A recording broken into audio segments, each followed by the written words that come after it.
The man smiling at me should be dead, because 20 years ago, I killed him. This is The Man I Buried.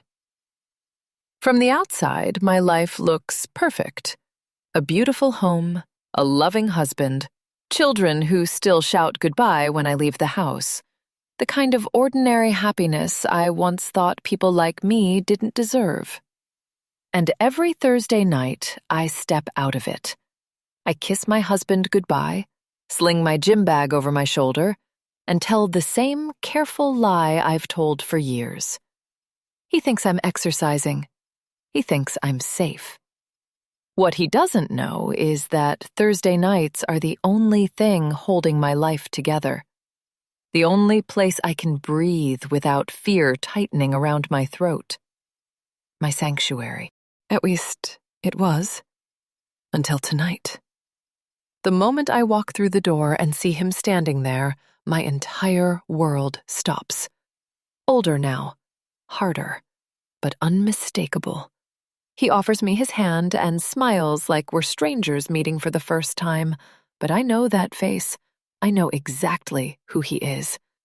And the last time I saw him, he was bleeding on the ground while I ran for my life. For 20 years, I've lived with the memory of what I did. I buried it so deeply that some days I almost convinced myself it never happened. Almost. Now the past is standing in front of me, breathing, which means one impossible thing is true. Either I didn't kill him, or someone helped him survive. And if he's come back after all this time, it isn't for forgiveness. Because the secret we share is dangerous enough to destroy everything I love. My marriage, my children, my life. And the worst part? He knows exactly how far I'll go to keep the truth buried. Chapter 1. I look up from where I'm sitting and see a man standing in the doorway of the church hall. I stare into his piercing blue eyes, wondering who he is and what he wants. For a second, I think nothing of it. We often welcome new members to the group. But then something snags deep inside my mind, a loose thread from the past. I swallow, not instantly paying attention to the danger signals firing in my brain. It can't be him. It's impossible. I give my head a little shake, blink, refocus. He's still there. I feel a sweat break out. This has got to be some kind of mistake, my mind playing cruel tricks on me. I shudder, hugging my arms around myself, not taking my eyes off him. I study his features, every detail about him, as the horror of what I'm seeing sinks in. Dear God, no! When the truth finally hits me, when I accept that it really is him, my mouth drops open. A whimper escapes.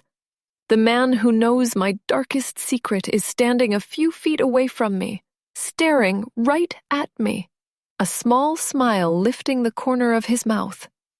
It all seems to happen in slow motion then, though in reality my entire life is blown apart in just a few seconds. He strides closer to the group where about 15 of us are sitting in a circle getting ready to begin tonight's support meeting. He's beaming a warm smile at everyone now, though he keeps flashing looks my way. My instincts scream at me to run away, and run fast. But I stay quite still, barely able to breathe. "Hello," he says. "Is this where Open Door meets?" I'm praying this is some kind of prank. I don't want to believe it. I can't believe it. This is the man I once loved with my entire body and soul, and the man I ended up hating just as much. My heart thunders in my chest, adrenaline pumping, palms sweating, muscles tensing. How can he possibly be here? What the hell does he want? He's the last person in the world I was expecting to see. I simply don't understand. The world swims out of focus as I'm flooded with memories. Memories I've blocked out over the years. Memories that still haunt me. Dark times swallowed up by guilt. It's our little secret, Gemma. An unstoppable wave of terror creeps through me as I watch him. 9 years older than me, he's aged since I last set eyes on him 2 decades ago. Though I can't deny he looks good. His strong, handsome features and searching eyes reflect the warm smile he offers the group, belying the danger that lurks beneath. What lured a much younger me into his deceptive web in the first place? For what seems like forever, I don't dare move, or speak, or breathe. Instead, I focus on self-forgiveness, remembering that I was naive and impressionable when I first met him, falling head over heels in love. Heels in love. I remind myself that none of what happened was my fault. It is. Come on in. Maggie, one of our long-standing group members, says, beckoning him over, everyone's welcome here. There's a ripple of chair shuffling as people shove up to make room. For a moment, he stays standing, his eyes fixed on me as if I'm the only other person there, staring me down. I'm sure he knows it's me. Slowly, my hand comes up to my throat, where I feel the first surge of a flush creeping up my chest, my neck, my cheeks, strangling me. Dress the twice-weekly support group as usual. We've been meeting on Monday and Thursday evenings at the Methodist Chapel for years, and the group is like a sanctuary for our members, a safe place. But now, with him here, it suddenly feels like a lion's den. My eyes flick around the circle of familiar faces as everyone waits for me to begin.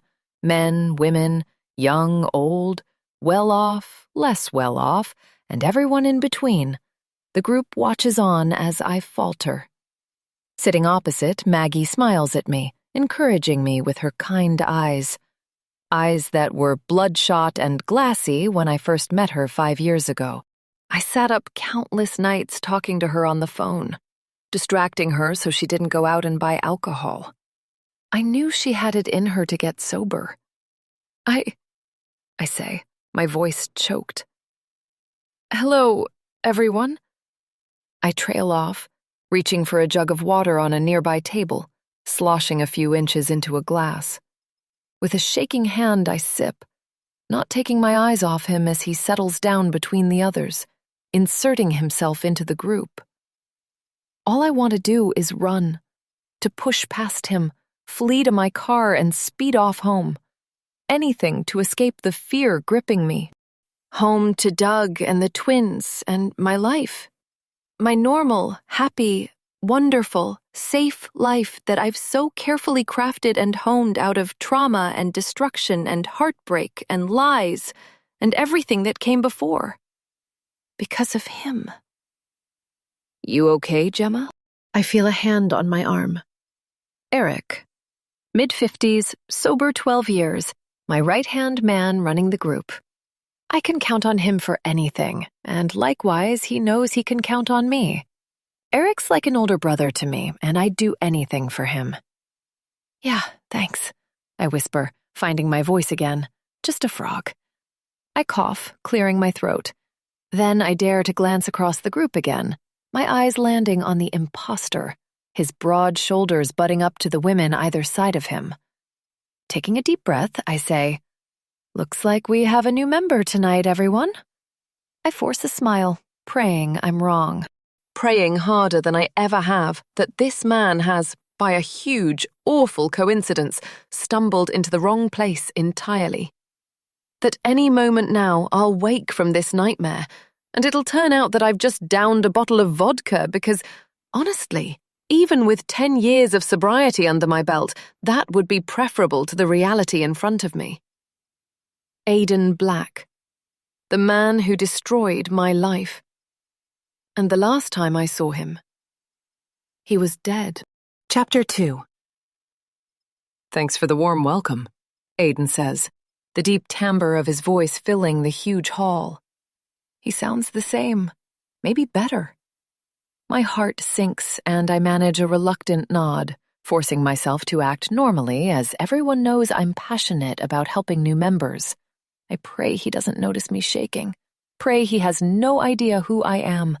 That at 43 I've aged badly to the point of being unrecognizable and him being here is all a horrible fluke. So much blood. The gash on his head. The image of his dead body lying at my feet flashes through my mind. I've worked so hard over the years to move on, to block out what happened, turning my trauma into something positive by helping others. Along with my precious family, it's what I live for. But now I feel myself spiraling around the edge of a dangerous funnel that, back then, led to the only place of solace I knew. The bottle. Until now, I was certain that nothing would threaten my sobriety. I'm long since over that period of my life. I continue running Open Door with Eric to help others, and I can't imagine not doing it. Perhaps it all started to pay off a karmic debt. God knows, what I owed the world was big enough. But by creating a safe space for our members, I'm doing a little bit of good in our community. I steal another look at him.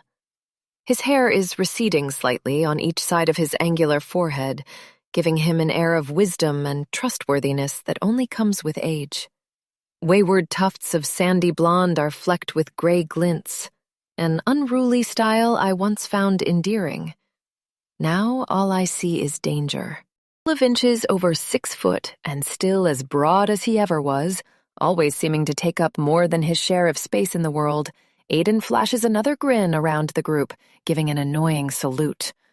It's as easy as that. The charisma, the charm, it's all still there, dripping from him, as he's warmly accepted by everyone.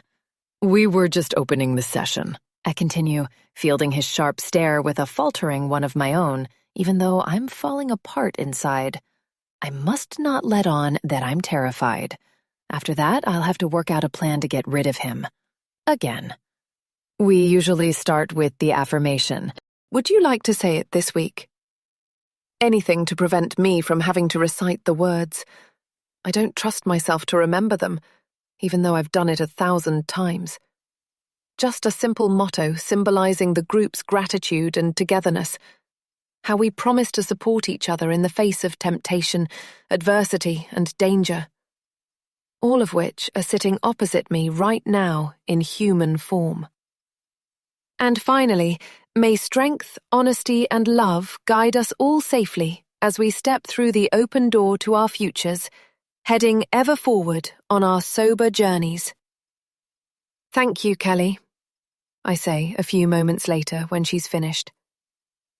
Then I take a deep breath. Would you like to tell us a little bit about yourself and why you're here? I say to Aiden, feeling an instant whip of regret. I do not want to know why he is here, or how he survived injury all those years ago, let alone have his reasons broadcast to the group. No pulse. Bleeding out. Sure, I'm Aiden Black, he says in a rich purr, confirming my worst fears. Hearing his name out loud sends a fresh spiral of anxiety through me. He leans forward, his rolled-up shirt sleeves exposing his muscular forearms. His legs are equally sturdy within the dark denim of his jeans. I've been sober for 5 years now. A wave of approval runs through the group. Someone claps a couple of times. I'm new to the area, he goes on, making me want to scream, liar. And I know how important it is to have people who... He pauses, directing his stare even more forcefully at me, as if prodding me with his eyes. To have people who've got my back. A wave of agreement shimmies round the circle. People who I'd trust with my life. I recoil. Does he know what I did? That I knelt over his supposedly dead body, the blood-covered wrench lying beside him? More murmurs of approval circulate as, effortlessly, Aiden wins them over. You'll find all the support you need here, brother. Tony, another group member, says, his wife in a car accident 2 years ago, which led to his drinking. I was jogging round the local park when I first met him, just as he passed out, to be precise. After an ambulance ride and a stay in hospital to detox, I visited him several times to let him know he wasn't alone. I finally managed to persuade him to come to Open Door. He hasn't looked back since. A wave of nausea hits me, my dinner sitting heavily on my stomach. Doug made spaghetti bolognese earlier. Dear, darling Doug, my perfect husband. It's a family joke that it's the only thing he can cook and is therefore what we usually have on Monday and Thursday evenings when he offers to make food before I rush out here. It was just the two of us at the table tonight, though, as our 17-year-old twins, Tom and Chloe, won't be back from a school trip until later this evening. Is it a leg or upper body day? Doug had asked as we ate. I closed my eyes in a long blink and nodded guiltily, filling my mouth with spaghetti. I hate lying to him, and never intended on keeping Open Door a secret, but I'm not sure how to tell the truth now without hurting him, the last thing I ever want to do, and the time just never seems right. I should make the effort and come to the gym with you one of these days, he added, patting his stomach. I need to get fit. I smiled and sipped my water, grateful that Doug wasn't having wine with his meal. He was driving to fetch Tom and Chloe at 8. Have fun at the gym, he said as usual, giving me a kiss when I grabbed my gym bag from the hall cupboard. He's never once noticed that it contains the same unused kit. As I left, I swore to myself that I would sit Doug down and tell him about Open Door very soon. I just needed to work out how to explain why I began drinking heavily in the first place. Gym? I hear someone beside me say. Eric. Shall we start? I snap to. Oh, yes, sorry. I scan around the group, purposefully avoiding Aiden. A memory of when we first met flashes into my mind. Because of his blonde hair, I drunkenly asked him if he was Swedish. Cringe. He'd put on a silly accent for the rest of the evening, making sure he sidled past me several times at the Christmas party, a local charity fundraiser in a village pub. I promised Gail she could share her recovery story at the last meeting, I say. So we'll start there, if that's okay. Gail is mid-40s, with a few grey hairs showing in her mousy bob. The skin around her mouth is lined and puckered from smoking, a habit she's not yet been able to kick, though the ethos of the group is one thing at a time. At least she no longer drinks a bottle of vodka a day. I'm so proud of her for what she's achieved, and will help her quit smoking as soon as she's ready. Gail nods and takes the red and white silk-spotted handkerchief from Eric as he passes it over. Whoever's holding it cannot be interrupted, a tradition we've had since the start. Since the start. It was all I had on me at the first meeting to use as a sign for others to listen, to give space and respect to the person holding it. We've kept the ritual going ever since. I had my first drink when I was 12. Gail begins. I'm listening to what she's saying, but can't help my gaze dragging magnetically back to Aiden. He's looking at me. Of course he is. And as our eyes lock, his mouth unfurls into a small, knowing smile. My poker face is fixed, but inside I'm in turmoil. Leave me alone, I want to yell at him, though I'd never dare. Why are you even here? I'm on the edge of tears, my heart racing madly in my chest as I frantically think what to do. I haven't felt so trapped in a long time. God, I was so in love with this man. It physically hurts to remember. It's been 20 long years since I set eyes on Aiden Black. 2 decades of me believing the terrible secret we shared was dead and buried with him. All this time, I thought I was the only person left alive to know what happened that night, that no one else knew what we did. Maybe he's back for revenge. Because even though I was so in love with him, even though I'd have done and did anything for him, the truth is that the last time I saw him, my hands were drenched in his blood. Chapter 3. Fancy a drink? I tense at the sound of his voice. The group finished 10 minutes ago, and I thought everyone apart from Eric had left. When I turn around from the sink, Aiden is only a couple of feet away. I need to get this done and lock up the hall, I say, avoiding his provocative question. I'm desperate to ask what the hell he's doing here, why he's even alive. But I don't want to give him the satisfaction. Besides, I'm not sure I'm ready for the answer. Somehow, I made it through the last couple of hours without breaking down or running out in a panic. I couldn't stand to let everyone down. Whenever I felt Aidan's eyes boring into me, I fielded his stares with defiant ones of my own. I'm proud of myself for staying calm, though I'm not sure how long I can keep it up. My younger self wouldn't have been so cool-headed. I grab another mug and wash it, putting it upside down on the draining board. I still can't believe it. The man who knows my darkest secret has seemingly come back from the dead. He sought me out for a reason, and whatever it is, it's not going to be good news. I doubt he's come to profess his undying love for me. Though undying seems oddly fitting right now. I just pray he stays away from my family. I'll dry, Aidan says, grabbing a tea towel. He leans close and whispers, "Just like old times, eh?" What the hell do you want? I can't help it. I won't sleep a wink if I don't get answers. You're supposed to be dead, Aidan interrupts. So you know then, that someone tried to kill me, back then. The way he says back then, slowly and menacingly, as though he's bringing the past into the present, sends me cold with fear. The coward attacked me from behind. I have no idea who it was. He gives me a look, his eyes narrow and suspicious. My heart races again, making me lightheaded as I try to work out what must have happened after I left him for dead. It's doubtful he'd have gone to the police, not wanting to draw their attention after what had happened only a week earlier. And if he'd needed medical help, I imagine he'd have remained vague, perhaps saying he'd had a fall or an accident. I'm about to reply, bluster my way through fake shock, but, thank God, Eric comes into the kitchen just off the main meeting hall.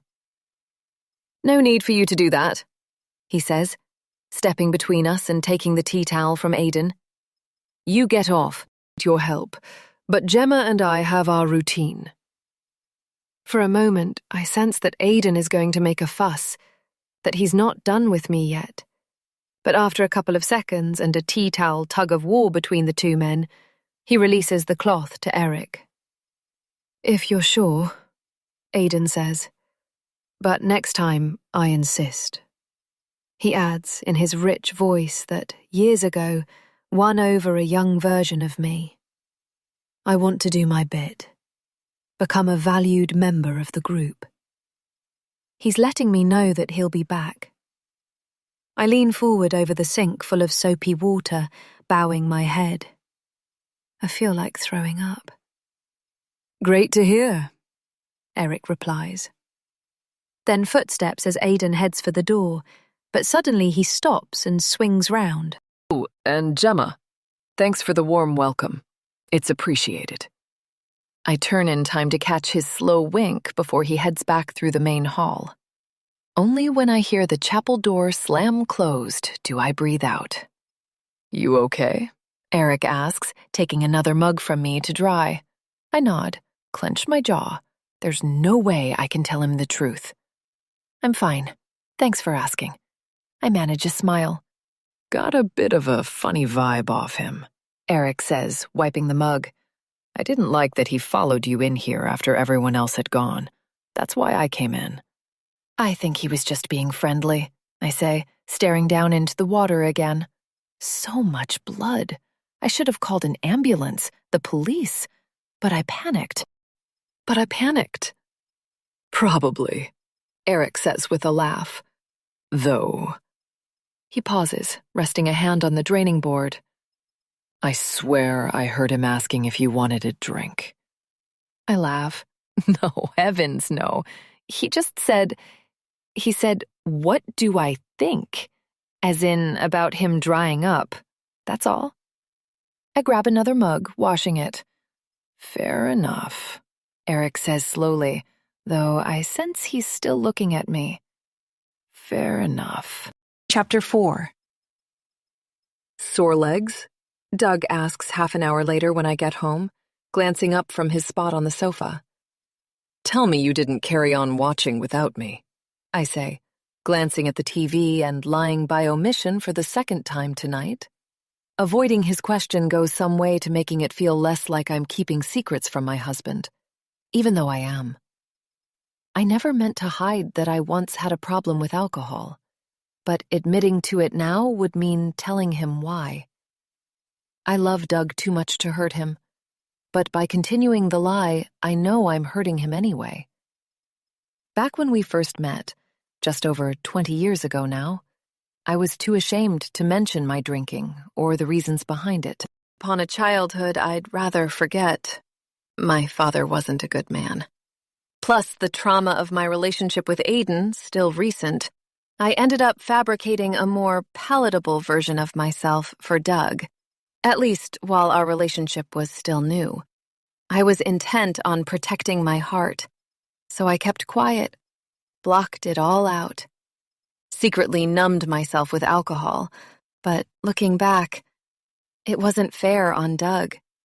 He was too kind, too gentle and sensitive to take on board the broken version of me, the version that harbored a terrible secret, which was why I chose to protect him from the truth.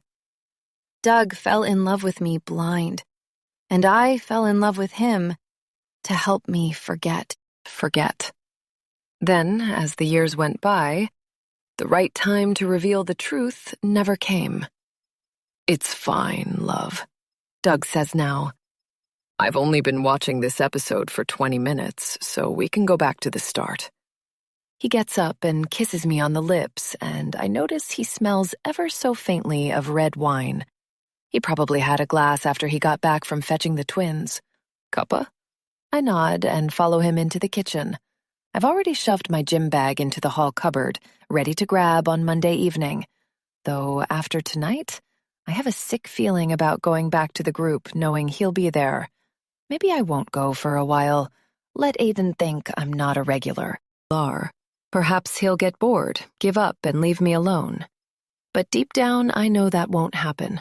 For all I know, he could be outside our house right now, watching, waiting for us to go to bed, for the lights to go out. I shudder, knowing I'm not going to sleep a wink tonight. That man is back for a reason. I just don't know what. Fancy a drink? His cruel words from earlier ring through my head, reminding me of when we first met at the Swan Pub in Little Compton, a village 3 miles from my hometown of Chesworth in South Warwickshire. It was Christmas time, and I soon learnt that we moved in very different circles. I was a local lass, aged 21, a fashion buyer for a small Midlands clothing brand. Aiden, seeming so much more mature at 30, was an up-and-coming barrister who spent his weeks in London and weekends back in the area at his family home.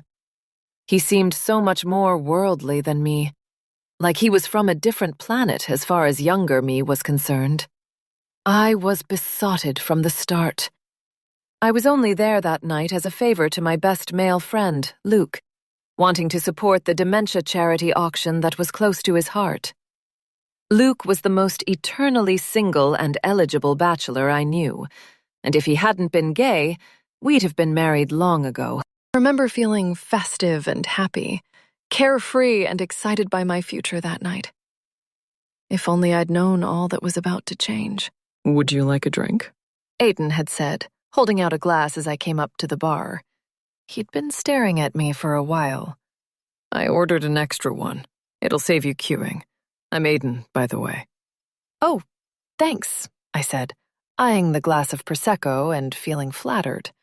I was wary of taking a drink from a stranger, but I'd seen the barmaid hand it to him. Aiden had kind eyes, the most dazzling blue I'd ever seen, and strong hands, broad shoulders. His blue Oxford shirt looked expensive, yet toned down with jeans, and his sandy blonde hair was stylishly messy, while his stubble gave him an edgy look. No way would he have slipped anything in my drink. Cheers, he said, clinking my glass with his, Merry Christmas. Cheers, I replied. And to you too. What's that? I asked, eyeing his tumbler. Sparkling water, he told me. I don't drink. He grinned. I like to stay in control. We'd laughed then, slipping into easy chatter, discussing everything from last-minute Christmas gifts to skiing trips in the French Alps. I didn't let on that I could never in a million years afford such a holiday, and had never even set foot on a ski slope.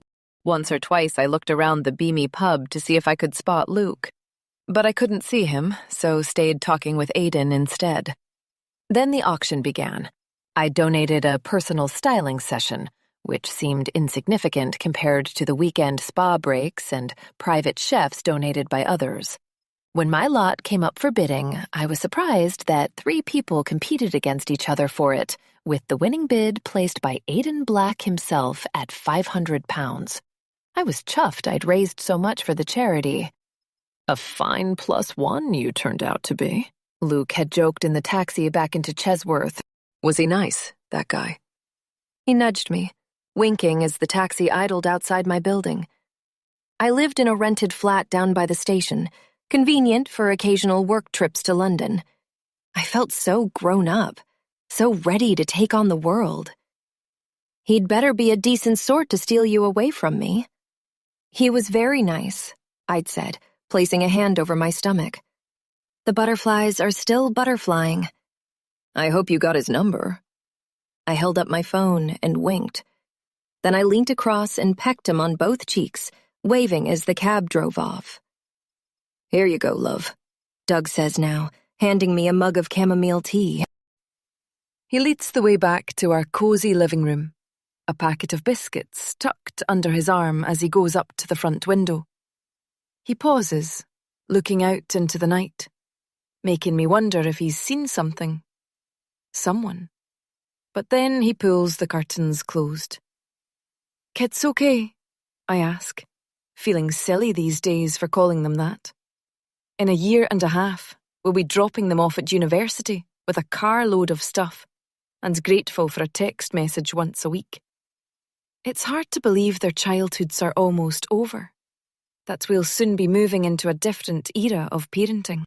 It only seems like yesterday that we brought them home from hospital, their little faces peering up at us as we cradled them, Tom with his dark curls and Chloe with her rosebud pout. They were perfect. They were ours, our family complete. Both fine, Doug replies, digging into the packet of biscuits before handing them to me. They really enjoyed the museum trip. Tom's sore throat is a bit better, and they're finishing up some homework before bed.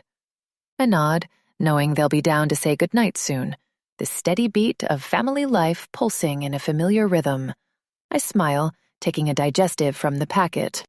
Doug restarts the series we've been watching, and I curl my legs up on the sofa, snuggling up next to him. Life is good, I tell myself, and my beautiful family is safe and happy. Perfect. But a wave of adrenaline hits me as Aiden is on my mind again, showing up at Open Door tonight, making me terrified that everything's about to change. He's the only other person who knows what we did 2 decades ago, and I can't believe he's back. Can't believe everything I've worked so hard for is under threat. Our secret was meant to have died with him. Chapter 5. Megan has only been working for me at the boutique a couple of weeks, but she's already proved herself invaluable. I don't know how I ever managed without you, I say, coming out of the back kitchen area, having dumped my stuff. I've been running Clover, my little clothing shop in town, for almost a decade, having managed things single-handedly until now. While I've had a few ups and downs over the years, business is generally good these days, and my customers are loyal, so it seemed the right time to take on an assistant. Thanks for opening up. I join Megan behind the counter. I had to run a few errands. No problem, she says sweetly, handing me some stock lists. Her young face is wrinkle-free as she smiles. These are the items I think we should put in the sale. And I checked off yesterday's delivery. Wow, I say, taking the stock sheets from her. You're way ahead. She smiles again, flashing her straight white teeth. It strikes me that at 24, she's only 3 years older than I was when Aidan and I met at the Christmas party. A shudder runs down my spine. Him turning up last night has sickened and terrified me. How stupid I was to think he was out of my life, that I'd ever be rid of him, that what happened wouldn't come back to haunt me. It feels like a time of reckoning.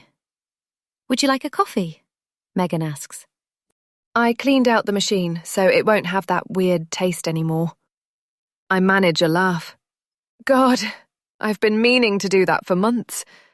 And yes, please. I watch as she heads off to the kitchenette, her silky olive-coloured skirt looking great with tan leather boots. Her neutral cropped sweater completes her look, along with gold hoop earrings and some stacking bangles. She really fits with Clover's aesthetic, classy yet affordable. Plus, her being young and gorgeous helps, with her glossy long blonde hair and flawless skin. She's switched on business-wise too, having taken a college course in retail. Out of the 16 applicants, she stood out by a mile.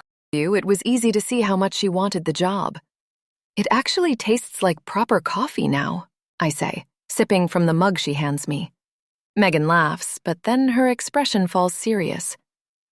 I meant to say, a man came in earlier. He was looking for a gift for his daughter. He was alone and gave me the creeps a bit. His eyes were all over the place, and he went all round the shop several times, but didn't buy anything. Really? What did he look like? Tallish, quite good-looking, sort of messy hair, wearing jeans, I think. She pauses, looking a bit concerned, but then shrugs. It's hard to remember exactly. After that, I had the woman from the big house just outside of town come in. Ellen? I ask, not liking the sound of the man Megan just described. Thankfully, she doesn't seem too perturbed by him as she chats away. I won't stand for anyone upsetting my staff. Yes, that's her. She pretty much bought her entire spring wardrobe in one go. Here, look. Megan slides the till receipt my way, and I can't help my eyes virtually popping out of my head. 850 pounds, I squeak. She's a great customer, but she's never bought that much before. I swear it was the coffee and those little shortbread biscuits I baked over the weekend. She files the receipt away again. I sat her down on the sofa and just kept parading stuff in front of her. She said yes to pretty much all my outfit suggestions. Nice work, Megan, I say, glancing at the door when the bell tinkles. That's when I notice the window displays have been updated too. Unless she came back in the night, I have no idea when she'd have had time to do all that.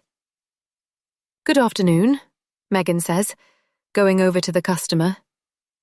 How can I help you? I leave her to it and head back towards the storeroom to unpack yesterday's delivery, but stop at the vintage dresser to arrange a few accessories. I found it in an auction years ago, and it's perfect for displaying scarves, belts, and colourful socks. Plus, I have some jewellery hanging from a couple of display trees. I notice that Megan has added some extra touches of her own. A couple of vintage teacups and saucers, a print of an old county map propped on a shelf, as well as some postcards of local scenery, a couple of them showing the town's high street in Victorian times. I smile, liking what she's done. She certainly has an eye for design. But it's as I'm refolding some of the silk scarves in a wicker basket that I notice it. One of the postcards catching my attention.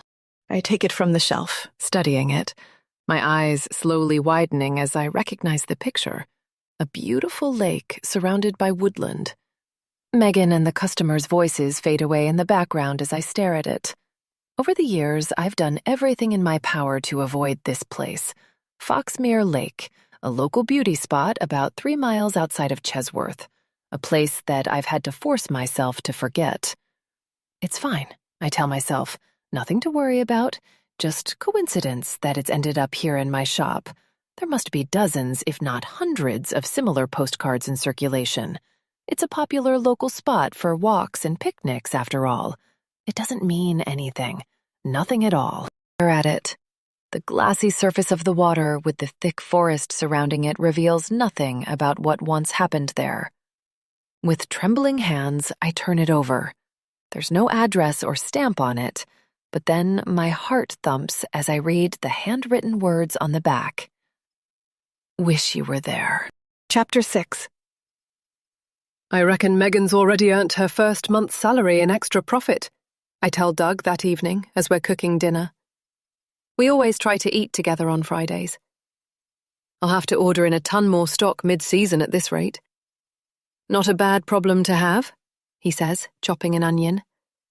I don't miss the tinge of sadness in his voice.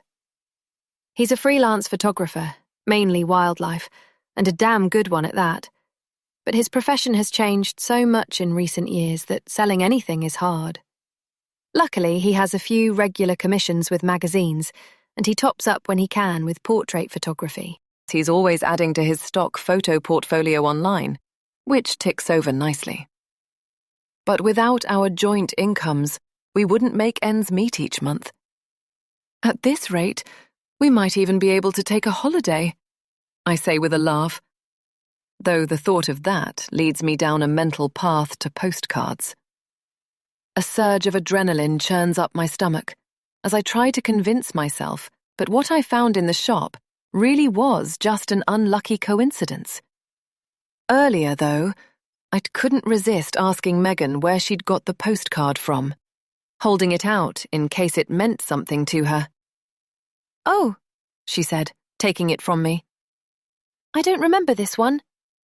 Maybe it was mixed up with the others.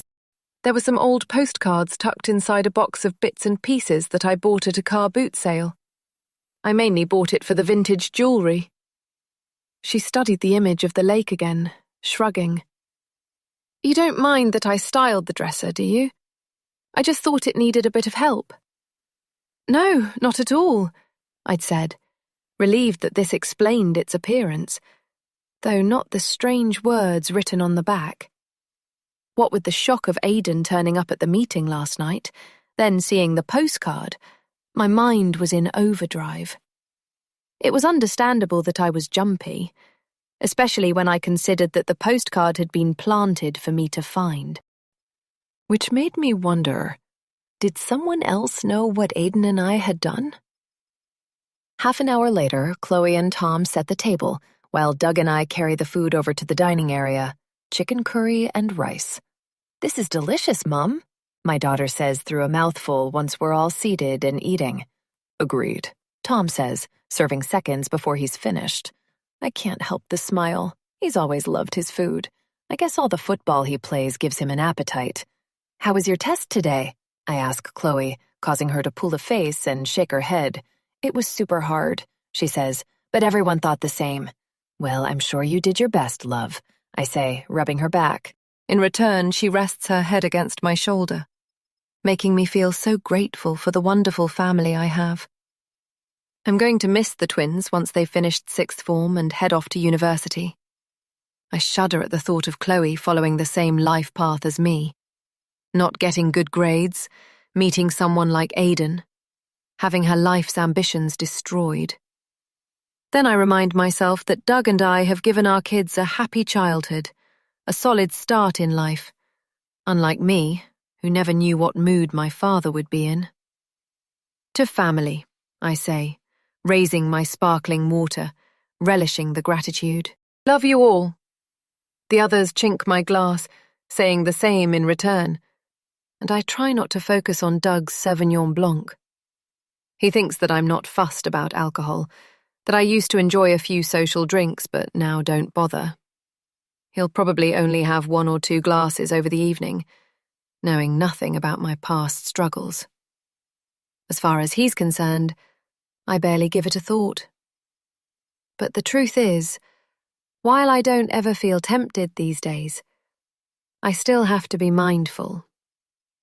When Doug and I first met at a mutual friend's barbecue, only a few months after Aidan had died. Or rather, after I thought he'd died. I was in the vice-like grip of addiction. No one knew, and I hid it well, functioning just enough to fool everyone, Doug included, after we started dating. A silent battle raged within me, and it took getting pregnant with the twins several years later to make me quit. From the moment I discovered I was expecting, I went cold turkey. But once they were born, I'm ashamed to say that the drinking crept up again, though only when I wasn't in charge. Then I quit again, then started again, then quit again, following an exhausting pattern of binging and hiding and regretting and giving up. That's why, 10 years ago, and determined to stay sober for good, I set up Open Door. There were only 2 or 3 of us to start with, just friends with a common cause who'd found each other in an online forum. At first, we met at cafes or the local park for coffee, but then the group grew through word of mouth and soon became more formal, with me booking the church hall on a regular basis. "How did the shoot go today?" I asked Doug, forcing myself out of the past even though it suddenly seems very much in my present. "Better than I expected," he replies. He's still wearing his camouflage gear. "I got the money shot." I watch him sipping the wine, almost tasting its sharp tang on my tongue. I look away. "There was a new bloke on the team. Decent sort. Not sure who he was with. The production side of things, I think. But we got chatting and had a fair bit in common. He's new to the area, so we swapped numbers. He plays golf, so I might ask him if he wants to join me on the course one weekend." "That sounds great," I reply, pleased that Doug has made a new friend. He often works alone, and I know he finds it solitary. While he's local to the area originally, many of his old mates have moved away over the years. "Why not invite him to play around with you tomorrow afternoon? Then bring him back here for dinner afterwards when Joe and Nick come over. Is he married? What's his name?" The prospect of a couple as new friends gives me something positive to focus on. Something wholesome and normal outside of the seedy world of Aidan Black. "Good idea," Doug replies. "I'll send him a message after dinner. He's called Grant something or other. I didn't catch his last name, and I don't think he's married. He seemed a decent bloke." "You'll like him. A decent bloke. That's what I once thought about Aidan, I think, shaking my head to block out the unwelcome thoughts as I smile across the table at my husband. Chapter 7. January 2003. Aidan hadn't expected to see the girl from the pub ever again, but after the Christmas break, he discovered a voice message she'd left for him. He had 2 phones, and he'd not turned on his second device for several weeks, not wanting to be disturbed over the festive season. When he listened to her message, he'd wondered who the hell she was at first, her young voice bleating out at him. She sounded all cheery, wishing him a happy new year. He smirked, remembering.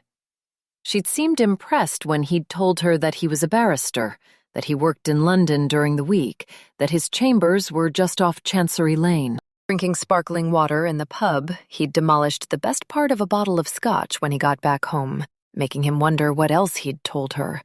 He couldn't remember much. He'd smirked again, supposing she could provide a bit of fun in the worst months of the year, then sent her a message back. He'd always hated January, and now, in the damp, post-festive gloom, the weather cold and dull, he stood in the doorway of a random office building just off the Strand, keeping out of sight as he watched Gemma waiting for him about 50 yards up the street. She was stamping her feet and hugging herself against the cold, her breath billowing out in foggy bursts as she pulled her long coat tightly around her. Her nose was red, and her eyes glassy beneath her woolly hat as he watched her impatience growing. He was already 15 minutes late and wanted to keep her waiting a while longer. If she showed signs of leaving, he'd make a move. He'd never intended on using the silly auction lot he'd won that night at the pub. A styling session with Gemma Lawson. Why on earth would he want some random girl from Chesworth to pick out his clothes? He'd only bid on it to show off, to impress her. £500 had seemed a generous amount for a local up-and-coming barrister to contribute.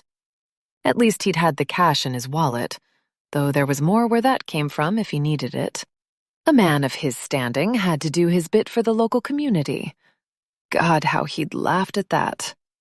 Then Christmas and New Year had come and gone in a blur. Truth was, he hated parties, family gatherings, forced fun, and pointless chit-chat. Aidan was glad it was all over, picking up Gemma's message the first Monday after New Year's Day. "I'll be in London on the 10th January if you want to meet for your styling session," she'd said eagerly, not realizing she wouldn't be styling anything. Aidan peered out of the doorway again.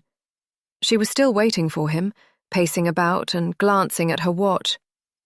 He couldn't deny that she looked elegant, with her long chestnut hair done up like that, a slick of pink lipstick, and heeled boots. She certainly wouldn't look out of place on his arm. Today, at his suggestion, they were going to the Vaults for lunch, a little place nearby, low-key and intimate, wildly expensive. Perfect. When she was facing the other way, Aidan came out of his hiding place and strode up to her, making her start. "Oh!" She touched her hand to her chest. "You scared me. I thought you'd stood me up." She leant forward, as if she was expecting a kiss on the cheek. But Aidan didn't respond. Instead, he pulled on a pair of black leather gloves, making sure each finger sat snugly in the right place. "I'm glad you got in touch," he said, thinking he sounded far too businesslike as they walked off.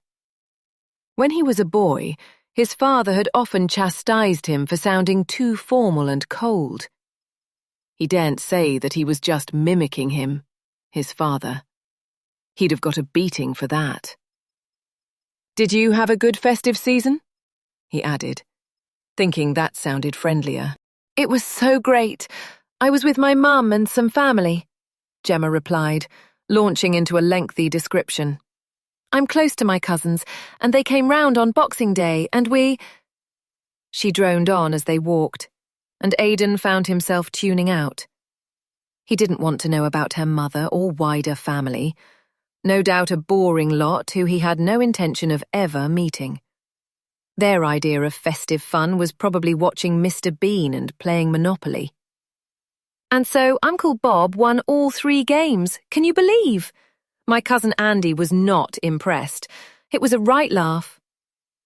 "Sounds like a perfect Christmas," Aidan said, ignoring the pull in the pit of his belly.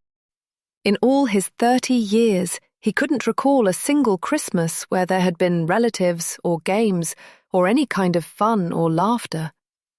And now, as an adult, he realized things hadn't changed at all. The holiday season was a bitter reminder of everything that had gone before. Aidan opened the door to the vaults, a discreet entrance set in a passageway off Chancery Lane. "After you," he said, allowing Gemma through first. She glanced back with an excited smile as they descended the stone steps into the restaurant, once the vaulted cellar to a grand residence. Aidan was lucky to get a table, having phoned earlier on the off chance, finding there'd been a cancellation. He breathed in the warm, red wine and truffle-scented aroma of the restaurant, soaking up the atmosphere, letting it percolate in his veins. Low chatter emanated from the intimate, candle-lit tables as they weaved over to theirs in the far corner. This was what life was about, he thought. Good food and an attractive young woman hanging on his every word. "This place is adorable," Gemma said, slipping off her coat. Aidan kept quiet, not wanting to encourage her naivety, but also quite enjoying the wonder of it. It's also bloody expensive, he thought, but didn't say. It was clear that she wasn't used to such places. Looking around the clientele, it reeked of London's legal elite, and he doubted anyone had ever called it adorable before. As they sat down, he couldn't help the smile. "What's so funny?" Gemma sniffed the starched napkin before unfurling it and putting it on her lap, not realizing the waiter was beside her and about to save her the job. He hung her coat on the stand near their table. "Nice suit, by the way," she said to Aiden, her eyes flashing over him. "Thank you, it's new," Aiden said, stifling a laugh.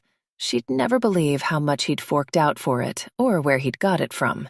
"It's just that you're adorable, that's what."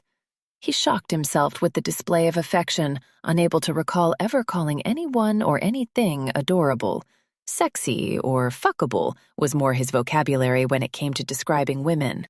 But there was something wholesome about Gemma that lit him up, something that made him feel almost warm inside, less dead. Yes, that was it. A feeling so unfamiliar that, as he stared at the soft white skin of her neck, it made him wonder where this liaison might lead. Chapter 8. It still feels weird not rushing to open Clover myself every morning, especially at the weekend. Megan happily agreed to work on Saturdays and have another day off in the week instead. And Alex, our good friends Joe and Nick's teenage daughter, will also be in to help out in the shop today, given it's our busiest day of the week. She's had a Saturday job with me since she was 15, and occasionally Chloe, best friends with Alex, will come in to lend a hand. Though my daughter is more into photography these days, she's been going on wildlife shoots with Doug since she was old enough to hold a camera. I love that they spend so much time together. To the market, I pop into Clover on the way back to the car. The shop, with its Victorian bow windows, is set in the independent quarter of our little town. Megan is dealing with a customer when I go in, and Alex looks up from the window display she's rearranging, struggling a mannequin into a blouse. "Hi, Gemma," she says with a sweet smile. Her pale, impish features remind me of Jo, her mom, who I've known since forever. We went to the local high school together, becoming firm friends when we were 11. Jo went off to university where she met Nick, but returned to Chesworth a few years after graduating. We both had our first babies around the same time and became godmothers for each other, trusting each other implicitly. I had the twins, my only pregnancy, while Jo had Alex and then George 3 years later. But unlike Jo with her cropped auburn cut, her daughter Alex has hair trailing down her back in glossy red waves. She's done a bit of modeling for me in the past when I've put on little fashion shows for my clients. "That looks lovely," I say, spotting the new display. "Right?" she says, beaming. "Is Chloe coming in today?" I shake my head. Her dad's playing golf, so she's using the studio while it's free, developing some prints for a school project. Alex nods, knowing that means Chloe will be lost in another world in the dark room that Doug built at the back of our garage. "But you'll see her tonight when you come round with your mum and dad." Alex flashes me a smile, and I carry on through the shop, purposefully avoiding the dresser display, not wanting to see that postcard again. I'm exhausted. It was almost 3 a.m. before I got to sleep last night, my mind churning over and over Aiden turning up at open door, so I can do without any more worries on my mind. No idea how he found out about the support group. The support group that not even my own husband knows about, making me think he followed me there. But in turn, that would mean he knows where I live. A knot of anxiety twists my stomach as I work myself into a state again. I hate that he knows anything about me, let alone something as private as the group. I shudder as a flashback from that night whips through my mind. The sheeting rain, the twisty country lanes, the pitch darkness, all in vivid detail, yet I know there are things that I still can't recall. Blank patches in my mind. Though that's not surprising given the amount of alcohol I consumed in the months and years after to block it all out. Since then, I've stood outside the police station many times, mustering the courage to confess what happened, what we did. But the thought of Tom and Chloe growing up with their mother in prison nearly kills me, and I couldn't bring myself to do it. Would they believe me if I told them it wasn't my fault? For a few years after, on the anniversary of the accident, I secretly laid lilies at the roadside, a small mark of respect. I hate that I never even knew her name, while also thankful I didn't. Having any personal information at all about the woman we hit would have somehow made it even worse. Guilt and remorse coursed through my veins from the moment I saw her pretty face looking up at me from the tarmac. She was a bit older than me, probably about 30, and had so much life left to live. I obsessed over who she was, her story, her hopes and ambitions, making up a fantasy life for her in my head. It was easier than turning on the news and finding out the truth. Because of Aiden, she never got the decent burial she deserved. "How's it going?" I ask Megan when she's between customers. "Hey, you're not supposed to be here." She gives me a gentle nudge, raising her eyebrows. "Day off, remember?" I grin sheepishly. "I was just passing and wanted to see—" "Well, there's precisely nothing for you to see here apart from a load of happy, spendy customers. Everything is under control, so go home and relax. Aren't you cooking for friends tonight?" I nod, glancing over at Alex. "Yeah, Joe and Nick are coming over." Alex looks up and smiles when she hears her parents' names mentioned. "Then go home and chop something, or take a bath, or I don't know." She laughs. "Things are fine here." I grin, promising that I will. But first I head to the small office out the back. It's been on my mind to check the CCTV since Megan mentioned that man coming into the shop yesterday morning. What was it she said about him? He gave me the creeps. It's only a basic security system, with one camera covering the front half of the shop and another aimed at the rear, though it does the job. But when I turn on my desktop computer and open the security system app, I find that the cameras haven't been working. "Oh, brilliant," I mutter, skimming back in time, seeing they haven't been recording for a few days now. I sit back in my chair, frowning, trying to convince myself that it's just a glitch and nothing more sinister. I make a quick note to call the tech guy on Monday. On the way back through the shop, I mention to Megan what's happened, asking her to be a bit more vigilant than usual. "I'll take a look later if you like," she tells me. "The software probably just needs updating." "You're a star," I say, sending her a message with the computer password. "You go home," Megan demands, virtually shooing me out of the door with my shopping bags, the bell tinkling as I leave. Chapter 9. "Come on in, guys," Doug says from the hallway shortly after the doorbell rings. I'm in the kitchen sorting dinner when Joe, Nick, and their kids arrive. Suddenly, the house is filled with chatter and excitement, just the way I like it. And Max, our spaniel, rushes around to greet everyone, his tail wagging wildly as he charges about. Our retired neighbor takes him out for a walk each day, looking after him if we're not home, but even that doesn't always wear him out. "Maxie, calm down," I tell him, ruffling his fur when he looks up at me dolefully. Alex kneels beside him, wrapping her arms around his neck, hugging his tan and white body close. Chloe suddenly skids into the kitchen, greeting Alex. "Can Max come upstairs with us, Mum?" she asks, the two girls giving me their own version of puppy dog eyes, as they suddenly seem to revert to about 12 years old. He's not usually allowed. "Go on, then," I say with a laugh, sending them up with some snacks. I give Jo a hug as she puts a bottle of wine on the kitchen counter, along with a bunch of flowers. "It's so good to see you, and thanks for these, they're lovely." I grab a vase. Joe's son, George, has taken himself off to the living room where Tom is playing on the Xbox. "Thought they'd cheer you up," she says, making me glance over my shoulder from the sink. "Oh, do I need cheering up?" I appreciate her concern, but I'd hate for her to know what's on my mind. "I don't know, do you?" she asks, coming up close. There's a pause before she lets out a sigh. "Alex said you seemed a bit stressed this morning at the shop." "Not really," I reply, trying to sound light as I arrange the flowers. "My security cameras were down when I popped in.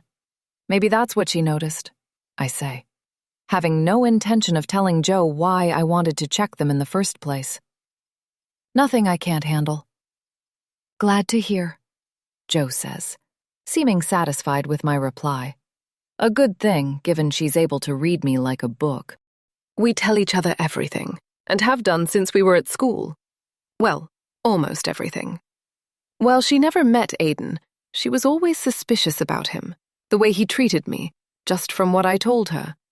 And like Doug, she knows nothing about Open Door. Or anything else. No one does. Are you cold? I hear Joe say, snapping me back to the moment. You've got goosebumps. She touches my arm. Oh, no, I'm fine. Someone must have walked over my grave. That's what my mother would say, I reply, taking the flowers through to the living room.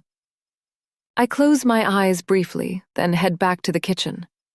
Joe grabs a load of cutlery and sets the table in the dining end of our kitchen. We love our house, an Edwardian semi with a long, skinny garden, and our forever home since Doug built the annex at the back of the garage. The kitchen is great for entertaining, with the double doors leading outside from the dining area. A bonus, now it's May and the weather's getting warmer. Smells great, Jem, Nick says, as he and Doug take their beers outside to enjoy the evening sun. But Doug halts in his tracks when the doorbell rings again, Dad dancing his way back to the hall to the music that I've just put on. Madhouse, I call above the din as Max bounds down the stairs, barking at the bell. But it's just the way I love it.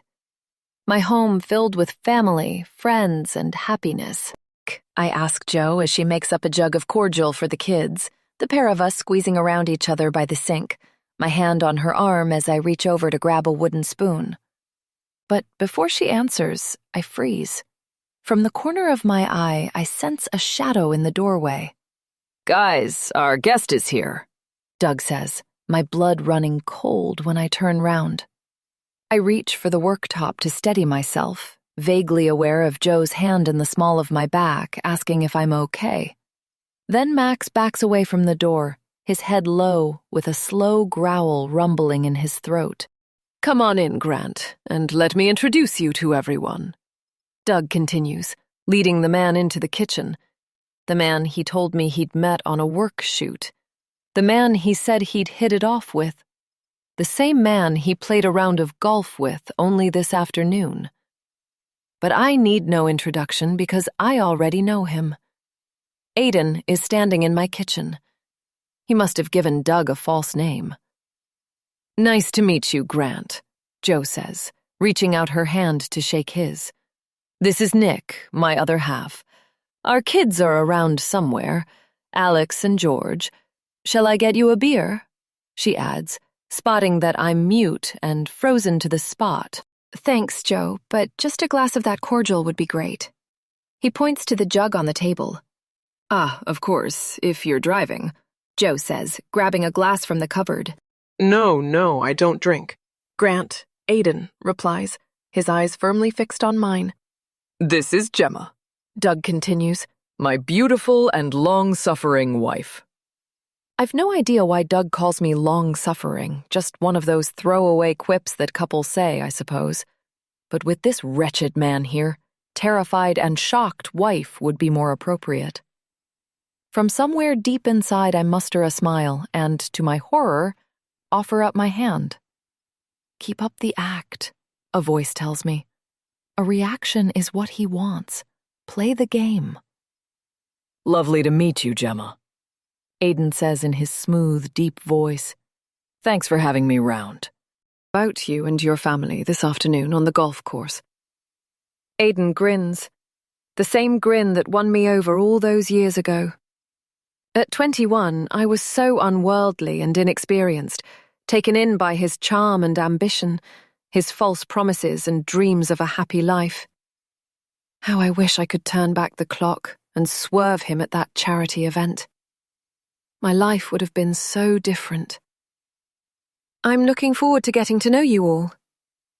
Likewise, I croak, my mind racing to work out why he's lying about his name, and why he's not said anything about seeing me at the support group the other night, or that he already knows me, or that he's meant to be dead. I hope Thai food's your thing, I say, hardly daring to look at him. It's like you know me already, Aiden says, giving me a smirk that only I notice. my favorite. Doug is busy emptying some prawn crackers into a bowl, while Nick is fussing over Max, trying to calm him down. He's still rumbling out a growl, his lips curled as he stares up at Aiden. Jo is at the sink washing her hands. Massaman is my go-to dish, I say, forcing myself to counter his goading by sounding as normal as I can. Doug, why don't you guys take some beers and snacks outside while I finish up the food? Anything to get Aiden out of my space, to give myself time to think, to calm my racing heart. Fridge and peer inside, partly to get the cool air washing over me, but also to hide my shock. I'm in danger of Jo seeing right through me. And indeed she does, as, when the men have gone, she swings the fridge door open even wider, bringing me face to face with a bottle of Sauvignon Blanc as she squeezes beside me. "What's going on?" she hisses, getting right up close. "What do you mean?" I whisper back, my eyes fixed on the fridge's contents. "You went as white as a sheet when you saw that bloke. Who is he? Why are you shaking?"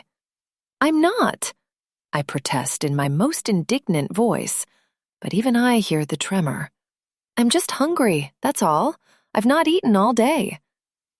Jo stares at me, as she doesn't believe a word I'm saying. You could have fooled me, she says, taking the bottle of wine from the fridge door. I'm trapped in the small space by her arm reaching across. "I don't believe you." I stare into the fridge, not knowing what to do.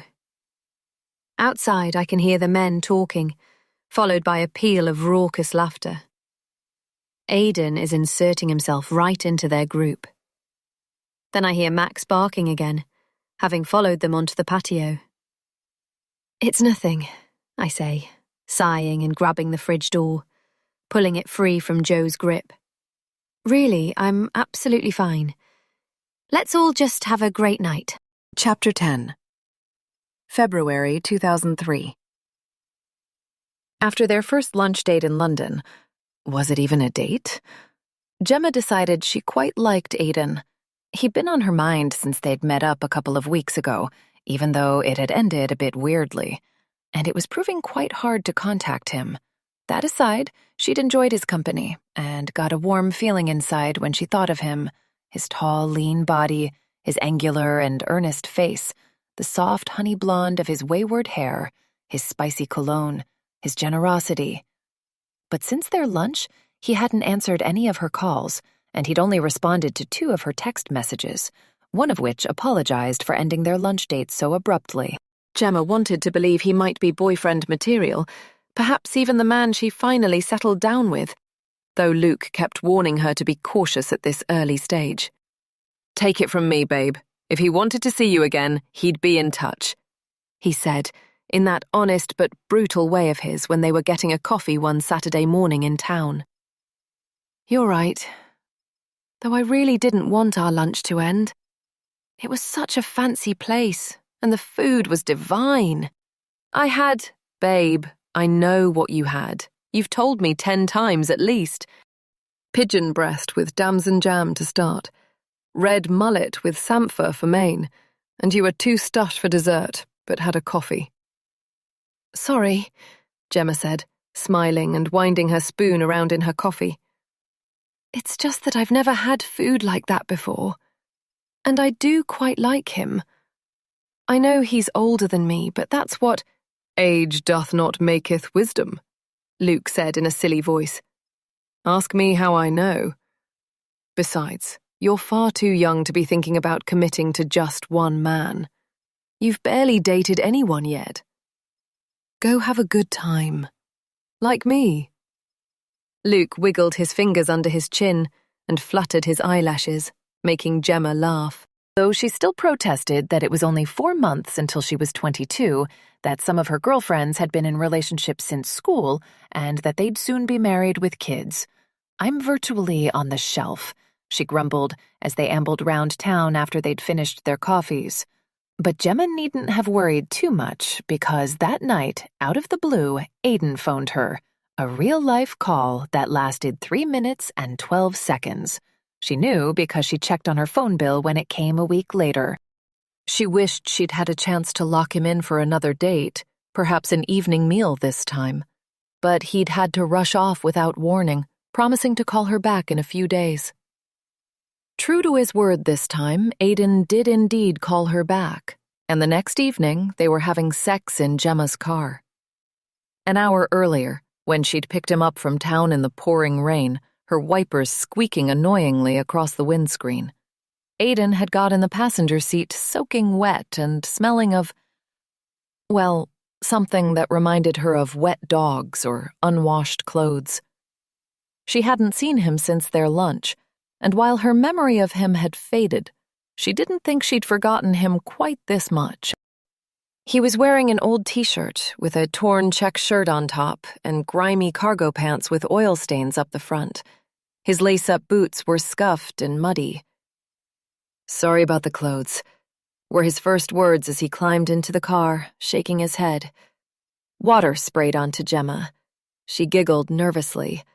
At least she'd seen him scrubbed up, she thought, because looking at him now, she'd never have guessed that he was a hotshot barrister in London. She almost liked him more for that. "Can't lie, you do look a bit homeless," she said with a laugh, leaning forward for a kiss. Aidan delivered one back just shy of her mouth. "I told you my parents live on a farm. Been helping Dad mend the tractor and didn't have time to change." Gemma drove off, following Aidan's directions, assuming he'd got a plan in mind. But 10 minutes later, he suddenly told her to pull over into a lay-by.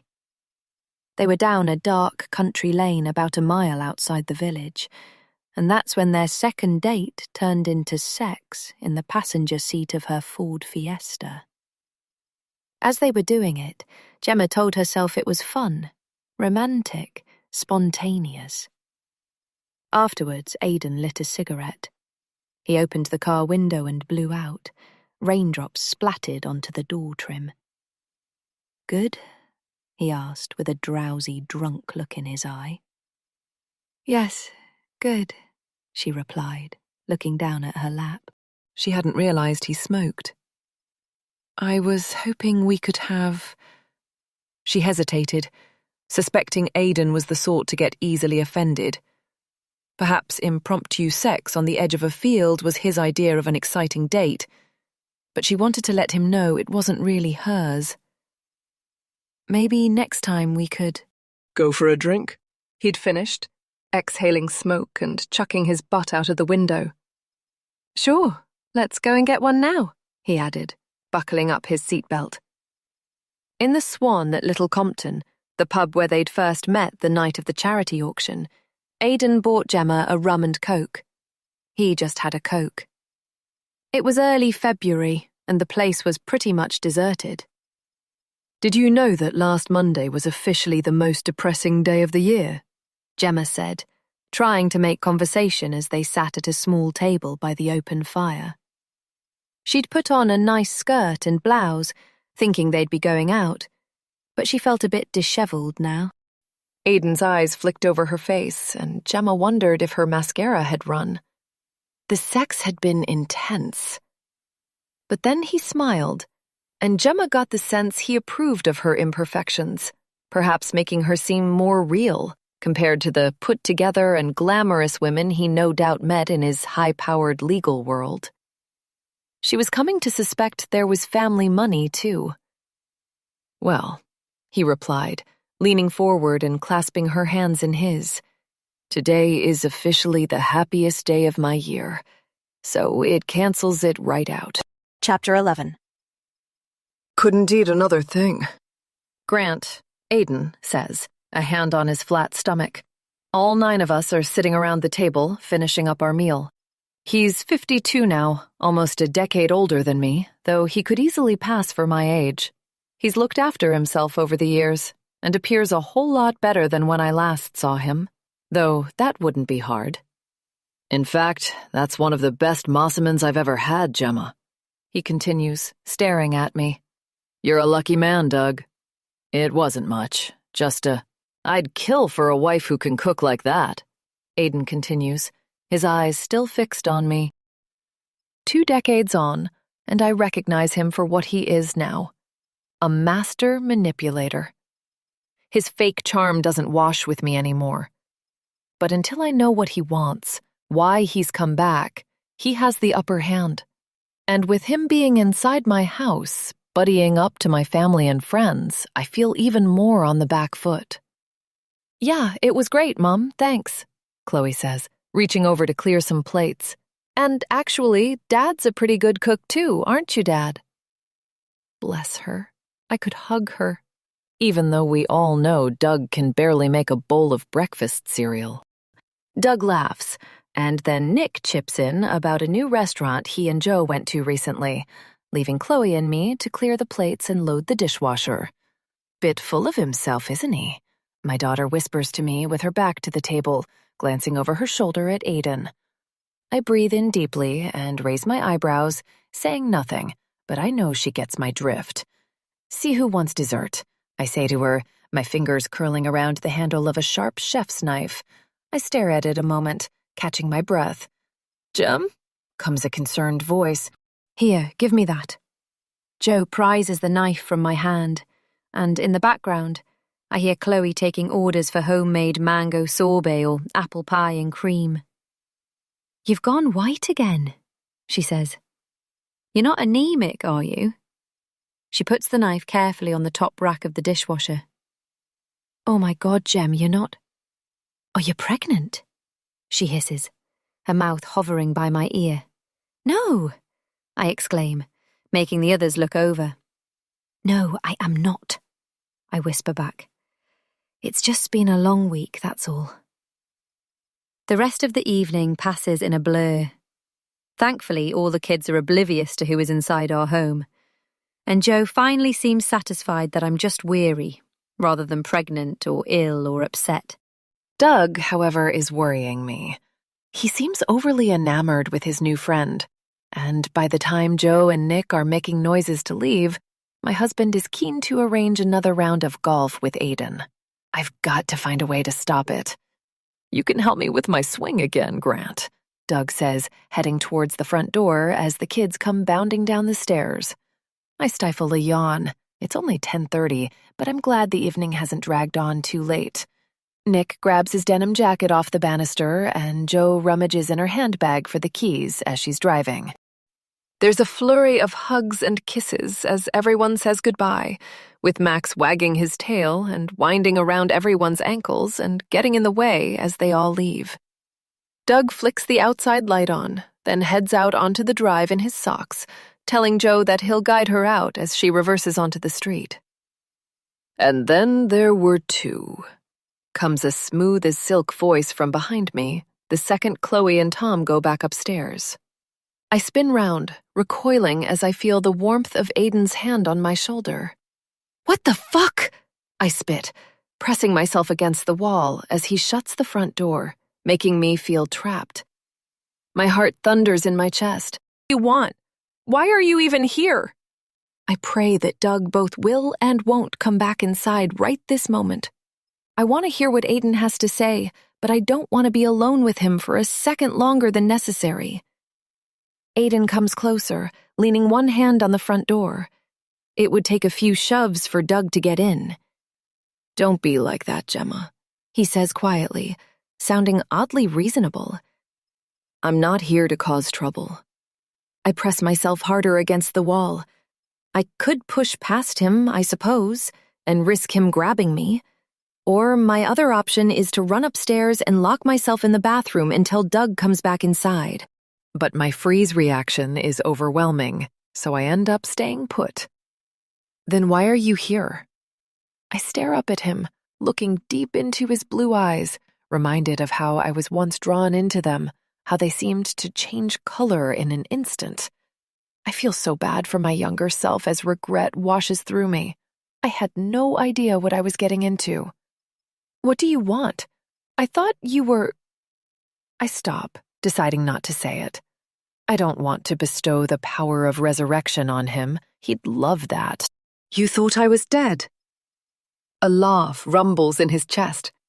It'll take more than a blow to the head to finish me off. He stares down at me. But I can tell you one thing. If you don't listen to me very carefully, if you don't do exactly as I say, then you're soon going to wish you were dead. What are you talking about? I hear the rev of an engine outside as Joe reverses off the drive, Doug calling out that it's all clear. Aidan pauses, frowning. You don't know, do you? He says, looking incredulous. You'd better brace yourself, Gemma. A chill runs the length of my spine. Brace myself for what? I have no idea what he's talking about. We need to get our stories absolutely straight, he says. Make sure we're on the same page with every detail. Do you think you can lie? Lie about what? I instantly feel stupid, because there's only one thing that it could be about. Dread creeps through me. Bye, guys. Thanks for coming. See you soon, I hear from outside, imagining Doug, my dear, unsuspecting, innocent and loyal husband, standing outside in his socks, waving off our good friends. He'd be horrified by what Aidan is saying, horrified by what we did. Then I hear a couple of toots as Joe drives off down our street, knowing Doug will be back inside any second now. Haven't you seen the news? Aidan asks, a dark and serious look in his eyes. His frown deepens. I shake my head quickly. No, I haven't. My heart thumps frantically. What's happened? They found her, Gemma. The woman we killed. The police found her body in the woods, and it won't be long before they find us, too. Chapter 12. I barely slept a wink. All night I lay staring at the ceiling, my thoughts wheeling around until my brain felt hot. Aidan turning up at Open Door on Thursday, worming his way into Doug's life, having the nerve to come to our home. Then the final bombshell before he left. They've found her. I spent the entire night firefighting the guilt burning deep inside me. Surely this meant it was time to confess. No more hovering outside the police station. I had to go inside and tell them everything. But how could I betray my family? For a start, we needed my income. My kids would suffer if I ended up in prison. Doug would have to sell the house. But then, isn't it what I deserve for being a part of this horrible mess? I wish to God I'd never listened to Aidan all those years ago. Wish to God I'd been strong enough to follow my conscience when it happened. In the early hours, I reeled through various outcomes, trying to convince myself that the discovery of her body did not necessarily mean the police would find us. How would they even track us down? But if they did, would they believe that Aidan had forced me to be complicit? That would depend on them understanding the power he had over me. As dawn broke, all I could think about was that poor woman. I'll never forgive myself for what came next, for panicking, for agreeing to Aidan's crazy plan to bury her in the woods because he was driving. I wasn't thinking straight, and hadn't even processed that we'd killed someone, let alone taken on board what came next. Instead of protecting him, I should have called the police, but he flew into a rage, swearing there'd be deadly consequences if I breathed a word about what had happened. It was all about saving him. As we'd stood over her body in the rain, our faces lit up by the car's headlights, he insisted she'd come out of nowhere. He made it sound as if it was her fault. The engine was still ticking over, steam coming from under the bonnet, and I had my phone in my hand ready to call 999, but Aidan suddenly lunged at me, telling me not to be an idiot, that calling the police wouldn't bring her back to life. I'd tried to resist, tried to get my phone back when he snatched it from me, yelling out and fighting back, but he was too strong for me. He refused to let me get help. I begged him, whimpering and shivering as the shock set in, pleading that we had to think of her family. What if she had children or a husband? but he shoved me against the car, the weight of him pressing against me. I was alone and vulnerable, knowing he'd get violent if I didn't do as he said. He'd shoved his face up close to mine, repeating over and over that it was a terrible accident, that nothing was going to bring her back. He forced my chin up, so I was looking directly at him, but my mind was unable to take everything in as I tried to replay events. Some details were already fuzzy, as if they were dissolving by the minute. If you do exactly as I say, then no one else need ever find out. I remember him saying, You don't want to go to prison, do you? I chickened my head, knowing that however much I protested, Aiden would rather see me dead than have me call the police. If I went along with him, then I knew our terrible secret would be safe. But also, I would be safe. In the hours, days, and weeks that followed, guilt had me by the throat.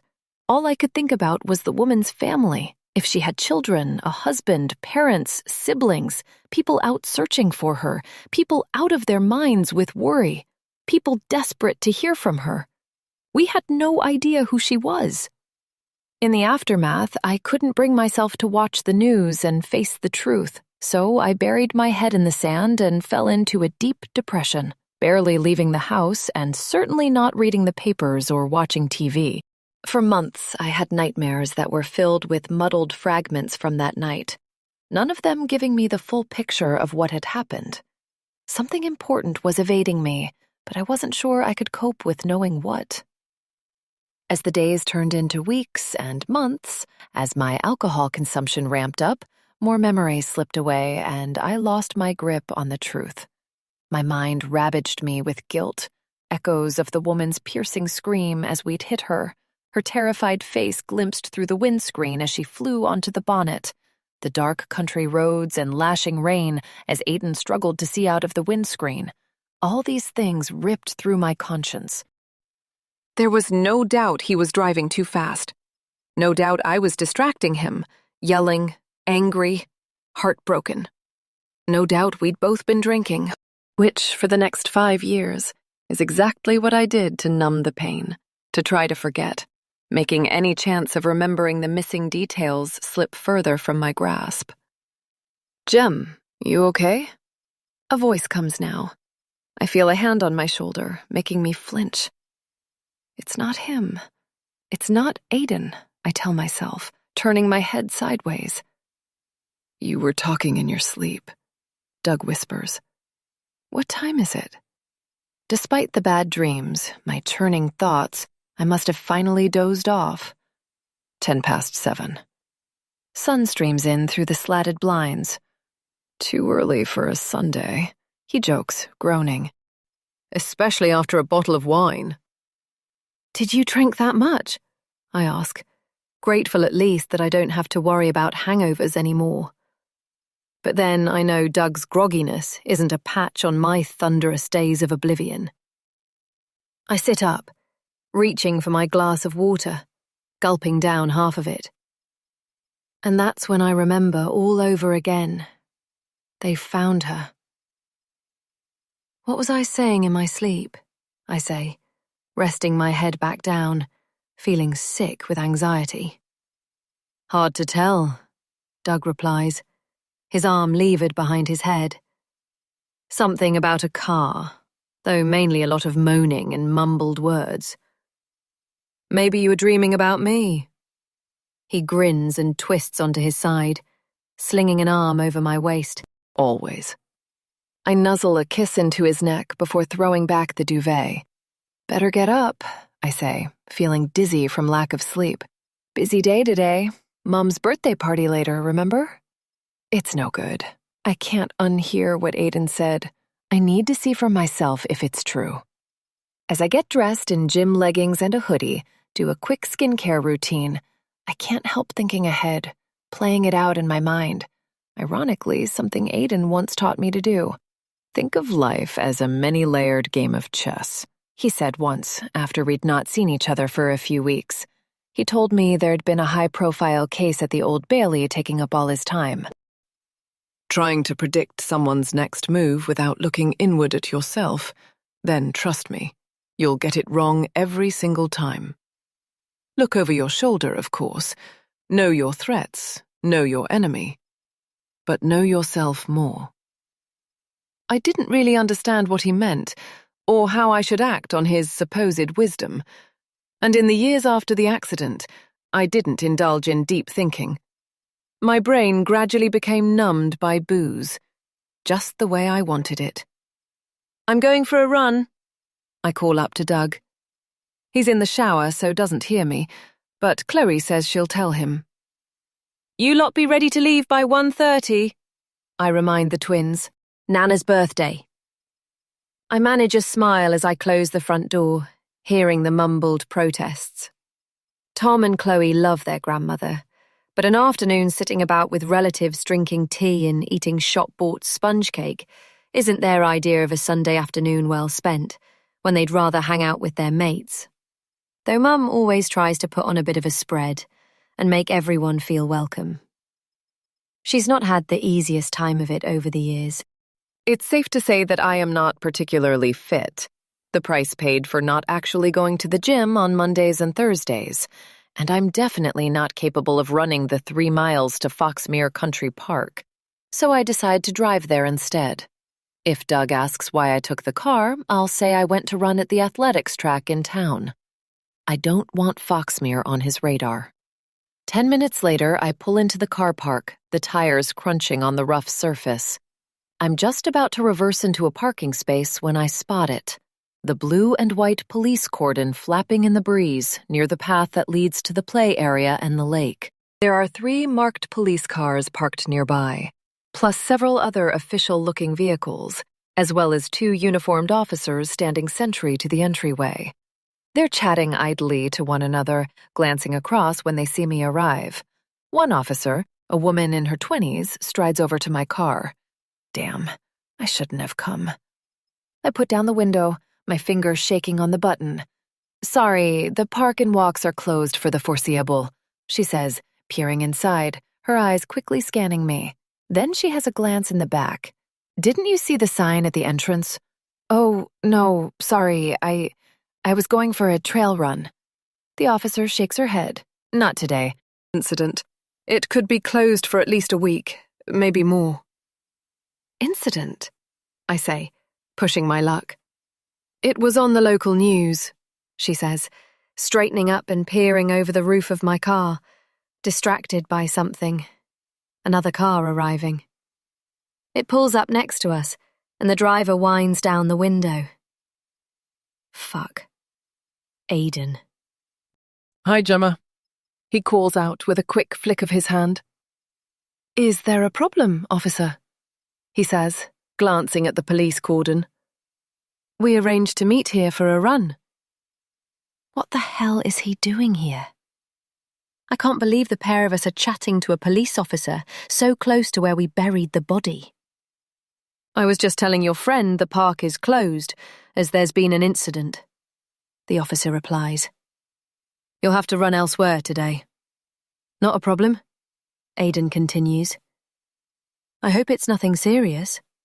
He directs at the constable. Gemma, why don't you follow me?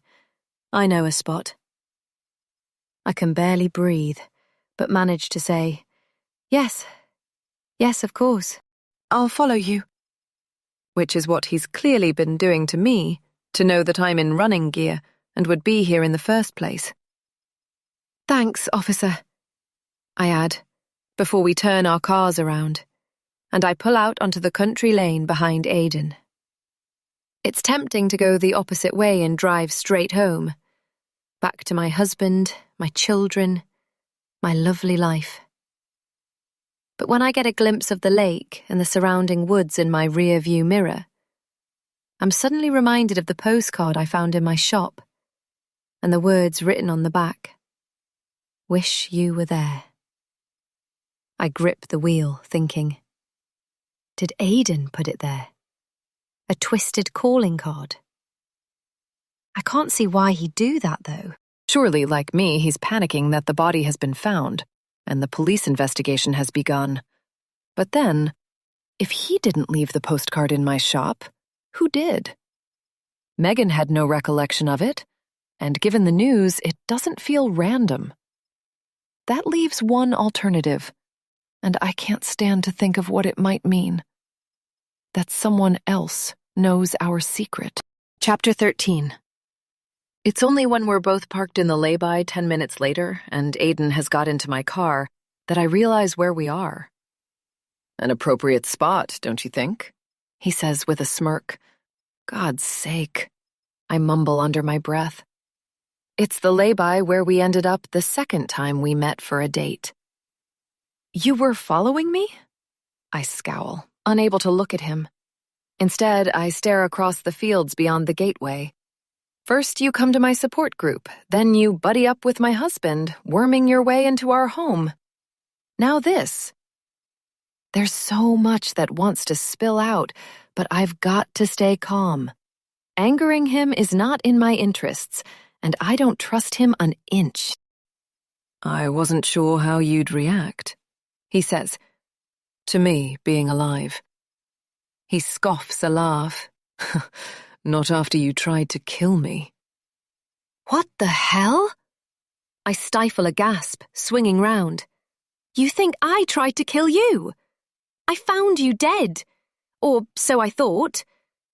Anyway, if you thought it was me, why didn't you report me to the police? He smirks. And risk you telling them I'd killed and buried a woman? All things considered, Gemma, I think we were both best off keeping out of the police's way. I pause, closing my eyes a moment. Which is exactly why I'm here now. He leans closer, grabs both my hands. I freeze.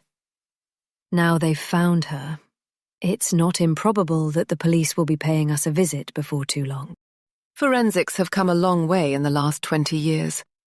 I've no idea what their investigation will reveal, but we've got to be prepared.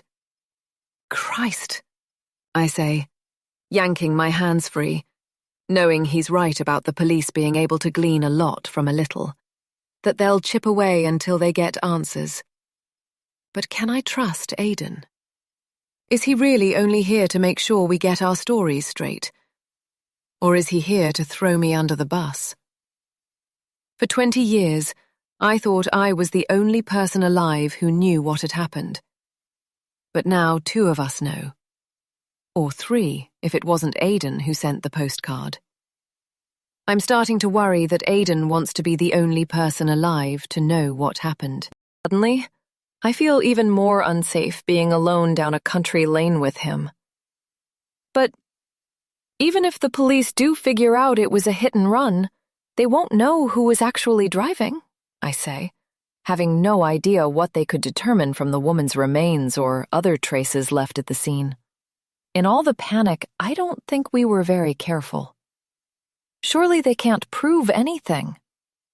It's time to get your head out of the sand, Gemma, he says coldly. I'm telling you, we need to get our stories watertight. We must deny ever being together that night. I grip the steering wheel, wondering what he knows that I don't. He's trying to unnerve me, frighten me, suit his narrative. He was always a manipulator, always thinking several steps ahead. Just leave me and my family alone, I say, or I'll tell Doug that you're not really a journalist or whatever bullshit you fed him. And first thing tomorrow, I'm reporting you to the Bar Standards Board for everything. You'll never practice law again. You'll get struck off. Do you hear me? It's the best I can do without actually going to the police. He knows I won't do that. I might not have had much to lose back then, but I certainly do now. Oh, Gemma. Aiden leans his head back against the headrest, glancing sideways at me. You always did know how to make me laugh. He shakes his head, smirking. You're just a lying alcoholic who helped cover up. You bastard! I spit, lashing out with my left arm. But he's too quick and grabs my wrist. Now stop it and fucking listen to me. What you don't seem to realize is that I'm trying to help you too, you stupid woman. His raised voice makes me recoil. I turn slowly to face him, my heart banging. For a moment, I see a flash of something familiar in his eyes. Something like the look I once fell in love with. I've been sober a long time. Not that it's any of your business. I'm a wife, a mother, a business owner. A business owner. You were the one driving the car that night, in case you've forgotten. You were the one who hit that poor woman. You were the one who suggested we get rid of her body. You were the one with the high-flying legal career to protect. My only mistake was to get caught up with you in the first place. He stares at me, silent for a moment, slowly shaking his head. Gemma, I understand that you're upset. Really, I do. And I get that this has come as a shock. But listen to me. The police will soon identify her. There's no doubt about that. He trails off, looking oddly perturbed, almost as if he's feeling some kind of guilt. Stop it, I whisper, my voice trembling. Shut up. This is not happening. I screw up my eyes, praying it will all go away, that my life will go back to normal, and that Aidan won't be here, and... God, I need a drink. A drink will take away the pain. I quickly whip the thought from my mind. Wake up, Gemma. Do you think the police are going to give her a nice little burial and forget about it? No, they aren't. He's talking to me like I'm a child. They'll start asking questions. Lots and lots of tricky questions about how she died and who killed her. So I suggest you prepare yourself for an uncomfortable visit. It's imperative we get our stories straight. He sighs, waiting for my reply. Will you look at me, for Christ's sake? He grabs my chin and twists me round. Imperative? That's a strange word to use. Again, it makes me concerned that he knows something I don't. Did we leave a calling card with our names and a DNA sample when we buried the body in the woods? I don't see how else they'd trace us. I try to pull away, but he's too strong. Our faces are close, our breathing heavy. I want him out of my car, out of my life, out of everything. I was doing fine until Thursday evening when he showed up. And what if I refuse? I say, standing my ground. He's not dealing with a girl anymore, barely out of college and a childhood that set her up to fail. Me to deal with now, a strong woman in her 40s with a precious family. I've got a lot more to protect now, and I'm damn well not going to let him destroy my life. What if I don't want to lie for you anymore? Then it's not good news for you or your family, Gemma, is it? Not good news at all. Chapter 14. Happy birthday, Mum, I say brightly when we arrive at her house, despite feeling sick inside. When I got home earlier, I rushed upstairs and went straight into the shower, even though I'd done no exercise. Doug had already taken Max for a walk and was in the garage with Chloe developing some pictures, and Tom was in his room, so no one saw my flustered state, or noticed that the sweat on my face wasn't because of actual running. Pour over me, scalding my skin and washing away what felt like an infection after Aidan explained that he would make my life unbearable if I didn't agree to get our stories straight. That we must deny ever being at the scene, to quote his exact words. He told me to remain vague about that night as it was so long ago, and if asked, to say that we never even knew each other. Then he got out of my car and returned to his before speeding off. I'd sat there staring out across the fields, numb to everything, terrified for my family. I drove home on autopilot, got ready for Mum's party, and here we are now, everyone in celebratory mode while my insides feel as though they've been ripped out. Oh, thank you, darling. You needn't have bothered with a gift for an old thing like me, Mum says as Chloe hands her our present. I bought and wrapped it a couple of weeks ago, having taken ages choosing something I thought she'd love. We all head through to the kitchen, greeting relatives and Mum's neighbors as we go. She's got a house full already, and the French doors from her small living room are open with a few adults and kids spilling out into the garden. Tom and Chloe head outside when they see their cousins, while Doug makes a beeline for Richard, his younger brother, who is standing with his arm around a woman we've not yet met. While Rich claims to enjoy single life and the freedom that brings, saying he never wants to settle down or have kids, he's recently dropped a couple of hints that he might have found the one. Despite his bachelor image, I think Rich is lonely. He deserves to be happy. This was very unnecessary, love, Mum says, placing her present on the kitchen counter with her other gifts. I don't like you going to any trouble. You always say that, Mum. Go on, open it. I watch as she carefully peels back the paper, her face lighting up when she sees what's inside. Mum's always felt she doesn't deserve nice things or good treatment by others. A relic of being married to my father for over 25 years. I was 15 when he died, and overnight it was as if the grey clouds looming over us had cleared. The atmosphere in the house lighter the moment the paramedics wheeled him out in a body bag. Outwardly, we grieved, but Mum and I seemed to share a silent understanding that life would be different from now on. Better. So much better.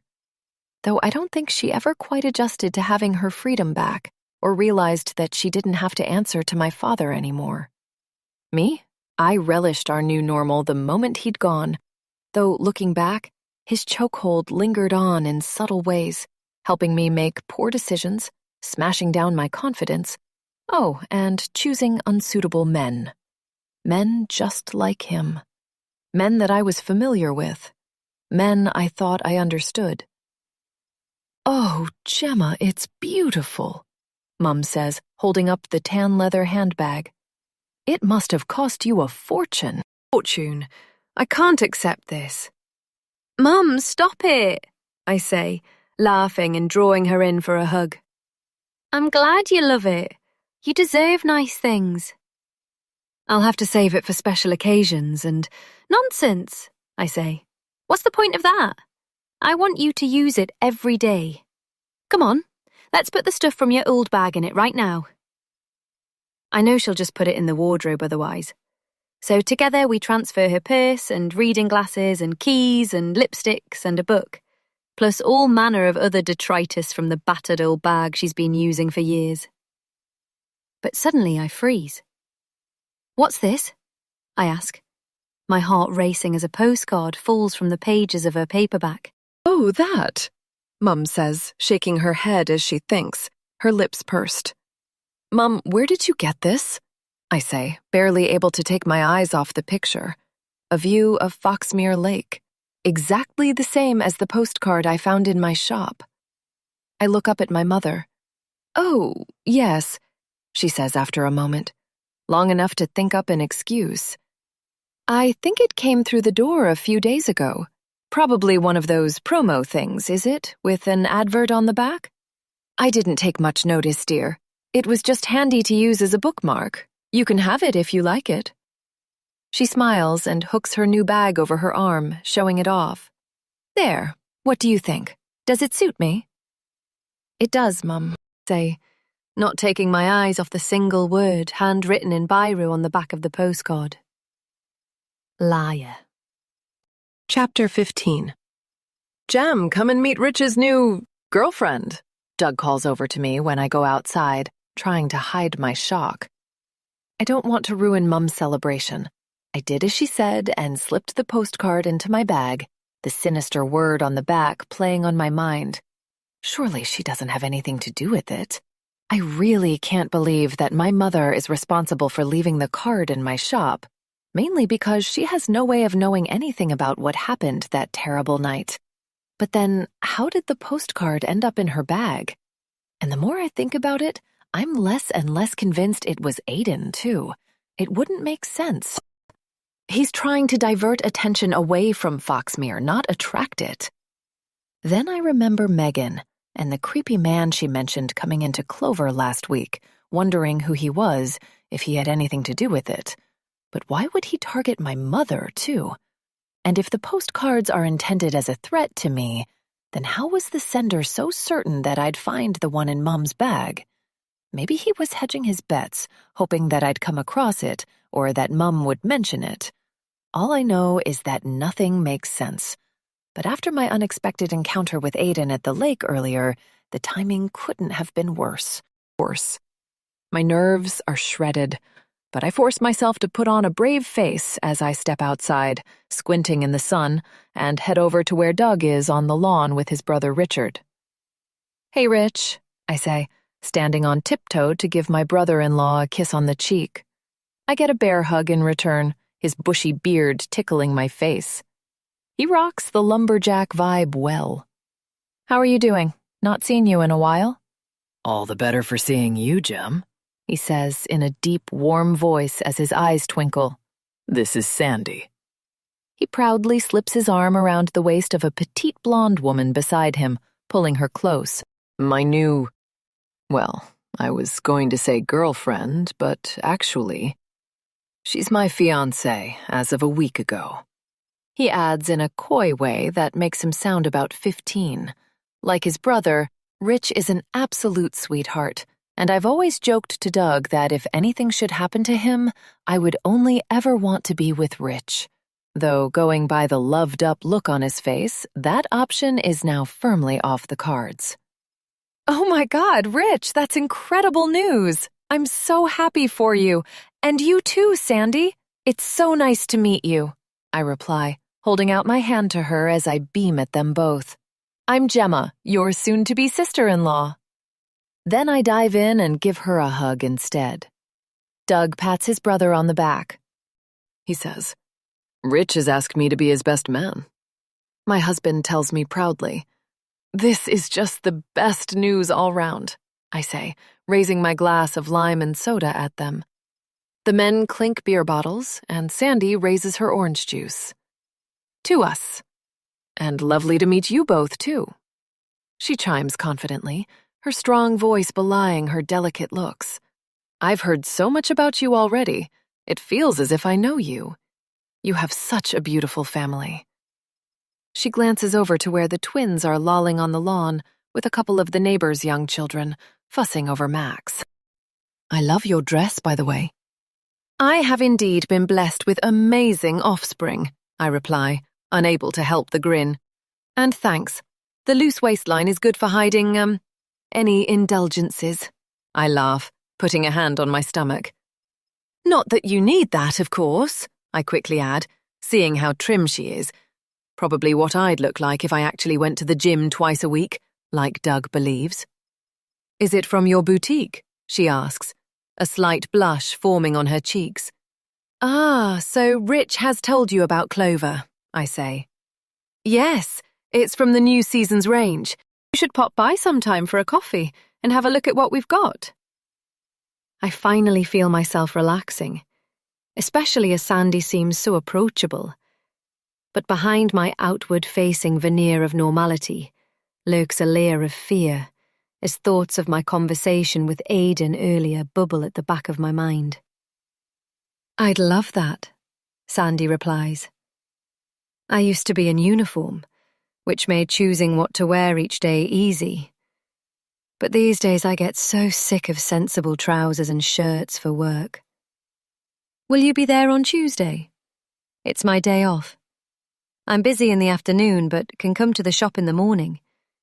Any excuse for a new outfit." "That sounds perfect," I say. "You'll get a first look at my new stock." "What is it you do?"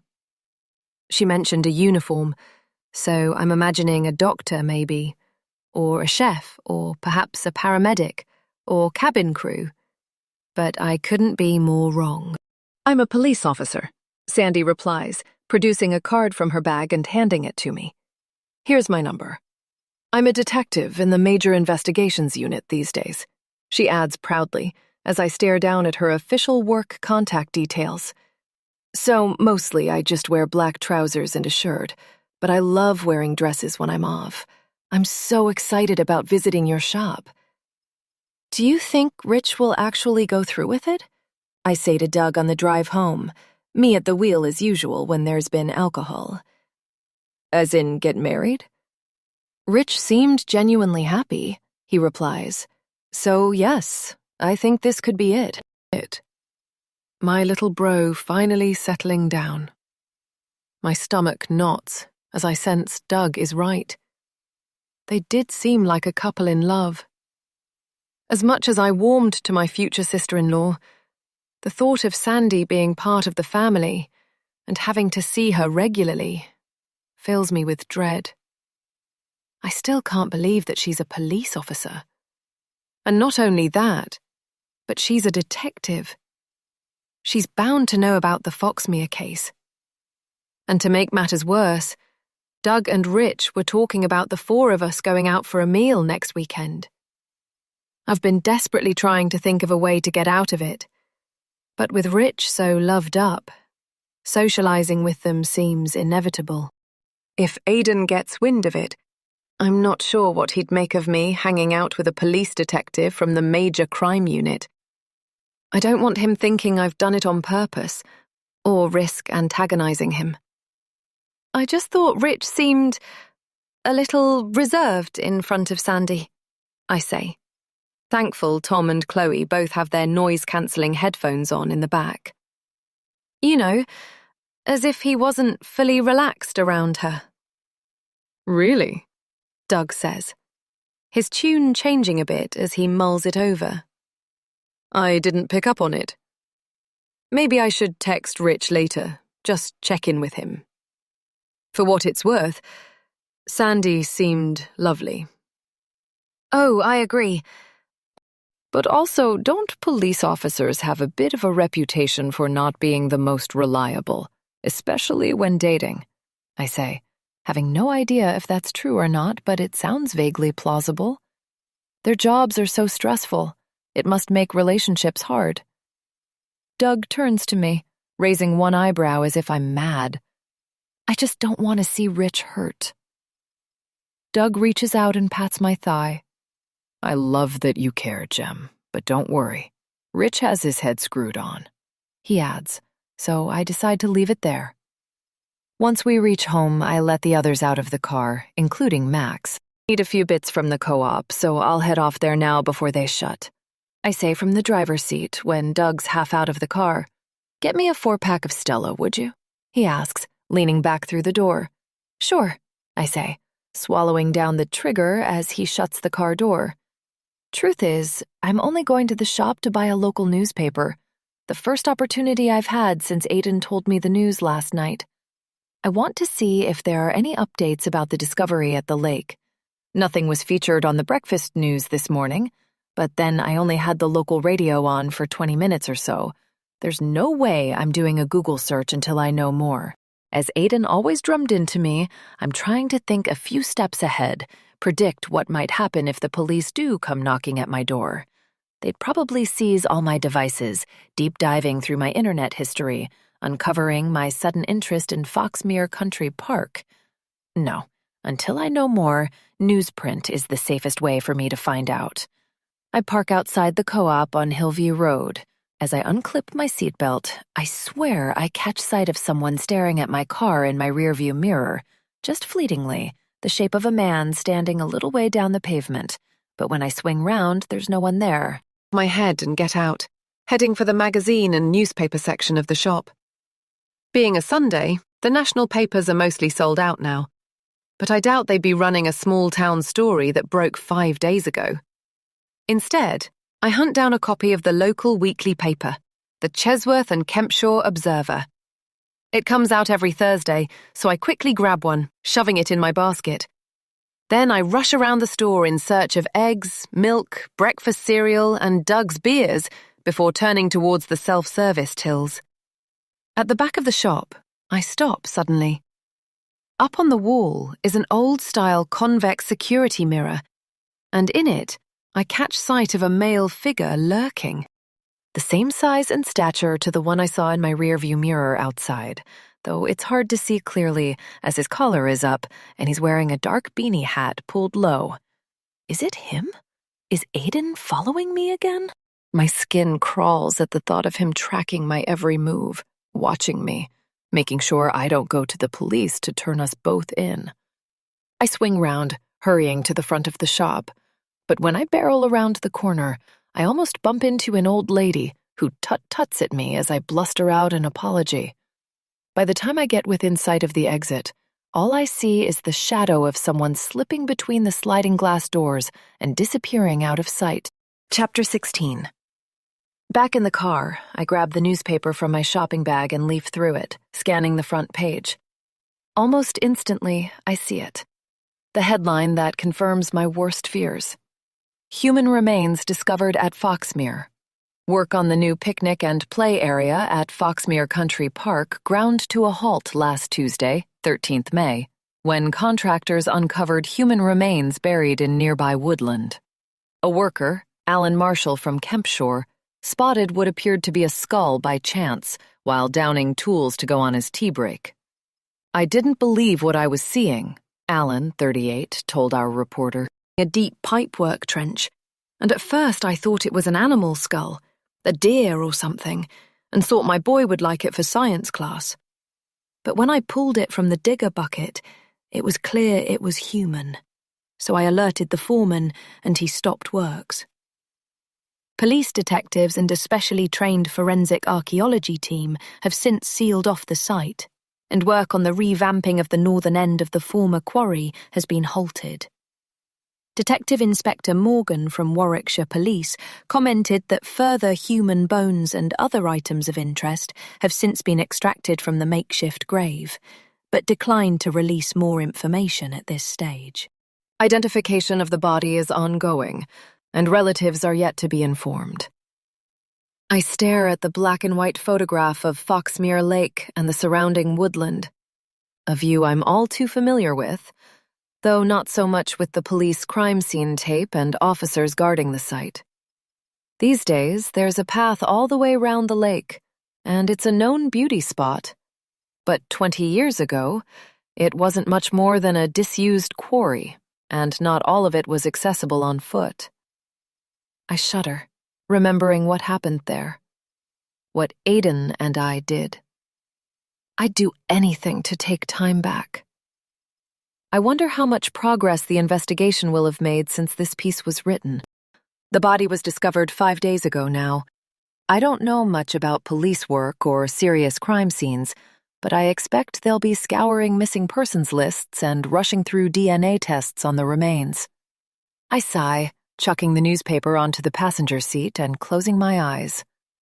I let out a deep groan, then take a breath, knowing I need to get home before Doug starts to worry. But then I catch sight of his beers in the shopping bag on the passenger seat. I reach out and touch one of the cans, but only for a second, imagining the crack hiss as it opens, the cold liquid fizzing down my throat. But I turn away and start the engine, focusing straight ahead as I drive off home. You're a star. Doug opens a beer and raises it in my direction. None of us are very hungry after scoffing Mom's buffet food all afternoon, but I make Tom and Chloe a plate of chicken sandwiches with some crisps, which they take up to their rooms. I've already made some for Doug, and he's eating his in front of the TV, Max lying at his feet. Your mom was on good form. He pats my thigh as I sit next to him with a cup of tea. The hoppy smell of his beer hits me as he drinks. I nod, not feeling much like chatting. Yeah, she seemed to have a nice time. Doug has the newspaper I bought earlier open on his lap, the front page facing up. I do a double take when I see it. Recycling, but he must have grabbed it before I had a chance. Terrible about that body, eh? He says, tapping the paper with his finger as he swigs from his can. Almost on our doorstep. Not good, I say as casually as I can manage while flipping channels on the TV. But my insides are churning. Shall we carry on with the Netflix series? We've got time for another couple of episodes. I just want to change the subject. Sure, Doug replies. I wonder if they'll manage to identify the poor sod. He points at the photo of the woods. I bet they will. He says, answering his own question through a mouthful of sandwich. It's amazing what they can do these days. Someone's going to get a shock when the police come knocking. What do you mean? My cheeks flare red. Just that some poor family is going to get a visit from the cops with bad news. Oh, yeah. Right. It's awful. I force a laugh. I'm still so on edge, especially after finding out that Rich's new fiancé is a detective. I meant to say, I had a call from Grant while you were out, Doug says, biting into another sandwich. It takes me a moment to realize who he means. Aiden. He wanted to say thanks for last night. I told him it was your idea to invite him, and he said he was very touched. That's nice, I say, biting my tongue. Shall I press play? I aim the remote at the TV. In a sec, love. Grant wanted to ask us a favor, but it's a pretty big one, so I said I'd run it past you first. I whip my head round again. A favor? Like what? He's recently moved to the area and is in between places. He's looking for somewhere to stay for a month or two, just until he gets sorted with his new job and can find somewhere more permanent. My eyes widen. I can't believe what I'm hearing. What does this have to do with us? I showed him our annex last night. He seemed quite impressed with my handiwork, and now I realize why. He's asked if he could move in while he finds a place to live. My mouth drops open, but I have to force the words out. Not really. No, that won't be possible. He can't stay here. This can't be happening. I have no idea where Aiden is living these days. I don't know if he's remained local the last 2 decades or if he moved away. Perhaps he's been at his parents' farm. They would be well into their 90s by now, so he might even have inherited their property. I never got to meet them. Why not? Doug says, sounding surprised. He said he'd pay rent. He offered 800 quid a month, love, so I don't think we should be too hasty turning it down. And it might even be for 2 or 3 months. About it. That's a couple of weeks in a Cornish cottage paid for. I'm hearing Doug, but not taking in his words. How the hell am I going to refuse? Aiden has me over a barrel, and it's obvious that he only wants to stay in my orbit to make sure I don't crack and go to the police. But if I don't agree to him moving into the annex, then he's able to make my life very difficult. For a start, he knows about Open Door, and will have probably worked out that Doug doesn't know about it, that I've been lying all these years. I'd have a lot of explaining to do to my husband. Sure, you're right, I say with another of my forced smiles. I'm being silly. We could do with the extra cash. I jab the remote control at the TV. Tell Grant it's fine by me. Chapter 17, March 2003. So, are you officially dating?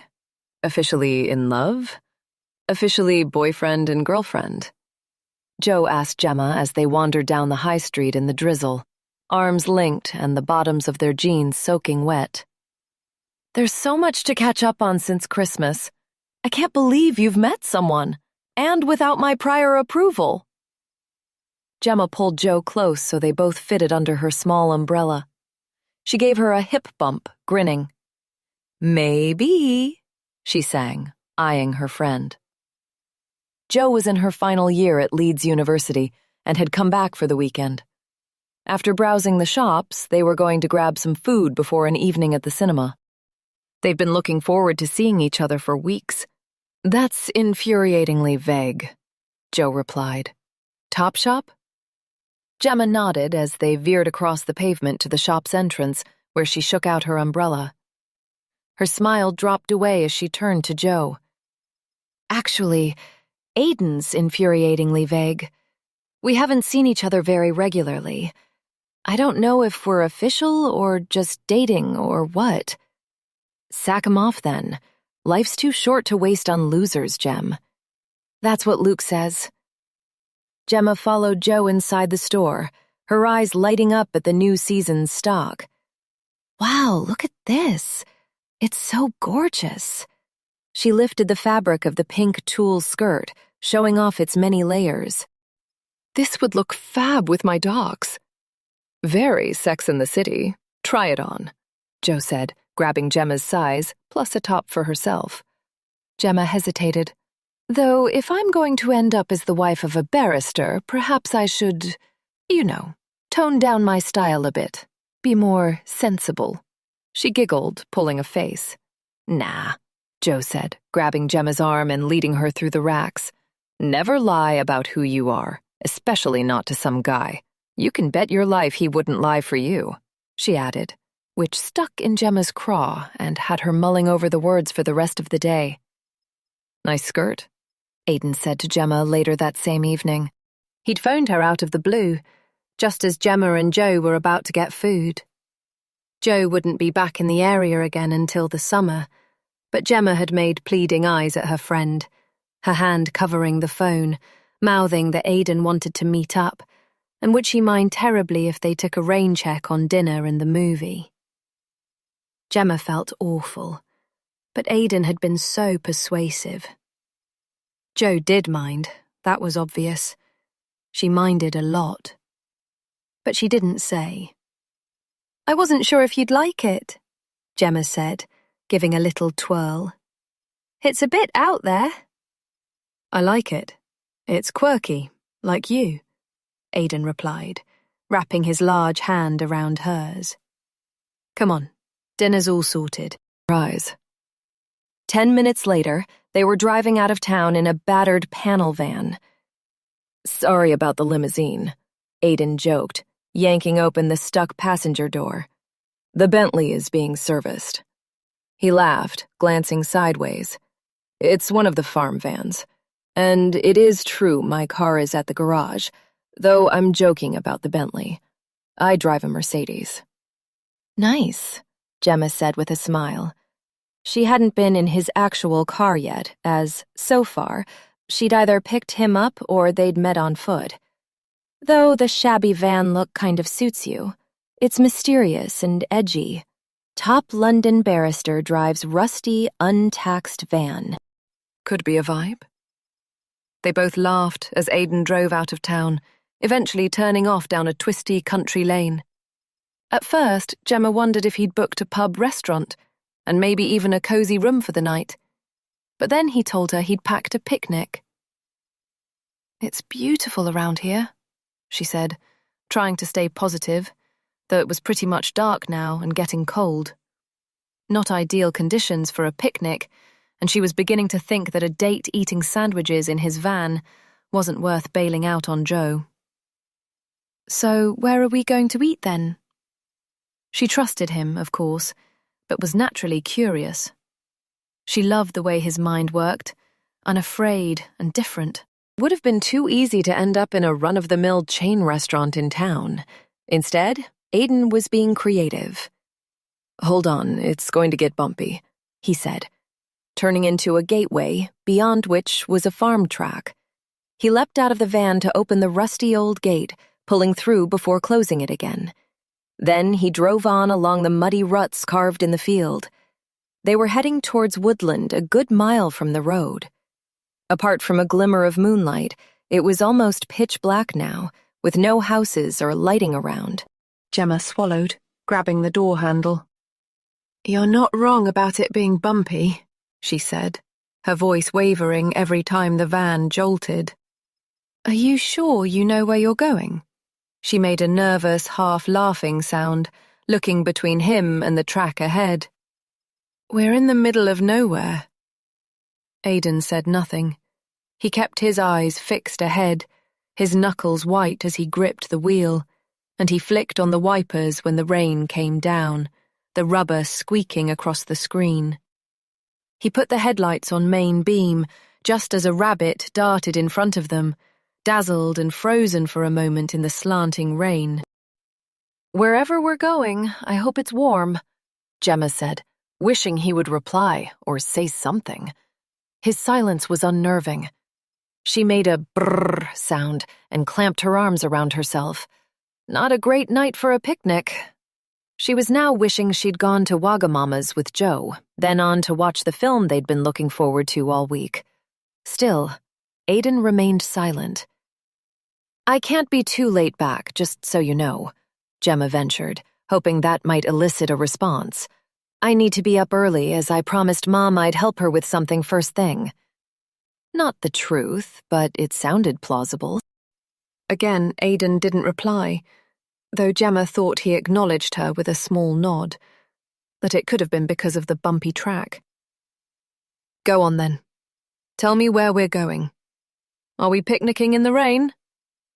Another nervous laugh bubbled up Gemma's throat. Her heart was beginning to pound, which was stupid if she was rational, because this was the man who treated her to an expensive lunch in London, the same man with whom she'd had passionate sex in her car, and the man who looked at her adoringly the other few times they'd met. Hadn't he already proved that he wasn't some evil murderer, that his intentions were wholly good? But Gemma was still unnerved by his silence. "Can I have a clue? Just one teeny-weeny one?"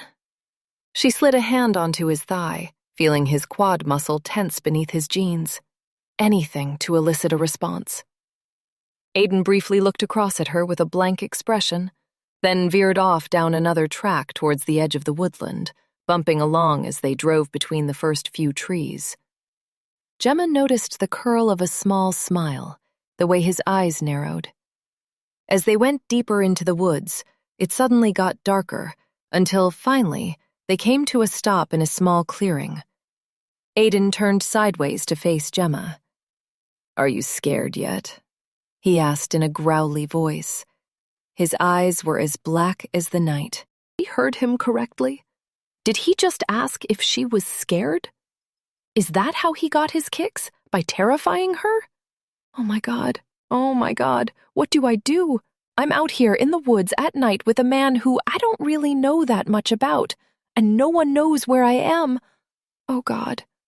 "Of course I'm not scared," Gemma said, forcing a brittle laugh. It was the biggest act of her life.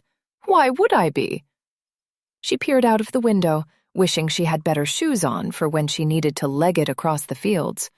The rain was coming down hard. "Come on," Aiden said, not taking his eyes off her. "Follow me." He grabbed a waxed jacket from the back and put it on. Against her better judgment, Gemma got out of the van and pulled up the hood of her coat, watching as Aiden grabbed a wicker hamper from the back of the van and then strode deeper into the woods, hunched against the rain. She glanced back over her shoulder towards the fields and the way they'd come. It was so dark out there now, and she wasn't entirely sure which direction the road was, and it was muddy and cold and scary looking in this rain. Was she better off staying here with Aiden? Her imagination had run away with her, that was all. He wasn't going to hurt her. She just needed to get a grip and calm down. Nodding to herself, she followed Aiden deeper into the woods, tramping between the trees, tripping on ferns and undergrowth, until they reached another, smaller clearing. "Oh, who lives here?" Gemma said, shielding her eyes from the rain as she stared at the almost derelict-looking caravan hidden in some bushes. It was part rust and part covered in brambles and moss, its battered green metal sides dented and discolored. Was there a faint glow coming from inside? "The groundsman who tended these woods used to live in it. It's all part of my father's estate." There was a tinge of pride in Aiden's voice as he shoved a key in the lock, giving it a firm wiggle. Then he yanked the stiff door open, beckoning for Gemma to go inside ahead of him. Gemma didn't get to ask any more questions because a second later, she could barely speak from shock. She covered her mouth, staring around disbelievingly at the otherwise grim interior. She turned, her eyes wide as she looked up at Aiden, suddenly bursting into fits of giggles. "Oh my God! I don't believe you did this!" She gazed around. "It's beautiful! This is all for me?" Both hands covered her mouth as Aiden's expression turned from stony to delighted. Gemma took in the dozens of candles and tea lights on every surface and ledge, plus strings of fairy lights everywhere illuminating the inside of the caravan. It's like a magical grotto. Fit for a princess, he said with a satisfied smile, setting down the hamper on the grubby worktop. A hamper with Fortnum and Mason printed on the top of it, no less, Gemma spotted, feeling so happy. A moment later, they were drinking champagne from crystal flutes, and a short while after that, they were making love on the old sofa cushions with the sound of raindrops pattering on the roof above them. It couldn't have been more romantic. And later, even though Gemma desperately wanted to ask why Aiden had asked if she was scared, watching her reaction with a sparkle in his jet-black eyes, she decided that, all things considered, it was best she didn't know. Chapter 18. Knock, knock, A voice says, making me whip up my head. May I come in? Oh, hi, Megan. Yes, please do. Everything okay? She asks, coming into the back office at Clover, where I'm hunched over my desk, staring down at a pile of papers and invoices.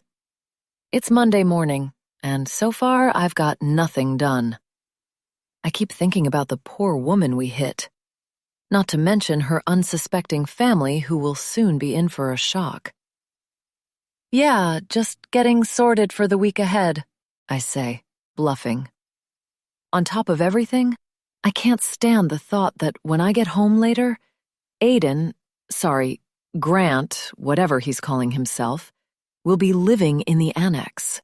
He won't have access to our actual house, but he'll still be way too close for comfort. Doug has only recently put the finishing touches to it, getting it ready for Bill, his and Rich's father, to move into. That was until he had to go into a nursing home a couple of months ago.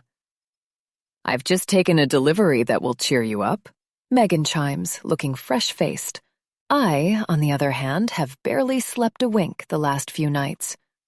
A delivery, I reply, wondering if it's stock I'd forgotten about.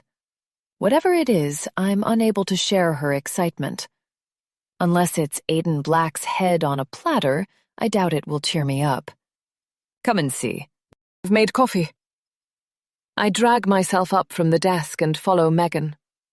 For some reason, I'd been thinking about that evening when Aiden whisked me off for an impromptu picnic in the caravan. Looking back, it wasn't about the twinkling lights and candles, or the caviar or the champagne. It was about the sick thrill Aiden got from scaring me, terrifying me. He took delight in watching my fear unravel as we headed into the dark woods, me terrified that I was about to be murdered. No doubt he got a kick from it. I follow Megan back to the shop floor, blinking away tears of anger and compassion for my younger self. I had no idea what I was getting myself into. Ta-da! Megan exclaims, gesturing to a huge bouquet of white lilies on the counter. Oh, goodness, I say, my first concern being that Doug and I can't really afford such luxuries. Then comes the panic that I've forgotten our anniversary. But no, that's 3 months away yet. My next guess is that they're from Joe and Nick to say thanks for the meal on Saturday, though she's already sent me a text and she brought flowers on the night. I pluck off the attached envelope and open it. Inside, there's a postcard, and when I turn it over, there's a sickeningly familiar picture of Foxmere Lake and woods.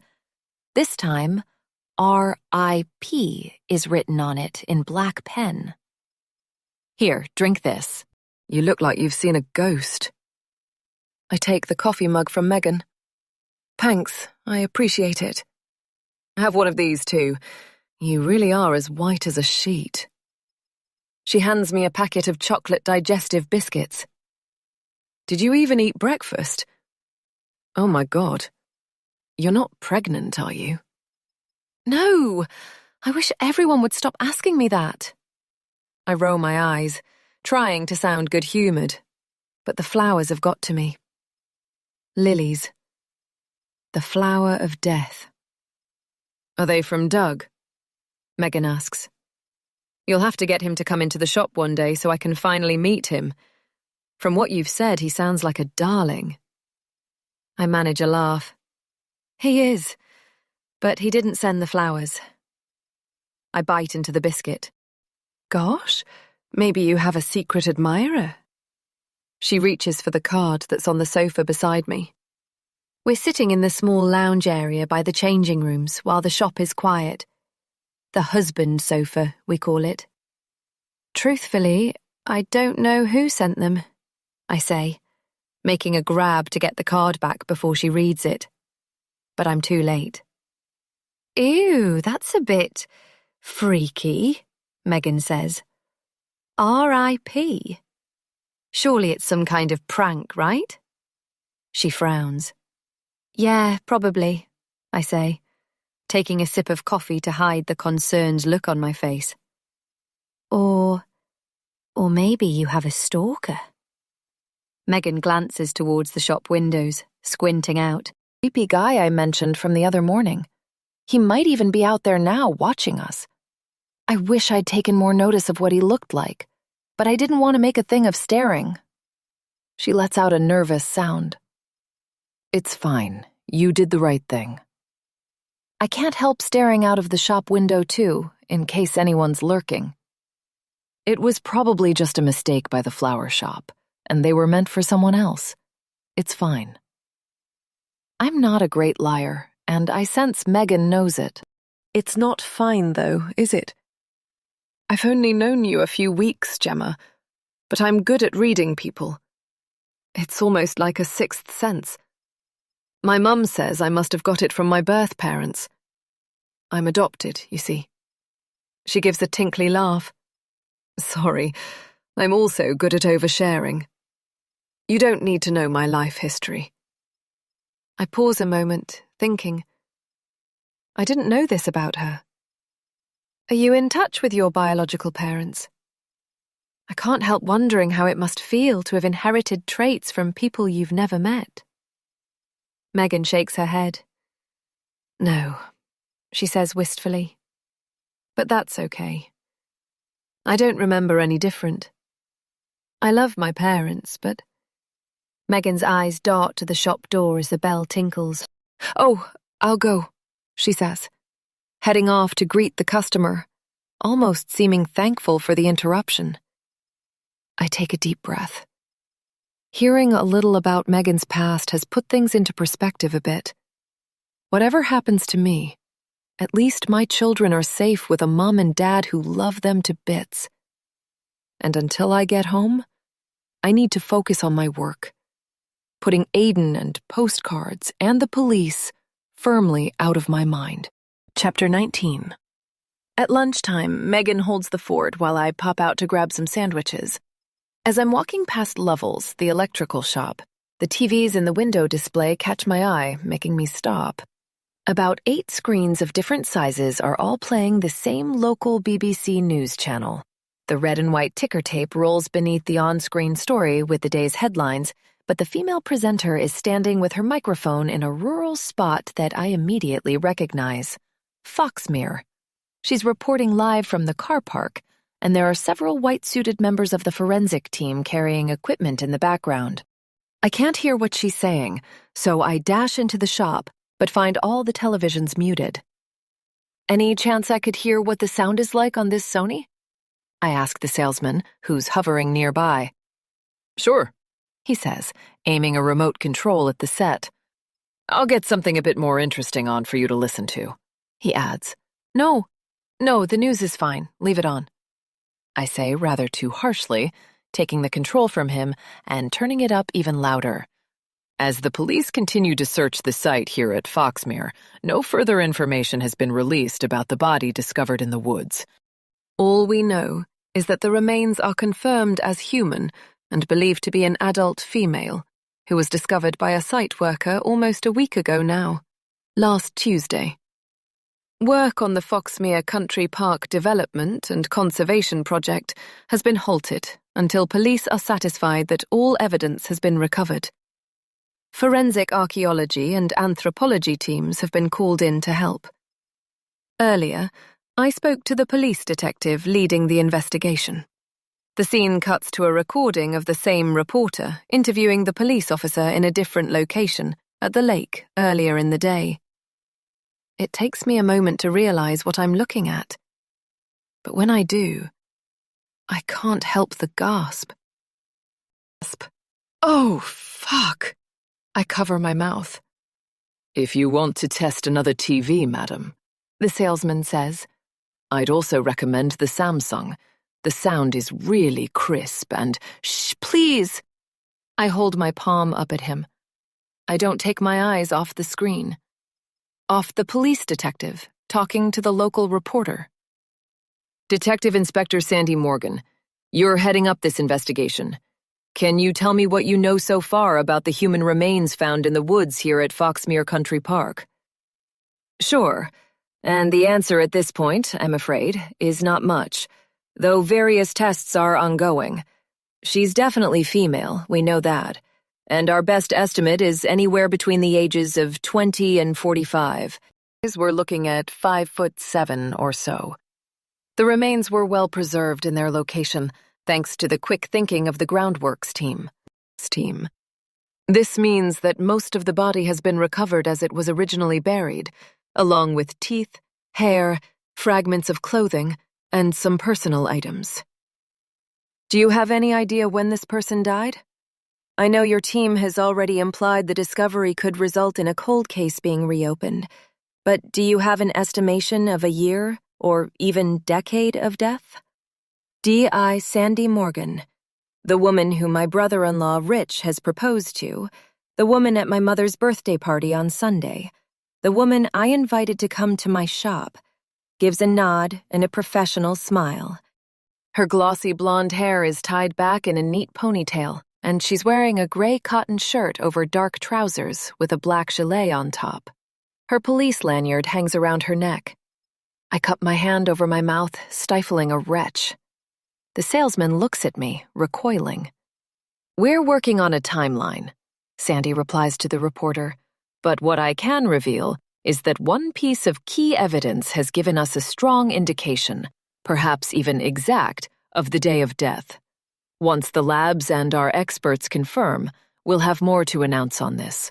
And of course, my detectives are working their way through missing persons lists now that we have DNA samples back. It won't be long before we're able to notify the family, and hopefully get to the bottom of exactly what happened. I can't listen anymore. I thrust the remote control at the salesman and rush out into the street, heading to a narrow alley at the back of some shops where I know there are some dustbins. I lift the lid of one and throw up. Chapter 20.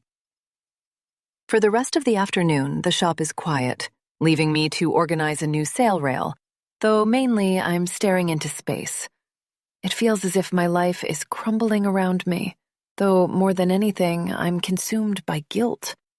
With a single conversation at the police station, I could solve the entire case and put a whole family out of their misery. Yet I would be plunging my own family right into it. Besides, Aiden would never allow it, and if he found out, there's no telling what he'd do to Doug and our kids. He'd hit me where it hurts, my family. I'm back with the sandwiches at lunchtime, putting mine in the fridge because I couldn't face eating. Megan seemed to know better than to ask what was wrong, and I felt her concerned eyes watching me. She does indeed seem able to read people. If only I'd had her skills at the same age. I took a look at the CCTV system while you were out getting lunch, she tells me. I glance up from writing sale price tags. For some reason, the file-saving option had been turned off, and the cameras had been disabled in the settings. But I fixed it all now. The software needed updating anyway, so I've done that too. To call out the IT guy anymore? Oh, that's a relief, I tell her, thankful that at least one problem is sorted.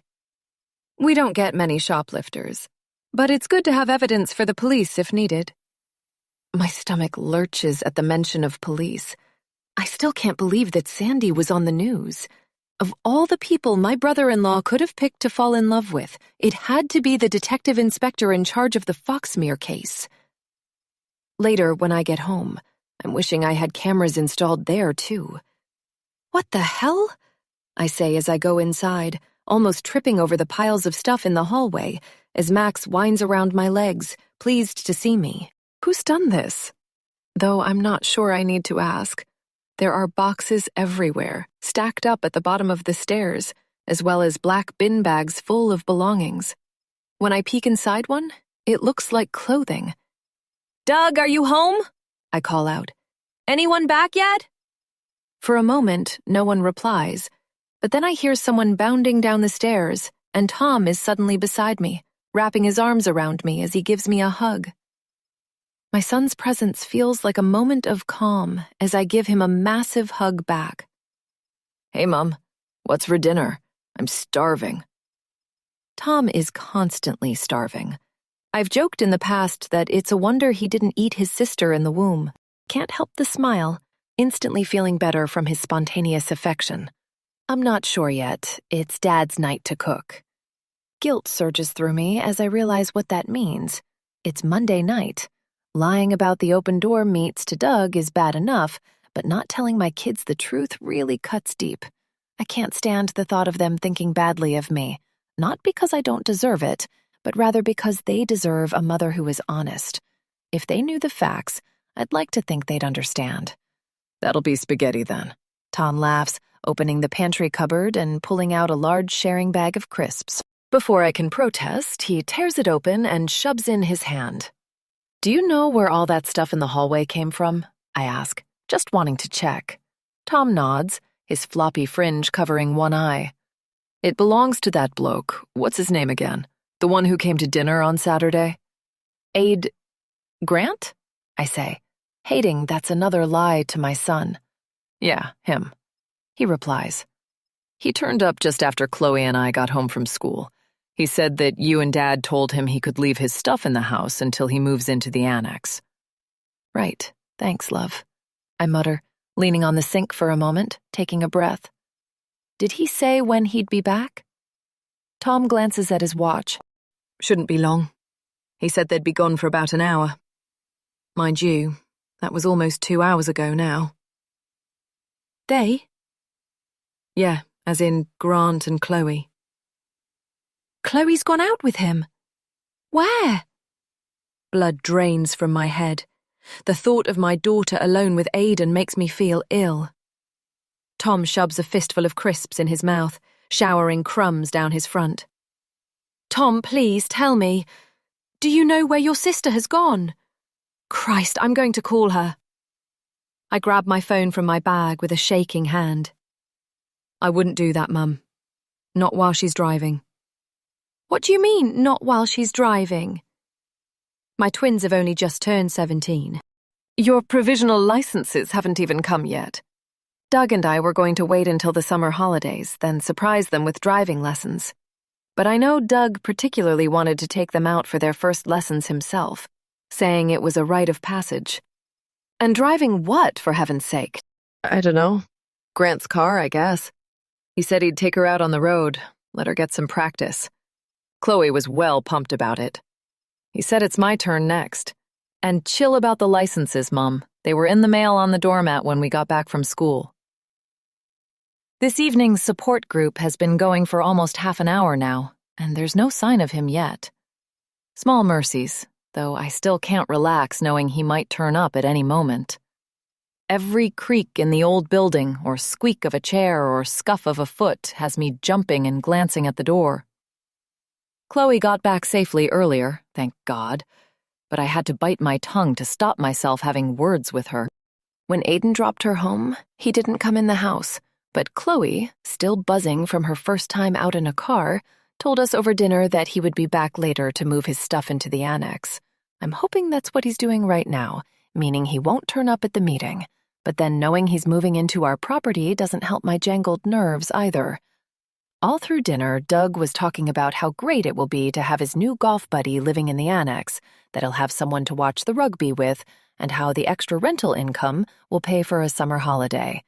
I tried to sound pleased for him that he'd made a new friend, but God, it was hard. Of all the people in the world for him to hit it off with, it had to be Aidan bloody Black.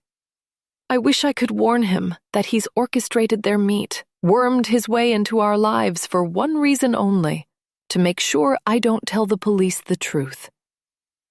I bring my attention back to the open door group. Thank you for sharing your story, Pete, I say. He's a burly man in his 50s dressed in high-vis workman's gear. He has ruddy cheeks and tears in his eyes, and I don't fail to notice the tremor in his hand when he hands the spotty handkerchief back to Eric. It was brave of you to be so vulnerable. He smiles over at me, giving me a look that tells me how grateful he is for my support. After his first time at the group, he didn't come back the following week, so I reached out to see if he wanted to get a coffee. We sipped our drinks and walked in the park, doing this a few times before he finally built up the confidence to return to the group. He's been sober ever since. Does anyone else have anything to share? Eric asks. I glance at the door, praying it doesn't open. It's now or never, and I could really use some support myself. Yes, me, if that's okay, I say, raising my hand tentatively. Eric smiles and nods, passing me the handkerchief. Another glance at the entrance door to the church hall to make certain Aiden isn't about to come in. I take a breath. It's been a tough few days, I say, my voice wavering. I came close to temptation. A few murmurs ripple around the group as I remember Doug's beers sitting on the passenger seat of my car, plus me watching everyone drinking at Mom's party. My husband, well, he doesn't know about my struggles. I hear a surprised noise from Eric. We've been together about 20 years, and, well, it's never seemed like the right time to tell him about my drinking.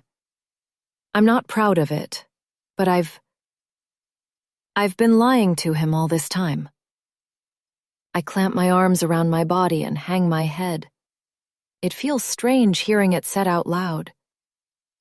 Suddenly, a noise echoes around the entire hall. Everyone looks around, me included, to see Aiden standing in the entrance, the shoulders of his dark coat glistening from the rain as he bangs the door closed behind him. I have no idea how much he heard. I was so focused on what I was saying, I didn't even hear the door opening. Sorry I'm late, he chimes, his eyes instantly seeking me out. He strides over to the group and inserts himself into the circle. Welcome again, Aiden, Eric says somewhat flatly. Gemma was just telling us about a moment of temptation this week. My cheeks sear red hot, and I ball up my fists on my lap, twisting the handkerchief around my knuckles. It's fine, I say, shaking my head and staring at the floor. I'd finished anyway. No, do carry on, Gemma. Gail pipes up from my right. You mentioned about lying to your husband. Well, the same happened to me. It would really help me too if we could discuss this. Yes, do carry on, Gemma, Aiden says, hanging his coat on the back of his chair. He leans forward on his forearms, settling into his seat. What did you lie to your husband about? He steeples his fingers, tapping them together, watching me intently. I turn to Eric, praying that he'll pick up on my discomfort and choose someone else to speak. But he doesn't. Instead, all I hear are encouraging words from around the group for me to carry on. It's nothing, really. I had a bit of a shock and then thought about a drink, that's all. I tense up, not daring to look at anyone for fear I'll break down. Sounds tough, Aiden says. Perhaps if you share more about the shock, that might help. I whip my head up, almost seeing the red line of the laser stare he's giving me. It's... I stall, unable to think of a suitable lie to cover all the other lies in my life. Take your time, Gemma, I hear Eric say. No pressure. I nod, feeling the sting of tears. It's just... well, it's funny how stuff from the past, things that you thought were long gone, things that you were certain were buried, It's funny how they rear up when you're least expecting them. I bow my head and close my eyes. Silence for a moment as everyone takes in what I said. Then Gail chips in. "It's unfinished business then, love," she says in a well-meaning voice. "Your past is part of the future in ways you never imagined when it was your present. It always comes back to bite you. You just have to find it within yourself to give it a damned hard bite back." Chapter 21. In the tea break, Aiden approaches me in the corridor where no one can see us. He grabs my arm, pulling me close. "Get off!" I hiss, shrugging away. "Just checking we're still on the same page, Gemma," he says in a low, intimidating voice. "Checking you're not going to do anything stupid, like go to the police. My bet is they already know the identity of the woman. That detective on the news said they've got some strong evidence." I lead Aiden further down the corridor so we're not overheard. Most people are busy getting tea or outside having a smoke. Look, last time I saw you, I thought you were dead. I finally get free of his grip and clamp my arms around my body in an attempt to stop the shaking. "If you were that bothered about getting our stories straight, you wouldn't have disappeared for the last 20 years. Where the hell have you been all this time?" My mind takes me back. About a week after the accident, my guilt was overwhelming, and I'd made up my mind I was going to the police. It would also mean finishing things with Aiden, so I went to his house to end it. I suppose a part of me was hoping he'd come to the station with me. When he didn't answer the door, I tried the handle and found it unlocked. Went inside, and that's when I found him on his hallway floor with a blood-covered wrench from his toolkit lying nearby. I stifled a scream before dropping to my knees, checking and double-checking for a pulse. But there was nothing, not even a faint heartbeat, and I couldn't see him breathing either. Blood spilled from the gash on his head as I bent down and cradled him, sobbing because the man I once loved was dead. Looking back, maybe they were tears of relief. Someone had done this to him. Someone had killed Aiden Black, and thoughts of going to the police were overshadowed. Then, as I prepared to leave, wiping the door handle and anything else I'd touched with my scarf, making sure I'd not left a trace of myself behind, a chilling thought struck me. What if whoever had killed Aiden knew our secret? What if they'd done this to get revenge? And what if their next target was me? "I've been busy living my life, Gemma, just like you," Aiden says in the corridor, snapping me out of my horrible thoughts. "You have a lovely family, by the way. You've done well for yourself." He smirks, allowing a moment for his veiled threat to sink in. But the police are getting closer to the truth, and we need to be prepared. Get our facts straight. I tense up at the mention of Doug and the twins. "Don't you dare bring my family into this," I hiss. "And what the hell do you think you're playing at, moving into our annex?" "Your family is already involved, whether you like it or not, Gemma. Call it insurance. Being close lets me keep an eye on you and make sure you stick to what we've agreed. I'd prefer that neither of us goes to prison. But if it must be one of us, then I'm going to make damned certain it's not me."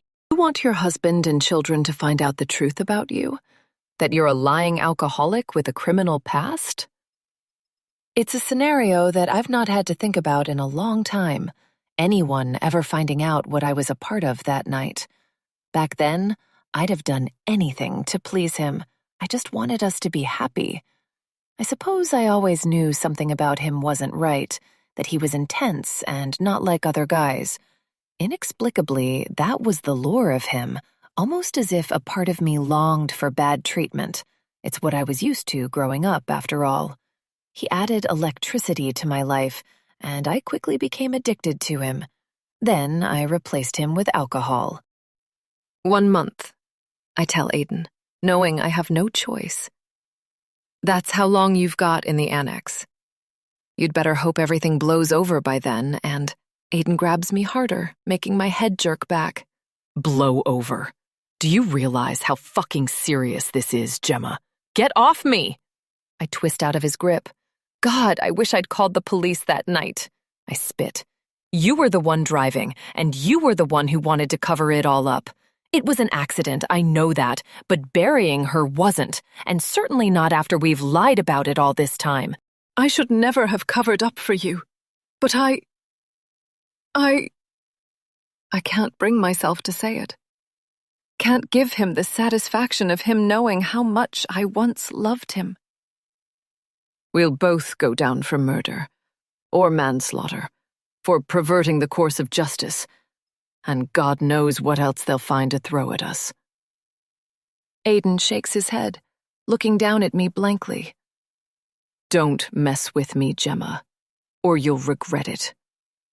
He's about to say something else when Eric suddenly comes down the corridor. We're regrouping now, he says, touching my arm when he sees me shocked, then shooting a look at Aiden. Everything okay, Gem? Does he sense the tension crackling between us? Yeah, I'm fine, thanks. I want to hug Eric for saving me, but instead I walk off and take my seat with the others. For the next 15 minutes, various members share stories. I try to listen as best I can, offering helpful comments where I'm able, but it's hard to focus. Then Aiden pipes up that he'd like to speak, taking hold of the handkerchief when Eric passes it to him. My heart skips a few beats as I brace myself for what's going to come out of his mouth. He clears his throat, clutching the square of red and white spotty fabric, toying with it as he leans forward on his forearms, staring at the floor. I lost my father to alcohol, he begins, suddenly glancing up at me. I found him lying in a pool of blood and excrement. It was like a murder scene. I was 12 years old.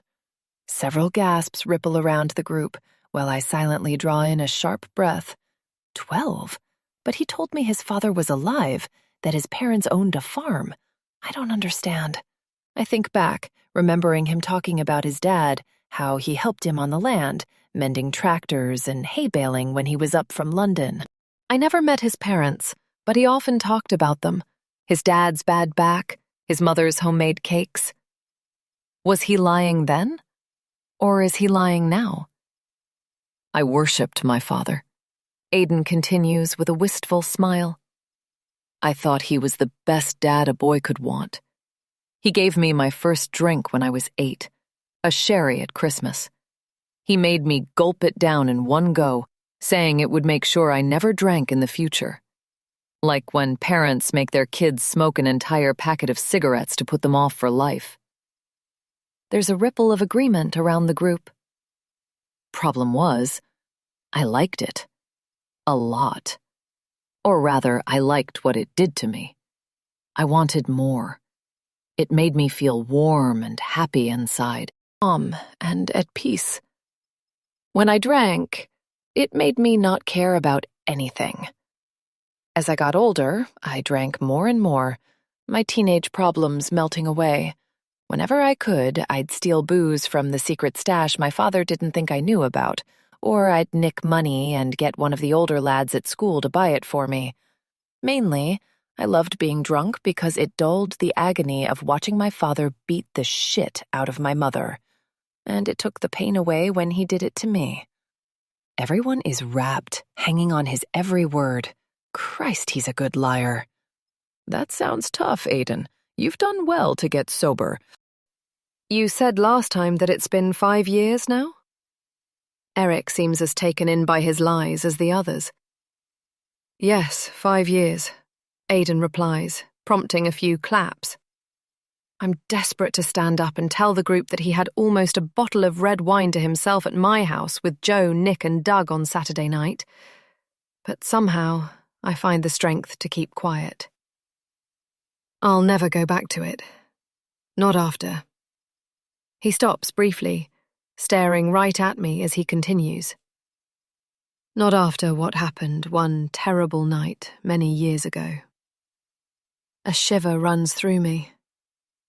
Dear God, surely he's not going to talk about that. Still staring right at me, Aidan remains silent. Then, after what seems like a lifetime, he passes the handkerchief back to Eric. Chapter 22. When I get home after the meeting, the twins are upstairs, so I head up to see them. They're like an antidote to seeing him this evening. Tom is glued to his screen, headphones on, playing a game, but twists round and smiles when I give him a hug, letting him know I'm back.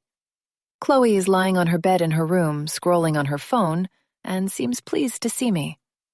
"They're nice," I say, peering over her shoulder. She's looking at a pair of shoes.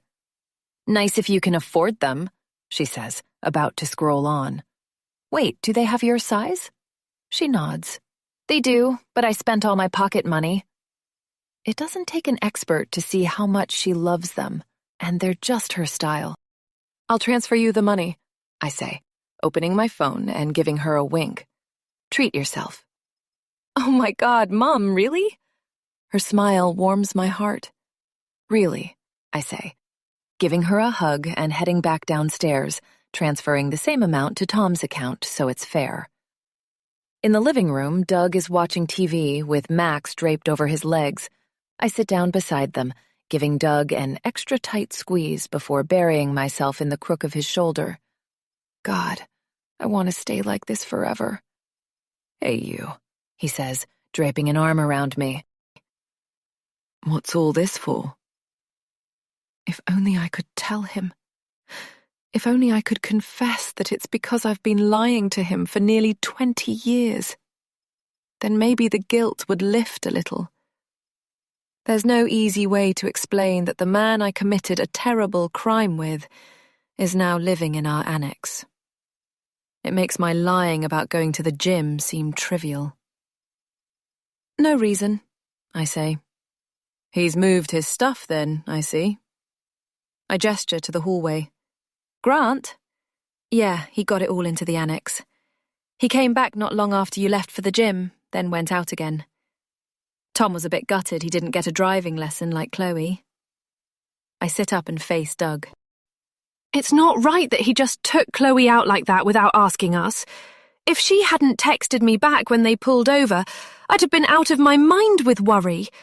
You might know him, but I don't." Yet another lie. "I mean, was he even insured?" Doug nods. "He told me he was covered through his works policy. To be honest, love, I don't mind that he took Chloe out. She was thrilled, and it saves us forking out the extra premium." "I thought it was a big thing that you wanted to do with the twins.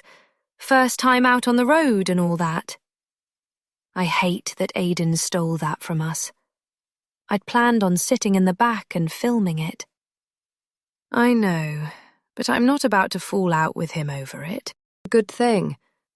Anyway, according to Tom, when Chloe saw their provisional licenses had arrived, she literally begged him to take her out. The poor man wouldn't have had a choice. But our daughter got into a car with a virtual stranger, I want to yell.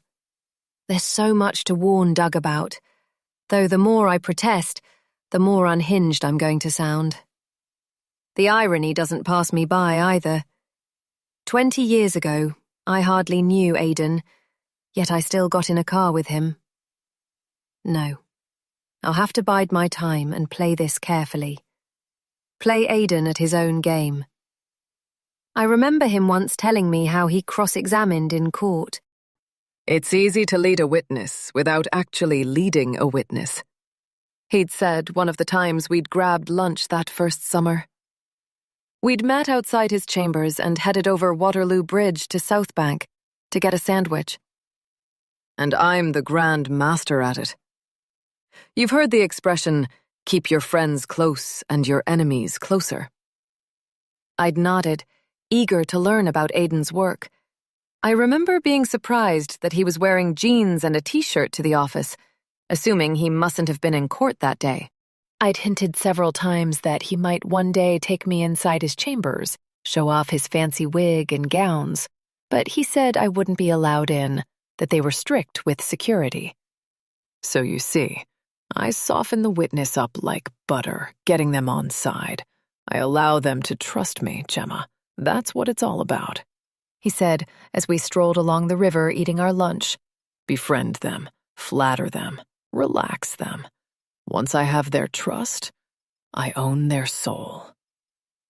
The next morning, I'm late getting to work, but thankfully Megan has opened the shop.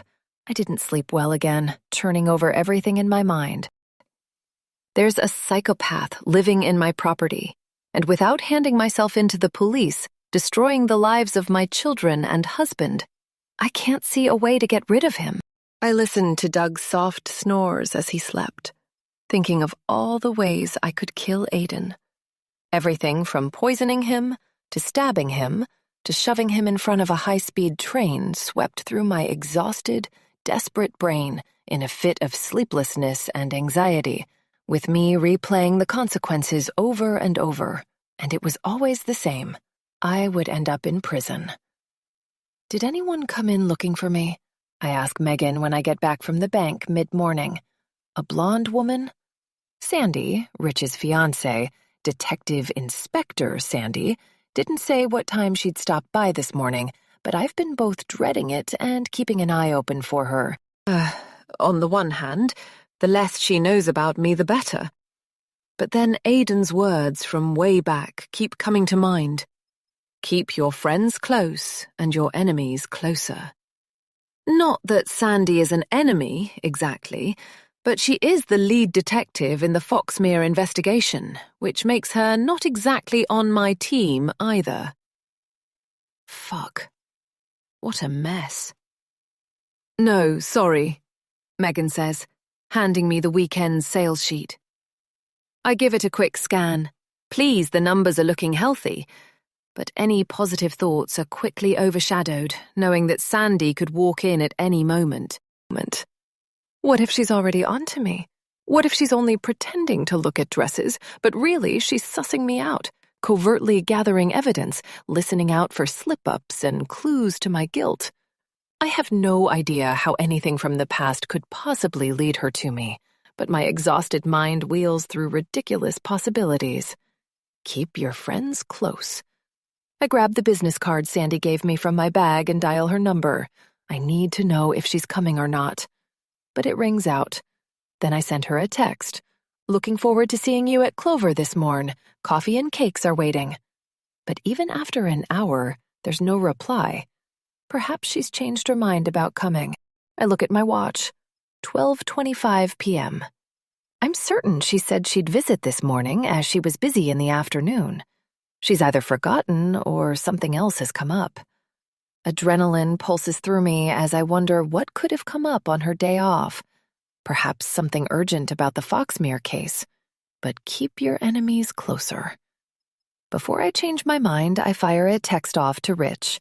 "What's Sandy's address, Rich? I have some clothes to drop off at hers. Lovely to see you on Sunday, and congrats again. Kiss, kiss." He replies within a minute, no doubt from under the bonnet of a car at the garage where he works. "Don't let her spend too much, saving for wedding, LOL. Flat 2, Oak Tree Court. You can park out front." I shoot a message straight back about giving her a family discount so he needn't worry, and then grab half a dozen random dresses in sizes 8 and 10, my best guess, and bundle them into a protective cover. "I'm just delivering these to a client," I tell Megan, which isn't that unusual. Some of our customers can't always get to the store. Megan tells me she'll hold the fort, and I head off, carefully laying the dresses on the backseat of my car. Outside the main door of Sandy's building, I ring the buzzer for flat 2. There's no reply, so I ring it again, my overwrought brain convincing me more and more that she's been called in to work on her day off. Not a good omen. My mind spirals, concluding that the forensic team must have discovered who killed the woman in the woods, that a man called Aiden Black brutally mowed her down in a hit-and-run and then cold-heartedly buried her body in a remote grave with his girlfriend, Gemma Lawson, guiltily watching on. Can they ascertain that much from decomposed remains? I press the buzzer again, but there's still no reply. The dresses are getting heavy, and there's no one about to let me in so I can knock directly on Sandy's door. It's a sprawling 1970s block set in large gardens with 12 buzzers on the panel and only 3 stories high. I imagine flat 2 will be somewhere on the ground floor. Perhaps Sandy has got earphones in, maybe enjoying a leisurely read on the sofa. Or she's having a cleaning session and hasn't heard the buzzer over the noise of the vacuum cleaner.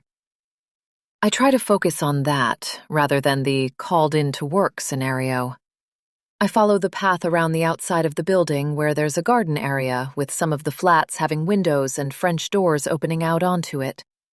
I've no idea which is flat 2, but I steel myself to peer in through one of the windows, cupping my free hand against the glass. An old lady starts when she sees me, clutching her heart and dropping her knitting. I hold up my hand and back away. Sorry, I call out, moving on. The next window I look through has a definite bachelor pad vibe to it.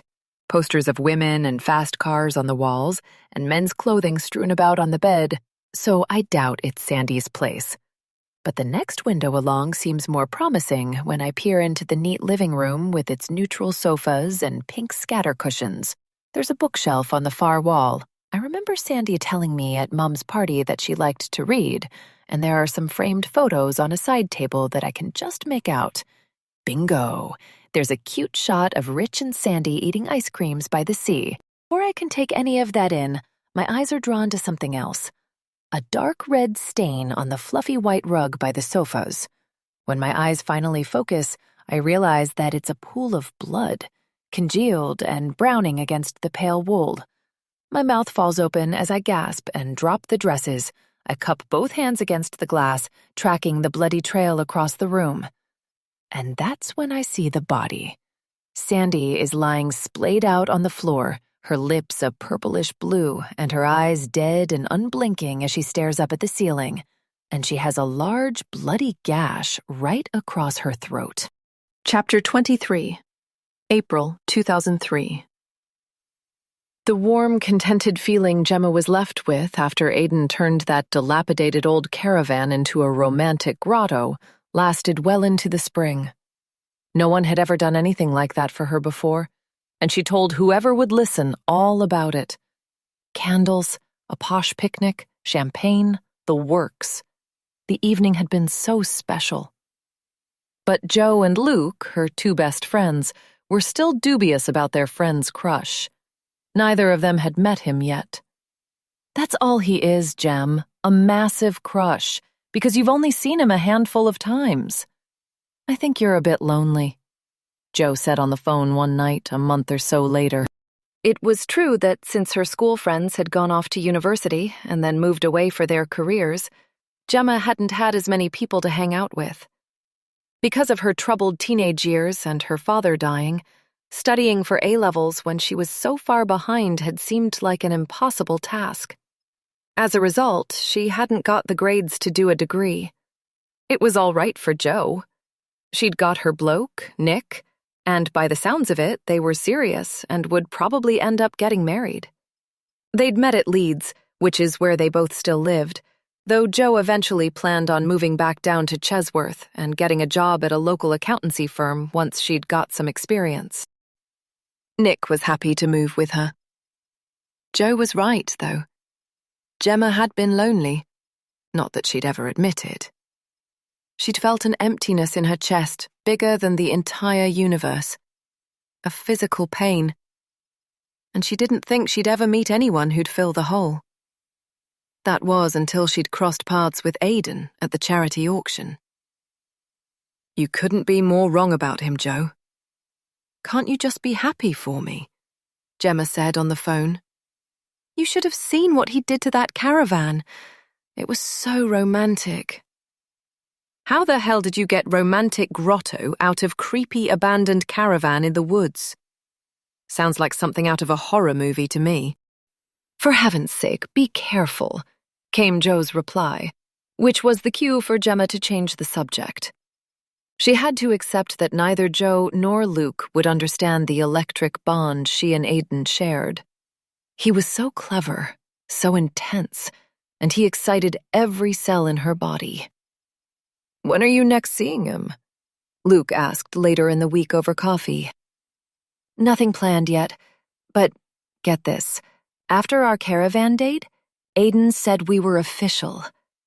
Gemma beamed and pulled down the neck of her sweater. Ta-da! He gave me this. It's solid gold. Isn't it gorgeous? Luke leant forward to see. It was a delicate chain with a gold-colored charm attached, no bigger than a thumbnail. Whoa, girl, that's grim. The coffin. Luke backed away, pulling a face and holding up a palm. And no way it's solid gold. I don't think it's even plated. Gemma laughed. Oh, Luke, it's not creepy at all. Aiden said the coffin symbolizes eternal love, even beyond death. Look.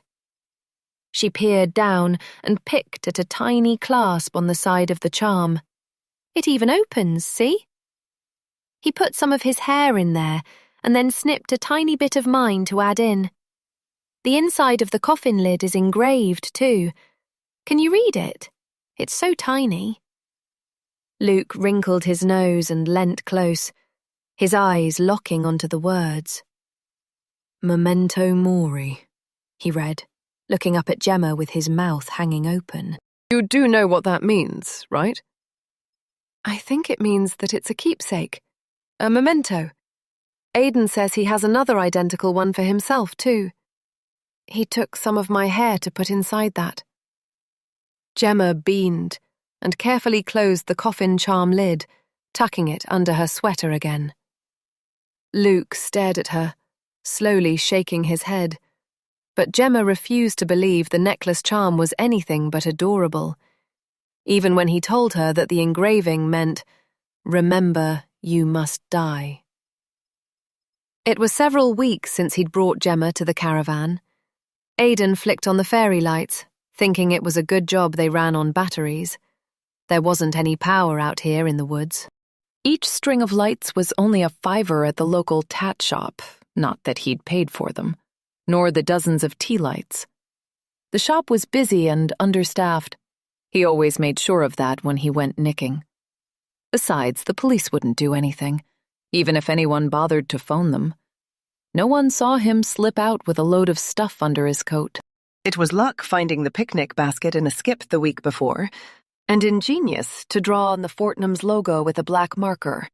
Gemma didn't know the difference, and any good sense she might have had was outshone by the twinkly lights and lavish lifestyle he pretended to live. Booze and a few candles usually did the trick with these women, along with the champagne and caviar he'd bought with the cash from that old bloke's wallet he'd nicked down the pub. All so easy. Aiden smiled as he remembered Gemma's growing panic when he took her into the woods.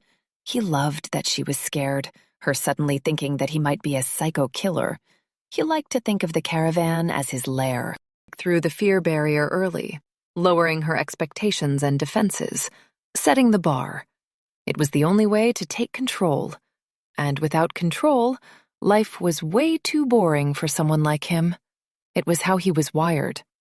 Not that he knew what to do with Gemma long-term yet. That was the problem. In the past, he'd always been a bit dumb when it came to women, not knowing how to act around them. No, he hadn't been dumb. He'd been catastrophically terrible with women. Growing up, he'd watched his father beat his mother's bones to a pulp on a regular basis, so that wasn't much of a blueprint to work from, though he can't say it hadn't fascinated him to some extent, sometimes dreamt about it. Over the years, he'd tried to learn what women liked, but he found relationships hard. On, off, on, off. Some women couldn't make up their minds. Some went hysterical at the slightest thing, while some were needy and clingy, demanding his attention all the time. But he liked Gemma. She seemed, well, different to the others, grateful almost, and he didn't want to end up hurting her, though he wasn't entirely certain he'd be able to stop himself. Aiden lit the cooking stove in the caravan, filling the tin kettle with water. It was a pain having to bring it from the standpoint in the next field, but at least there was a supply nearby, and during the times he stayed here, he'd got used to it. Once it was hot, he tipped it into a plastic washing-up bowl. Then he stripped naked, glimpsing his reflection in the small window with the darkness of the woods beyond. He smiled at how lean and muscular he was. That run of farm laboring he did several weeks ago had not only given him a bit of cash in hand, but also helped sculpt a six-pack, though he'd blown most of the money on weed and booze. But to give himself credit, he did buy another suit and some leather shoes from the charity shop in town, where he got all his professional gear from. Even he couldn't bring himself to steal from Age Concern, probably because the entire place smelt like his mother on her deathbed. Musty, old, and unwanted. As a boy, he'd tried to help her, tried to make things better for her, but it had backfired and made his father take to him with his fists too. Besides, his mother hadn't seemed very grateful whenever he'd tried to intervene, almost as if she enjoyed being beaten up. He wondered if that's why he was so bad with women now. There was no fucking pleasing them. He grabbed a sponge and lathered up with a bar of soap, washing himself all over. He rinsed in cold water, gritting his teeth, refusing to shiver. Then dressed in a t-shirt and joggers. He grabbed a bottle of whiskey from his stash in the locker under the sofa bench and unscrewed it, dropping down onto the uncomfortable bunk where Gemma had lain beneath him not so long ago. He pressed his face into the cushions, breathing in deeply, certain that behind the stink of mildew there was still a whiff of her perfume. Gemma, Gemma, Gemma, he said to himself, swigging from the bottle. What am I going to do with you? Chapter 24. Oh my God. Oh my God. Oh my God. There's a dead body on the floor. A dead fucking body. It's only the second one I've seen in my life, though it would have been the third had Aiden stayed dead. Technically, I never saw my father's body, so I can't count him. As I stare in through the window, Sandy lies unmoving, twisted and bloody on the floor in her flat. My breathing is fast, panicked, and I'm dizzy from hyperventilating. Slow down, and think. My brain won't work, like there's wet cotton wool in my head clogging everything up. Did he do this? Did Aiden somehow find out from Doug where Sandy lived? And he killed her because she's onto us? Christ, you can't just go round killing cops. But then, maybe he could. I've witnessed firsthand how cold he can be, like he's dead inside. Any compassion he ever did show was all fake. I realized this way too late. I peek through the window again, covering my mouth. Then I think, maybe Sandy just had an accident. Yes, that could be it. Perhaps she was on a ladder changing a light bulb and she fell and hit her head, and she's just unconscious, not actually dead.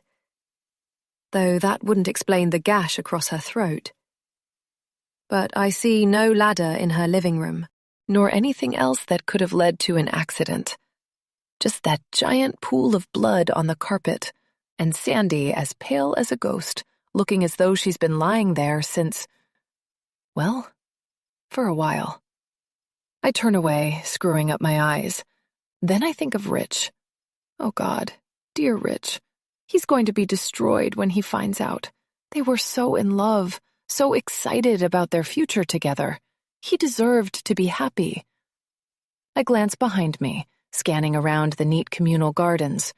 What if whoever did this is still here? What if Sandy's murderer is still lurking, watching me, biding their time? Don't be silly, I whisper to myself, trying to stay calm. No killer would hang around at the scene of the crime. And I should know, I think. My insides knotting up as I remember how Aiden couldn't wait to get rid of the evidence all those years ago. I was shocked at how easy it was for him, how swiftly he dealt with everything, cleaning up the mess he'd made.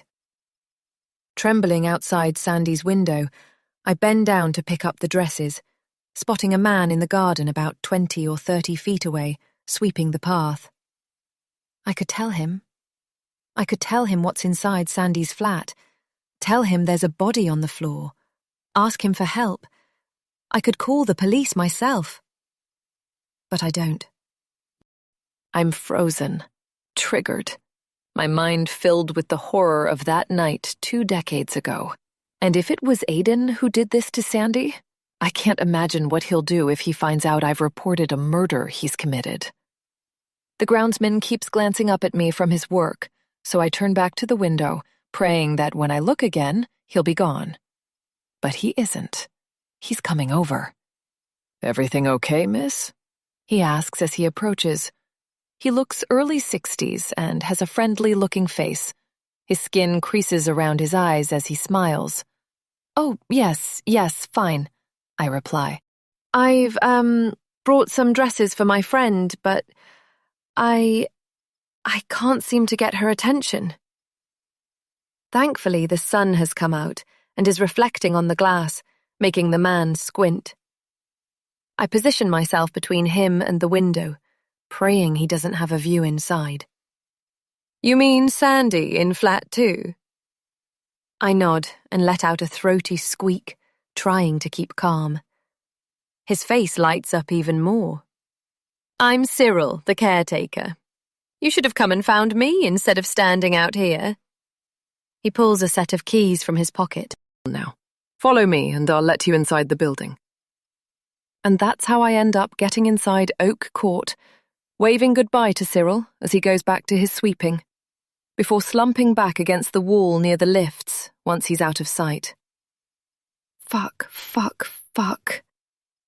Clutching the dresses in one arm, I drag my fingers through my hair. I'll wait a few minutes, then slip back out to my car, praying that no one else sees me. I do not want to get caught outside a dead police officer's door. But when I look around, I realize that's exactly where I am. Right outside flat 2, the door nearest to where I'm standing. And not only that, but it's been left open an inch or two. My mouth is like sandpaper as I swallow, wondering if the murderer left it like that. Or did Sandy attempt to get out and raise the alarm? I creep over, listening and watching out, but there's no one else around, and a lift shaft behind me is silent. I don't know what makes me do it. Maybe the hope of finding out what happened to her, or maybe the hope that I was mistaken by what I saw. But I push the door inward with my foot. "Hello?" I call out as I creep inside, feeling stupid as there's no way she's going to reply.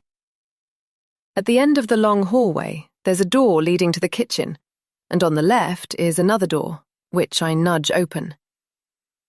Sandy's living room. I hardly dare breathe as I go inside in case there's a bad smell. But oddly, I can't smell anything. Just the sweet aroma of a reed diffuser on her sideboard. And there she is, lying on her side facing the window, her back curved part way around the sofa as I approach her. She was petite when I met her on Sunday, seeming tiny next to Rich. But now she seems almost childlike, as if the life draining from her has diminished her further. I step closer, being careful not to tread in the pool of blood that is spilled from the deep wound under her chin.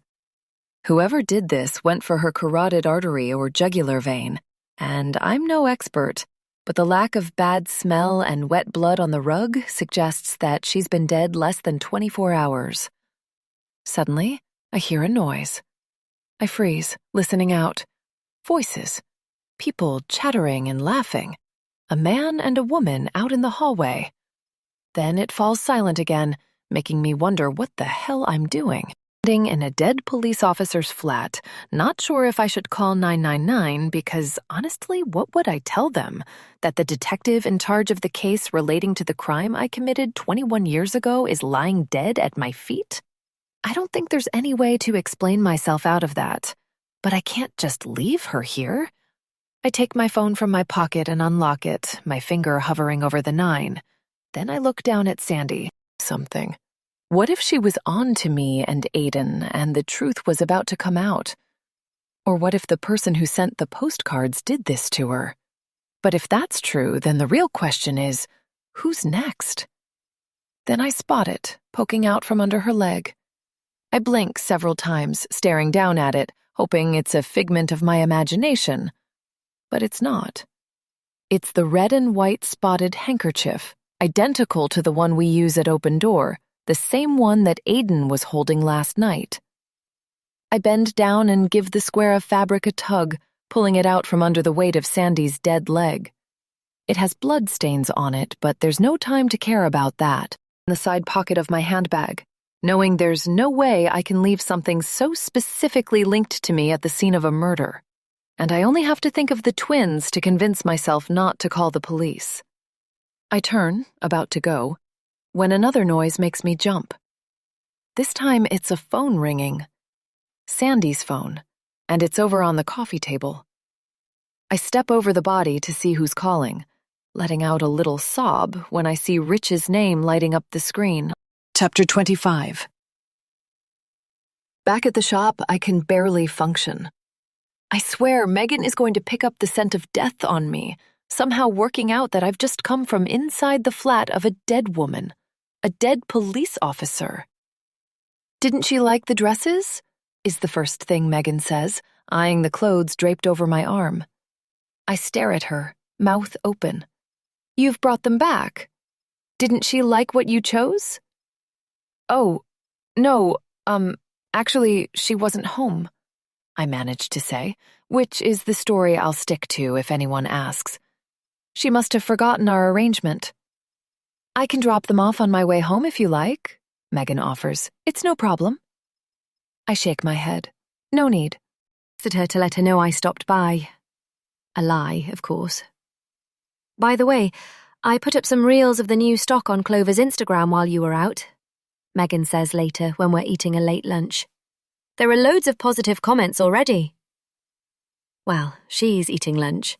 I'm just picking at the pasta salad I brought back with me. I'd stopped off at the deli as planned, not wanting anything to seem out of the ordinary. Yet again, I can't believe that in less than a week, my life has turned into a catalogue of lies, dead bodies and deception. Somehow, talking about the shop's Instagram is a small distraction from all that.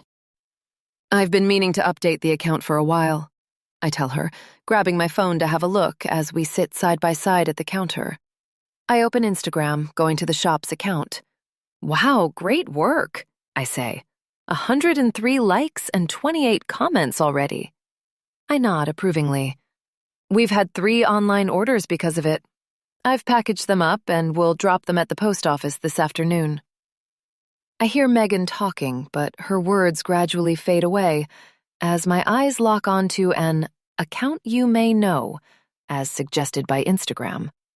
I've no idea how the algorithm works, but for some reason it seemed fit to show me Aiden Black's account. A sickeningly familiar face stares back at me from his profile picture. My finger shakes as I dare to tap on his name, taking me to his grid. His account seems new, and he's only posted a few photos. I quickly scan his bio, which only states his name. He doesn't have many followers, and he's barely following anyone either, just a couple of law firms in London and a couple of local businesses. Then I see he's following Clover's account, which must be why he was suggested to me in the first place. I don't have a personal account of my own. His red-ringed profile picture tells me he's got a story uploaded. Itches to tap on it, but the moment I do that, he'll know I've viewed it, and I'm not giving him the satisfaction. Instead, I scan down his photos, only about a dozen or so posts, and they're mainly just selfies of him out and about in different places, most of which have a woman in the background. Wait, what? I glance over at Megan, but she's engrossed in her own phone, so I quickly tap on another of Aiden's posts, flicking through the carousel, hardly able to believe my eyes. Then I click on a reel, zooming in on the person he's with. In each and every one, the woman he's with is me.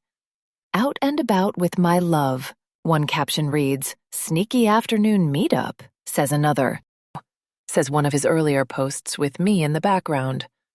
When I check the date, I see it's from last week, a few days before he turned up at Open Door. What the hell is going on? At that point, I was blissfully unaware of his existence, still believing he was dead. And yet, here I am in his pictures as if we're a happy couple. Shopping for our date night meal. I cherish every minute with you, baby. I scroll through the carousel. The first picture seems to show us buying groceries together, even though we weren't. Plus, there's a close-up shot of a shopping trolley that certainly looks as though it's filled with items I'd buy. Another selfie of Aiden, him grinning in the foreground with me in the background, loading my shopping into the car. I'm not actively engaging with him in any of the photos, and he's clearly taken them without me knowing, but it means he's been following me, tracking me, watching my every move. Finally, there's a photo of 2 hands clasped beside a chopping board, one male, one female, but the woman's hand is definitely not mine, and there's an 8-inch chef's knife lying beside them. This last picture almost looks AI-generated. Fuck. What am I going to do? Thankfully, the posts only have a few likes each, but I have no idea what he's playing at or trying to achieve by making out we're together.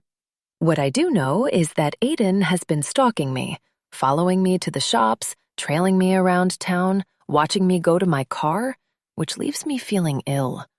When I check his followers, thankfully there are only 15 accounts, mostly people who have followed him back. But then I spot a familiar name on the list, Richard Lawson, my brother-in-law. Do Rich and Aiden somehow know each other? Did Doug mention his new best mate to his brother? Rich is so kind-hearted that he'd probably follow anyone to be nice. I flip back through Aiden's posts, seeing that none of the likes are from Richard. I pray that either he's not seen any of Aiden's photos and ludicrous claims, or Richard has only recently added him as a friend. Either way, it's far too close to home for my liking, and would destroy Doug if he found out, though I'd like to think he'd believe my version of events. If Rich thought there was something going on between Aiden and me, he'd be straight on the phone to his brother. But then I remember, Rich is about to have way bigger things on his mind when Sandy's body is discovered. Surely someone is going to miss her soon and raise the alarm. Comes in, making me jump. My finger slips on my phone, just enough so it taps on Aiden's profile photo, taking me straight to his story, which I really wish hadn't happened, because what I see on the screen makes me want to bleach out my eyes. It's a picture of Aiden wearing a smart suit with a red and white spotted handkerchief tucked in his top pocket. The caption above it reads, "Dressed to Kill." Chapter 26. When I get home after work, the house is empty. Apart from Max, who greets me as usual with his tail thrashing wildly. Chloe is studying at the library with her friend Kate. Her mom will drop her home later.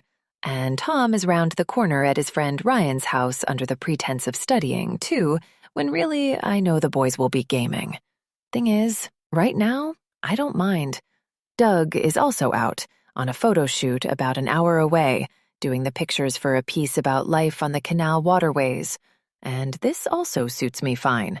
I want to have the house to myself and do some digging, though I'll have to be careful about the trail I'll leave behind on my laptop. Explaining to the police why, exactly, I've been searching for news stories about the Foxmere case and missing persons from February 2004 might be tricky if they ever found a reason to delve into my history. But as I open my laptop, I convince myself it's not going to come to that I'm overthinking and my nerves are frayed. Anyway, I'll delete my search history and shut down all the windows once I'm done. It might go some way to covering my tracks, though I know they have their ways of finding out. I type a quick search into Google, seeing that the Foxmere story has dropped off the main pages of the local news websites, but there are still a couple of recent updates. Head injury likely cause of death catches my eye, so I click on it, scanning down the piece, which briefly states that police have confirmed the human remains are a female in her late 20s or early 30s. Forensic pathologists have speculated that she died from a head injury and skull fractures. I try to stay calm and click on another news site to get more details. Apparently, fragments of the woman's clothes were also recovered from the Woodland site, and the police are tracing manufacturers to help confirm and cross-match a date of death. Confirm and cross-match? I say to myself. Surely to do that, they must have a date to cross-match it with. I click on another link, reading a press release taken from the Warwickshire Police website. As I'm skimming through, I suddenly find myself thinking about the leftover wine from when Joe and Nick came on Saturday. I glance up at the fridge, wondering if just a small glass would help calm my nerves. No, I tell myself, turning back to my laptop. Though it's hard to shake the feeling that a drink would help take the edge off my anxiety. I've not felt an urge this strong in a long time. Police forensic officers have recovered a number of items from the site where human remains were discovered at Foxmere Country Park last Tuesday, including clothing, several pieces of jewelry, and a unique wristwatch still on the skeleton, I read, shuddering at the thought of these items still attached to the woman's bones. The findings are helping to build a picture of the deceased and providing us with several leads. While we can't release full details yet, some of the items have been sent away for testing and expert analysis, with the watch being of particular interest, said D.I. Sandy Morgan, leading the case. I close my eyes briefly at the mention of Sandy's name. I gave this press release yesterday morning, proving she was still alive then. I wonder if her body has been found yet, if Rich knows, if her family, friends, and colleagues have been told the terrible news. But now I'm worried about this watch and what information it could possibly reveal. I type in a couple more searches but can't find anything else about it. I think back, not recalling what the poor woman was wearing, but then I wasn't in a fit state to take much notice of details. Somehow I managed to prepare a meal for Doug and me, though it's just pesto pasta and a quick salad. He phoned as he was leaving the shoot, so he should be home in about 10 or 15 minutes. The twins have both eaten, and after a quick catch-up, each of them telling me about their days, they've gone upstairs to chill in their rooms. I keep checking out of the front window to see if Aidan's car is there, but there's been no sign of him so far this evening. I want to have it out with him about the Instagram posts before Doug gets back. I'll be telling him to take the pictures down, preferably deleting his account entirely. I grab the spare key to the annex and head into the back garden, locking the inner bolt on the side gate so that even if Aidan does come back, he won't be getting in that way. And the front door to the house is locked, so he can't come in there either. I let myself into the annex, flicking on the light. The small living area is piled up with his stuff, most of it in bin bags or supermarket boxes. Hardly high-end luggage for a barrister. He's not bothered to unpack, which I consider a good sign. And he doesn't have a lot to show for a man who once claimed to earn several £100,000 a year. Perhaps he's been living with someone, but they split up and he hasn't cleared out all his belongings yet. Given he's spun an entire fabricated life to Doug, telling him that he's a magazine editor relocating to the area instead of a barrister, that his name is Grant and not Aidan, nothing would surprise me.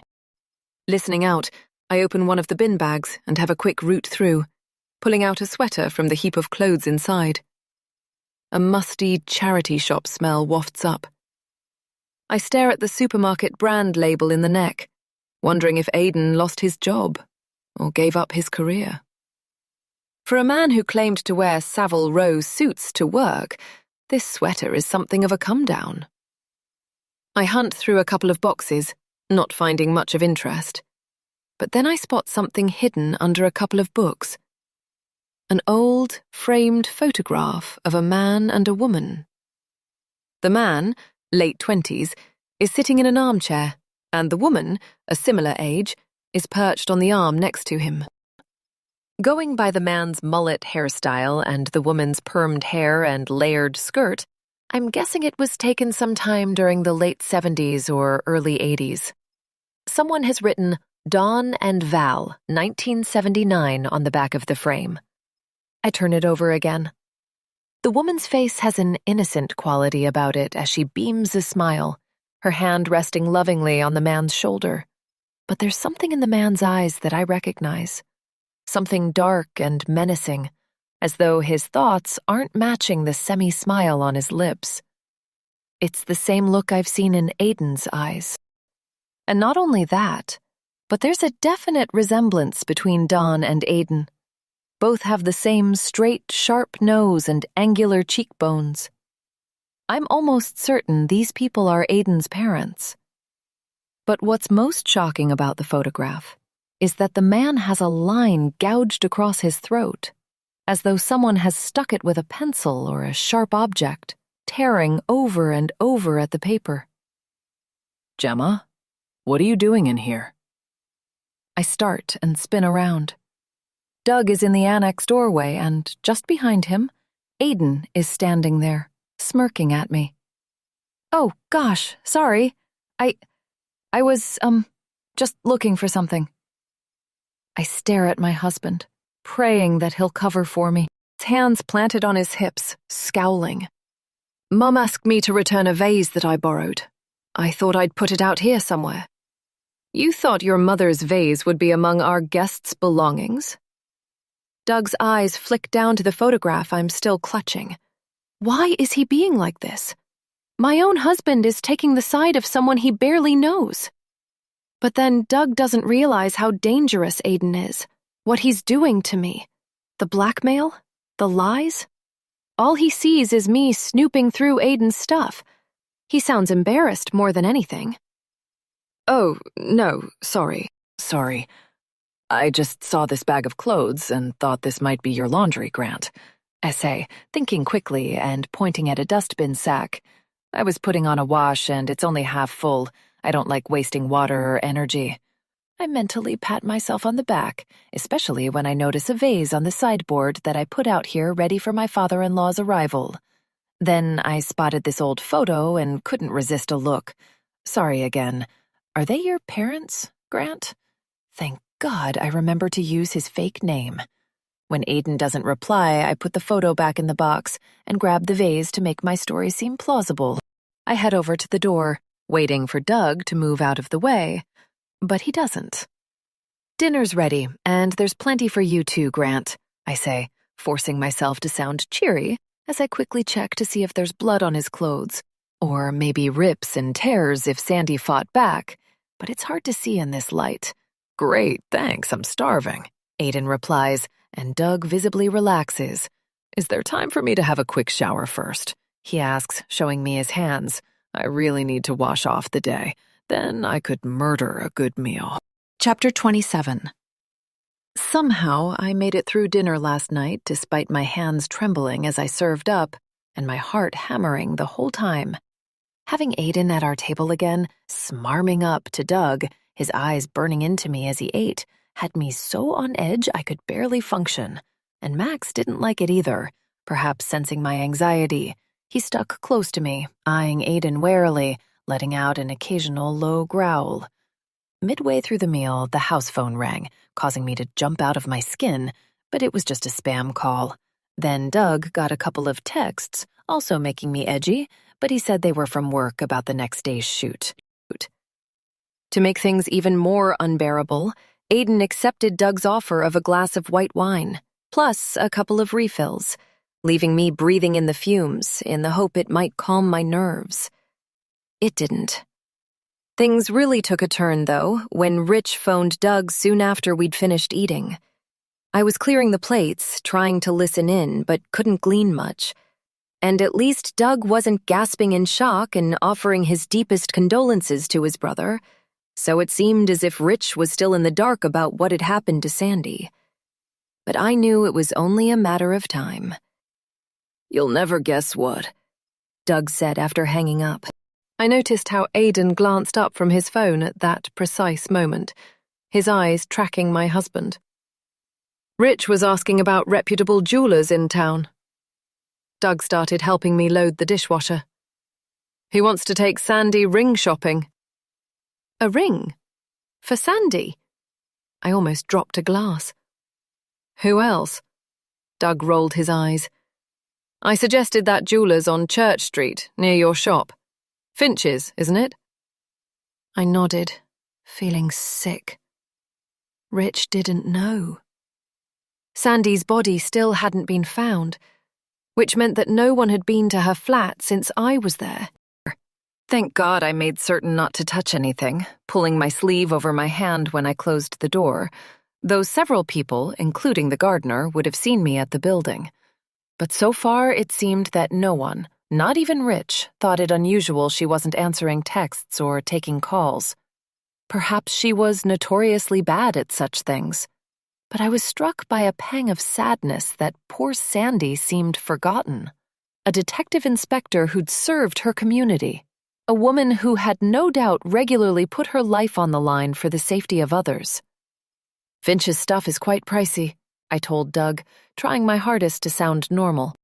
They also sell and repair collectible watches. I know this because I went looking for a birthday present for him last year, thinking a watch would be a great gift. But when I saw the prices, I opted for a pair of golf shoes instead. I'm not sure their stuff will be within Rich's budget, I added, knowing that there wouldn't be a ring or a wedding, so it didn't really matter. Now, the next morning, as I walk down the street towards Clover, I can't help slowing down as I pass by Finch's. The shop has been in town since the early 1950s and is a well-loved family business. For a moment, looking at the beautiful rings in the window, wondering which one Rich would have picked out for Sandy. Wondering if today will be the day that he finds out his fiancée is dead. I turn away from the window and walk briskly to my shop, cursing the tears in my eyes. I'm greeted by a pleasant fragrance when I go into Clover.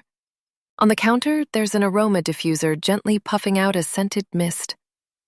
Rose geranium, Megan tells me, for emotional balance and to reduce anxiety.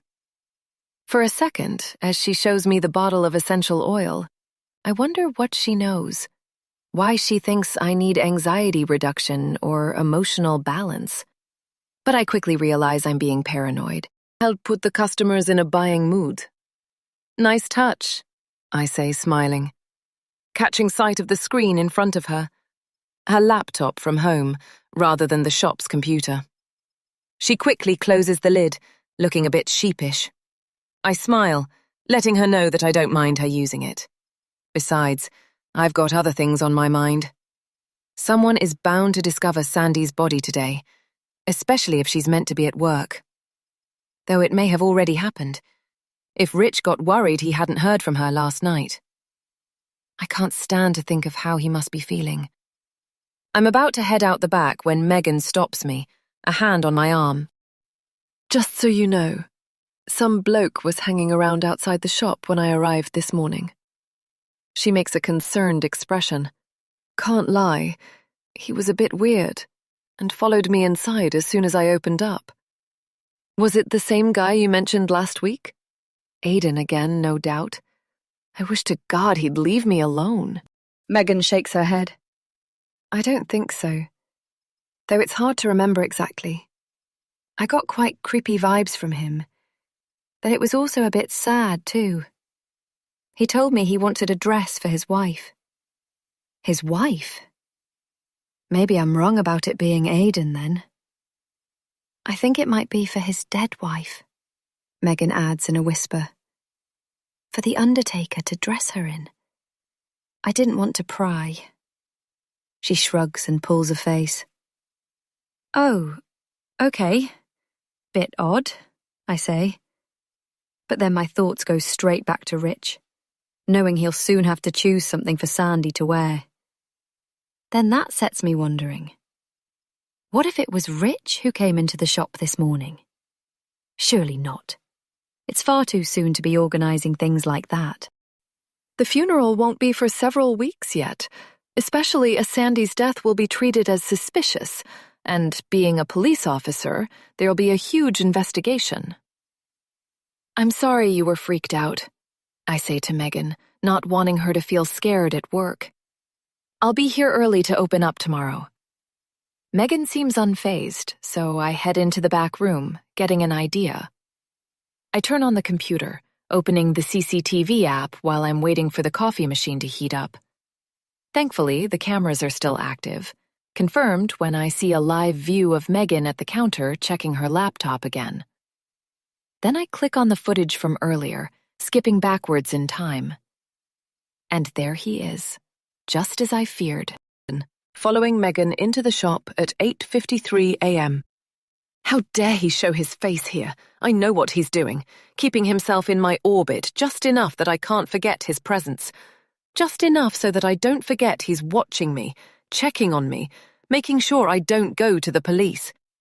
I squint at the grainy black and white footage, turning up the volume. "Good morning. How may I help you?" Megan says politely.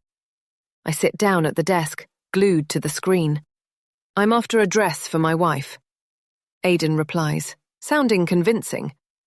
His wife? Really? The man's lying skills are second to none. It's conceivable he might have got married since I last saw him 20 years ago, several times even. But he's not mentioned a wife to Doug or me. And living alone in our annex would suggest he's either single or divorced, or at least separated. I'm suddenly reminded of the time I was certain he was going to propose to me, how excited I was at the prospect of becoming Mrs. Black. We hadn't been together very long, but he'd started dropping hints about marriage and a future together, making me think it was probably nerves stopping him from popping the question. Despite the tough outer veneer he put on for work, I knew he was sensitive and complex, and probably nervous of rejection, which was what made me decide to take matters into my own hands and propose to him instead. After all, it would soon be 29th February, leap year day. And it was 2004, not 1904, so I saw no harm in being the proactive one. I shudder at the memory now. So sad that I didn't see any of it coming. "What sort of dress did you have in mind for your wife, sir?" Megan asks on the CCTV. I watch him, noticing how he smirks as Megan darts around the shop, plucking dresses off the rails. The look in his eyes triggers me, making me shudder. Dead-eye, I used to call it, where everything and nothing was contained within the blackness of his huge pupils. I can't believe the gall of the man, coming into my shop and harassing my employee. He's really gone too far now. "Now this," Aidan says, striding over to a rack of evening dresses, "is perfect." He plucks a hanger from the rail, holding out the gray chiffon garment. It has a halter neckline and a long, layered skirt with tiny beads stitched around the bodice and hem. "Isn't it gorgeous?" Megan says, taking the dress from him and holding it up against herself. The color is called Ghost, lovely for spring evenings, but would also be fabulous for winter parties with a faux fur shrug. "Ghost," Aidan says thoughtfully, studying the size label and nodding. "That makes it even more perfect." More perfect. "It's for my wife to wear at her funeral," he adds blankly. "But first, she'll be wearing it at our wedding." Chapter 28. November 2003. Despite repeated warnings from Jo and Luke about her new boyfriend, as summer turned into autumn, Gemma continued seeing Aidan, though it wasn't nearly as often as she'd have liked. She never felt quite sure where she stood with him. It was frustrating, of course, but she told herself that she'd known the score from the start, that his career came first, often making him too tired to see her at weekends. She'd still not met any of his family, though she supposed it was early days, not even a year yet. Besides, he'd not met her mom or her friends either. During the precious time they spent together, they existed in a contented little bubble of delicious food, alcohol, and sex, either in her car or the secret caravan in the woods that no one seemed to know about, and occasionally at her flat, though Aidan somehow seemed wary of going there. For a while, she became worried that he didn't want to be seen out with her, and she'd given up suggesting they go to hotels when Aidan told her it felt seedy. "It's not about the money," he'd stated, hopping back into his boxers in the caravan one evening. "Call me old-fashioned, but it would feel like..." He pulled a pained face. "It's paying for your time if I splashed out on a hotel." Gemma understood, convincing herself that she was being paranoid and needy, not the kind of woman Aidan would want to be with. So she checked her thoughts and became grateful for the time they had together, She'd never met anyone like him before, and knew she wouldn't again, so she ignored what Joe and Luke said, that Aidan was leading her on. She knew it wasn't true. She loved him, and, in his own way, she knew he loved her, too. She didn't need him to say the actual words because she could see it in his eyes. It's like they change colour, Gemma recounted to her mum one evening when she was visiting. No way would Gemma reveal how much it excited her when his icy blue irises darkened to terrifying depths of inky black, his pupils growing huge. She imagined it was what the bottom of the ocean looked like. How lovely, was all her mother had said, making Gemma wonder if she'd even been listening. She glanced at her watch. Visiting her mum felt more like a duty than a pleasure these days. It was guilt driving her visits more than anything, since she'd become a widow when Gemma was 15. She felt terrible for thinking that way, but wanted to check she was okay. There was no one else to care for her, after all. Her mum was making a pie, as usual, and would be off to choir practice later. She didn't seem lonely, and kept busy, but Gemma worried she existed in a time capsule, that for some reason she was stuck in the past, even though she never wanted to talk about it and visibly tensed at the mention of Gemma's father. The furniture and ornaments in the house were the same as when Gemma was a child, and everything was arranged the same way too. She'd tried to encourage her mum to take a holiday, perhaps get some new furniture, but she was always met with resistance. The house even smelt as it did back then, of dusty carpets, cheap furniture polish, and disinfectant. It was all so predictable, depressing, nothing like the exciting new life she had with Aidan. Gemma was glad she was earning her own money, independent, even though some months she struggled to afford the rent on her one-bedroom flat down by the station. But she was proud of herself. Her teenage years hadn't been easy, but she'd worked her way up and was now a junior buying assistant for a clothing chain. Life was finally looking up. "So, when do I get to meet this Adrian of yours?" Gemma's mother, Pamela, said, glancing up from the kitchen counter. She was making pastry, her hands covered in flour. "It's Aidan, Mum." Gemma's stomach nodded at the thought of bringing him to her childhood home and introducing him to her mother, who'd no doubt be in her flowery apron that never seemed to get washed. She reckoned the stains had been there since she was a kid. She imagined Aidan turning up fresh from the Old Bailey in his Savile Row suit, bally shoes, and expensive aftershave. Thing is, while her mother would flounder talking to someone like Aidan, she knew he would be the perfect gent. He'd bring flowers and chocolates, and give her oodles of flattery, making her feel relaxed in no time, just like he'd done to her. "He's very busy with work," Gemma said. "Is it?"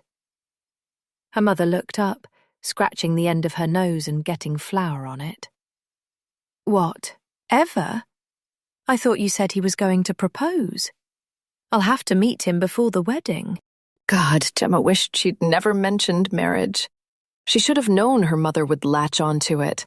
She'd probably told all her friends where she worked at the supermarket about it too, and if Vi down the road got wind, the whole town would be flooded with gossip. "Yeah, of course, Mum," Gemma said. "But, he works in London during the week, and when he comes up at weekends, he often helps his parents on the farm. They're big landowners." "Really?" Pam had a curious look in her eye.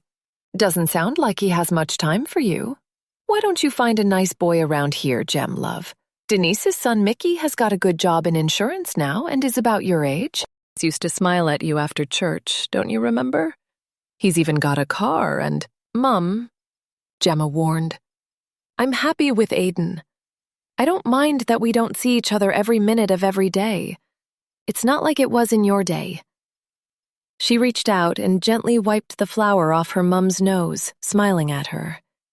"We love each other. You'll see. Everything's going to be fine." "Ow! That hurts!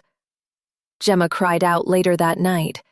She didn't like making a fuss, but he'd done it a few times now, and it still didn't feel nice. Despite her protests, Aiden kept hold of her hair. They'd been back to the caravan a few times over the summer months, because Aiden said that there was something exciting and dangerous about being in the woods at night, just the two of them, alone. This time he'd phoned her out of the blue while her mum was making the pie, asking to see her. Gemma had left her mum's house early, rushing back to her flat to shower and get ready. Aiden said he was too tired to go out, and that she should meet him at the caravan instead. When she arrived, Gemma was already cold.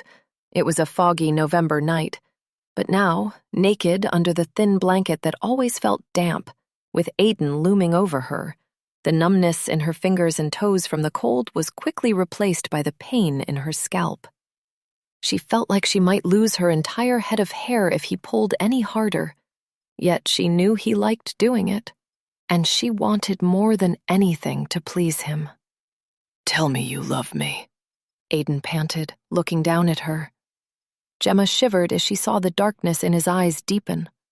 She was trying not to tremble or squeal, not wanting to ruin the moment, and surely it meant he loved her too, slipped to her throat, making her gasp. Tell me, he ordered, the whites of his eyes seeming to have disappeared entirely, leaving only bottom-of-the-ocean blackness. I love you, Gemma said, though she struggled to say anything at all with the pressure on her windpipe. Her hand went up to his wrist, trying to pull it away, and she shook her head. She wanted to say no, stop, but it wouldn't come out. Then, just as she was starting to panic, Aiden flopped down beside her, his skin hot and sweaty against hers. What was that? Gemma said, hoping the ringing sound in her ears would soon go away.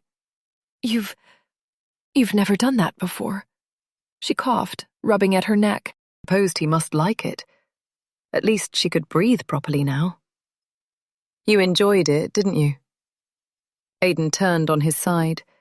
The narrow bunk was uncomfortable, and Gemma's back was sticking to the plastic.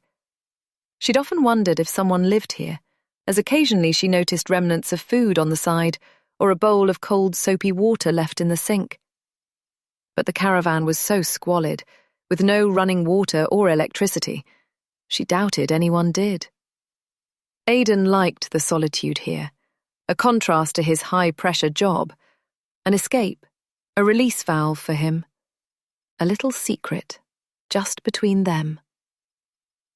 Yes, she said meekly, not wanting to hurt his feelings. It was nice.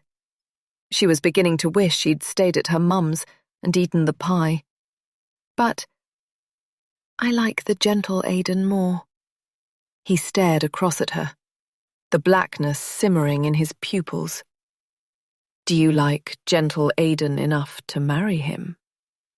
He'd tracked a finger down her chin, her neck, and onto her breastbone. One day, he quickly added, Oh, yes, I do. Gemma instantly sat up, grinning and hoping her neck wasn't too red and unsightly from where he'd gripped her. If he was about to propose, she wanted to look her best. Or was that his proposal? She wasn't sure. Later, Aiden walked her back across the fields by torchlight, to the lay-by where they'd left their cars. Can I come to see you at the farm soon? Gemma said, knowing it wasn't easy for him. Meet your parents. He'd explained several times that they were funny about him bringing girlfriends back, that they were old-fashioned about that sort of thing. Then we won't have to hang out in that freezing caravan. It's not so romantic anymore, especially now it's getting to winter again. Aiden laughed and pulled her in for a hug. My silly, impatient Gem, he told her. She loved it when he called her that. When we're properly engaged, my parents will feel differently. They're from a generation where things were done right. Let me get a ring on your finger first, and we'll do things their way. Gemma smiled, realizing Aiden would probably want to meet her mother, too. God, she'd not even told him her father was dead. She got in her car and watched Aiden turn and walk back across the fields, tracking his flashlight as it lit the way back to the caravan. She didn't know it then, but she needn't have worried about any of that. Marriage was far from what Aiden had in mind for her. Chapter 29. Megan has gone out to get some lunch, so for the next half an hour, I'm alone in the shop. I keep thinking about poor Sandy, and if anyone has found her yet. I'm still distracted by what I saw on the CCTV. Aiden buying the gray dress. "We're not even married yet" has been playing on a loop in my mind, mixed up with Sandy's murder, the spotted handkerchief on Aiden's Instagram story, it's still inside my bag, and the postcards of Foxmere with their sinister messages. None of it makes sense. It's as I'm filing some delivery receipts at the counter that I notice Megan's laptop is half open, the glow of the screen reflecting on the keyboard. Glancing over at the shop door, I open the lid, hoping she won't mind if I quickly search for a stock price at our supplier. I smile, seeing that she's been looking at a family tree website. Jo likes to do the same, tracing her ancestors, and I am about to open a new window to check what I need, but accidentally click on another tab instead, a newspaper archive site. And it seems that Megan is logged in with what seems to be a paid subscription. It must be to do with her ancestry research, but then a thought occurs to me. I slide the laptop a little closer, wondering if she'd mind, or even know, if I ran a search for local news stories from the past, more specifically, 21 years ago. It might shed light on the police investigation now. While they may not know the exact date of the accident, I do. February 29th, 2004. I can't search for the dead woman's name because I don't know it, and for the months after it happened, I shut myself off from the news. My way of coping was to bury my head in the sand and drink myself into oblivion. I type, "Woman, Murder, Chesworth Foxmere, 2004, into the archive search box. Disappointingly, nothing much comes up when I scan the results. There's a headline about a rape trial and another about the attempted murder of an elderly woman whose house was burgled, plus a couple of other unrelated news stories. But then it strikes me. I'm doing this all wrong. The bones have only been discovered in the last week, so it's not a murder story from years ago that I should be searching for, rather a missing persons story. No one knew what happened to her back then, so any reports at the time would reflect that fact.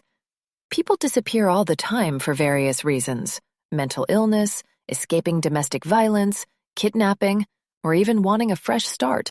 Must have reported her as missing, and so that's what would have been in the papers, and what I should be searching for now.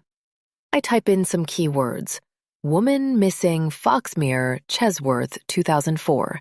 My eyes scouring the list of results. I glance up when someone walks past the shop window, but it's not Megan.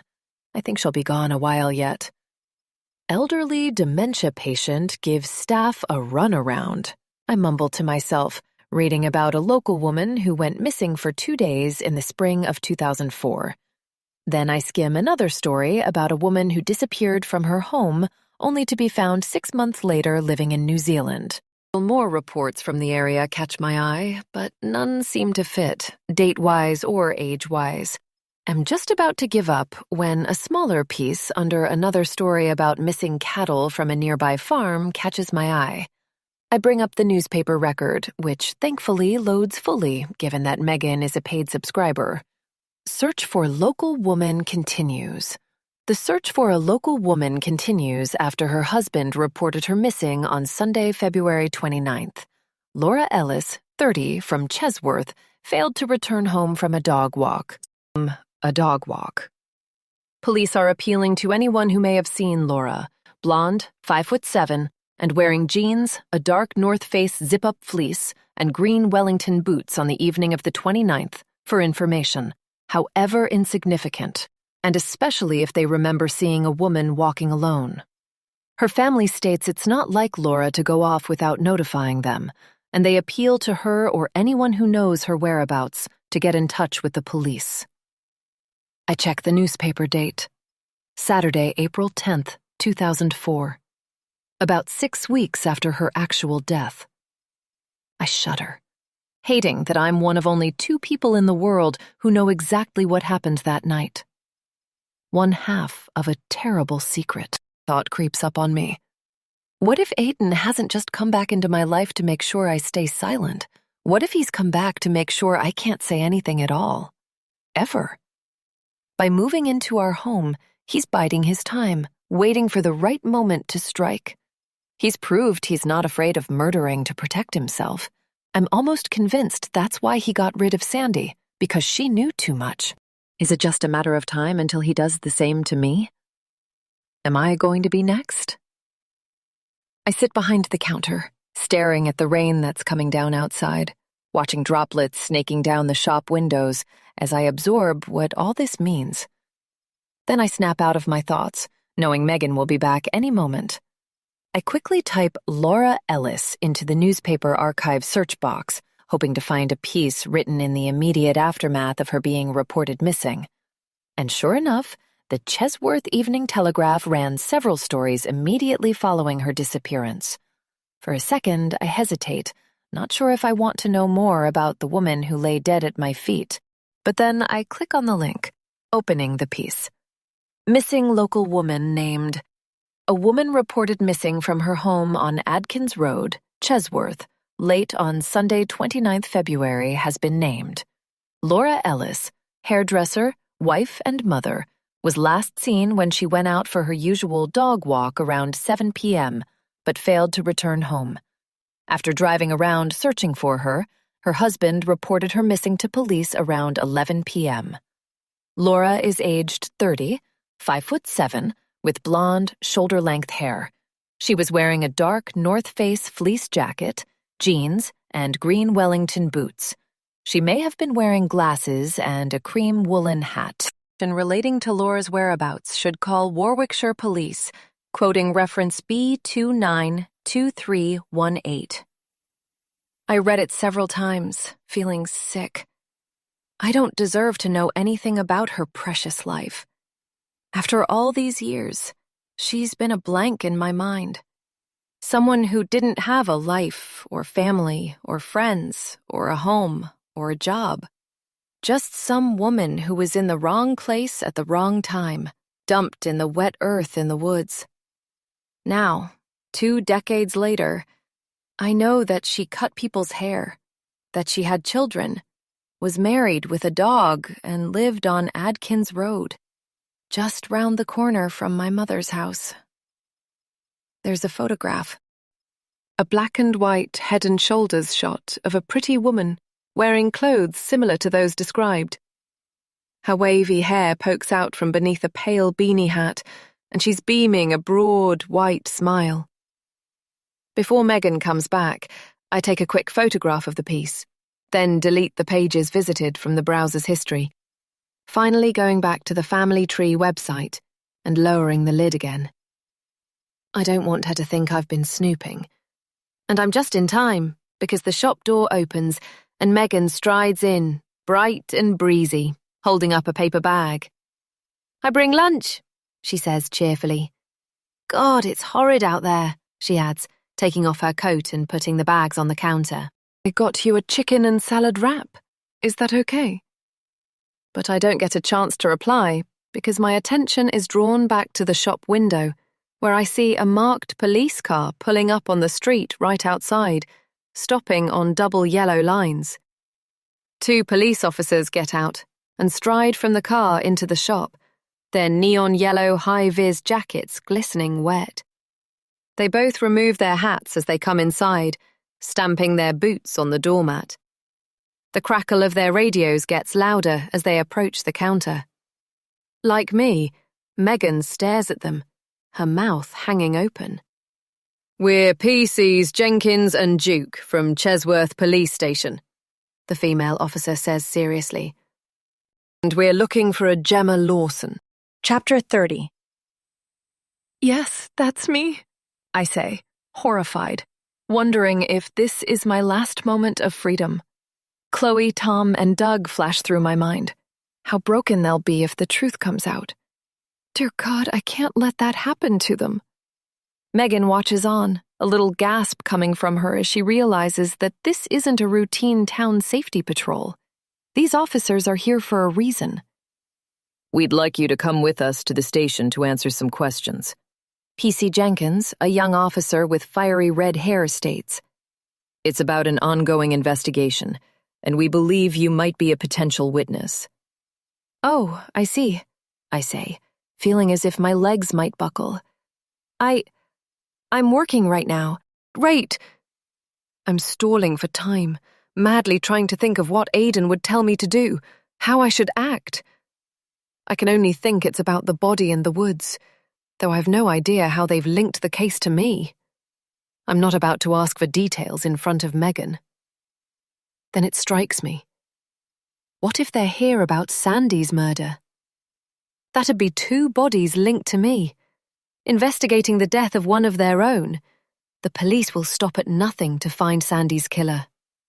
If Aiden gets questioned too, then can I trust him to stick to the story? The only glimmer of hope is that, as a barrister, he's going to be good under pressure. I'm certain it would take a lot to make him crack. Unlike me. I can't help the whimper. It would be so easy to give in, to admit to everything. But I can't do that to my family. I've got to stay strong for my children, my husband. We could arrange an alternative time, but we advise you come now. The male officer, PC Duke, says. The matter is quite pressing. I nod, resigned to my fate, knowing I might as well get it over with. You go if you need to, Megan says, thankfully not probing what it's about. I'll manage here. She puts a hand on my arm, a frown sweeping across her face. And Gemma, if you want me to call Doug. Her expression is sympathetic as she speaks in a low voice. I'll let him know what's going on. Thanks, Megan, I say. No, don't do that. No need to worry him. Half an hour later, and I'm sitting in an interview room with 2 male detectives. Informal chat, they said when they brought me in here. Nothing feels informal right now. No need to look so worried, the older detective says. I'm D.I. Samuels, and this is D.C. Wiseman. All these names. No way I'll remember. We're bringing in potential witnesses as part of an ongoing investigation. You may have heard about the human remains found in the woods at Foxmere Country Park recently. I nod, keeping the whimper inside. I wish I knew how their investigation has led them to me. Have they tracked Aiden down too? Evidence has come to light, which has led us to believe you might be able to help with our inquiries. I stare at the plastic cup of water on the table between us, desperately wanting a sip, but I don't trust my hand not to shake. Tom and Chloe are at school right now. I waved them off this morning as usual.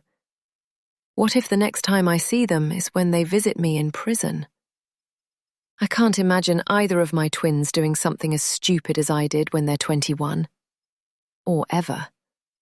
Thank God they didn't have a childhood like mine, governed by my father's unbreakable rules. Early to bed, no playing out, straight home from school. He monitored what I wore, what I ate, what I watched on TV. His moods came out of nowhere. One minute he'd be calm, the next he'd be in a rage. When he died, the freedom was intoxicating. But in my eagerness to experience everything I'd missed out on, I also got into a few scrapes, even before I met Aiden. This included failing my exams. Okay, I'll try to help, I say, reaching for the water. Bringing it to my lips will be another matter. We realize it's a long time ago, but we have reason to believe you were driving along the B4891 early evening on the 29th of February 2004. It was leap year, which may help. Do you remember anything about that night? Gosh, not really, I croak. A leap year? I pause, pretending to think. That's so long ago. Leap year day. The day I'd planned on proposing to Aiden. emblazoned on my mind for all the wrong reasons. But how have they linked the body in the woods to me driving along that road, and on that specific date? God, I'm not sure I will survive this. While neither officer is in uniform, their official lanyards and solemn expressions are absolutely freaking me out. At 9:56 p.m., to be precise. Oh, right. Okay. I'm shocked by how specific they are. I manage a little shrug. It's all such a long time ago. Surely forensic testing of the bones wouldn't ascertain an actual date of death after 21 years of decomposition, let alone an actual time. But that still wouldn't explain how they've placed me there that night. The officers watch me, waiting for me to speak. One of them taps a pen on the edge of the table, which sounds deafening in the otherwise silent room, though not as loud as my heart thumping. Sorry, you've lost me. I decide it's time to reach for the water. I really can't remember. The speed camera along the stretch of road between Chesworth and Kempshire, about 200 yards from the Foxmere Lake turnoff. You were caught on it, driving 58 miles an hour in a 50 zone. Oh, was I? I say, the cup of water halfway to my mouth as I try to conceal my shock. The speed camera. Aidan with his foot down, driving like a madman, me begging him to slow down as we sped away. How could I forget? Didn't I pay the fine? Is that it?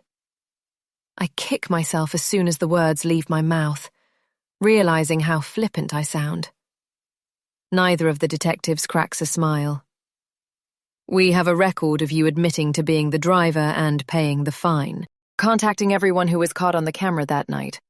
Due to a police station move 12 years ago involving several storage units that weren't cleared of old records, the documents are still available. I've gone cold, as if my body is shutting down. I can't help shivering. Is there a reason why you're interested in this stretch of road? My heart races as I realize that this isn't about unpaid speeding fines. This is about proving who was in the area that night. Think. Do I tell them it wasn't really me behind the wheel? That Aidan was the one driving? Thing is, I confessed to it on the penalty notice. Are fuzzy, blanketed by trauma.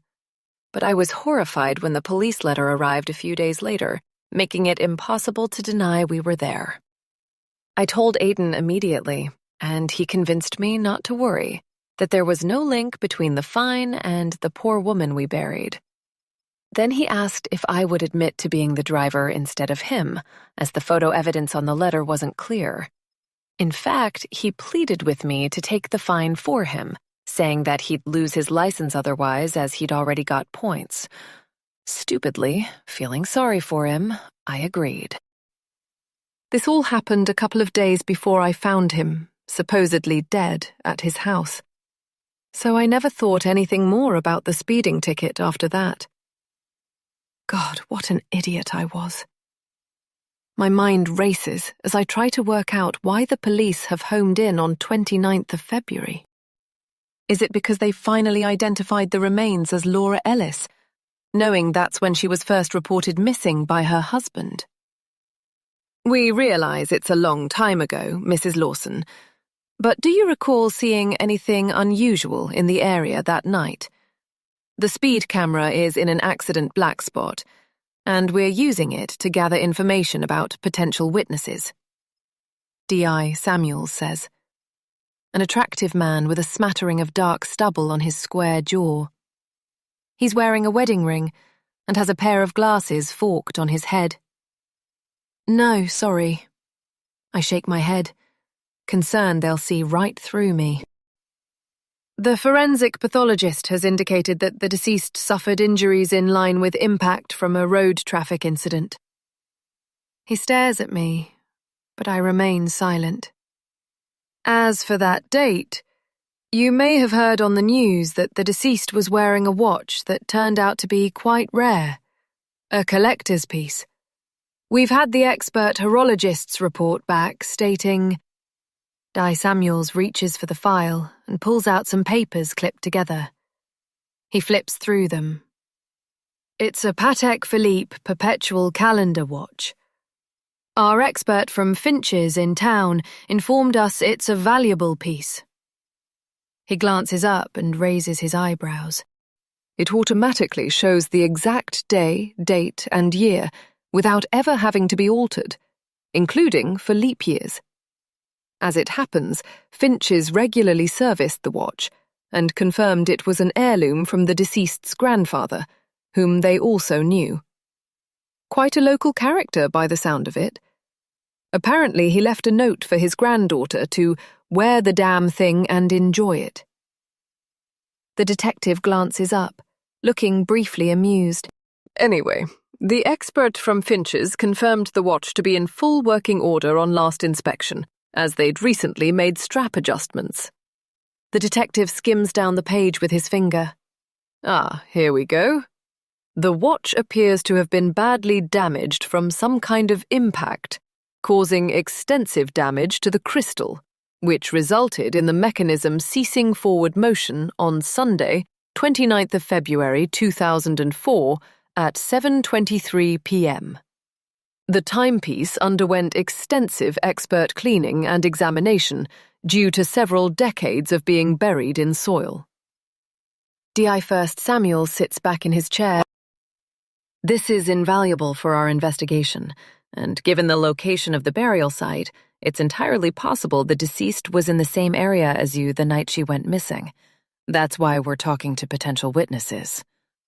My gosh, I say, fearful that whatever comes out of my mouth will land me in trouble. I'm so sorry, but I really don't remember anything at all. It's so long ago. I've forgotten all about the speeding fine. Which isn't true at all, as while it wasn't the most terrible thing to have happened that evening, it certainly panicked me when it arrived. But I believed Aiden when he assured me that if I just paid it, everything would be okay. Back then, I trusted him with my life. Do you remember seeing any pedestrians walking along that route, either on the verge or on the road? Any cars parked up in gateways or lay-bys? Anyone acting suspiciously at all in the area? I shake my head. Sorry, no. My palms start to sweat, so I put the water down again, not wanting to risk it slipping from my hand. It's over 20 years ago. Where were you traveling from and to that evening? DC Wiseman asks. Hard to recall, I tell them, not wanting to reveal the truth, that Aiden had grabbed my car keys from me in a fit of anger, that he was driving like a madman, that I had no idea where we were heading. While I know my memory has blanked out some of the details, I'm certain that much is true. Maybe I was going home from my parents' place? It sounds like I'm asking them, not telling them. They instantly latch on to my mistake, which suggests they've done some digging about me already. Where did you live at the time, Mrs. Lawson? And where did your parents live? Wait, no, it couldn't have been that journey, I say, feeling my cheeks flush. I was living in a flat down by the station, and Mum and Dad lived in Roper Avenue, the other side of town. Mum still lives there now. In case it helps you remember, the B4891 leads from Chesworth to Kempshire. We're particularly interested in the stretch of road between Chesworth and Foxmere Country Park. I frown, pretending to think hard. I can hardly tell them that Aiden and I were in the middle of a heated argument. An argument that was reaching boiling point. How impetuously I'd leapt into the passenger seat of my car as he was driving off, terrified he was going to do something stupid. He was so agitated. I had visions of him careering into a tree or a brick wall. Looking back, I should have let him. Sorry, I don't remember where I was going, or anything out of the ordinary, I tell them, which they finally seem to accept. Okay, moving on, D. Samuels says. I know a man called Aiden Black. My world stops turning. It seems to take forever for my brain to engage my mouth. I'm not sure if I'm even breathing anymore. From way back, yes, I stutter, forcing myself to sound casual. But I didn't know him very well. What the hell did I say that for? Especially when Aidan told me to deny ever knowing him. What if they've already done some digging and know we were an actual couple? What if they found out he's living in our annex right now? Fuck. D.I. Samuels nods. What can you tell me about him? He continues. Where did you meet? I clench my teeth as I think what to say. We met in a pub. Again, it was a long time ago. Chatting, you know. He was a barrister and worked in London during the week. His parents lived locally on a farm. We hung out a few times. Another nod from the detectives as they make a couple of quick notes. Do you know this woman? He then says, sliding a photograph across the table. I look at it, taking in her pretty features, her blonde wavy hair, the woolly hat, the almost knowing smile as she stares at the camera. I instantly recognize her. It's the woman I saw on the newspaper archive website on Megan's computer just an hour or so ago. The same photo that was publicized when she went missing. Laura Ellis. The woman we hit. No, sorry, I say. Know who she is. I've never seen her before. D.I. Samuels nods. Okay, no problem. It was a bit of a long shot, though not entirely implausible that you might know her. I stare at him. Really? The word catches in my throat. How come? Because she was Aidan Black's wife. Chapter 31. They say that little girls fall in love with their fathers, and sons with their mothers, competing with the opposite sex parent for attention. That it's all a natural part of early childhood and the unconscious. So said Freud. Except that I did not fall in love with my father. He was not the type of man that had me vying for his attention over my mother. As far as I was concerned, she could have him all to herself. Though I don't think she wanted him either, often muttering that she wished he was dead. Whenever my father was around, I felt afraid and on edge, waiting for his temper to flare. I learnt from an early age to keep out of his way, not to show my emotions. It's probably also what helps me lie to the police with a perfect poker face right now. But only because I'm so used to hiding my feelings. Inside, I'm a mess, tying myself in knots as I try not to shake. Sadly, she's also the woman whose remains we found. D.I. Samuels continues as I stare at the photo. Oh, okay, I say, desperate to sound unsurprised that Aidan had a wife, but also saddened. That's terrible. Aidan Black's wife. We buried his fucking wife. I can't believe I was going to propose to him, not having a clue he was already married. Mainly, I can't believe he didn't say anything after we killed Laura. Not even raising an eyebrow that it was his wife lying dead on the road. He gave nothing away about who she was, from when he first saw her blank and staring face, to when we bundled her into the boot, to after he'd shoveled the last of the earth back over her. I feel sick at the callousness of the man. Take another look, if it helps. The detective continues. You've never seen her before? Her husband was the one to report her missing when she failed to return home from walking the dog. The dog. His words are bullets fired into my heart as I remember how we put the poor creature on the back seat of the car, with Aidan promising to find out who it belonged to. And all along it was his. No wonder it kept fussing around him. I pick up the photograph, making a show of studying it, pulling a thoughtful expression. I stare into Laura's eyes, noticing the little laughter lines. Did Aidan cause them? Did they laugh together so often that their happy marriage became etched on her face? The way her nose crinkles just above the bridge as she smiles makes her look so kind, so approachable, so unsuspecting. She has straight white teeth and pretty daisy stud earrings. Laura Ellis. She must have kept her own surname when she and Aiden got married. Sorry, I really don't know her. I didn't even know that Aiden was married. The truth, at least. It's hard to take everything on board, to process what this means. Aiden was married. At night, as the rain sheeted down around us, as we dug a grave in the woods, as we struggled her body out of the car and dragged her through the undergrowth, Aiden knew he was burying his wife. We were together just over a year, and he was lying to me the whole time. I can't stand to think that I was the other woman, even though I had no idea. I would never have got involved with him if I'd known about Laura. No wonder he never took me to his house or to meet his parents. That poor woman. Like I said, Aiden and I weren't close. A shiver runs down my spine. What about this car? The detective slides another photograph over to me. Do you recognize it? My heart slows to a dangerous rate, or speeds up. I'm not quite sure which. I stare at the picture, typical of an image captured by a speed camera.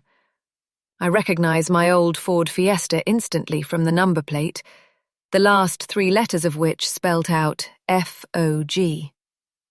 Looking back, that's exactly what I was living in, a thick fog, unable to see clearly around me. But then, there's something not quite right about the image. Something that doesn't register with me initially. Yes, that's my car. Or was, I should say. I sold it a long time ago. There's no point lying to the police about owning it. They'll have access to all this information anyway. I bought it from the local garage, so proud of myself for saving up. From the poor quality image, it's impossible to tell who's driving. Do you see how the number plate is lopsided, hanging down on the driver's side? It slowly dawns on me what this means. The camera caught us after the accident. The timestamp fits with this too. A little, I say, though anyone can see it's not level. In fact, it looks as though it's about to fall off. I'd say it looks quite badly damaged. Do you remember how or when it became so crooked? I let out an incredulous laugh. Sorry, no, it's so long ago. You really expect me to remember something like that? If you can try, please. The only way to end this is to give him something to chew on. Now I think about it, it was loose when I first bought the car from Frankton's, the garage in town. You know the place? I don't wait for a reply. I kept meaning to take it back to get fixed, but never got round to it. So you're saying the number plate had been wonky for a long time? D.I. Samuels replies. Yes. Okay. But that doesn't quite fit with what we know. It doesn't? We have the car's MOT history here. As part of our investigation, we visited several garages in the area, hoping to track down details of any locally registered cars caught on the speed camera that they may have worked on or repaired around this time. We struck lucky. He slides photographs of some papers towards me, but I only give them a quick glance. There's no way I can focus or concentrate properly to read the small print or the handwriting of whoever did the test. The papers in the image are crumpled and smeared with oil. We discovered that your car passed its MOT first time on the 27th of February with no advisories. Just 2 days before you were caught by the speed camera, which means it would have had a correctly affixed number plate at the time this certificate was issued. In that case, it must have come loose in the time between the MOT and the speed camera photo. Di Samuels nods once and just sits, staring right at me, unnerving me. My point exactly. he says finally, causing my cheeks to burn red as I realise that I not only helped dig Laura Ellis's grave 21 years ago, but I've just made excellent progress in digging my own. God, I need a drink. I bat the thought from my head. I'm sorry that happened. I can't have noticed. I play dumb as if they're slapping my wrists for a minor motoring offence 2 decades ago. But all I can think of is the dull thunk of Laura Ellis's body hitting my car. Her watch smashing, preserving the time of her death. My number plate coming loose on impact. The speed camera locating my car near the scene on the same night. Me admitting to driving. It's starting to feel a lot like I was set up. "That'll be all then, Mrs. Lawson," D.I. Samuels suddenly says. "You're free to go." "I am?" I say, wishing I hadn't sounded so surprised. "I hope I've been of some help." When the officers stand up, gathering their papers, I stand up too, feeling slightly dizzy at first. We head to the door. "Oh, you've been very helpful," D.I. Samuels says, holding the door open for me. By the way, he says when I draw level with him. I stop, turning my face to the side. He's inches away. Aidan Black isn't a barrister. Chapter 32. I don't know what makes me do it, but after I get back to the shop, apologizing to Megan for leaving her to cope alone, then blustering out an excuse about why the police wanted to talk to me, about an anti-shoplifting operation for local business owners, proud of myself for thinking of that cover story on the spot, I decide to go to my mother's house. My mother's house. Almost like I want the day to go from bad to worse. "Are you sure you can manage for the rest of the afternoon?"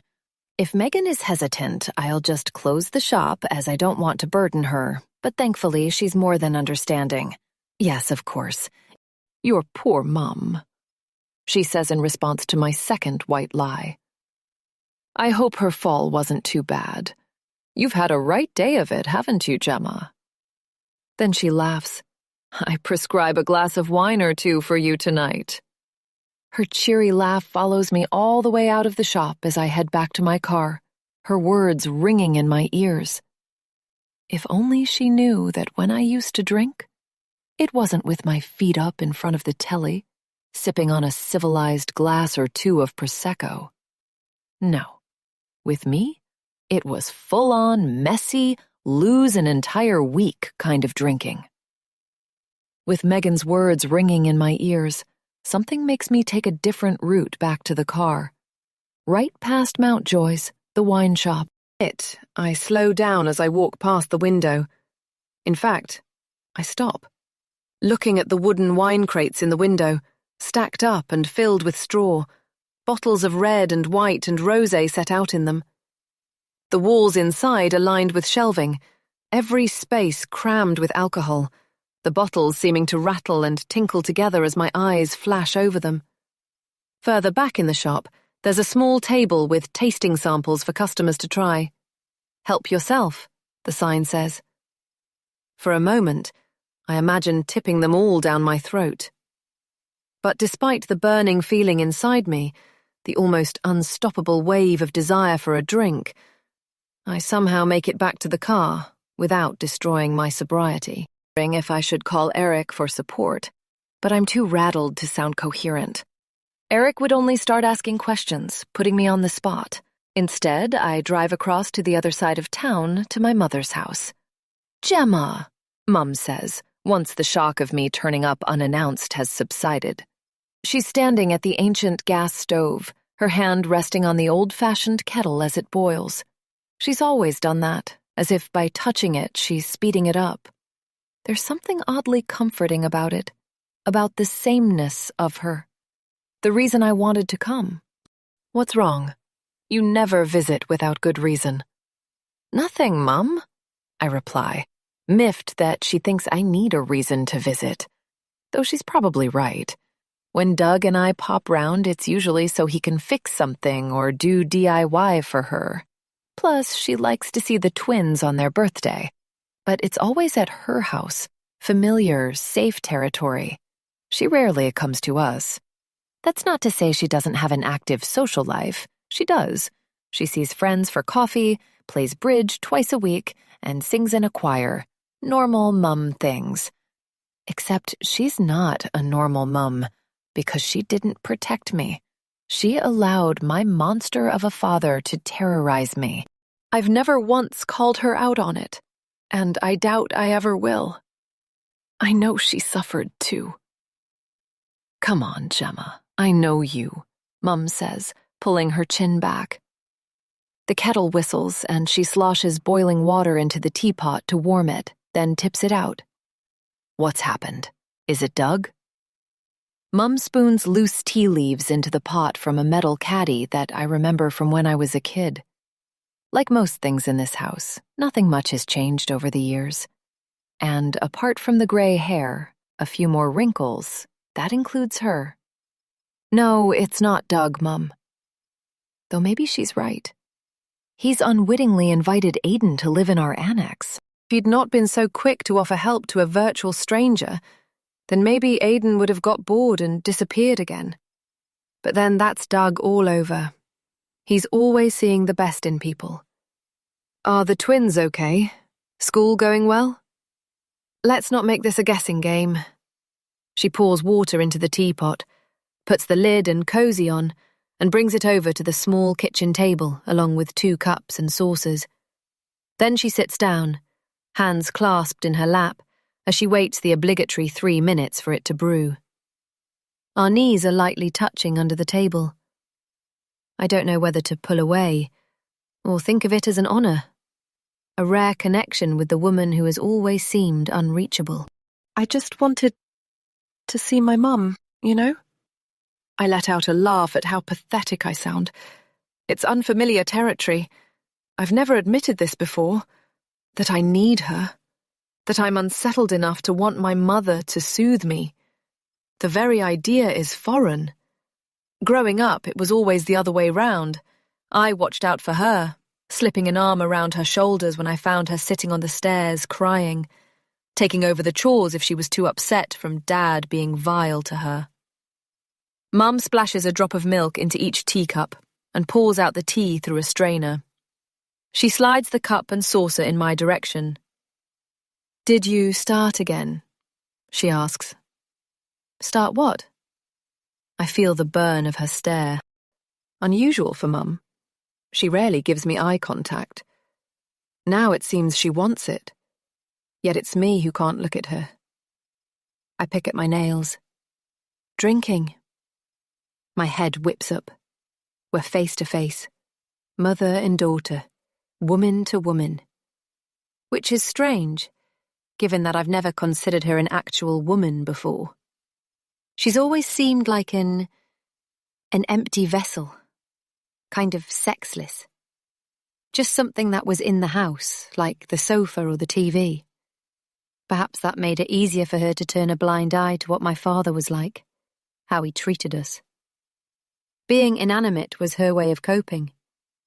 She'd look at him with hatred in her eyes, as if she was plotting her escape, or his demise. Talking about? How does she know? I never told anyone, let alone my mother. Oh, come on, Gemma. I'm not an idiot. This shocks me. I'm suddenly ashamed. More ashamed that I've never given her emotional credit. Have I got things wrong about her? It makes me wonder what else I've overlooked. No, I have not started drinking again, I say, wishing I'd not added again. It's kind of damning. Good. There are better ways to deal with things. It's a bit late to start offering advice, Mum. The hurt on her face is instantly visible. You never asked for advice. Not once. Does a daughter have to ask? I pick up my cup, but can't face drinking the tea. The lengthy ritual and brewing, it looks weak and milky. Besides, I never felt I could. You were too much like a gateway to Dad. If I opened up to you, then I was giving him something as well. I'm sorry about your father, Mum says, not answering my actual question. I know it was hard. There's no reply to her wild misinterpretation. The man beat me for the slightest wrongdoing. A pair of shoes left out of place, a plate not cleared away. He locked me in my room for a week when a boy from school asked if I could come out to play. I was 12. One time, my father refused to speak to me for a whole year. I can't remember why. "Why didn't you leave him?" I ask. "It's horrid to you, too." This is dangerous territory. I imagine my mother standing over my father's dead body at the bottom of the stairs all those years ago, wondering if she felt grief or sadness or if she finally felt free. I don't know. Mum sips her tea, her hand steady as she brings the cup to her mouth. I should have done. At least it worked out in the end. What on earth does she mean by that? Did she want him to die? Being here, in this house where it all happened, I'm suddenly flooded with unwelcome feelings. "I don't want to talk about him," I say. "He's long dead, Gemma. He can't hurt you now." That's not true, I want to tell her, but stay silent, explaining that his cruelty reaches beyond the grave. When he died, I never saw him fall, never saw his body. But I heard my mother's screams as she came through the front door, shopping bags in hand, finding him lying at the foot of the stairs. His neck had broken in 3 places, a massive bleed on his brain. That's what the doctor said later. I told him not to go up in the loft, said he was too old, the ladder unsteady. My mother repeated robotically for the rest of the day as if it might somehow bring him back. I remember sitting on my bed, knees drawn up under my chin, staring at the wall. Mom seemed to have forgotten I existed, only remembering me when I crept downstairs later, putting a hand on her back as she wept. She shrugged me away, wiped her eyes, then got up and made macaroni cheese as if nothing had happened. "We all have our own way of coping, you know, Gemma," Mum says now with conviction. She knocks back a swig of tea as if she's downing a shot. "You chose shit-faced. I chose brave-faced." I stare at her, shocked. Did my mother really just say that? Then I can't help the laugh. I don't know where it comes from, and it's small at first as I try to stifle it, but it's impossible to keep in, and I end up spraying out a full-force guffaw at the ridiculousness of the situation, of everything. It's that or break down in tears. Then Mum starts laughing too. From the belly, like me. Soon we're both rocking back and forth on our chairs, tears streaming down our faces. Our eyes lock as if it's the first time we've ever properly connected. But also, I see something else in her. A glimmer of understanding, a spark that looks a lot like gratitude. She reaches out and takes both my hands in hers, leans close to me then, her expression suddenly falling serious. She whispers in my ear, "Gemma, I know what you did." Chapter 33. What the hell did my mother mean, "I know what you did"? I'm ashamed to say I didn't ask. In fact, I stopped laughing and couldn't change the subject fast enough, leaving soon after I'd drunk the remains of my milky tea. She's never even met Aiden, then or now, so couldn't possibly have an inkling about what we did that night. I wasn't even living at home at the time. If she's seen the recent news about the body at Foxmere, then I've no idea how she's made the link back to me. Even the police haven't quite managed that yet, making me think I must have misheard her. When I get home, I'm relieved to see Doug's car on the drive, though it's only just gone 5 p.m., back from the shoot until about 7. There's also a red and black motorbike parked in front of the house. At least there's no sign of Aiden's car. I head inside and kick off my shoes, dumping my bag and keys in the hallway with Max greeting me as usual. I hear low male voices, the deep rumble of what sounds like a choked sob. Then I realize Rich is here. Of course, it's his motorbike outside, and his helmet is on the floor by the bottom of the stairs. He knows about Sandy. I close my eyes for a moment, trying to put myself in his shoes, the depths of grief he must be feeling. Poor Rich. He does not deserve this. I take a breath. Time to think how to act or plan what to say. It's not as if I killed her, but I don't want to upset him further. Love, Doug says, coming into the hall, pulling the living room door closed behind him. His face is knotted with anxiety as he puts Max in the kitchen. Rich is here. He's got some bad news. Thankfully, my mouth falls open at just the right time. Oh no, what? Is he okay? My husband has tears in his eyes, something I've not seen in a long while. He takes my hands. It's not good. It's Sandy. They found her. He shakes his head. She's dead. What? Hearing the news coming from Doug's mouth is still shocking enough for me to sound genuine. Where? Oh my God, how awful. I can't believe it. I cover my mouth, staring at the carpet as I lean back against the wall. Who found her? A couple of colleagues discovered her at her flat. She didn't show up for a shift and wasn't answering calls, so they went to check on her. Rich is berating himself because he didn't go round sooner. When she didn't reply to his messages, he just thought that she was busy with work again. It's awful, Jem. I can't believe it. Fuck, I whisper. It's what Doug will be expecting. And as much as I don't want to have to face my brother-in-law in case he somehow sees the truth written in Sharpie marker all over my face, I know I must. I push open the living room door. Oh, Rich. I go up to where he's sitting on the edge of the sofa, head hanging down, his forearms resting on his knees. Doug just told me the terrible news. I'm so bloody sorry. When I kneel in front of him, take his hands in mine, he glances up and acknowledges me with a brief nod. The whites of his eyes are bloodshot, and his nose is red and sore. I just can't believe it, Jem. His voice is choked with snot. Not my Sandy. She didn't deserve this. More sobs. I reach out to hug him, and for a moment he allows it. But then he pushes me away and stands up, striding over to the window, then back again, then over to the door, and finally, he plants himself in the middle of the room, his hands on the top of his head, elbows winged out. I can't bear it, he wails. I don't know what to do. Rich. I go up to him, taking his hands again.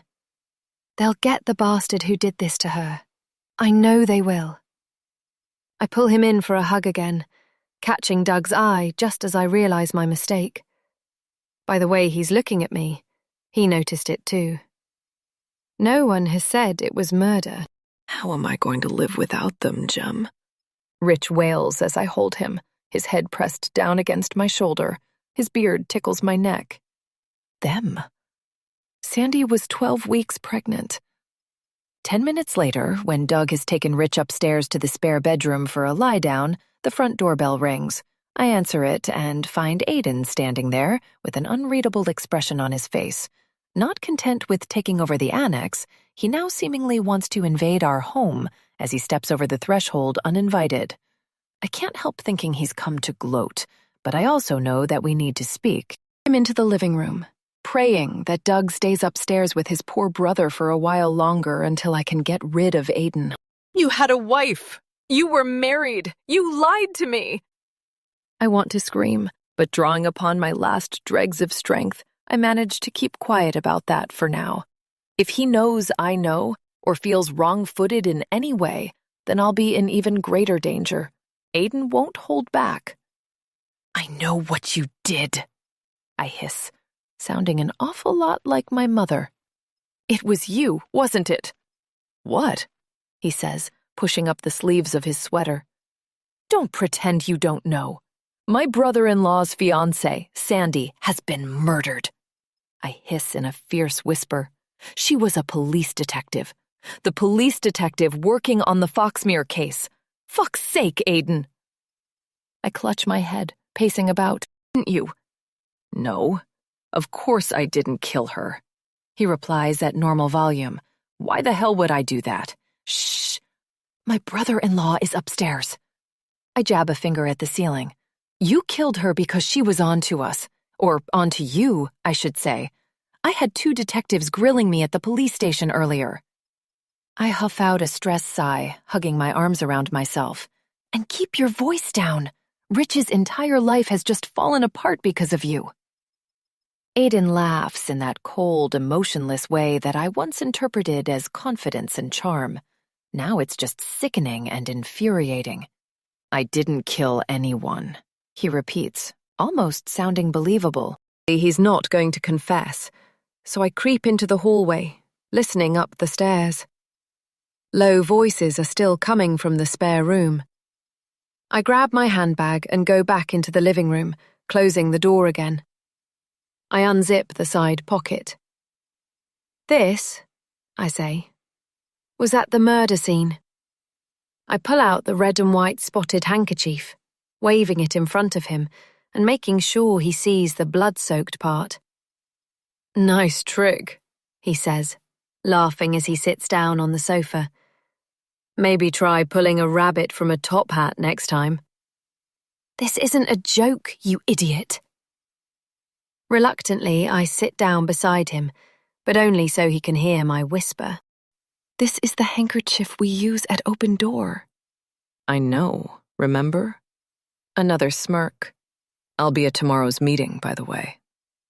I ignore his threat, not sure I'll be at the meetings myself anymore. So how did this handkerchief end up under Sandy's leg?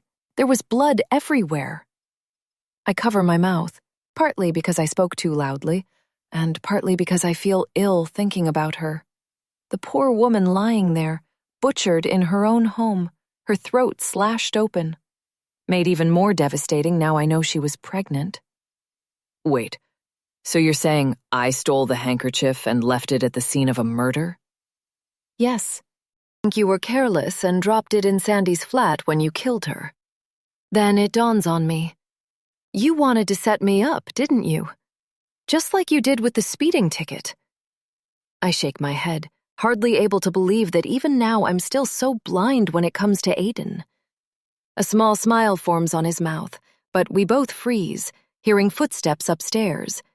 Then it goes silent again. You're wrong, he says, his smile dropping away. He could mean it, or he could be lying. With him, there's no way of telling. More to the point, why were you at a murder scene, Gemma? And not only that, but you removed vital evidence.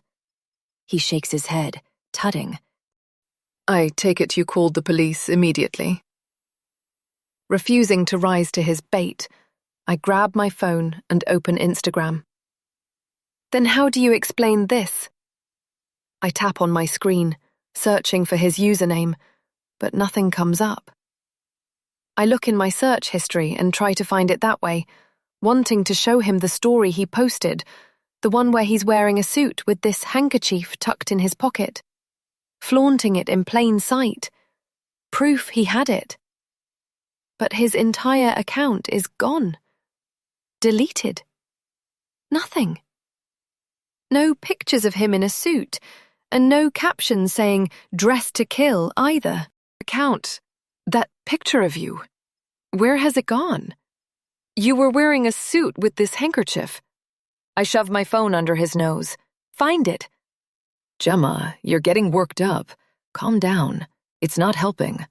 Calm down! I spit incredulously.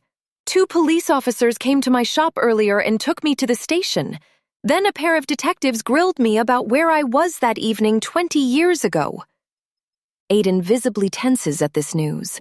They'd tracked me down as a potential witness because of the speed camera fine that you forced me to take on your behalf. Because of that, they think I was driving.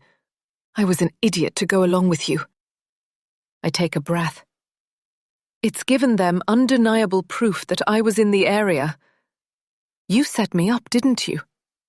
And it turns out they know the exact date it happened, the 29th of February, because of some wacky watch that poor woman was wearing. I hold back from blurting out your wife's watch. I'm not a complete idiot, and have no way of knowing how he'd react. Violently is my guess. Aiden's not the sort to be backed into a corner. The 29th? Yes, it was a leap year. Not a date I'm ever going to forget. I'd been planning the evening for several weeks, wanting to make it the most romantic evening ever. Candles, champagne, the right music. I'd arranged it all with the restaurant. I didn't hold out much hope of Aiden proposing to me, so if I didn't do it that night, I'd have had to wait 4 years for another chance. I was superstitious like that. As it turned out, though, nothing about that evening had gone to plan, and all the superstitions in the world wouldn't have protected me from what happened.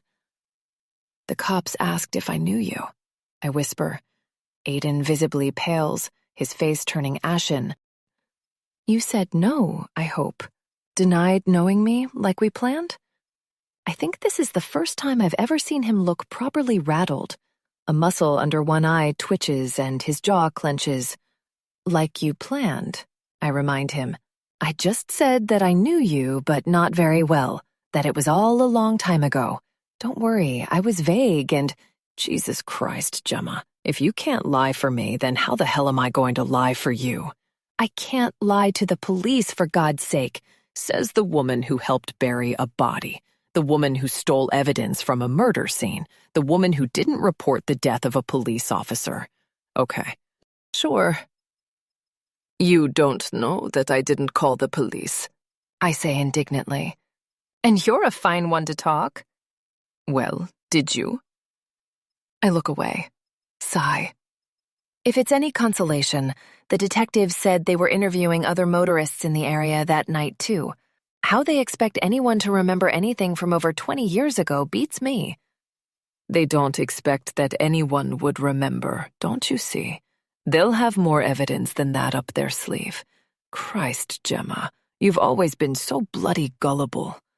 He stands up and paces about, pushing his fingers through his hair. He's getting more agitated. I follow him over to the window overlooking our small front garden and driveway. Look, I'll tell you everything they said in case they want to interview you too, so our stories match.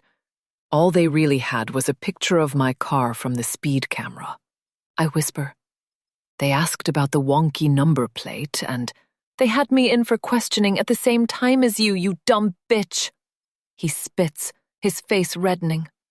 And I told them I didn't know you. The slap is swift and sharp, right across my cheek.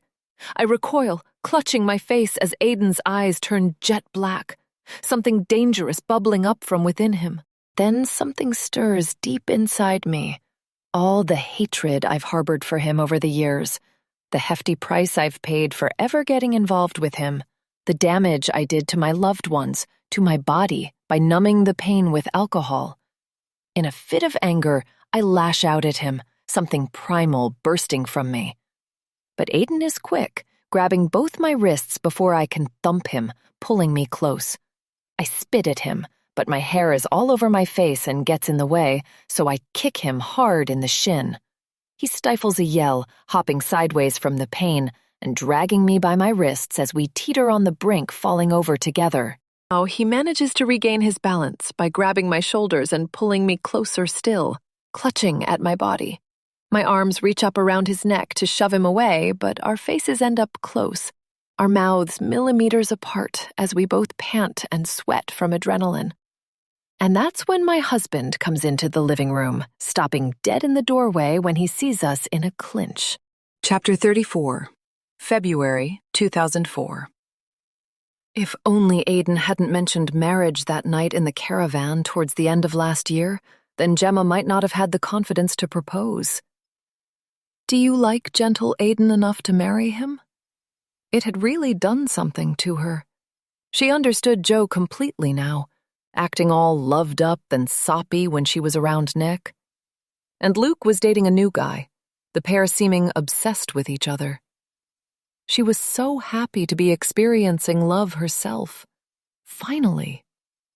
Being with Aiden was worth every moment of the wait. She was 22 now and had almost given up hope. Gemma wasn't certain that it had been an actual proposal from Aiden that night last year, though she was certain he was testing the waters by mentioning marriage, gauging her reaction to see if she was open to the idea. Which she was. Oh yes, she definitely was. Gentle Aiden. She'd melted from the inside out. It was easy to see him as a father to their children, providing for her and their family, keeping them all safe. What a team they'd make. Them against the world. So, I'm gonna take him out for a meal when he's back from London this weekend, Gemma said on her weekly phone call to Joe. Leap year day is on Sunday. It's going to be so romantic. Halfway through our meal, I'm going to ask him to marry me. I'm terrified, but so bloody excited. Wait, what? Joe sounded incredulous. She and Luke still hadn't met Aiden, so their reticence was understandable. Gemma knew they were just looking out for her. You haven't known him that long, Gem, and you hardly ever see him. He's not exactly been Mr. Reliable, has he? Have you even met his family or friends or colleagues yet? Have you been away together? How can you even think of marriage yet? Sorry, what? I can't hear you. The line's breaking up, Gemma said. It wasn't, but she didn't want to have to explain herself. Joe wouldn't understand. It was all right for her. She and Nick were a 3-bedroom semi and 2.4 children waiting to happen. But that wasn't what Gemma and Aiden were about. Sure, one day they'd properly settle down and have a house and a family. But first, there was an exciting life in London waiting for her. Careers to build, parties to go to, and the high life to live. She'd heard all about Aiden's social antics in the city and couldn't wait to join him down there as his wife. She supposed they'd get a flat together, and she could look for a new job, maybe working for one of those big department stores like Harrods or Selfridges, and... Gemma. She suddenly jumped, snapping back to the moment. Just wait until I'm back in town next before you do anything rash. I'm worried about you. Why not organize a meal out with me and Nick first so we can meet him? Invite Luke, too, and we'll all give you the lowdown. Has Aiden even met your mum? God, no, Gemma replied, answering both questions. But she didn't want to be rude, so added, a meal might be a nice idea. A celebratory get-together after I've proposed on Sunday. Joe's sigh seemed to go on forever, but it gradually led into talking about other things, as if she'd given up protesting. Joe's job, life in Leeds, Nick's rugby playing, and how he'd pulled a hamstring. Though it all faded into the background as Gemma lay on her bed, twiddling the pendant Aiden had bought for her. She wore it all the time, and people always commented on the unusual coffin charm. Love beyond death. After the call with Joe ended, Gemma phoned the Indian restaurant in Chesworth to book a table. She'd been there once or twice with Luke after a messy night out to soak up the shots. She wished that she and Aiden had discovered a favorite place to eat, a cute little hangout that felt special to them. But they'd only ever been out for one meal, when they went for lunch at the Vaults soon after meeting. And that had ended a bit, well, on a bit of a strange note, if she was honest. You leave first, Aiden had hissed across the table after they'd finished their coffees. He'd ordered the most expensive dishes, and they hadn't been able to finish it all. It had seemed like a bit of a waste, but Gemma hadn't said anything. Take your coat, but don't put it on until you're up on the street. Walk down to the corner, and I'll join you there in a few moments. I'm going to the gents, then I'll settle the bill. Can't I just wait for you here at the table? Gemma asked, not wanting to get cold outside. There was a bitter wind. No, Aiden replied, his eyes flaring black for a second. Do as I say. Get your coat, your bag, Leave the restaurant. Do not speak to anyone on the way out, even if they try to stop you. I will pay. Wait for me on the corner." The sigh that left his chest was sharp and controlled. Gemma sensed she shouldn't argue. "Okay, sure," she said, placing the thick linen napkin on the table. She was just grateful he was paying, because there was no way she could afford even half of what this lot had come to. "Now?" Aiden nodded once, fixing her with his eyes. "Now." Doing as she was told, Gemma stood up and pushed back the chair. She retrieved her coat from the stand nearby, hooked her bag over her shoulder, and ignoring the now hovering waiters, she left the dining area, walked past the desk where the maitre d' was chatting with some customers, and quickly trotted up the steps to ground level. The cold air hit her like a slap in the face, so she wriggled into her coat and walked away from the restaurant to the street corner where Aiden had told her to wait. Then she waited. And she waited. But Aiden never came. "Hey, it's me," Gemma said to Aiden on the phone after she'd booked the Indian restaurant. Her ear was still hot from the long call with Joe just before. "What do you want?" Aiden replied, making her wonder if she'd woken him. He sounded groggy and annoyed. "What are you doing on the 29th of February?" she asked, hoping he didn't guess what she was plotting, given the unusual date. "It's this Sunday." "I don't know," Aiden replied. He didn't sound very interested. "Do I need to check with your secretary?" Gemma giggled. She'd never met Sandra, his PA, but she'd heard all about her, how she ran a tight ship in the London chambers. What? Gemma heard a noise down the line, like someone else speaking, but then it went muffled as if he'd put his hand over the phone. "Aiden, are you there? Is it a good time to talk?" Not really. "Just quickly then, can you make the 29th for dinner? I've booked a table at the Bombay Star, 6 o'clock. I made it early because of work the next—" Yeah, sure. I'll meet you there. "You're sure?" Gemma laughed nervously, feeling bad for double-checking, but she wasn't certain he'd heard her properly. He'd been forced to let her down before, but she'd understood as it was because of work. "Maybe get Sandra to put it in the diary?" she joked. I said I'd be there, okay? "Okay," Gemma replied. "Great." But Aiden had already hung up. Chapter 35. I stare at Doug in the living room doorway. I don't dare to move. Aiden is holding me around the waist, and my hands are on his shoulders. Our faces are close. Going by my husband's expression, I know exactly what he's thinking.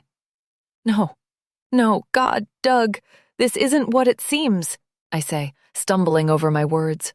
I tripped, and Aiden caught me, that's all. I pull away from him, somewhat relieved that he walked in on us. God knows what Aiden would have done if he'd had half the chance.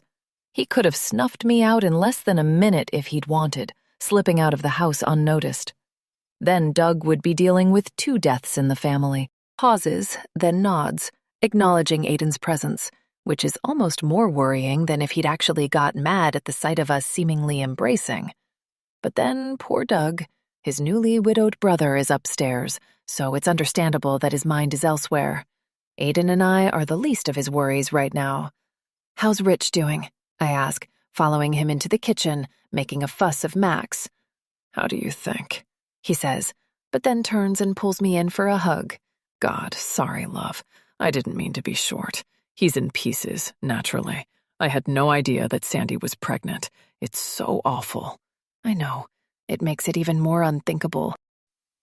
Have the police said anything to Rich about how she died? Was it an accident?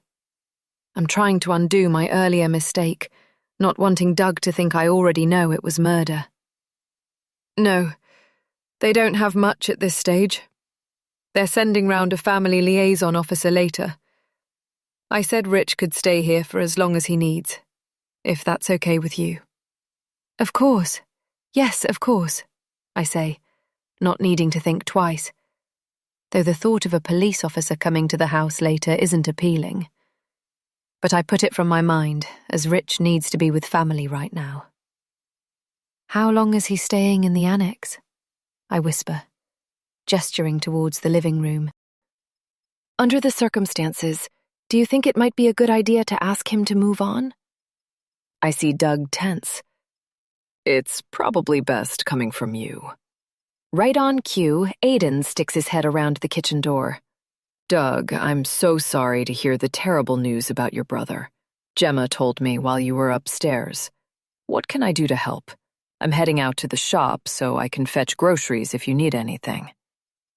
I look at Doug. Now is his chance. Yeah, thanks, mate. That's a kind offer. If you could grab some, I don't know, a few pizzas for later. What do you think, Gem? I doubt anyone's going to have much of an appetite, but it's something easy to throw in the oven. Maybe a bag of frozen chips as well. Aiden salutes and nods, a serious look on his face. Consider it done. I'll get some booze in, too. I think a stiff drink is called for under the circumstances. Don't you agree, Gemma? Fuck you, I want to yell, but instead I just nod vaguely. Sure, anything you like, I say, relieved when he heads out. I'll let the magazine know I won't be at the photo shoot tomorrow, Doug says, trying to think practically. Rich won't be in any state to be left alone. Agreed, and I should let Megan know. She can hold the fort at the shop tomorrow. What a dreadful day it's been, and I just want to fall into Doug's arms, though I can't tell him why. First me being questioned at the police station, and now the news about Sandy coming out. Not to mention my mother's cryptic comment earlier. I'm about to find my phone, but Doug takes me by the hand, a concerned look on his face. Gem, I've been thinking. It's awful, but Sandy's pregnancy. Do you think it was... I look up at him, wondering what his pained expression means. Do I think it was what? You know, a mistake, he whispers, glancing at the door. Christ, I can't believe I'm even thinking like this, but I'm surprised Rich hadn't said anything to me about it. It sounds like it was still early days, so maybe they were waiting a bit longer before making any announcements. And you saw how gutted he was, saying he couldn't live without them. Yeah, maybe. Doug replies, sounding unconvinced. Thing is, Jen, you know as well as I do that Rich never wanted kids. Remember? He looks at me, waiting for my reaction. That's what's worrying me most in all of this. I mean, I agree that Rich has always been a bit of a free spirit, taking off all over the place on his bike, I say. A confirmed bachelor. Thinking about it, his engagement to Sandy was a bit sudden. Exactly, Doug says quietly, pulling me closer. And I think we now know why it was sudden. He gives another quick glance to the door to make sure we're alone. I'm concerned Sandy only wanted to get married because she was pregnant. Pregnant with a baby Rich never wanted. We both know he loves Tom and Chloe as an uncle, but Rich once told me he never wanted to be a dad, that he didn't think he was cut out for parenthood. I take a moment to mull this over, the way Doug stresses the word never. Then I hear the floorboards creaking upstairs. Maybe Rich going to the bathroom. Look, just forget I even mentioned it. Doug says, I shouldn't have brought it up. Thought that Rich would ever... No, it's unthinkable. Wait, what? You're not implying that... I trail off, covering my mouth. The idea of Rich hurting Sandy is preposterous, especially when I'm almost certain it was Aiden behind her death. But there's no way I can reveal that without exposing my own past. God, I wish I'd never taken those dresses to Sandy's flat. I wish I'd never seen her dead on the floor. I hate lying to my husband, though the irony doesn't pass me by. I've been lying to him for years. Think about it, Jem. Doug whispers, if Sandy refused to, terminate, then maybe Rich felt trapped, like there was no way out. Saying it was on purpose, but maybe things got heated between them, tempers frayed. One thing led to another. Rich is a big guy, and I've seen him get angry once or twice when he's pushed. No, surely not. I always thought that Rich was so gentle and calm. I reply in a low voice, finding this hard to believe, though I also can't deny that Doug has a point. You seriously think that Rich killed... But I receive a sharp prod in my side as Doug looks across at the door, his expression suddenly changing. He goes over to his brother, who's standing watching us, his face puffy and red from crying. I have no idea how much he heard, but I'm now concerned that I might have 2 murderers living in my house. Chapter 36. The family liaison officer, Police Constable Will Harper, is mid-20s, though his level-headedness and calming manner belie his age when, a couple of hours later, he sits on our sofa explaining his role in proceedings. I'll be like an open channel between you and the detectives investigating Sandy's death, he tells Rich.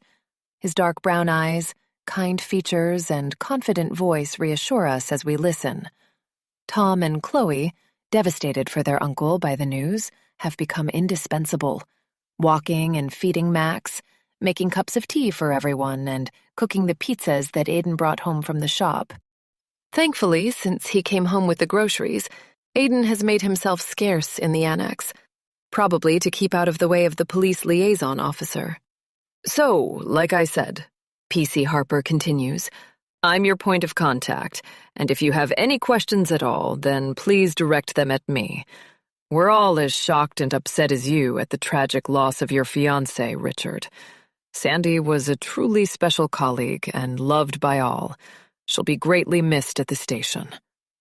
PC Harper pauses a moment before handing us several cards with his contact details on. As you know, her death is being treated as suspicious, and the investigation is underway. Statement from you later, Richard. And the officer in charge is keeping an open mind about motive, whether it's a work-related issue or a home invasion gone wrong. Or something more personal. He pauses, glancing at each of us. Detectives have been going door to door and interviewing residents at her building, and I've heard that the gardener at the flats is proving to be very helpful. He is, I squeak, remembering Cyril who let me inside Sandy's building. He had no idea she was already dead at that time, so may well give a description of me to the police as a potential suspect. We're following up a number of leads, PC Harper continues. As for Sandy, she's currently in the care of the mortuary and will be dealt with by a Home Office registered forensic pathologist. He hands Rich an information sheet. Rest assured, I'll let you know when the time is right to start thinking about funeral arrangements. We'll keep you informed of where she is at all times. I still can't believe this is all happening, Rich mumbles, making me want to wrap him up and take away his pain. I hate that he's going through this. I loved her so much. I can't get my head around her being gone. Her again. It was heartbreaking earlier, overhearing Rich on the phone to Sandy's sister and parents, her mother hysterical down the line as he broke the news.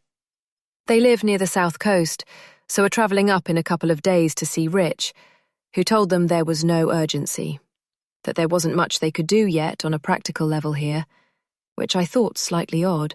Surely he'd want Sandy's closest relatives around him for support. Doug's words keep playing on my mind. Maybe Rich felt trapped. I'm not saying it was on purpose. Which makes me keep an eye on Rich's mannerisms and behavior during the evening, but I don't notice anything incongruent or unusual coming from the poor guy, apart from absolute devastation. He's vibrating with sadness. But then I can't help thinking of the Rich I know. I've known him almost as long as I've known Doug, and how he's never had a serious relationship, always relishing his single life. Surely he didn't kill his fiancée just to get out of being a dad. It's inconceivable. The first time Rich mentioned Sandy to us was about 6 months ago, after he'd been here putting new spark plugs in Doug's car, though he'd not told us her name. He came in for a cup of tea, and I sensed an inner glow in him from the moment he sat down. That's the face of a man in love, I'd said. not realizing how close to the truth I was. "Never say never," was his cryptic reply, coupled with a lopsided smile. "Not our Richie," Doug had replied, ribbing him. "Different woman in every port, eh, mate?" Rich had stared down into his tea, dunking his biscuit. "There is someone, actually." Doug was at the kitchen sink washing his hands. He'd been helping with the car. He swung round. Seriously? She's nice. Different to the rest. You'll have to meet her one day. Blimey, bro, you're a dark horse. How long has this been going on? Wedding bells? "Give me a break," Rich joked. "It's only new, so we'll see. And I'm not jinxing it by letting her meet you lot for a while. Put it that way." He'd laughed then, not realizing his relationship with Sandy was already jinxed. He'd changed the subject after that, refusing to be drawn on anything to do with his new girlfriend, and I warned Doug off teasing him when we saw him over the next few months. "He'll introduce us to her when he's ready," I told Doug. And sure enough, he did. At Mum's birthday party. When I learned his new fiancé was a cop. The rest of the evening passed in a blur, with the twins fussing over their uncle, just the right amount to let him know his loving family was supporting him, as well as keeping some level of normality in the household. After PC Harper left, Doug got out the wine, though Rich opted for a large shot of whiskey, turning into bed about 9 o'clock, though we all knew it was unlikely he'd sleep. Earlier, Doug made his brother a doctor's appointment for tomorrow, hopefully to get some sleeping tablets or something to take the edge off his grief and anxiety. He's been non-stop blaming himself for Sandy's death, saying that he should have gone round to her sooner to check on her when she didn't reply. During one sobbing fit, I swear he mumbled something about an argument, that he should have apologized, and then none of this would have happened. I forced myself not to dwell on what this might mean. The next morning, I wake to the sound of rain lashing against the window in our bedroom. Doug lies beside me, snoring softly, and I hear Rich's voice coming from the spare room, perhaps on a call, maybe to some of Sandy's other relatives. It must be awful having to keep breaking such terrible news. Up, slip into my dressing gown, and go down to the kitchen to let Max out and make some coffee. Then I take a cup up to Rich, knocking gently on his door before going in. The room is dark and smells stale, Rich sweating out his grief. "I brought you this," I say, putting the mug on the cabinet beside him. He sits up, and even in the half-light, I can see he's not slept much.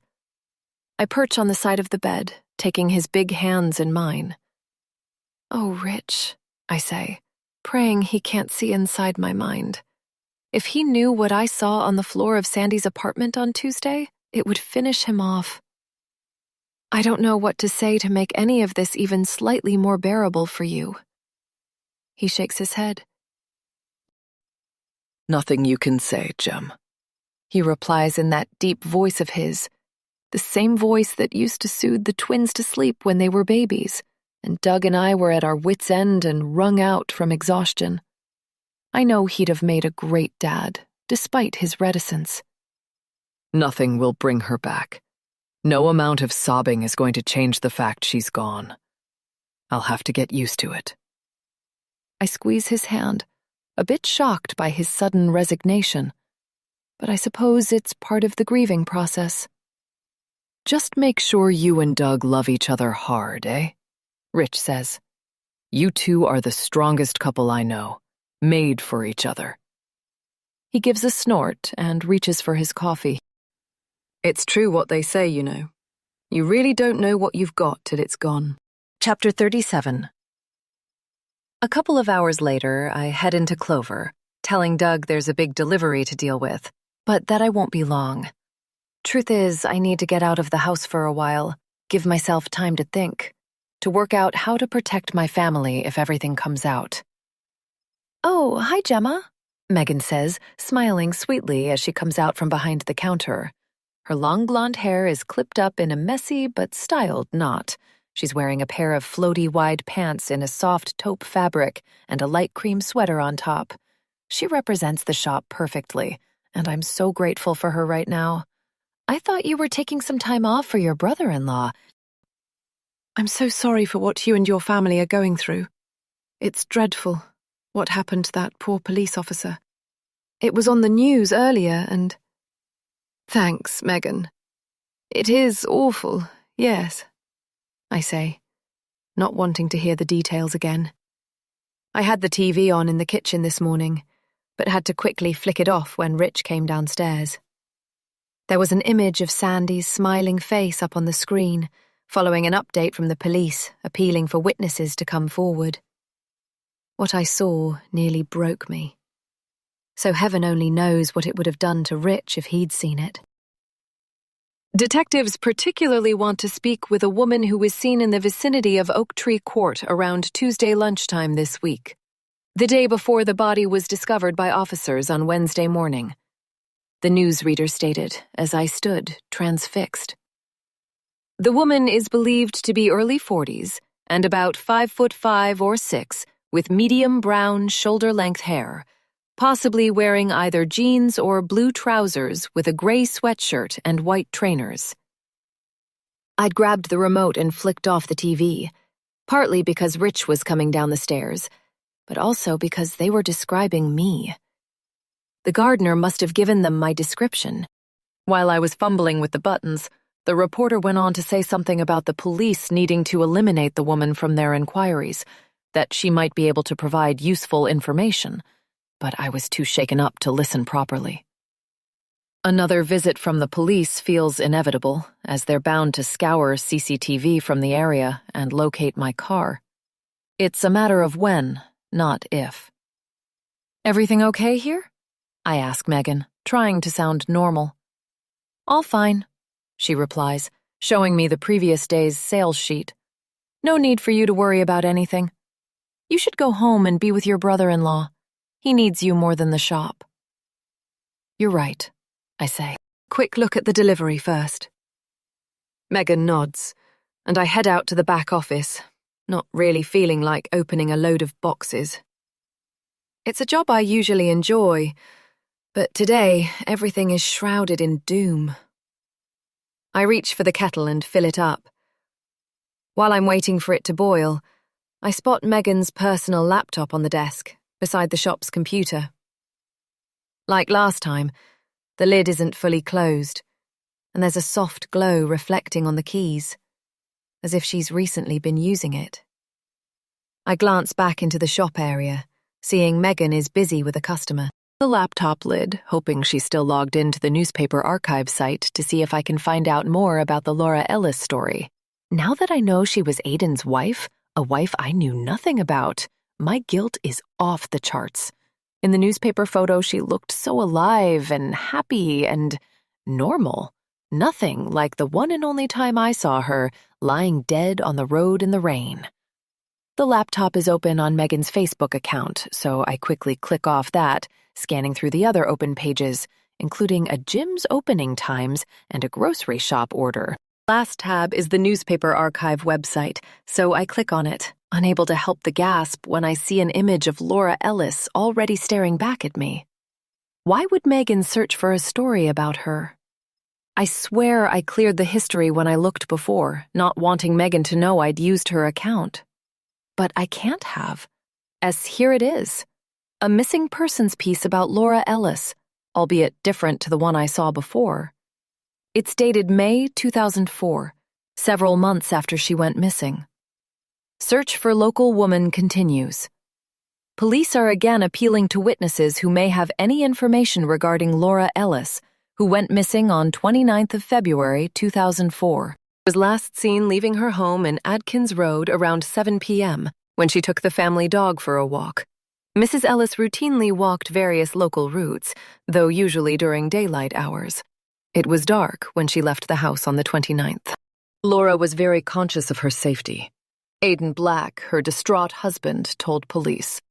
She often walked Buddy in the evening, usually sticking to well-lit streets near home. Someone must have seen her. Please come forward. I'm frantic with worry, and our 3-year-old daughter misses her mummy. The detective in charge of the case, D.I. Lambert, stated, We're particularly interested in speaking with the driver of a small, dark blue vehicle seen in Adkins Road that night, possibly a Ford or Volkswagen. Police would like to eliminate the driver from inquiries. I can't breathe. 3-year-old daughter. Laura and Aiden had a 3-year-old daughter. Aiden had a wife. He had a little girl. He was not a barrister. I shut the laptop, steadying myself on the edge of the desk. I never once questioned his life, his job, his parents owning the farm, him working in London. I think back to our first lunch at the Vaults. I was so impressed by him and the expensive restaurant that even when he left me standing on the street in the cold, with him apologizing a few days later, claiming an urgent case had come up and he'd had to rush back to Chambers, it never once occurred to me that he'd run off without paying the bill. Thinking back, I never actually saw him go inside his place of work. He waved and watched me walk away from him the couple of times we met in London. He probably jumped the barriers at the station, too, or hid in the train toilets to dodge the fare. And I've no idea if his parents were farmers or not. I never met them. For all I know, there might not have been any parents or a farm. I'm ashamed to say that if Aiden had claimed to be the King of England, I'd have probably believed him. He was everything I imagined him to be. No, he was everything I wanted him to be. Literally the man of my dreams, making his job a whole lot easier when it came to deceiving me. He was nothing more than a con man, a chancer trying his luck, while I was the perfect victim, naive and damaged and desperate for a way out of my boring life. Easy prey for a charlatan like him. Think I'll take your advice and head home, I say to Megan, trying not to shake as I go back through the shop, rattled from finding the piece about Aiden's dead wife on Megan's laptop. I need to be more careful. I only vaguely hear Megan calling out bye as I leave, feeling unsteady on my feet and unreal in my head. I don't realize right away that I've turned the wrong way out of the shop, that I'm walking in the opposite direction to the car park, and I don't even stop myself when I go inside the Spar on the corner and head directly to the back of the store, as if instinct is guiding me, as if a higher power is telling me what to do. Reach the booze aisle, it's like I'm not myself anymore, as if I'm deaf to my own thoughts.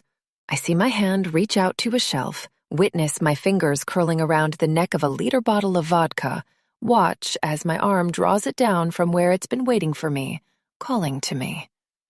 But also, it's not my arm. It's not me taking the bottle to the counter, handing it to the cashier, slipping it inside my oversized handbag after I've tapped my card to pay. And it's not me leaving the shop with the alcohol either. Either. Not me who has the intention of knocking it back straight from the bottle until I pass out, taking away all the pain and agony and spiraling thoughts and regret and remorse and guilt and sorrow and shame and self-hatred that are swilling about inside my head. Thoughts that have plagued me for years and years and years. And however much I try to pretend they're not there, however much I con myself that open door has saved me and I'm fully in control of my life, I'm not. Somehow I make it back to my car. I take the bottle of vodka from my bag. With a shaking hand, I unscrew the cap and breathe in the fumes. Then I put the bottle to my lips. Chapter 38. My name is Gemma, and I'm an alcoholic, I say, hanging my head. Everyone in the group knows my words are slightly ironic, as we never start like that. Though tonight I needed to remind myself. I let out a long sigh. We're passing round a handkerchief substitution today, a clean checked tea towel Eric grabbed from the kitchen when I told him I'd mislaid the usual one. I mentally screwed up my eyes at the thought of it stained with Sandy's dried blood. It's still tucked in the side pocket of my handbag from when I showed Aiden. Since Doug planted the seed about Rich, I don't know what to think. It's impossible to believe that Rich would do anything like that, but then he does have a motive. I had a very close call today, I tell the group. Literally, I was like this. I mimic holding a bottle to my lips, tipping back my head. Some vodka spilled on my chin, but I stopped in time. I came so close to relapsing. If I hadn't caught sight of 2 uniformed police officers just out on their regular beat, I'd have probably continued. But something about their neon yellow jackets, the radios clipped on their shoulders, their helmets, and sweeping gazes as they took in the street scene sobered me up before I'd even got started.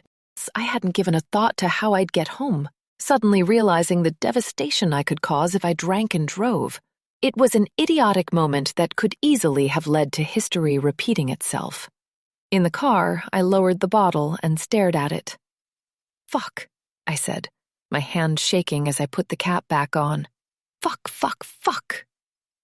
I tipped it down the sink, I tell the group now, and murmurs of approval echo around the circle. Thankfully, Aiden hasn't turned up so far tonight, but after everything that's happened, I don't care if he does. The others more than ever. And being here, among people who understand, people who've teetered on this same terrifying precipice as I was on today, is a comfort I can't get anywhere else. Not even Doug would understand what drove me to buy that vodka. The bottle contained a promise, freedom from the pain and the guilt, however temporary. Even though my sober self knows that's a complete lie. But then, I have told a lie tonight, too. I didn't tip the vodka down the sink. When I got home, I couldn't exactly take it inside the house. That would have been very out of character, and Doug would have asked questions.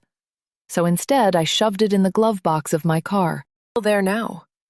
"You did well today," Eric says during the tea break. "Believe me, I know what you went through, though I didn't always manage to stop myself." His face crinkles from a broad smile. "No sign of our new friend tonight, then?" "No, thank God," I say, remembering that as far as Eric is concerned, I'd never seen Aiden before he turned up here. My life is a tangle of lies. "I know we're open to everyone, but I can't say I got a good vibe off him," Eric continues. "He seemed overly interested in you, and not in a healthy way." Thankfully, Maggie comes over before I get to answer, slipping her arm around my shoulders. "I'm so proud of you, love," she says, giving me a squeeze. "You've overcome so much." If only you knew, I think, giving her a hug back as she asks Eric about his new puppy. I'm so grateful to her for changing the subject. And 10 minutes later, the group reassembles. 15 of us tonight, all sitting in our supportive circle and settling back down after our tea break. Mike, a newer member, late 50s with a salt and pepper beard, bald head, and beer belly that's filled with regret, is about to speak when the church hall door suddenly swings open, banging back against the wall. Adrenaline surges through me, making my heart race. I can hardly stand to look. Decided to come after all, to turn up late and disrupt the final hour of our meeting. At least he didn't get to see me pouring out my heart. But when I turn to face the doorway, expecting to see him standing there, I'm shocked. It's not Aiden who's glowering across the hall at me. No, it's my husband, Doug, instead. "Please, Doug, wait, I can totally explain," I say, once we're outside in the car park, the noisy traffic speeding past. I sat stunned for a few moments, but then rushed out after him when he stormed out, following him like a naughty child, while everyone in the group watched on as I panicked and fled after my husband. "Really, it's not what you think. Nothing bad and—" "Stop," Doug says, his arms folded across his chest as he stands there in his jeans and bomber jacket, the slight graying of his hair picked out by the streetlights. I've never seen him look so disappointed in me, so deeply upset, like he doesn't even know who I am. I swear there are tears in his eyes. "Before you say anything, Gemma, please realize that you have only one chance to tell me the truth, and not here. We'll talk at home." Then he turns and strides off to his car, leaving me no choice but to get into mine and follow him back. Now, in the living room, with Tom and Chloe both upstairs in their room studying, Doug stands in front of me, looming over me as I sit on the edge of the sofa, my hand resting on Max's back for comfort. I am filled with shame. Do you want to tell me what's going on? He sounds way calmer than he should be. I don't get it, Gemma. I saw your car by chance as I was driving past the church hall. It's on a main route. I wasn't checking up on you, just so you know. I thought you were at the gym. What's going on? After a moment, he sighs, sitting down beside me, making me wonder if he's about to pull me into his arms and tell me it's all going to be okay. But of course, he doesn't. I give my head a little shake, not because I won't be truthful, but because I don't know where to begin. I've not been entirely open with you, Doug, and for that I am so very, very sorry. My mouth is so dry I can hardly form words. I haven't been going to the gym. My cheeks burn with humiliation as I stare at the floor, picking my nails. I should have realized this would happen one day. My secret is out. Doug reaches out and squeezes my bicep, harder than if he was doing it playfully. No kidding, he says sourly, letting out a resigned laugh. You must think I'm so stupid. A right mug. It didn't occur to me for 1 minute that you were lying. It's begrudged you going to the gym, you know, Gem. Always making sure I was home to cook and sort the kids out. I wanted you to have that time to yourself. And this is how you repay me? With big fat lies?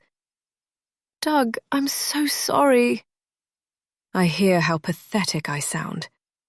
To understand, he'd have to know everything about me, and that would only hurt him more. How do I tell him that I only kept it a secret to protect him and the twins? He'll never believe me now. Thing is, it makes me wonder what else you've lied about, he says resignedly. It seems to come easily to you. I look up. It's dearest Doug next to me, my wonderful, loving husband who'd do anything for me, and me for him. But it's also not Doug anymore, as if something is broken between us. His eyes aren't filled with just love. They're brimming with disappointment and mistrust. Tentatively, my hand reaches out to his, but when I touch him, he pulls away. Nothing, Doug, I swear. I cross the fingers of my right hand, hiding them where he can't see, hating that I am indeed still lying. Please, dear God, don't let him find out that Aidan and I go way back. That his new friend Grant isn't really called Grant at all. Rather, he's a sociopath who buried his own wife without even shedding a tear. That we have a sordid and twisted history that led to my web of lies in the first place. That we've both been betraying him. He'd be utterly heartbroken, and I can't risk losing Doug. He's the cornerstone of our family. The twins and I would be lost without him. Forgive me for finding it hard to believe you, Gemma. This is a lot to take in. He drags his hands down his face and sighs again. He looks tired and worn out. All I want is to wrap him up in my arms and take care of him, make it all better, and take away his pain. How long have you had a problem with alcohol? He looks incredulous, as if he can't believe he's saying those words about his wife. The gym. Bloody gym. He shakes his head in disbelief again. I can hardly speak, but my husband deserves the truth. As much as I can reveal, anyway. Since my early 20s. But I've been sober for a long time, Doug. I bet you barely remember me ever having a drink from way back when we first met, right? Somehow I managed to hide it from everyone, but privately I was struggling. I got help, though. I did the right thing, and I swear I never drank when I was pregnant. That, at least, is the truth. Somehow I managed to protect our precious babies. Doug remains silent, probably feeling hurt that I didn't confide in him. He doesn't realize that to explain why I drank, I'd have had to tell him what happened, what I'd done, and everything that had led up to it. explain how the guilt pressed down on me day and night like a disease, the walls of my life closing in with each day that passed. There was no way I could have done that, not without losing him. We were so good together. I didn't want to scare you off with the ugly truth, I whisper. Do you remember when we first met? It was so magical. Though I think in those early days I fell in love with you way faster than you fell in love with me. I sigh at the memory. I didn't want to risk losing you. I knew we were meant to be together. And look, our amazing kids are proof of that, right? It's true. Even though Doug was the one to ask me out after we'd met at a mutual friend's barbecue, he seemed wary about getting into a relationship initially, like he wanted me, but also didn't want me. Perhaps he sensed I was damaged, that I might mean trouble, or hadn't had much experience of men. I got the impression that he wasn't sure about me. In those early weeks, he wasn't great at returning my calls, and he flaked out on a few dates, though that was behavior I was used to from Aiden, so it didn't seem out of the ordinary. But then, over the next few months, instead of the inevitable dumping like I expected, he started to shape up, and things took a turn for the better. By that point, there was no way I was about to risk losing him by admitting to my drinking, even if I didn't reveal the real reason behind it. The binges alone would have been enough to put any sane person off me. And of course, by then, I was head over heels in love. My problem started before we met, I explained to Doug, which is true. I wanted to turn my life around, but couldn't find the long-term help I needed, so I set up Open Door with Eric. We found each other in an online chat group, and it grew from there. I need to go these days. Another lie, given how I nearly caved earlier today. I need the group more than ever. But there are people who need my help, and I couldn't stand to let our members down. They're like family to me now. Doug blows out through his teeth. It makes it hard to trust you now, Gemma. Do you understand that? God, of course. Yes, I see that totally, I say, praying he'll be able to forgive me in time. I'll do anything to make you trust me again, whatever it takes. Do you swear on your life there's nothing else to come out? He has tears in his eyes as I give him a little nod. Doug, I say earnestly. But then Aiden's Instagram account is suddenly on my mind. What if Rich told him about it, and Doug saw those fake posts implying I'm having an affair? But then, if he had, it would mean he knows that Grant is really called Aiden, that his new so-called best mate is lying and not much of a mate at all. If Doug knew all that, surely he'd have kicked Aiden out by now. My mind reels. No other little secrets buried in your past, Doug says, making a shiver run through me. No other secrets, I say, staring down at the floor. Cross my heart and hope to die. Chapter 39. 29th February, 2004. Gemma was sitting at a table for two in Bombay Star, the Indian restaurant in town. When she arrived, the staff had greeted her warmly. "You're sure all the waiters know about my plans?" She double-checked with the owner as he walked past her table. "They know what music I requested, and the champagne is on ice?" Gemma opened her clutch bag and pulled out a small velvet box. Her heart hammered in her chest when she opened it to reveal the plain gold band. A bit premature, she knew, but she wanted to give him something to mark the occasion. Not solid gold, of course, just plated, but it was all she could afford. In time, Aiden would no doubt buy himself something a bit flashier for their actual wedding, probably when he bought her engagement ring and their wedding rings. But this would do for now. A symbol of her love. "If you could pop this in my boyfriend's glass of champagne, that would be amazing. That's when I'm going to propose." She handed him the ring. The waiter grinned down at Gemma, looking smart in his white shirt and burgundy waistcoat. "Understood, miss. We're all very clear on your instructions. An exciting time for you. And may I add, you look lovely tonight. Your boyfriend is a lucky man. Would you like a drink while you wait?" Go on then, Gemma said, looking at her watch. She'd arrived 20 minutes early, not wanting Aidan to see her plotting with the waiters. She'd been getting ready since lunchtime, pampering herself, doing her hair and nails, taking time over her makeup, and finally slipping into the little black dress and heels that she'd chosen for the occasion. "I'll have a gin and tonic, please." She'd already planned to leave the car where it was overnight. It would be safe in the spot around the corner. Then they'd get a taxi back to hers after the meal, and she'd persuade Aidan to stop the night just this once. Being by the station, it was convenient for his commute in the morning. She'd already put a load of candles out in the living room and bedroom ready to light later, and she'd even scattered some fake rose petals on the bed.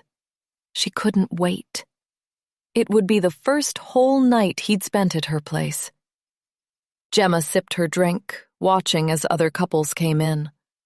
It was always popular here, even on a Sunday, and she wondered if there'd be any other women proposing tonight, given the once-in-a-blue-moon date. She planned on getting down on one knee between their starter and main course, which was when she'd instructed the waiters to bring out the champagne. 10 minutes later, at almost 5 to 6, Gemma quickly popped into the ladies' toilet to check her appearance. She applied a bit more lipstick, fluffed up her hair, and went back to the table. No sign of Aidan yet. She prayed he wouldn't be late. At 6:10, the waiter asked Gemma if she wanted another drink. Did she? She wasn't sure. What she really wanted was for Aidan to be here, but he wasn't yet. "Okay then," she said, smiling. "He's probably got held up." She didn't think texting him was a good idea. She didn't want to annoy him if he was rushing to get ready. He might have been working on the farm all day. At 6:30, Gemma knocked back the remains of her second drink. She watched other diners eating their starters, some moving on to mains. She wondered if she should order for her and Aidan, just take a guess at what he would like. In the end, she decided to wait a bit longer. He wasn't the best at timekeeping, and would probably arrive any minute. "Another drink, miss?" the waiter asked, just as Gemma was fishing her Nokia from her bag. This was getting silly. It was 6:45 now. If he was going to be this late, he should have let her know. She prayed nothing bad had happened, like an accident. She'd give him a bit longer before really worrying. "Yeah, why not?" she said, figuring it wouldn't hurt. In fact, it would help her nerves, which were getting more and more frayed. She called Aidan's number, waiting for it to connect. But it didn't. Instead, Gemma heard a neutral female voice saying, "The mobile phone you are calling is currently switched off. Please try again later." It was frustrating that Aidan rarely had his voicemail service on, or she'd have left a message. She tried calling him twice more just to make sure it wasn't a glitch, but the same thing happened. She tried not to let her thoughts veer off on accidents again, instead downing her third gin and tonic in a few gulps. It was almost 7 o'clock, a whole hour after she'd booked the table, and it was starting to dawn on her that maybe Aidan wasn't coming. "Any messages for me at reception?" Gemma called out to a passing waiter, in case he'd rung to say he'd be late. A couple of guys from a rowdy group of men sitting on the table next to her overheard. Gemma had clocked them as rugby players and recognized one or two of them as regulars in the nearby pub. "Been stood up, love?" one asked. "Come and join us if you want. His loss." Gemma smiled briefly, but felt a pang of pain at the words, "stood up." How could Aidan do this to her, on tonight of all nights? But then, he didn't know she was planning on proposing. "Nah, thanks, it's okay. My boyfriend Aidan, he's been held up," she said, excusing him. "Close to him tonight, so feel free to whoop and cheer after I do," she added with a grin, trying to keep positive. "Well, Aidan's an idiot, keeping you waiting, love," the guy nearest to her said. "What's his last name, chick? We'll sort him out for you." A peal of laughter and jeers followed. "Aidan Black," Gemma replied without thinking, knowing the guys were too drunk to sort anyone out. Black? Not the Aiden Black, surely? Another of the lads said with a groan, making Gemma turn to face their table again. Doesn't surprise me if it's him, up to his old tricks again. Yeah, bound to be him. A couple of the guys laughed loudly. I went to school with the twat, another guy said. Surely a girl like you isn't marrying that chancer? He asked. Ain't he already got a... The lad stopped abruptly when his mate elbowed him in the ribs. Yes, actually, Gemma said, standing up, suddenly feeling defensive. Aiden Black is exactly who I'm marrying. She'd had enough. She was going to drive round to his place and see what was going on. If only she knew where his place was. There were many farms in the area. She stumbled sideways, feeling a little giddy from the 3 gins, grabbing the back of a chair to right herself. Going to his parents' farm to pick him up. She lifted her chin at the men, refusing to be made fun of. And then we'll be back for food. Parents' farm? One of them scoffed. Aiden doesn't live on a farm, love. He lives in one of them council houses on Adkins Road. I know, 'cause my nan's at number 24, and he's right next door. She hears all sorts of goings-on through the wall, and that's saying something, 'cause she's almost deaf. More laughter from the lads, who'd clearly had plenty of beer. It must be a different Aiden then, Gemma said, quickly explaining to the waiters that there was a change of plan, and she was going to fetch her boyfriend. But as she was leaving, she heard more laughter and ribbing from the group of guys, with one of them blaring out, "It'll defo be him." Gemma slammed the door of her car. It had started raining and her feet were wet. She'd put on her strappy heels for the evening, which were hard to drive in, so she kicked them off and slipped into the trainers she'd left in the car. Her head swam from disappointment and gin. She probably shouldn't be behind the wheel, but at least it wasn't far to the farm. Her thoughts ground to a halt, like she'd hit a dead end in a maze. The farm. Where was it? She couldn't drive anywhere without knowing that. Had mentioned it enough times, how he worked hard at the weekends to help his parents, and when they met up, he was often in grubby work clothes. In her head, she had a clear picture of it, part arable, part dairy, a large Georgian farmhouse that had been in the family for eons. 300 acres and a load of barns and outbuildings, mud and tractors and milking sheds, and the smell of manure and log fires and home baking and sheepdogs and ruddy-cheeked in-laws. Fuck. She rested her head on the steering wheel, banging her forehead down a couple of times until she accidentally hooted the horn. She sat up. Had those lads said Adkins Road? She knew where it was, only a few streets away from the row of shops over in Greenacres, the other side of town. It'll defo be him. Their laughter still echoed in her head. It couldn't be. Could it? Feeling the anger rising within her for being made a fool of, Gemma started the car and crunched the gear stick into reverse, pulling out of the parking space and heading off through the town, taking it slow. She couldn't exactly go to a farm that she didn't have the address for, but she could check out the Adkins Road place. Just in case. She put the wipers on as the rain came down heavier, pelting on the roof and windscreen, making her grip the wheel and lean forward as she drove. She fought back the tears, and while her vision wasn't blurry exactly, the rain was making it hard to see. She didn't think it was because of the gins.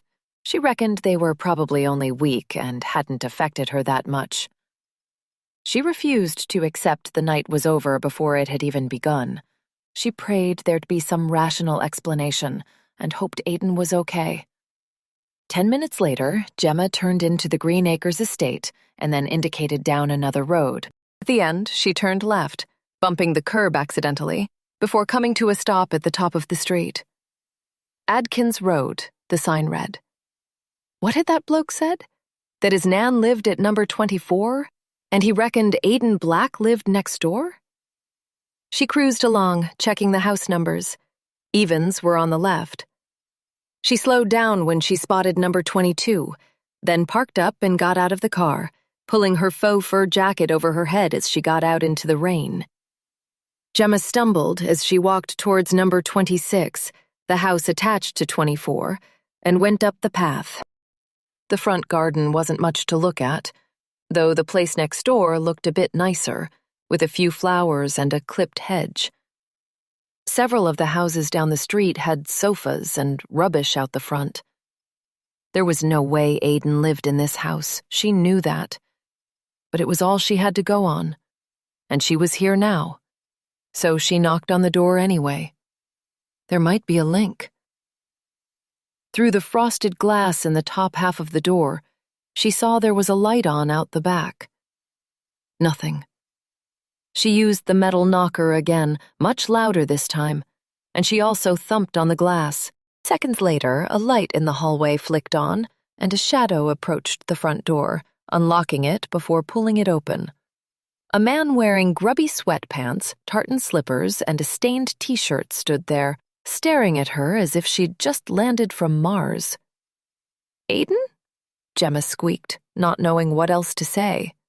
It was indeed Aiden, but also, it wasn't Aiden. Not the Aiden she knew, anyway. The smell of alcohol, fry-ups, and dog wafted out of the house. "Gemma, what the fuck?" Aiden stepped forward and pulled the door almost closed behind him, scowling. "What are you doing here?" "We're going out for dinner, remember?" Gemma said, shrugging. "I've booked a table at the Bombay Star.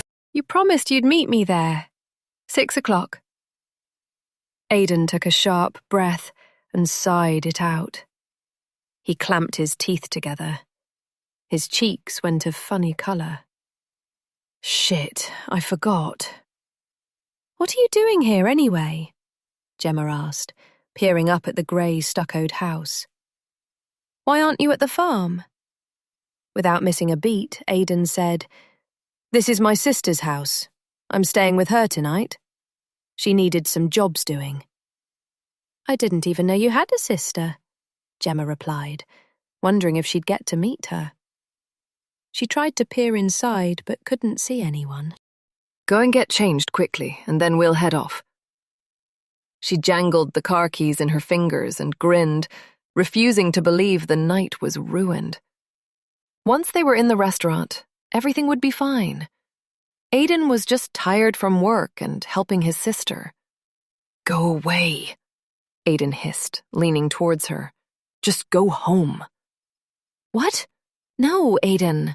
I've gone to so much trouble. Let's go and have a meal. Then you can stop at mine and just fuck off, will you?" Gemma recoiled, smarting from the verbal slap in the face. She stared up at him, fighting back the tears. Why was he being like this? "No!" she yelled at him. "For once in your life, just keep to your word. I'm sick of you avoiding my calls and flaking out on dates. What kind of boyfriend even are you? You—" "Shut up!" Aiden hissed, glancing down the street as if he was looking out for someone. "My sister will be back soon. She doesn't need to see some mad woman ranting on her doorstep." For a moment, Gemma went cold. Sister? Really?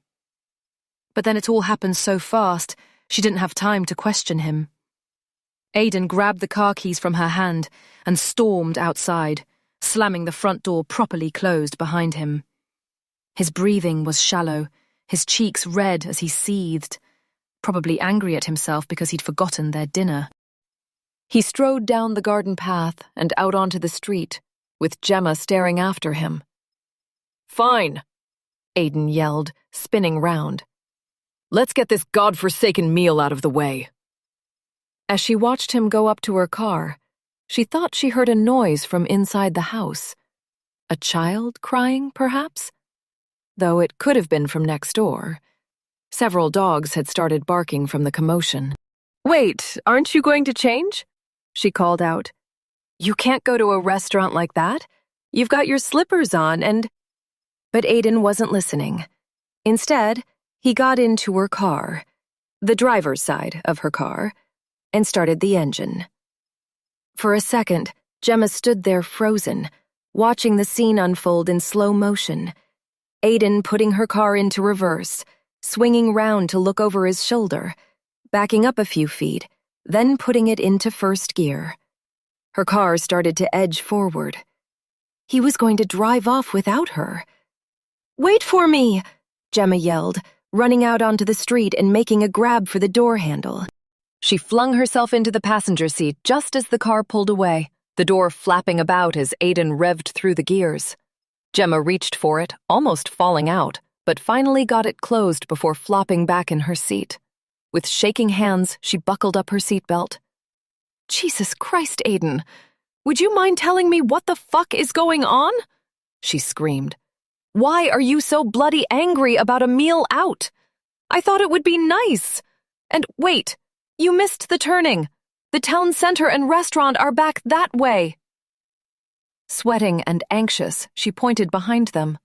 "I'm not going to any restaurant," Aiden spat, pushing the car to its limits, even in the 30 zone.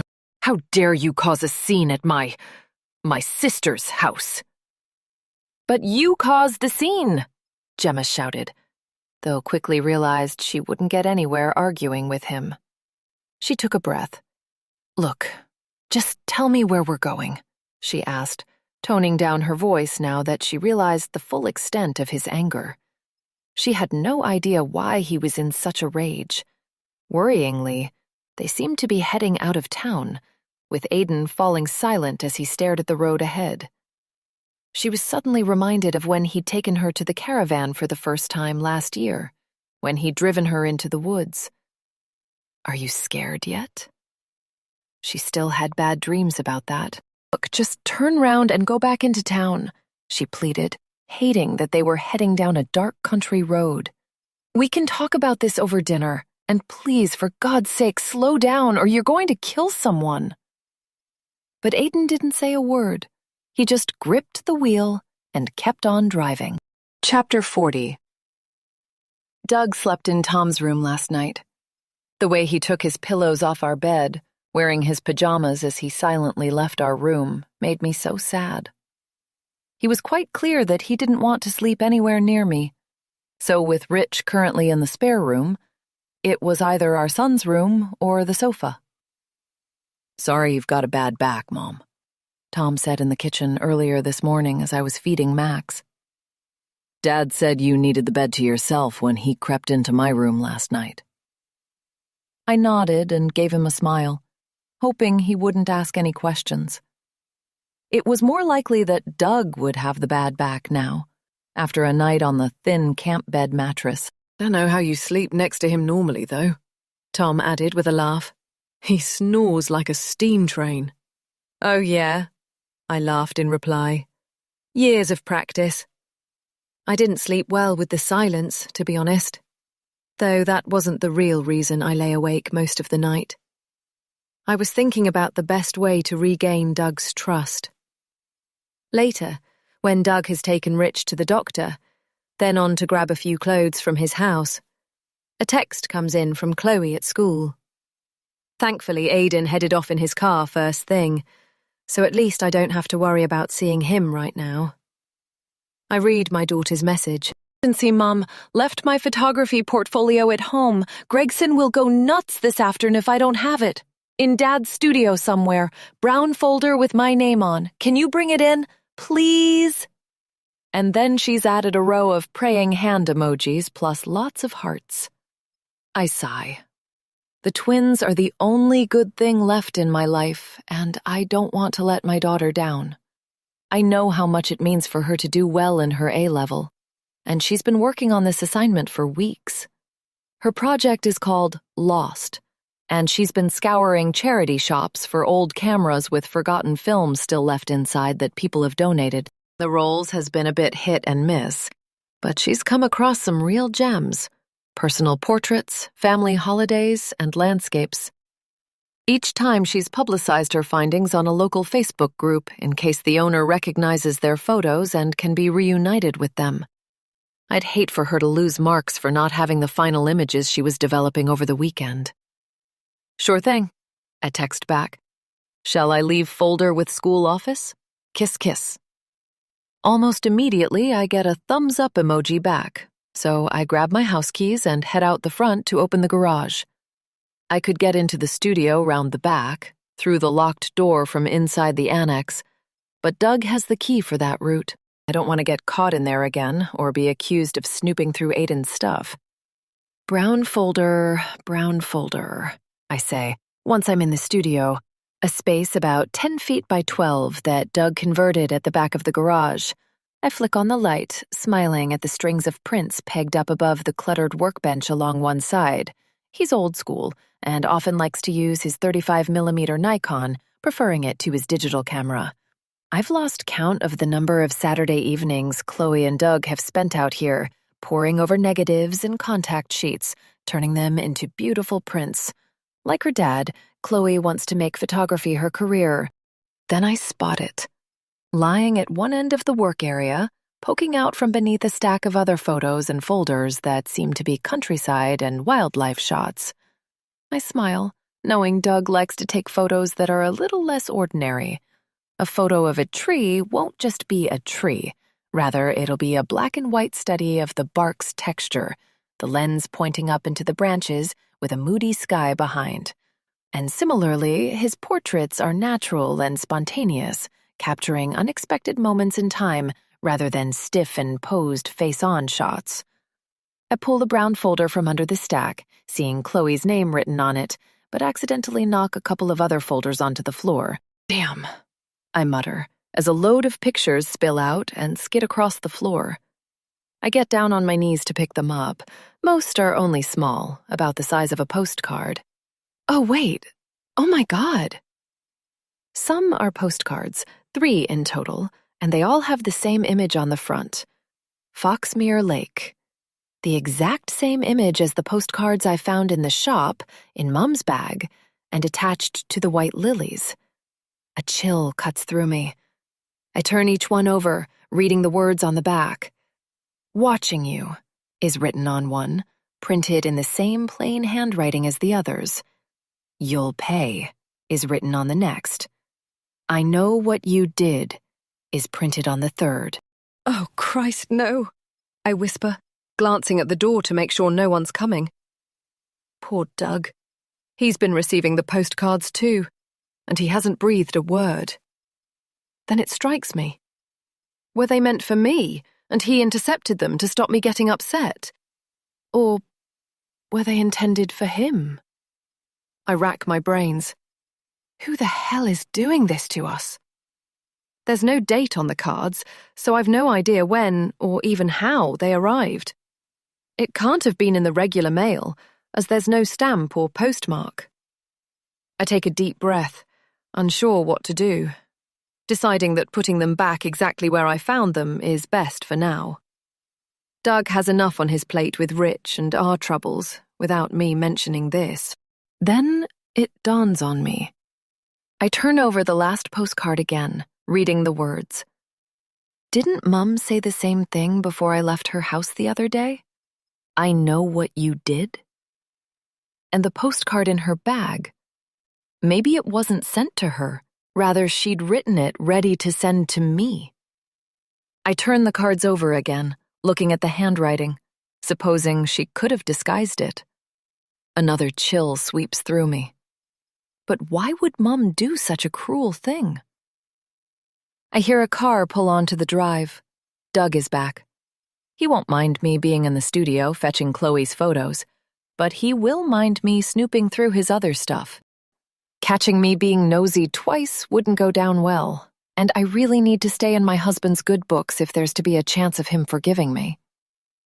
I quickly shove the postcards back in the pile of photos and turn off the light before joining him on the drive. Hey, I say to Doug and Rich. My brother-in-law pulls a small hold-all from the back seat.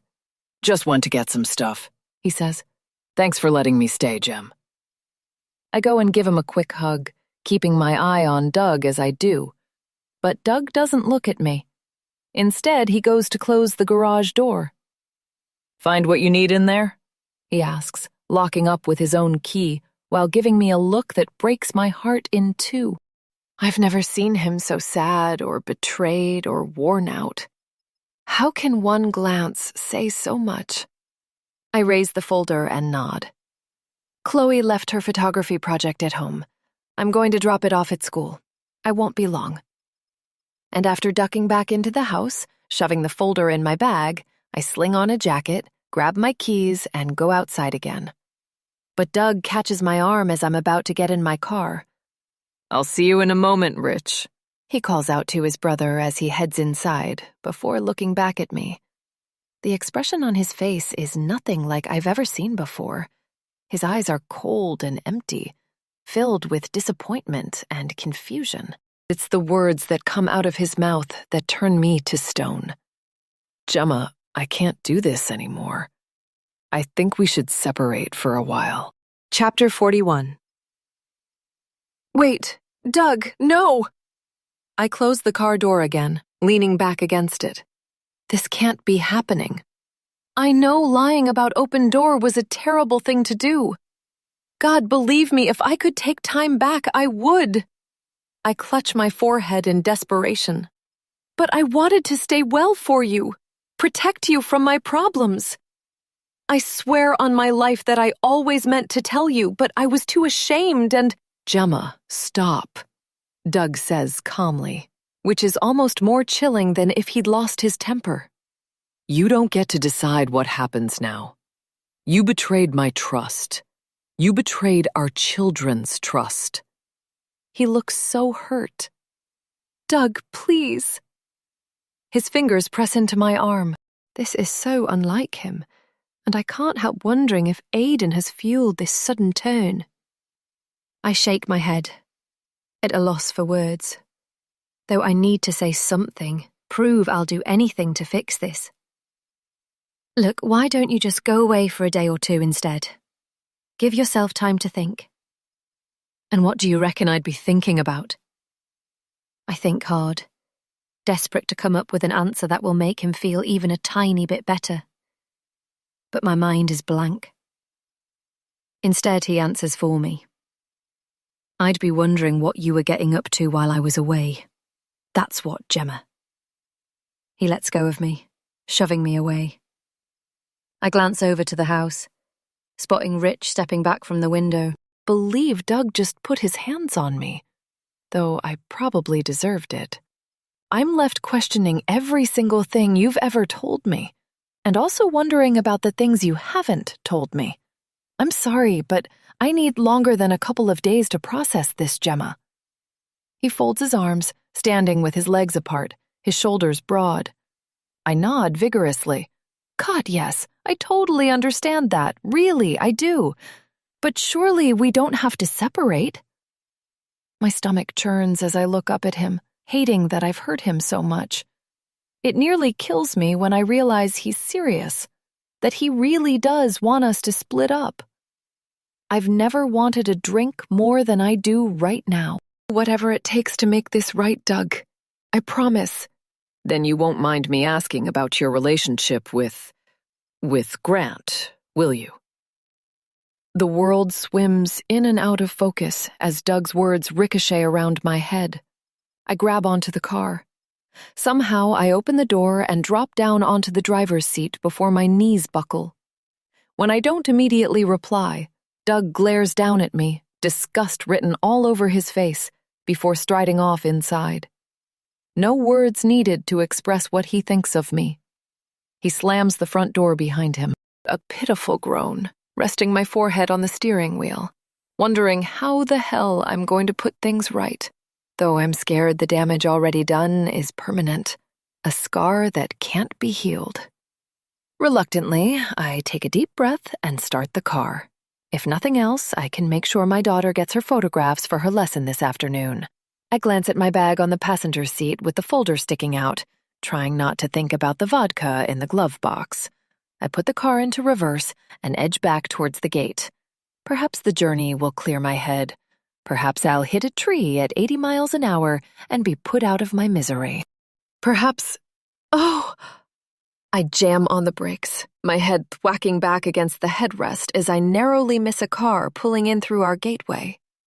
Then I see it's Aiden's car, and he's making no move to reverse out. Rather, he's flicking his hand at me, gesturing that I should be the one to drive back in. On my drive! Twisting round, I see his face leering at me. I can't help it. I've had enough. I get out just at the same time as it dawns on me what I'm going to do. What I need to do if I ever want to make things right with Doug. Maybe it's because Aiden is blocking the way out of my house, and Doug is effectively blocking my way into it. But for a moment, I'm frozen on the drive, standing in the no-man's land of my life. I'm not inside, and I've nowhere to go outside.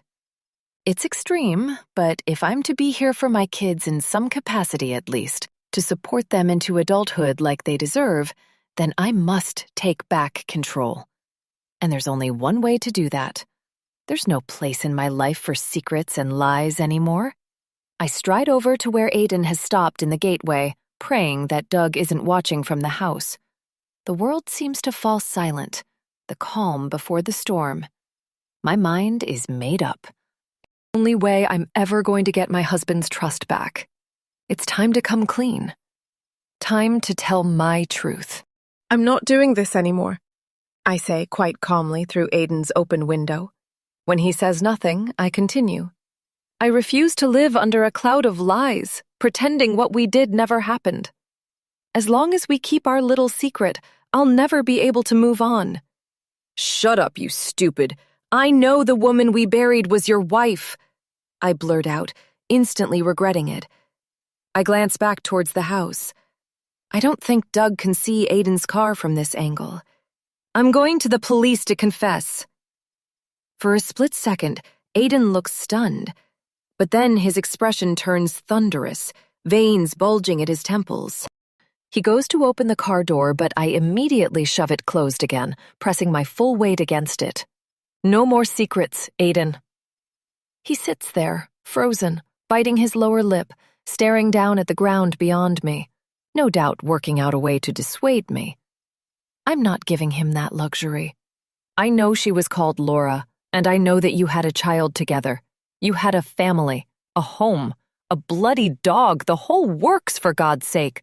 You lied to me from the minute we met. Gemma, stop. How could you? You didn't even shed a tear. You dumped her in that grave without a flicker of remorse. Does that? I feel sick as everything spews out, but I need to take my power back. You were cheating on the poor woman, then dragged me into your lies, and you're right.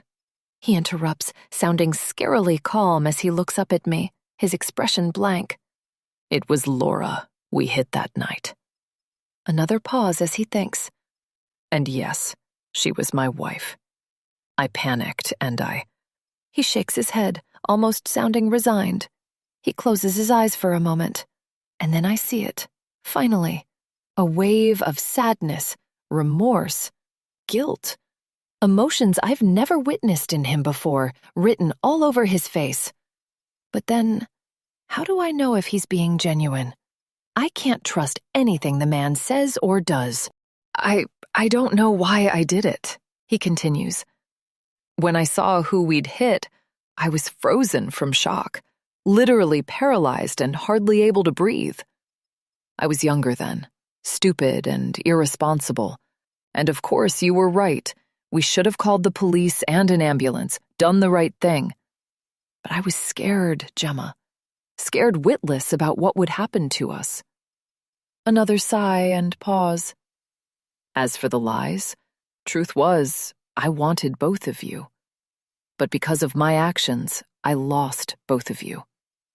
I've never forgiven myself for the terrible things I did, for involving you in my mess, for lying to you and Laura. Another heavy sigh. For what it's worth, I agree with you. The past has finally caught up with us. Like me, he looks exhausted. Finally admitting the truth. Finally ready for this to be over. Thank God. Whatever else you think of me, Gemma, you've got to believe that killing Laura was an accident. I never meant to hurt her. The police, they're getting closer to finding out the truth. They've got a date and a cause of death, and your car is on their radar. Christ, they've already questioned both of us. He takes a deep breath, gripping the steering wheel as he bows his head. Then he looks up at me again.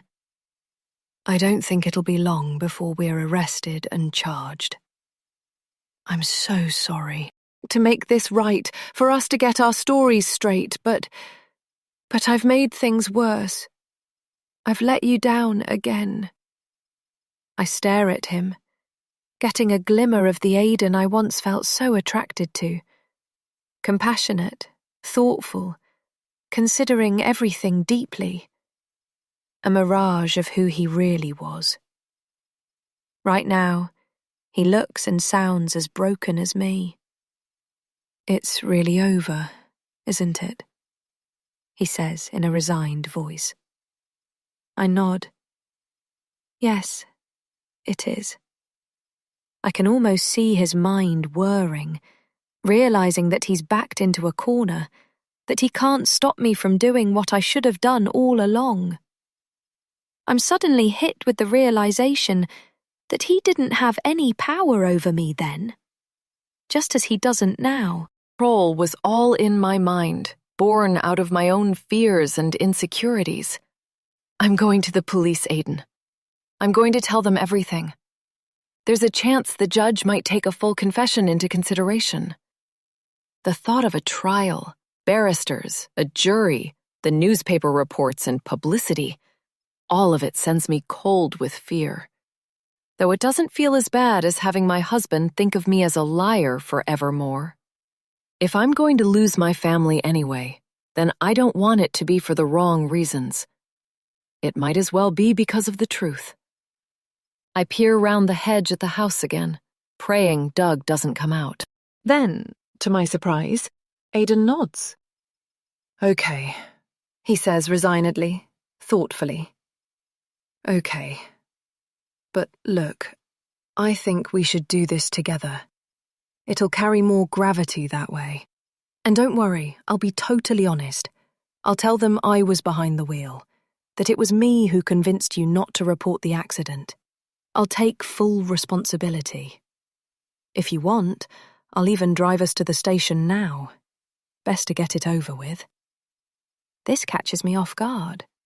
I thought he'd beg me to reconsider or blackmail me into changing my mind. Instead, he's agreeing with me. Though nothing on this earth will make me get in his car. No, I'm going alone, if you want, but I'm taking my car. I glance over to the house again, seeing more movement from inside the living room. Someone is looking out, but from this distance I can't tell if it's Doug or his brother. If Doug sees me out here talking to Aidan, he's going to get the wrong end of the stick. And I don't want him to think we're colluding. I know that confessing to the police will lead to everything coming out anyway, but at least it'll be on my terms. Reverse back and let me get my car out, I say, sensing I don't have long. Doug will be watching me like a hawk. I need to take something to Chloe at school first. After that, I'm going to the police station. Unbelievably, Aidan nods. Sure, that's no problem, he says. We can go to your daughter's school first. But I'm not sure you understand, Gemma. We'll be going to the police station together, okay? Truth is, I'm relieved you've made this decision. But I want to make sure I get my side of the story out too. Put it this way. You wouldn't want me to go inside your house and tell Doug everything right now, would you? Without you there? Tell him all about us, our affair? He's already nicely suspicious. He stares at me. Like I said, get in my car, Gemma. He leans over and opens the passenger door just as I spot Doug at the front window through a gap in the hedge. "No way," I say, not trusting him an inch. I rush back to my car, hoping he'll get out of the way once I start reversing. But before I even get in the driver's seat, I see Doug peeling back the blinds at the front window, scowling and wondering what I'm doing out here. When I look behind me, Aidan is out of his car and walking towards the front door, shaking his head slowly as he glares at me. "No, no, no." "Last chance, Gemma," he says as he passes me. "Or Doug finds out the hard way." Okay, stop," I hiss, not wanting to shout. "I'll come with you." I know I'm going to regret this. But for now, I have no choice. I have to trust him. I can't have Doug finding out the truth like this, not with Rich grieving in there, and not after what Doug just implied about an affair with Grant. It would be the final nail in our marital coffin. I grab my bag and Chloe's photos from my car, giving another quick glance back at the house. I've no idea if Doug saw or heard anything, but it makes me hurry back to Aidan's car and, reluctantly, I get in. Chapter 42. "Turn right at the next lights," I tell Aidan a couple of minutes later in case he's not sure of the way to the school. My bag is on my lap with Chloe's photo safely inside, and I'm gripping my phone in my hand just in case Doug calls.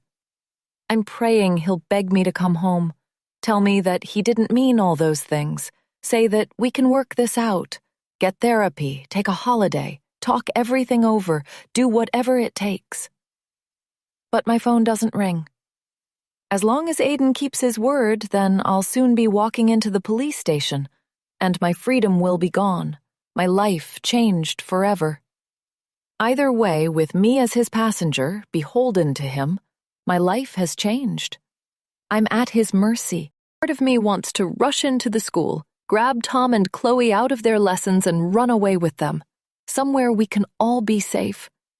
A caravan by the sea, a log cabin in Scotland. But I know that's not possible. They're 17. They have their whole lives ahead of them. They don't want to be living as fugitives with their mother. "Wait, no, turn right up here," I say, suddenly realizing that Aidan is in the wrong lane. "You need to be over there." I glance round, seeing a car beside us. "Can you pull over?" Aidan doesn't speak but slows to a stop at the red traffic lights. "Aidan, we're in the wrong lane for the high school. Did you hear me? You need to turn right." I stare at him, but he keeps his gaze fixed ahead. I mean, you could go straight on, but it will take much longer. I try to stay calm, but his silence is unnerving me, especially blackmailing me to get me in his car. I glance at the door handle, wondering if I should get out and walk the rest of the way. Do I risk Aidan turning back and telling Doug everything? "Change of plan," I say. "I think I'll walk to the school from here. I won't go into the police station without you." I unclip my seatbelt and reach for the door handle.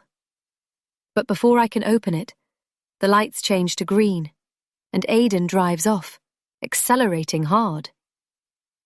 Still, he says nothing. "We're going the wrong way. Will you pull over and let me out, please?" I glance across at him. "There's a bus stop ahead, look. Drop me off there, would you? There's a quicker way to Chloe's school and—" When he fails to stop, when he doesn't say a single word, when I see his knuckles turn white from gripping the wheel, it finally dawns on me that I'm in trouble. God, I'm so stupid. I should never have believed him and got in the car. But he left me with no choice. "Look, will you please stop?" I say, my voice wavering as I put my seatbelt back on. "I want to get out." "I feel sick. I'm going to throw up." My theory is that he won't want vomit all over his car and will let me out. But even that doesn't seem to stop him as he pushes through the gears, nudging over the speed limit. If you don't want to go to the police station anymore, we can stop and talk about it instead. Perhaps he's got cold feet about confessing, and this will appease him. But still he remains silent, speeding towards the edge of town. This route suddenly feels all too familiar. We're heading towards Foxmere Country Park, and the spot where Laura Ellis was killed. Aiden, for God's sake, where are you going? He's doing at least 55, maybe 60 miles per hour. Way too dangerous for a 40 zone. Slow down, please. Let's just stop and talk. I know you're upset. It's a stressful time. I really do feel sick now as the houses on the edge of town finally give way to the countryside. Why don't we go somewhere to chat? Think this through. We don't have to go to the police if you don't want to. Everything's so shit right now, and... I hesitate as Aiden briefly looks round, his face completely blank. He looks dead behind his eyes. Please let me take Chloe's photos to her at school. Aiden turns back to the road again, flinging the wheel to the left as the sharp bend catches him out. I'm about to remind him that the speed camera is just up ahead in case that makes him slow down, but keep quiet. If he's going to murder me, bury me in some remote spot like he did with his wife, then it's best there's some kind of trail for the police to find. Oh God, what am I going to do? How do I get out of this? I might never see my kids or Doug again. I stifle the terrified sob in my throat, covering my face as Aiden pushes the car even faster along the country lanes.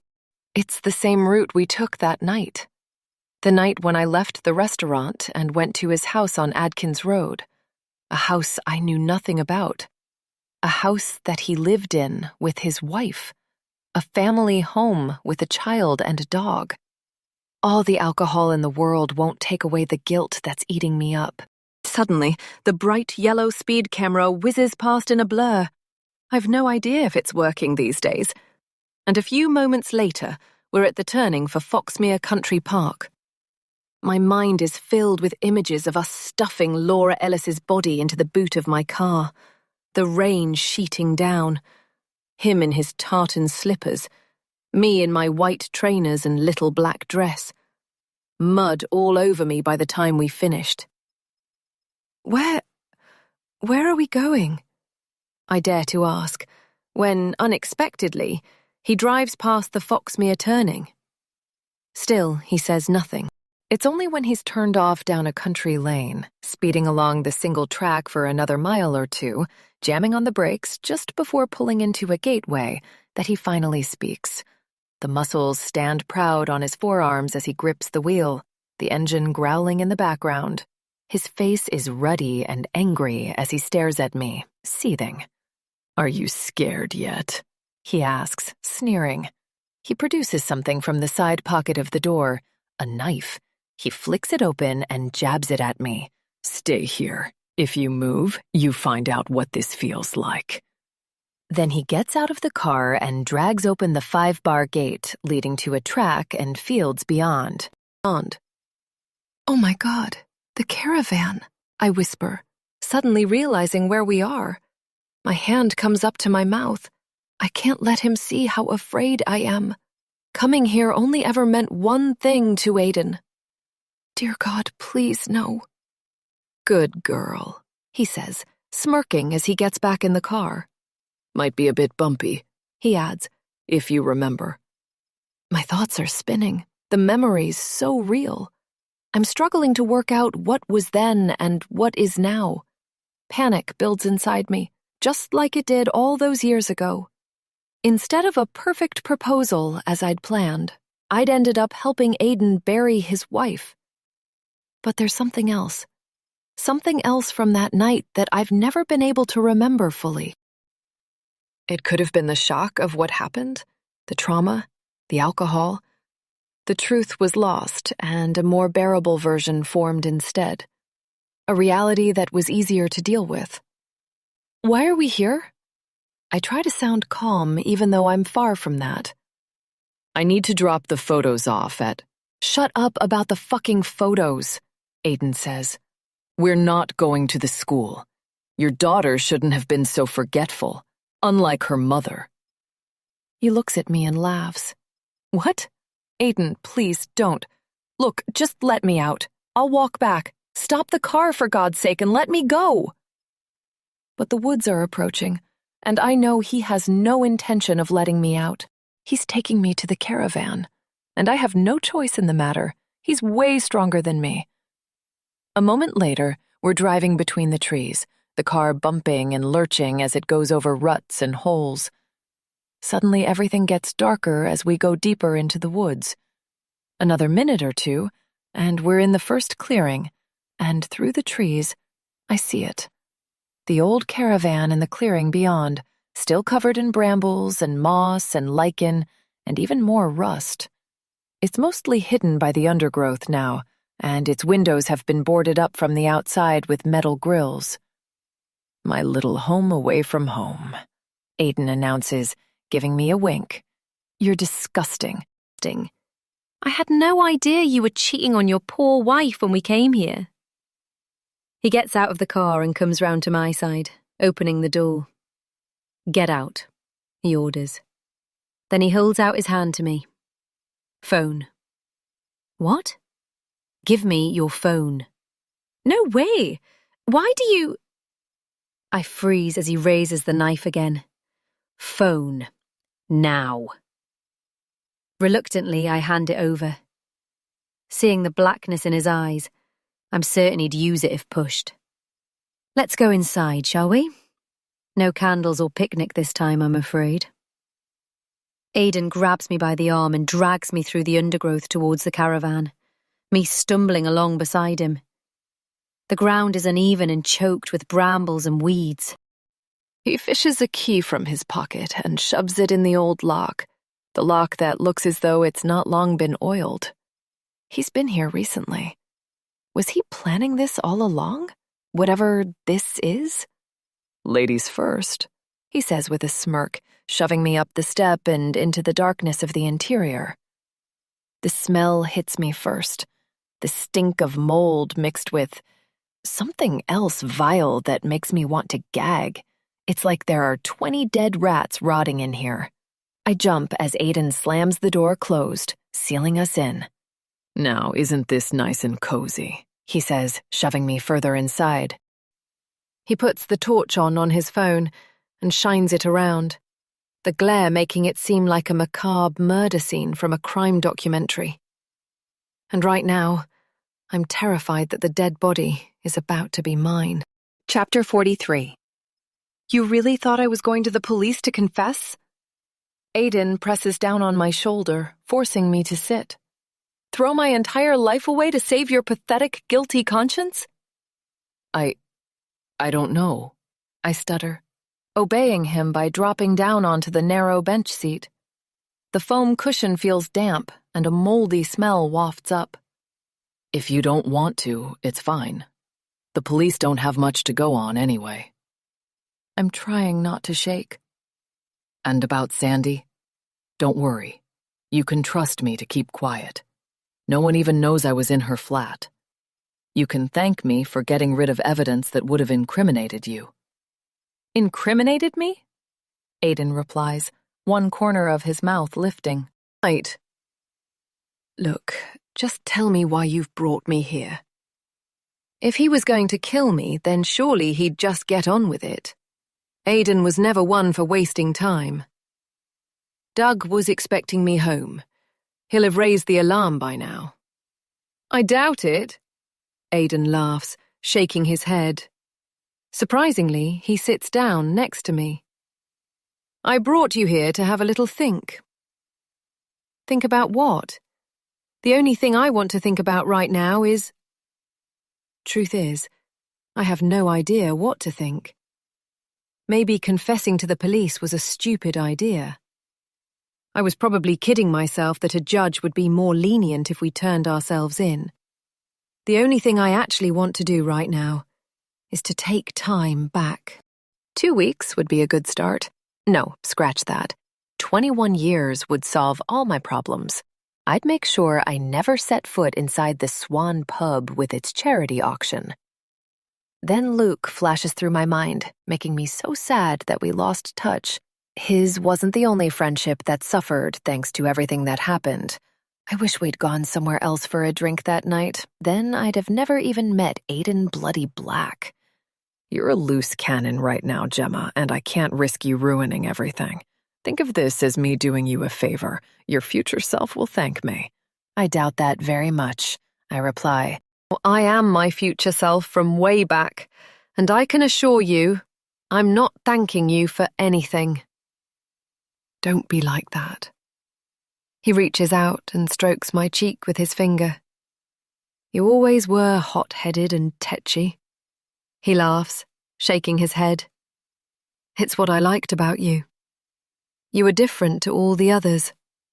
And your kids, they're a chip off the old block, eh? Especially your daughter. You should have seen her behind the wheel the other day. Very feisty. Leave my kids out of this, I spit, batting his hand away from my face. Be a shame if anything happened to them, right? Maybe I'll drop by their school later, see if they want to come out driving with me. What do you... I can't help myself. I leap up and swing my arm back, aiming my fist at his face. But before I connect with his jaw, he stands and grabs my wrist, jamming it down between us. Then he yanks me close. Stop it. He glares at me, our faces inches apart. This isn't a game, Gemma. I am not going to prison because of you. I will not let you destroy my life. Why not? You destroyed mine. I pant out erratic, angry breaths. How the hell am I going to get out of here? I look around. The windows are boarded up on the outside, so I won't be getting out that way. Aiden shoves me back down on the bench seat. You're going to stay here like a good girl. He looms over me. Calm down and come to your senses about going to the police. I might let you out. But also, I might not.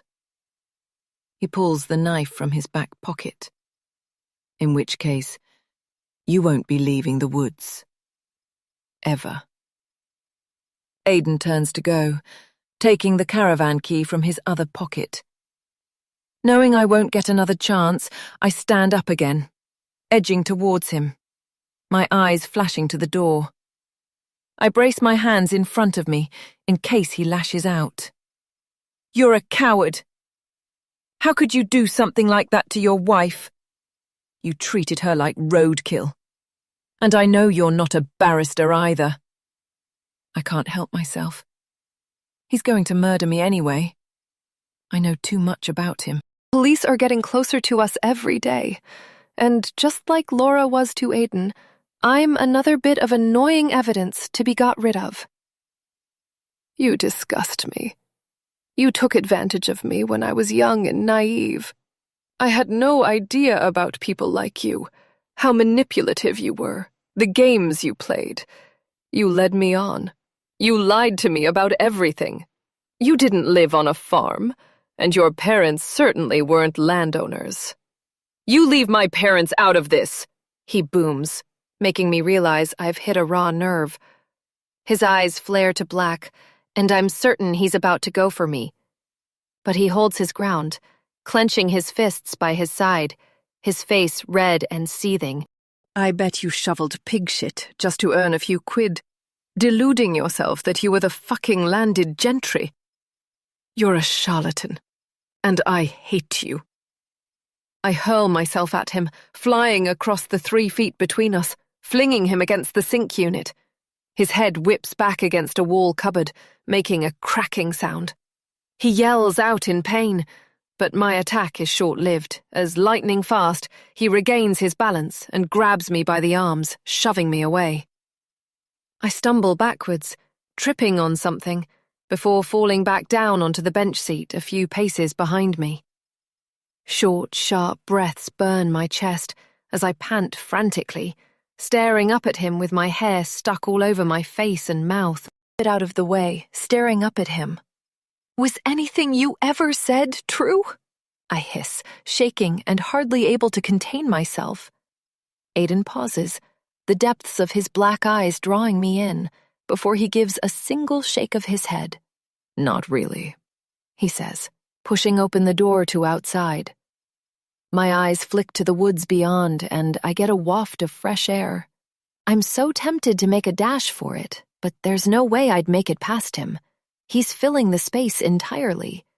And then, leaving me stunned and unable to move even if I wanted to, Aiden steps out of the caravan, closes the door, and locks it from the outside. Fuck. I rush over, banging it with my fists, turning the catch and kicking it, but it's surprisingly sturdy. "Let me out, you bastard!" I yell until my voice is hoarse. Aiden has other plans for me, and none of them include my freedom. A moment later, I hear his car start up and drive off, leaving me alone in the dilapidated caravan. I flop back down onto the bench seat, dropping my head into my hands, shaking and groaning. He had no intention of going to the police with me. After all this time, I've learned nothing. At least I still have Chloe's folder safe, I think, spotting my bag where I dropped it. I sit up and stretch out my legs, wishing I had my phone. I have no way of calling for help. Porch either. With the windows all boarded up, it's half dark in here already, and will be pitch black come nightfall. I get up and pull back the bit of fabric hanging at one of the windows, but it crumbles and tears in my hands, falling away from the grimy glass. It does let in a bit of extra light, so I pull down the other curtains, making myself cough from the dust. Then I notice the window catches at the bottom of each pane, a metal clip that, when open, would allow the window to tilt outward, but of course they're rusted and stuck fast. Even if they did open, the metal grills are securely attached to the other side of the glass. Bottom of the window a few good shoves, climbing up on the bench and kicking hard with my trainer to make certain. But apart from jarring my knee and hurting my hand, none of the windows budge. Fuck, I cry, knowing no one will hear me. Fucking bastard! I kick a tall plywood cupboard with an old full-length mirror attached to the front, instantly cracking the glass. Oh, great, 7 years of bad luck. If I'm even alive for the next 7 years, I think sourly, there must be something in here that I can use to break out. Something with some weight to it. Something to smash through the grills or break the door lock. I fling open the cupboards and storage lockers, but apart from a few old packets of food, some crockery, some mildewy clothing, and various other bits of rubbish, there's nothing of use. Despairing, I drop back down onto the bench seat, instantly hearing a cracking sound beneath me, as if something has splintered. I get up and lift the filthy foam cushion, chucking it onto the floor. I remember now.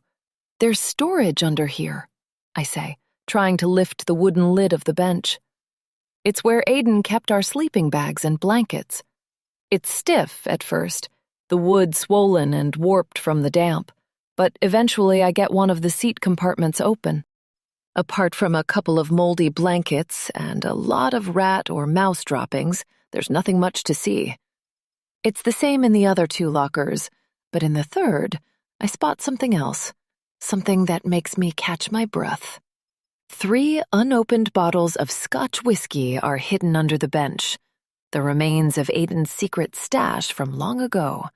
I reach in and take one out, feeling the weight of it in my hand. It's dusty, and the label is peeling, but the seal is still intact. It could be a useful weapon in case Aiden comes back, but if I try to smash the windows with it, it'll just shatter in my face. I flop back down onto one of the closed benches, holding the bottle on my lap, staring down at it like I'm cradling my firstborn child. And then, of course, I'm thinking about Tom and Chloe. Tom was born 20 minutes ahead of his sister, so is technically my firstborn. And then Doug is on my mind, and how I just want to be held by him, for him to forgive me, for everything to go back to how it was. After that, the tears come as I think of what I'm about to lose, my entire life destroyed because of Aiden. Even if I do somehow make it out of this caravan in the woods alive, without knowing the full truth, my family will hate me, despise me for my lies, for everything I did. Seems like ages I sit there, perched on the hard wooden bench, tears streaming down my face, my back hunched and my shoulders bent forward as I cry it all out, sobbing out my soul until my head throbs, until past memories churn up and rampage through my mind, until I can't stand to be in my own skin, until I lift the bottle from my lap, until I grip the cap and twist it, until I hear the satisfying crack, until I smell the first whiskey fumes wafting up, until I bring the bottle to my lips, until I close my eyes and tip back my head, until I take those first few sweet, blissful, heavenly, throat-searing sips, until all my problems are solved, until all my memories are gone. Chapter 44. Drink. God. Oh, God. This is what it's all about. This is where I need to be. Fuck yes. Finally. Finally, my shoulders relax, and my insides loosen, and my mind lets go, and my brain says, fuck it. Fuck everything. And I'm not even crying anymore. Ha! Fuck it all. Fuck it to hell and back, because I do not care. I drink more. I do not care. More and more I drink. Leaning back against the damp wall of the caravan, drawing my feet up, hugging my legs close, I let the liquid pour into my mouth. Eyes closed. I grip the bottle as if it's my lifeline, my life jacket, my life raft. I laugh. More of a snort, really. I'm all at sea. God, my head feels good. Finna fucking alley. Alley. My mind feels free. Another swig, the liquid glugging. To you, Aiden. Thank you from the bottom of my fucking heart for this. I'm telling you, this was a treat. A nice little gift left for future me. I'm thanking the past you. I raise the bottle in the air as my head swims with wild images. Us sweaty from sex, the air thick with desire, candles burning, passing the whiskey between us, my heart singing with love for him. Did he ever love me back? Of course he didn't. Another swig. Fucker. I get up and walk a few steps, staggering and stumbling sideways against the kitchen sink. Then I burst out laughing and lean forward on the unit, propping myself up. What was I about to do? I say, frowning, forgetting what I even stood up for. Then I spot the caravan door. I go over and hammer on it. Aiden, let me out. I know what you're doing. If you ever really loved me, you'd let me out, you fucking fucker. Then I burst out laughing again, hands on knees, bent double. Then I burst into tears. I stumble backwards, catching sight of myself in the mirror. My reflection is grimy and cracked, and I'm not sure if that's really me, or if it's because the glass is filthy and broken, or if I'm seeing things because of the whiskey. My face is puffy and swollen, black streaks of mascara running down my cheeks. My hair is a mess, and I'm scruffy and unkempt in my old jeans and zip-up hoodie. Nothing like the stylish owner of Clover that I remember from not so long ago. Nothing like the competent and happy mum and wife and daughter. He never loved you. I whisper to my reflection, a reflection that's not even me anymore. He never once said the words. Another swig. And you know what? I don't care. I hiccup, blinking a couple of times, trying to make sense of what I'm seeing. Is that really my reflection? It is, but then it also isn't. I'm blurring and changing, my hair getting longer, my body slimmer, my face more youthful. I reach out to touch my cheek. Oh my God, I say, bringing the bottle to my lips and grinning as I glug more whiskey. Hello, you, I say, squinting at my younger self. I mean, I know my vision is a bit blurry and I'm the most fucking chilled I've been in a long time, Okay, pissed. And you know what? You know what? I say, jabbing a finger at the mirror as if I'm slurring at someone in the pub. You're all right, you are. You're fit, you're a young hottie. I cackle with laughter, finding it hilarious that a younger version of myself is staring back at me. But the laughter soon falls away as my reflection changes again, morphs from that sweet, innocent girl, the carefree young woman who never dared say boo to anyone when she was growing up, who always did as she was told, who was scared of her own shadow.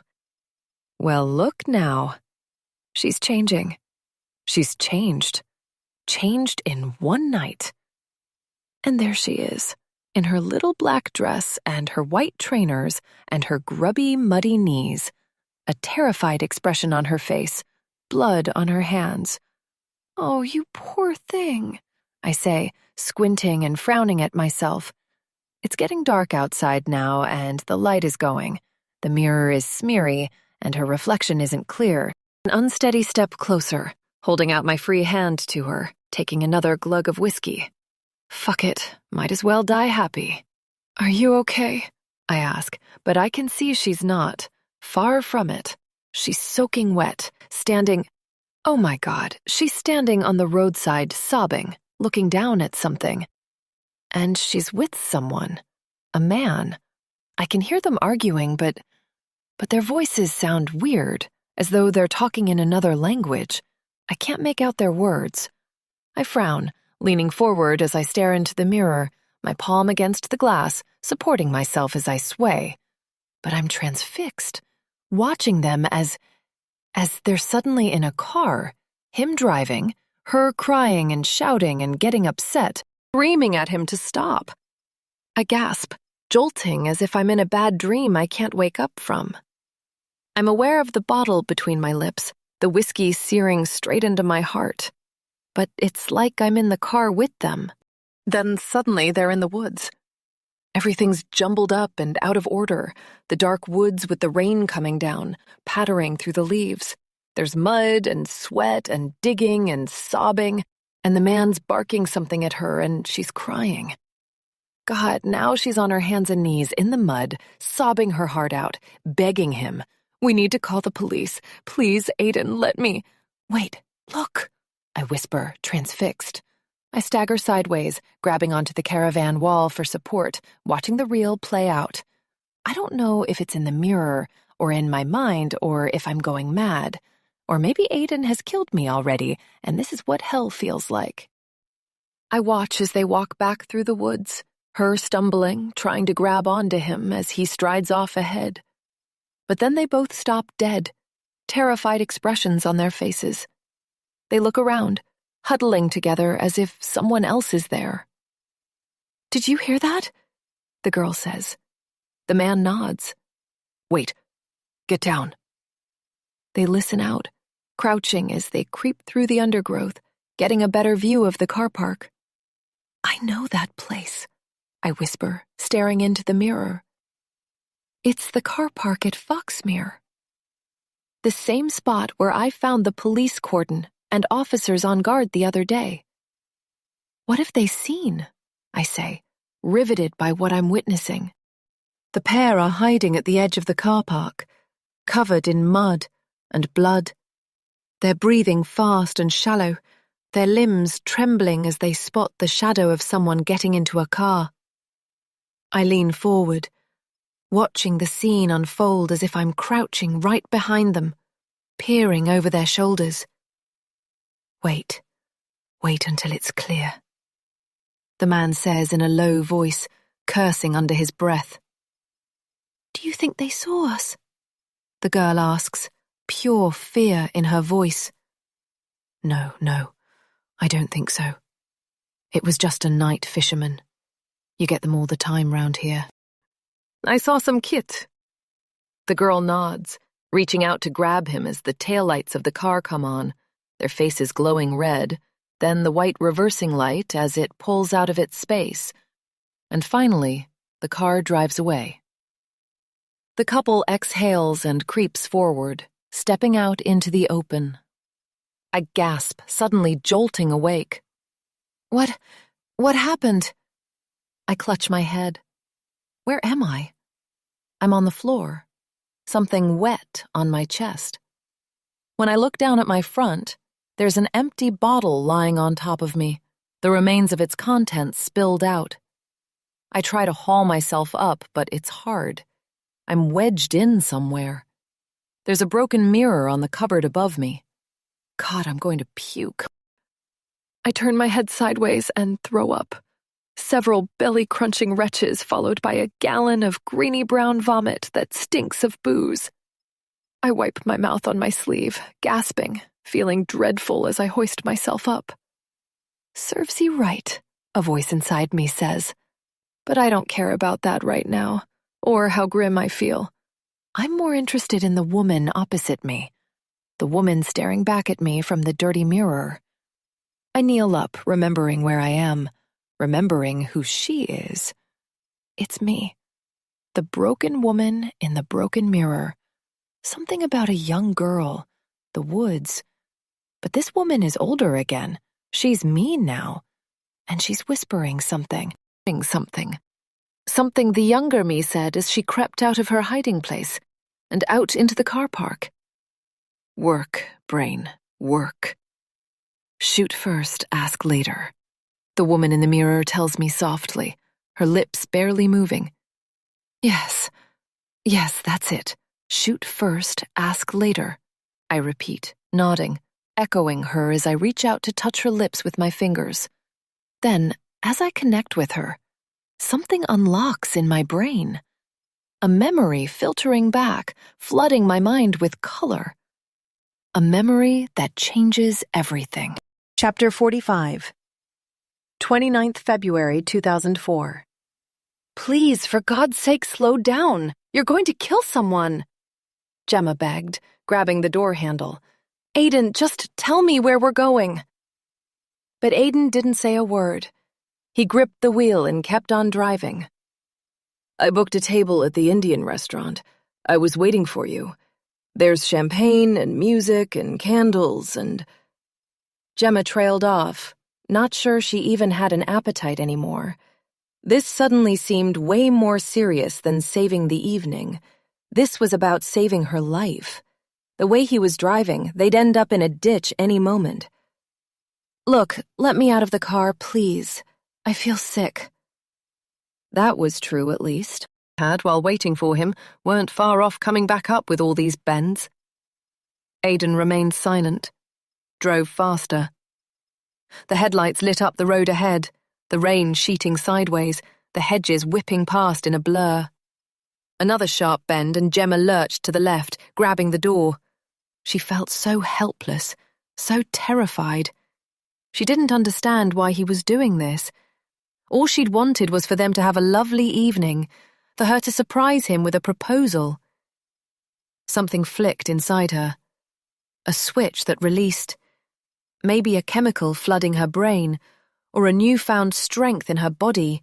She wasn't sure. But something changed. The world around her glow red. Something that reminded her of long ago. Of how she felt when her father flew into one of his rages. "Aiden, stop the car, now!" She lunged at him, batting the side of his head and shoving him, knowing it was dangerous, that it could have them off the road, but she didn't care. There was another sharp bend coming up, and he wasn't listening to her. No one ever listened to her. She had to do something. She had to stop him. She had to be heard. "I said stop!" Afterwards, Gemma never quite made the connection between the before and the after. Just that there was a before and after. Two distinct parts to her life. She was angry, scared, annoyed, frustrated, screaming at Aiden to stop, to turn back. And then, a second later, everything she'd ever known was gone, destroyed.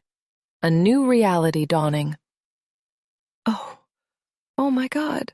Oh my God, she remembered saying on repeat, screaming and crying and panicking and fumbling with her seatbelt a few seconds after the car had come to an abrupt stop. Aiden had jammed on the brakes, Yes, she remembered that too. But he'd been too late. He'd not stopped in time. The road was wet. She'd been screaming, and the woman, she came out of nowhere, Gemma said, clutching her face as they stood either side of the unmoving body on the road, staring down at her. God, Aiden, help! We've got to help her! She dropped to her knees, pawing at the woman who lay on her side, a puddle of dark blood quickly forming around her head. It was soon diluted by the rain.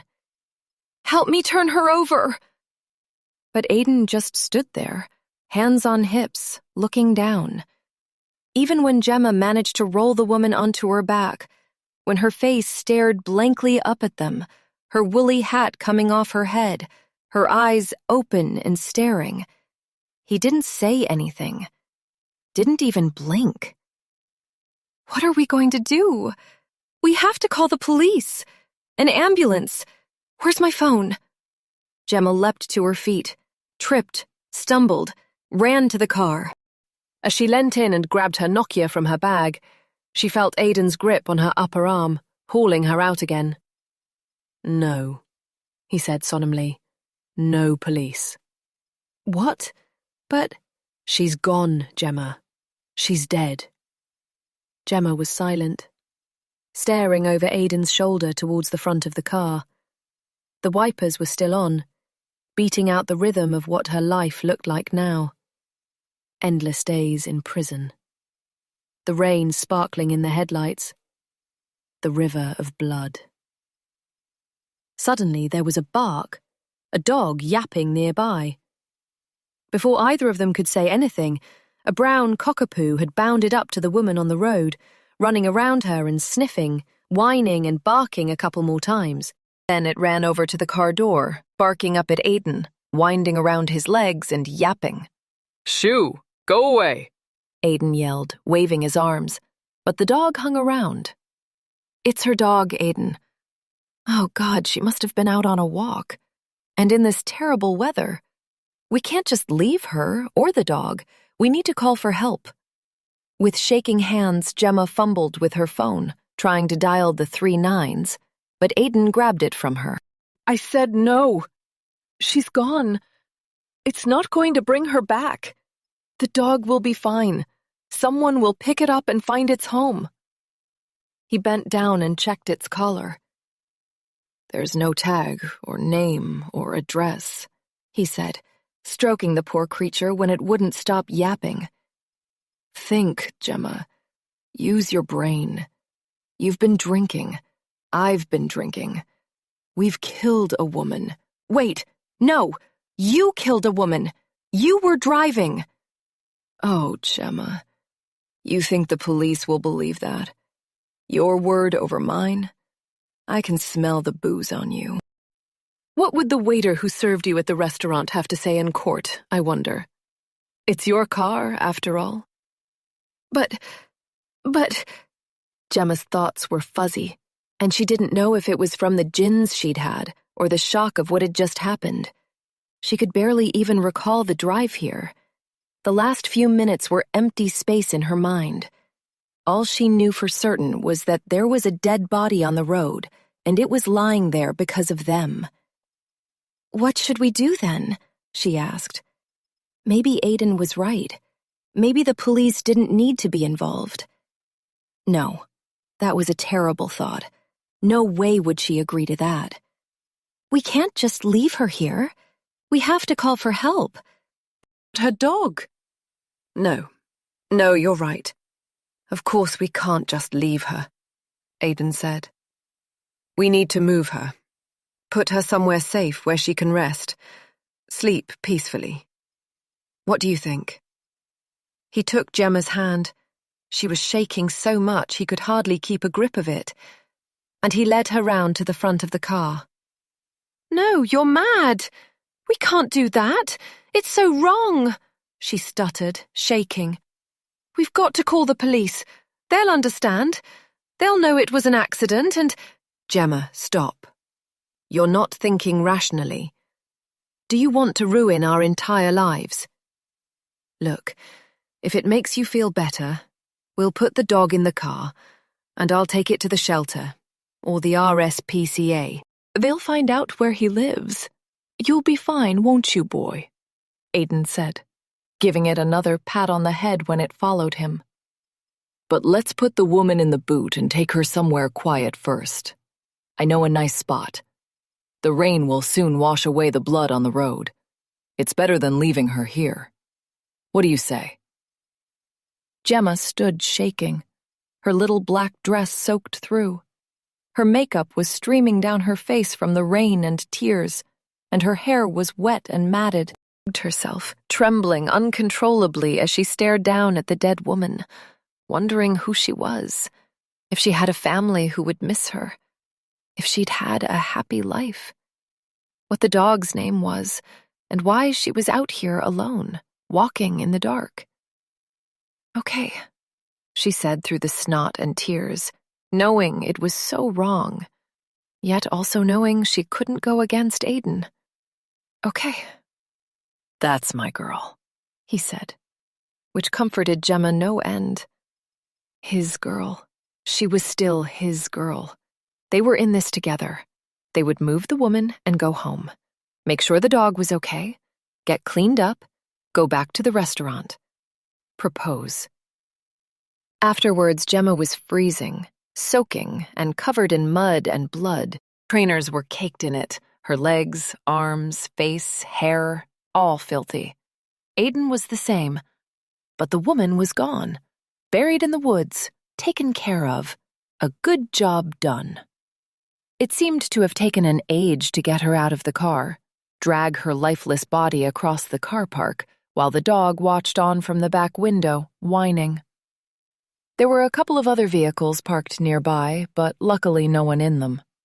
They hauled the dead woman through the woods, around the perimeter of the lake, near to where the trees met the water. When Gemma had first passed her driving test and saved up for her first car, her mother had insisted she keep a small shovel, a blanket, some bottled water, and a pack of protein bars in the boot of her Fiesta, along with a red hazard triangle, a torch, and some de-icer.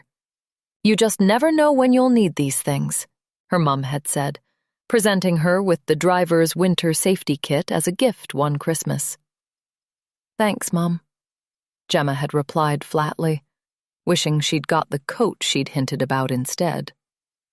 Thanks, Mum, Gemma thought now. The stuff had indeed come in useful. They'd wrapped the body in the blanket and used the shovel for the grave. They'd taken turns at digging, but Gemma didn't get very far, as she couldn't stop crying, so Aiden had done most of it, and had managed to get down 4 feet at least in the soft woodland earth. As they worked, Gemma heard an owl hooting, spotting it flapping over the water as Aiden grunted and shoveled. A marvelous sight, if they'd not been burying a dead body. The water was perfectly still after the rain, and from where they were, there was a good view across the entire lake. Aiden had said that no one ever came this side because there was no path, which was why he'd chosen this spot. When they'd finished, they walked silently back to the car park, trampling through the undergrowth around the edge of the lake. It was still drizzling, but now there was a bit of moonlight too, as the clouds broke to the west. She couldn't believe what they'd done, what had happened, what she'd become a part of. Is this what loving Aiden entailed? When they were almost back at the car, the pair suddenly stopped dead in their tracks. Did you hear that? Gemma said. They looked around, listening, their eyes wide and fearful. Was someone else there? Aiden nodded. Stop. Get down. They huddled together behind a bush at the edge of the car park.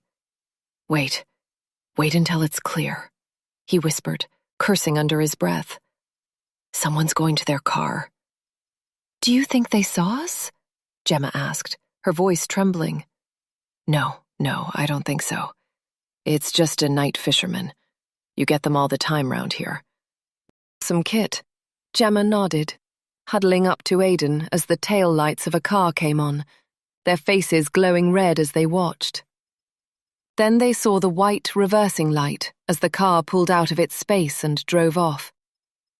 As it pulled away slowly, Gemma spotted a bumper sticker on the back of the car, reading out the words, wondering what the hell they meant as she whispered them under her breath. Shoot first. Ask later. Chapter 46. I must have passed out again. Slowly, I sit up, hauling myself up off the caravan floor, my head feeling as if it's about to split in two. I've no idea how long I've been down here. It could be just a minute, or it could be hours, or even days. There was a time when I'd lose entire weekends to blackouts. My stomach clenches, making me lunge for the small grotty sink. I throw up into it, adding to the disgusting mix of whatever has congealed in it over the years. Just the sight of it makes me heave again. Stupidly, I try the tap, but it doesn't turn, let alone come on. I stagger back over to the bench, desperate for some water. My mouth is so dry, my lips stuck together from thirst. I think I must have been out for a few hours, as there's only a bit of moonlight coming in through the window grills. Plus, I don't feel as drunk as I was. Wretched, yes. Drunk, not so much. I sit down on the bench, leaning forward, head in my hands. I let out a long, slow groan. Glancing up, I catch sight of the mirror, something snagging in my mind as it comes back to me again. Shoot first, ask later. Yes. Yes, I remember now. The woman in the mirror. What she told me. What I saw. The bumper sticker on the car leaving Foxmere that night. The same sticker that Doug had on his car when we first met. I cover my mouth as I gasp. God. Doug would often throw the same cheesy slogan into conversation. Shoot first, ask later, Gem. He quipped when I was struggling to make a decision, which soon just became shoot first, making us both share a secret smile whenever he said it. Back then, after Aiden and I had buried Laura's body and gone back to the car park, we were relieved that whoever was there hadn't seen us.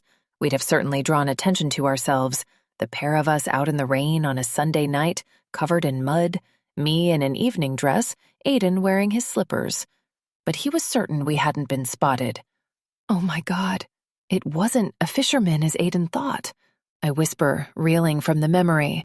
Doug, in the car park that night. It must have been him. That bumper sticker was unique. I've never seen another one like it. It's hard to believe that he was so close to the scene of our crime. So close to discovering us. I shudder at the thought of how near we came to getting caught. And by my future husband, who certainly wouldn't have married me had he known what we'd done. Oh, God. How the hell am I going to get out of here? I look round the caravan, cursing myself for drinking, my years of sobriety undone. I feel dreadful, and have no idea how long I've been stuck in here, or how long I even blacked out for.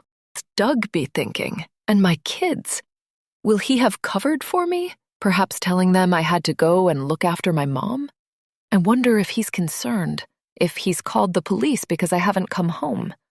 Or maybe he doesn't care anymore, and no one is out looking for me. I let out a whimper, reaching down to grab my bag, wondering if there's anything useful in there that I can use to pick the door lock. I take out Chloe's school folder, smiling. My little girl. So talented with her photography, though I hate that I let her down and she didn't get her pictures. And Tom so into his football, determined to study sports psychology at university. I am so proud of my family. My husband, too, though I've probably not shown it enough over the years. For a moment of comfort, I open Chloe's folder. There are quite a few photos, which I can just about make out in the dim light. I hope she didn't get told off for not having them in school. I leaf through them, all different sizes, some in color, some black and white.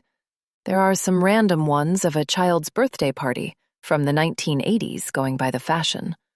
Then a few photos of horses at a riding stable, some kids on ponies.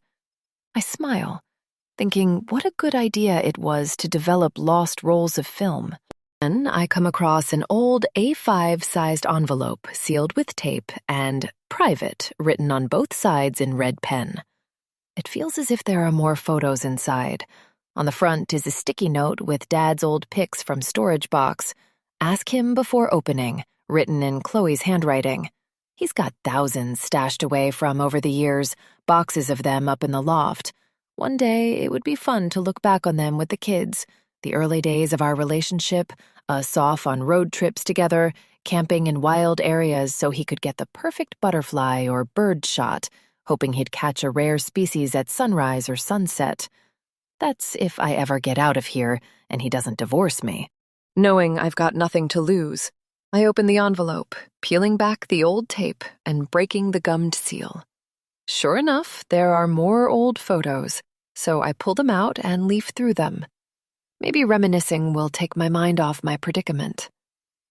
For a moment, it doesn't register what I'm looking at, or indeed what it means. Maybe it's because I've seen so many shots of the lake recently, on the postcards, the news, in my nightmares. Foxmere has been at the forefront of my mind.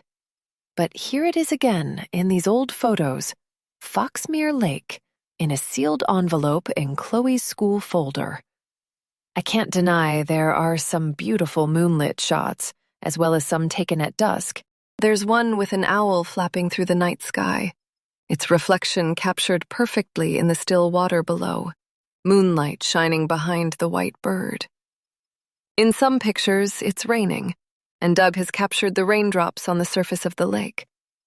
I smile, leafing through, marveling at his talent.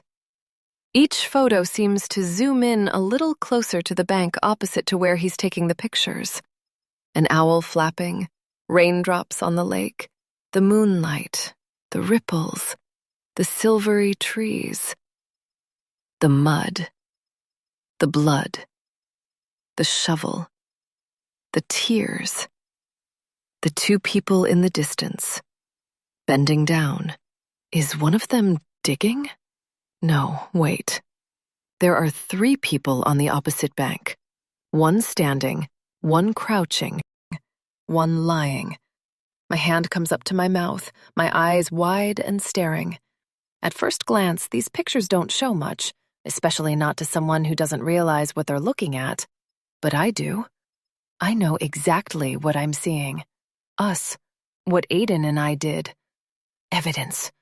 Frantically, I flick through the other photos, about a dozen in total, each one zooming in more with a powerful telescopic lens.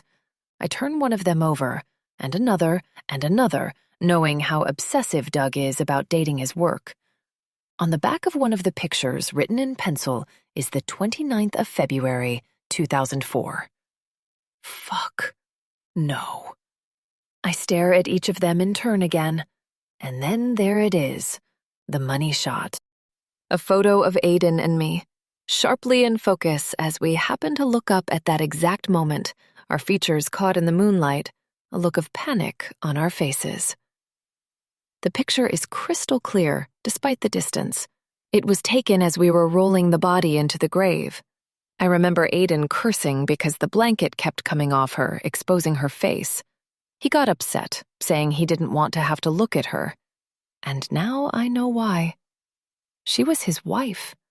There, at our feet, lying in the mud just before we covered her in the wet earth, is Laura Ellis, her pale, dead-eyed expression facing the camera, her white beanie hat half off her head as she stares right down Doug's lens. The bumper sticker flashes through my mind again.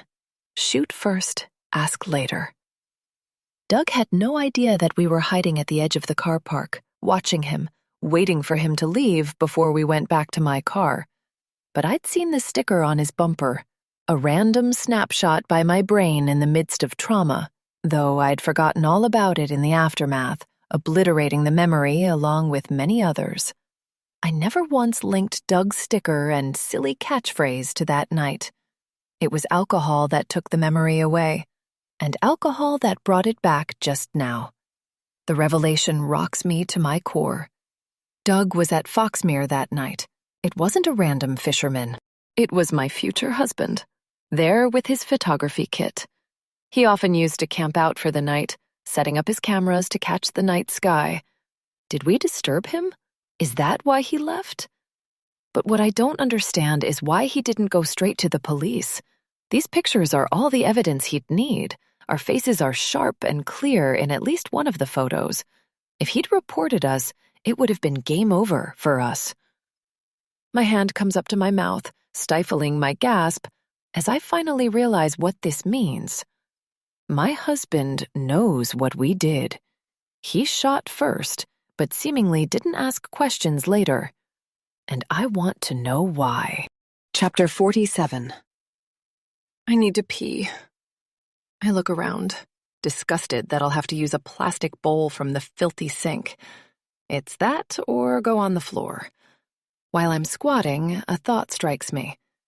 If Doug saw what we did that night, if he's known the truth all along, then why would he want to marry someone guilty of such a terrible crime? Not a day has gone by when I don't regret the past, but my youth, gullibility, and desperation not to lose the man I thought I loved would not have stood up in a court of law. Yet Doug seemingly bought into all that by saying I do to me at the altar. Unless he didn't recognize me from the pictures when we met. We'd got chatting at a mutual friend's summer barbecue 6 months after the accident and had really hit it off. It's a small town, so not outside the realms of possibility that our paths would cross. And I remember changing my hair color and style around that time. If he didn't realize the significance of what he'd caught on camera, or hadn't studied the pictures in detail, perhaps just filing them away in the envelope like he did with many of his photos, only for our daughter to stumble across 2 decades later, then he'd have been oblivious to who he'd fallen in love with. I have so many questions, but one thing is for certain. I can't get answers while I'm stuck in here. I need to get out. I need to get back to my children and to my husband, though I have no idea how much longer I'll be able to call him that. Plus, I don't trust Aiden not to get rid of me out here in the woods, not after what he did to Sandy. And whatever happens between me and Doug, I know I must still go to the police. It's almost pitch black now, just the moonlight filtering through the grills as I root around to see if there's anything useful. In one of the cupboards, I find 3 candle stumps, a couple of tea lights, and a box of matches, but the matches are all burnt out apart from one. When I strike it, nothing happens, and after a few attempts, it breaks in half. I chuck it on the floor in frustration. It looks as though I'm going to be stuck here in the dark all night. It's getting chilly now, so in desperation I lift the bench locker lid to get out one of the old blankets. I still feel sick, and the room is spinning from the whiskey. A mildewy smell wafts up, making me want to throw up again. I chuck the blankets out, but then overbalance and stumble forward, shoving my hands out to save myself, plunging down into the locker and half falling in. Ow! I yelp, not instantly realizing what's happened, or where my hands have gone. Straight through the rusty and crumbling floor of the caravan. I pull my hands free, careful not to cut myself on the jagged metal, but there's no doubt that I've broken through the bottom of the caravan, exposing the undergrowth beneath. Could this be a way out? I feel the fresh, cool air from outside coming in, so I step inside the locker and start to smash my trainer down on the rest of it, finding some areas easier to break through than others. It's hard work, and I'm sweating pure alcohol, but after about 20 minutes of smashing and stamping, there's a hole that looks just about big enough for me to squeeze through. What lies beyond scares me. It's pitch black down there, and I've no idea if I'll be able to slide out from underneath the caravan. But I don't have any choice. For all I know, Aiden has left me here to die. Or worse, he's going to come back and do the job himself. I feel around in the darkness for my handbag, finding it upside down on the floor. Stuff has fallen out, and Chloe's folder is lying around somewhere, but I manage to find my purse and shove it back inside my bag. Aiden still has my phone. I don't care about the other bits. I just need to get out.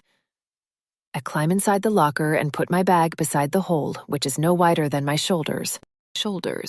There's an axle or metal bar cutting across one side of the space, which is going to make it hard to squeeze out. But I'm hopeful I can fold myself around it and slither through. I put one foot down through the opening, immediately sinking much deeper than I'd anticipated.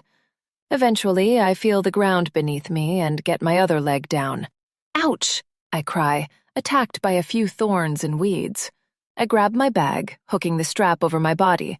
Then I bend my knees and fold my shoulders inward, dropping down below the caravan floor as if I'm going underwater. I crawl to the left, the same side as the caravan door. Squinting to protect my eyes, I push forward in a low crouch, but have to drop down into a commando belly crawl. I can't be that far from the edge of the caravan. Just a few feet, really. But the ground rises up, making the gap narrow. And I can't see a thing. Stay calm, I tell myself. My head is pounding, and I still feel a bit drunk, but I carry on. Then something sharp catches on my stomach, making me want to give up. But it's impossible to turn round now. So I work my way along, kicking my feet behind me to inch forward. Finally, I feel a cool breeze on my face. Only a short distance to go. I grab hold of a rock and pull myself closer to freedom, and finally, I slither the last couple of feet and I'm in the clear. I'm out. I scramble to my feet, my heart thumping from dehydration as I stumble in the moonlight. I've no idea what time it is, and even less idea about which way I should head, though my nose tells me it's straight ahead. Once I'm clear of the woods, I'll head across the field back to the lane and try to flag down a car, though I suspect I'll be walking all the way back to town.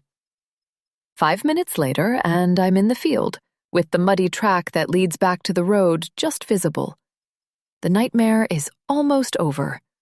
But just as I'm almost back at the lane, my heart thumps even harder when I spot a car pulling into the open gateway. "Who is that?"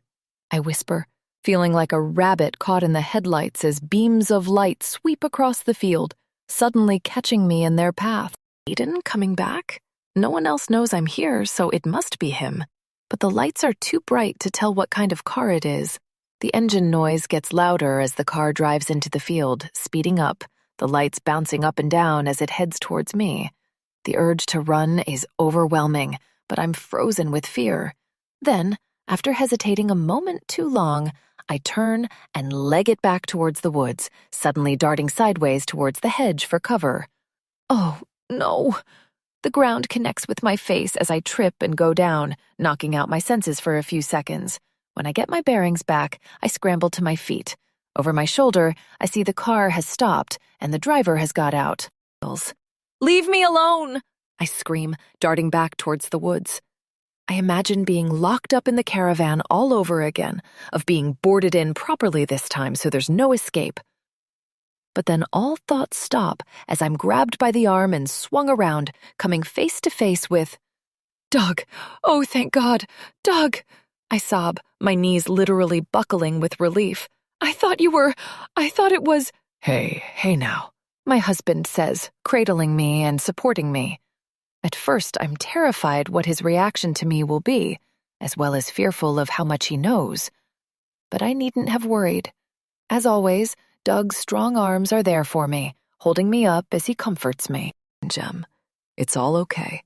It's over. I'm here now. You're safe. Hey, please don't cry." But I can't help it. I bury my face against his shoulder and sob, hoping he doesn't smell the alcohol on me. Despite him taking those photos, he's still my husband, still the father of my children, and there's a chance that he never even saw what Aiden and I were doing, that he took the pictures entirely randomly, that he was simply in the wrong place at the wrong time. I pray that's the case. How did you know I was here?"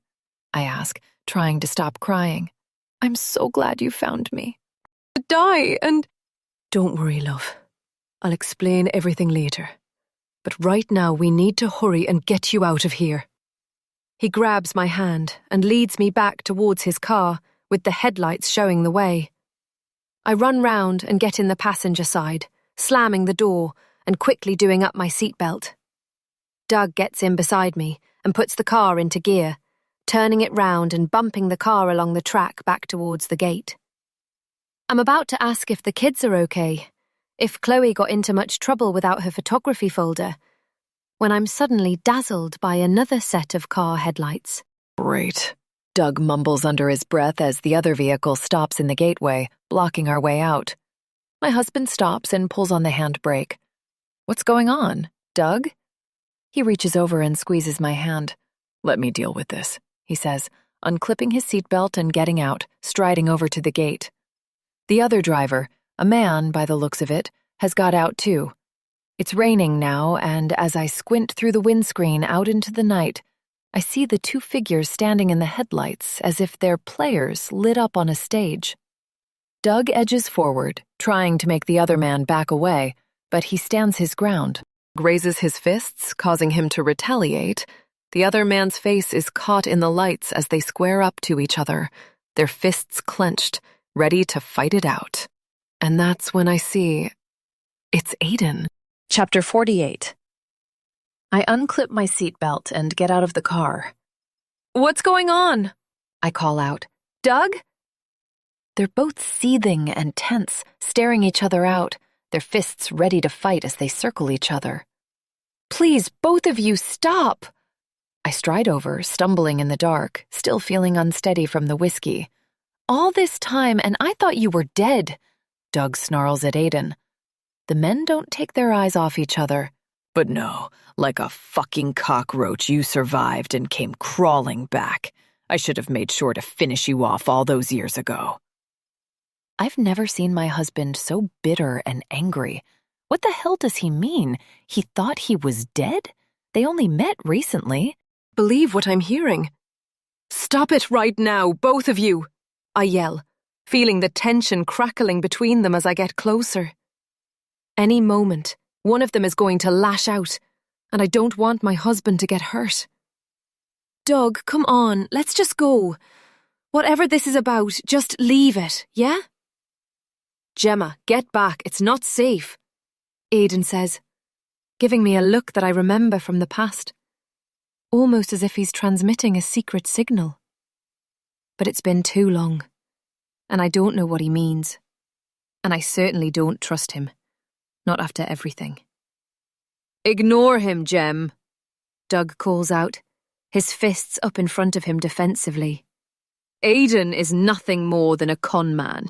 I said, a cockroach. Wait, you know his real name?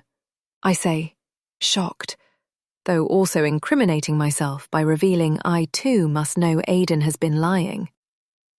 But Doug doesn't get a chance to reply. Your husband has just admitted to trying to kill me, Gemma. Of course he knows who I am. Aiden calls out, glancing over. Doug takes advantage of this by throwing a punch, narrowly missing Aiden's jaw as he darts backwards. Doug, wait! Tell me that's not true! I edge closer, wanting to get between them as I work out what the hell's going on. But my husband doesn't reply. Instead, he spits out a few choice curses at Aiden, lowers his fists, and strides off back towards his car. Thank God, he's seen sense. Hopefully we can go home and sort this out and... Doug, wait for me! No, stop! What are you doing? I break into a run, following him back to the car, but he's already got in and is starting the engine. He revs it loudly before accelerating hard, speeding forward, straight at Aiden. Watch out! I yell, caught up in the glare of the headlights. Run! Aiden turns tail and darts out of the way in the nick of time, charging in the opposite direction. But Doug swerves the car round in the mud and catches Aiden in his beam again. I scream, sprinting after him, trying to get in the way and divert Doug. Surely he won't run me over. Up ahead, I see Aiden change tack quickly and head towards the hedge, but it doesn't deter Doug, who plows one side of the car into the bushes as he chases him along the field's perimeter. The woodland is just up ahead, And if Aiden can reach that without being hit, then he's got more of a chance of getting away. "Doug, stop!" I scream, my throat burning. But it's pointless, as he can't hear me from this distance. The engine revs and strains as the car bumps over the rough field, and Aiden darts out into the open again, losing ground now that he's heading for the woods.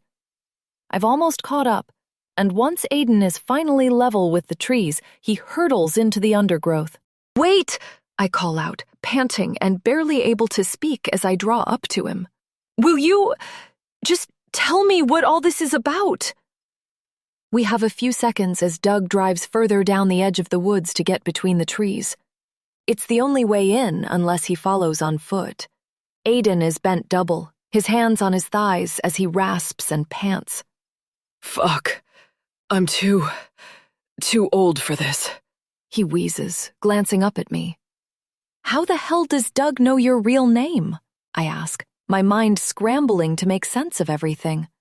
It must be to do with those old photos. And what do you mean he tried to kill you? Aiden shakes his head, still catching his breath. "It was him who broke into my house and hit me over the head, Gemma. Left me for dead. He's just admitted as much." "Oh my God," I say, panicking as I hear Doug cut the car engine about 100 yards away. "But why? Why would Doug do something like that?" I shudder at the memory, turning up at Aiden's house, praying he'd come with me to confess, determined to end things with him. But instead, I'd found him bleeding out on the floor. I can't get my head around it being Doug who attacked Aiden. My mind is on fire with what this all means. My husband wanting Aiden dead, him fleeing the scene, me doing the same a short while after. I didn't even know Doug back then, though I'm starting to wonder if I even know him properly now. I don't know who to trust or what to believe anymore. Why would he do that to you? But Aiden doesn't get a chance to reply, as Doug's angry yells get closer as he pursues us through the woods on foot. "Tell me!" I scream, only to be told to shut up, to get down and hide. Too late. My voice has already led Doug to where we're crouching in the thicket, and before I know it, he's pushed through the undergrowth and grabbed me by the arm, pulling me upright. I fall against him as he knocks me off balance. "Doug, no, get off! You're hurting my shoulder!" I've never seen him so angry. When his arm locks tightly around my throat, when he whips my head back in a vice-like grip, my neck making a cracking sound, I know I'm in trouble. This is not the man I know and love. "You want her so bad? Come and get her." Doug spits at Aiden. Pure hatred spews out of him as I claw at his arm, trying to pull him away. But he's too strong for me. Doug growls. "She despised every bone in your body, and now I see why. She told me she only stayed with you because of your child. She was from a broken home herself, raised by her grandfather, and she couldn't stand for her daughter to go through the same. God knows I told her to leave you 1,000 times, that I'd take care of them both. And there it is." Aiden spits back with a goading laugh. He edges forward, only a couple of feet away from Doug now. "Another damning confession. Don't think I didn't know about my wife's sordid affair.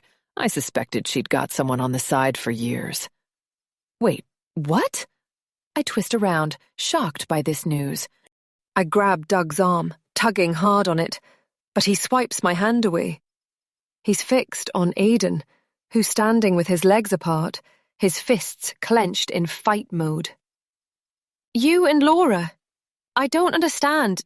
Doug?" "Death was too good for you, after what you did to that poor woman." Doug snarls at Aiden, ignoring my pleas.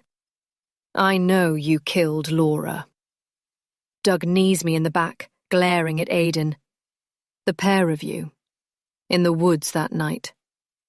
Then when I heard Laura was missing, that you, her own husband of all people, had reported it to the police, I knew for certain that you'd murdered her, burying her in the woods. I often camped out at Foxmere, taking wildlife shots, But little did I know that your faces would be the main wildlife I caught in my photos that night. And I've still got the evidence to prove it. I keep quiet about the incriminating pictures being in the caravan. They're still there from when they fell out of my bag before I escaped. You're pathetic. Aidan spits back. You couldn't even finish me off when you had the chance. Some vigilante you are. He laughs, which only fuels Doug's rage more. I thought I had killed you. He turns to me, his arm still locked around my neck. Our faces are close. Too good for you.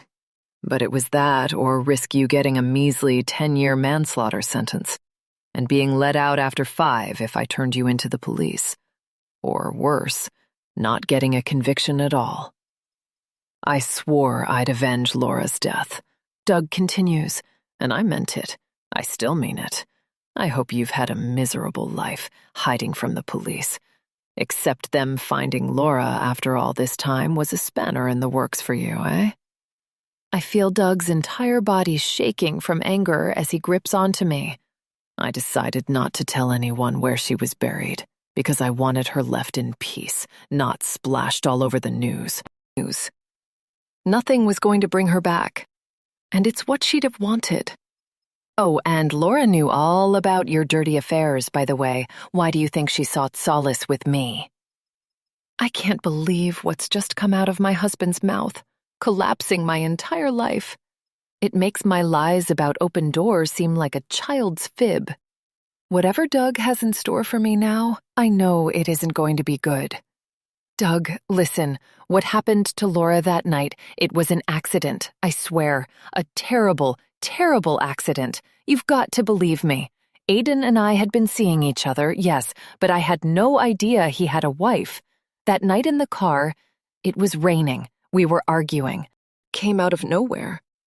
I sob, tugging on his arm. He's choking me, making it hard to breathe. But there's something else on my mind, something I desperately need to know, though I don't think I'm going to like the answer. But if you knew what we'd done, if you knew what happened to Laura, then why the hell did you marry me? Chapter 49. Doug doesn't answer immediately. Instead, he loosens his grip and turns me to face him, angling my chin up towards him. Stupidly, for a second, I wonder if he's going to kiss me, but his top lip lifts up in a sort of snarl. Within his eyes, I see... God, yes, it's still the Doug I know and love, the man I fell for so easily, the man who was there when I gave birth to our twins, the man who's championed me with my business, always encouraging and supporting me, the man I adored from the moment I met him. But deep inside his eyes, there's also a man I don't recognize, a man who's been wearing a mask for the last 20 years. Why did I marry you? Doug repeats, almost laughing. He shakes his head, looking down at me, pinching my chin between his thumb and forefinger.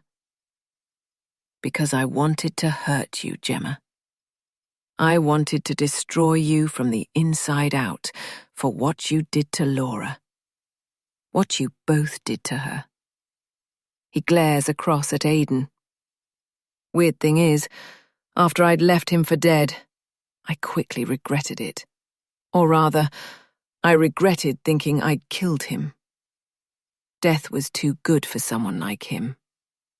But like I said, I didn't believe in the justice system either. I couldn't risk him being let off. That just left you to deal with, Gemma. So instead of killing you, like I so easily could have done, I decided to make your life a living hell. Destroy you piece by piece. Far more satisfying than death. And what better way to do that than by making you fall in love with me? You were young and so gullible. Your trust was easy to win. But, I shake my head. But you didn't destroy me, I say, confused. We have a really good life. The twins, our home, our friends, our work. We're happy. I fight back the tears. I don't understand. This is all too heartbreaking to hear. My husband, my rock, the man who stood beside me for so long, he's been lying all this time, harboring the darkest of secrets. I admit there was a problem, Doug says. That first year, after I'd finally got over my revulsion at being with you, was all about biding my time, letting you fall for me, gaining your trust, working out a plan to take you down. Remember, I was driven by grief and revenge, a powerful mix. But then, Doug swallows, turns away briefly. Then something unexpected happened, Gemma. I admit I accidentally fell in love with you. And I fell hard. I never expected that to happen. I knew all about Aidan and his ways from Laura, how he'd wormed his way into her life a few years before. Discovered she was due an inheritance from her grandfather. Not vast, but there was a decent amount of cash, an antique watch, plus she owned her house. The lowlife decided he wanted a piece of it. That's not true, Aidan booms, lunging forward.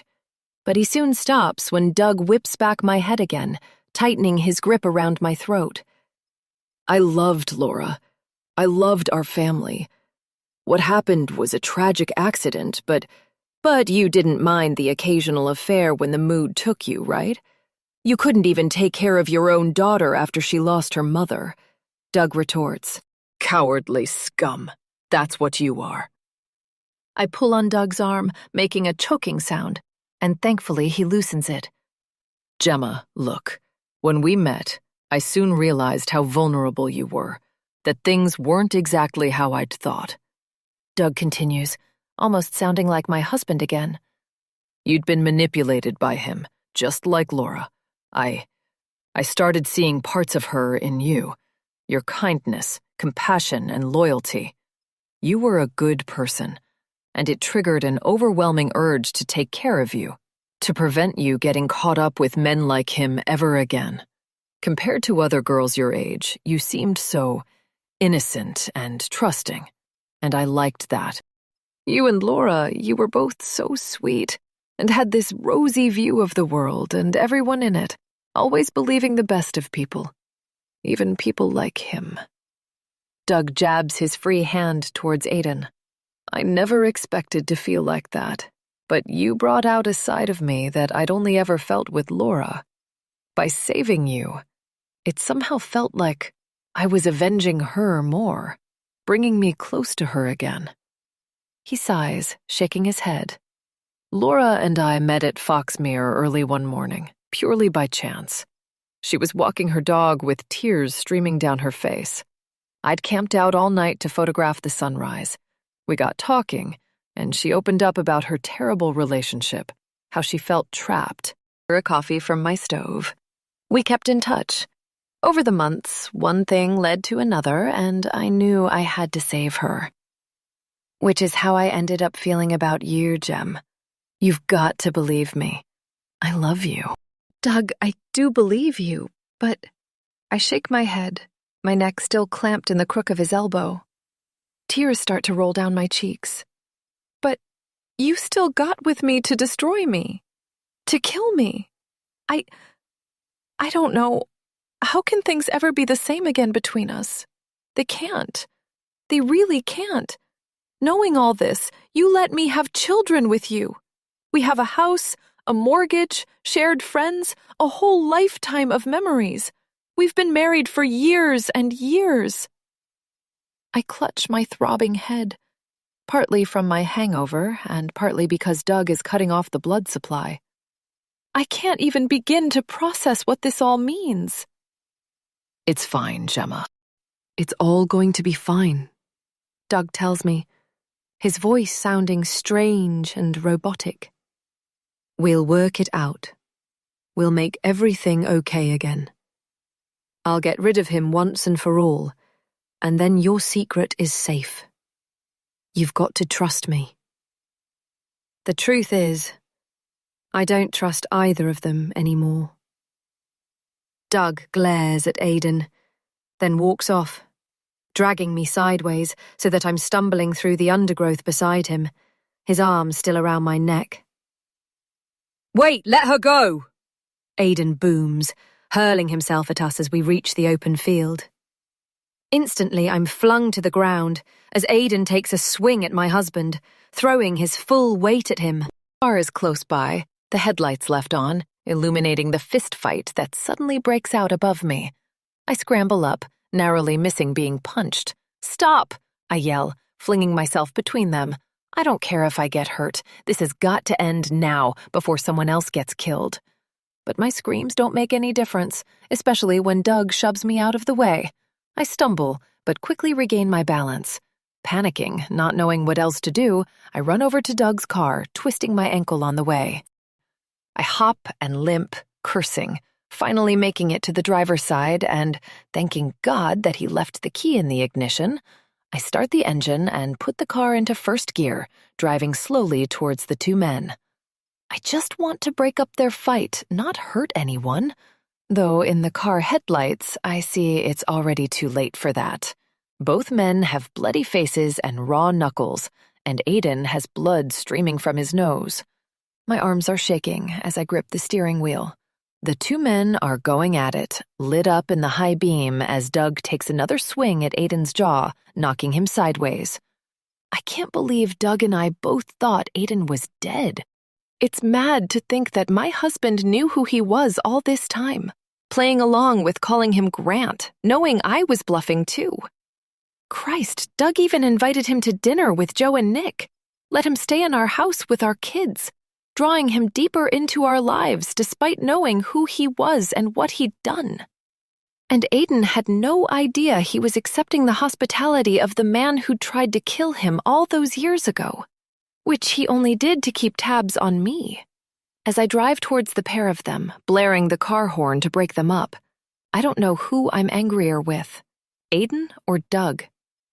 I rev the engine, putting on the wipers now the rain is getting harder. My arms braced, my knuckles white. Right this moment, I could easily plow into both of them, put an end to my troubles once and for all. Aidan glances up, the headlights picking out his bloody features. He twists round and delivers another blow to Doug, catching him in the guts and making him bend double. As my husband drops to his knees, I whimper, hating that he's hurt. But I also know that he's betrayed me too.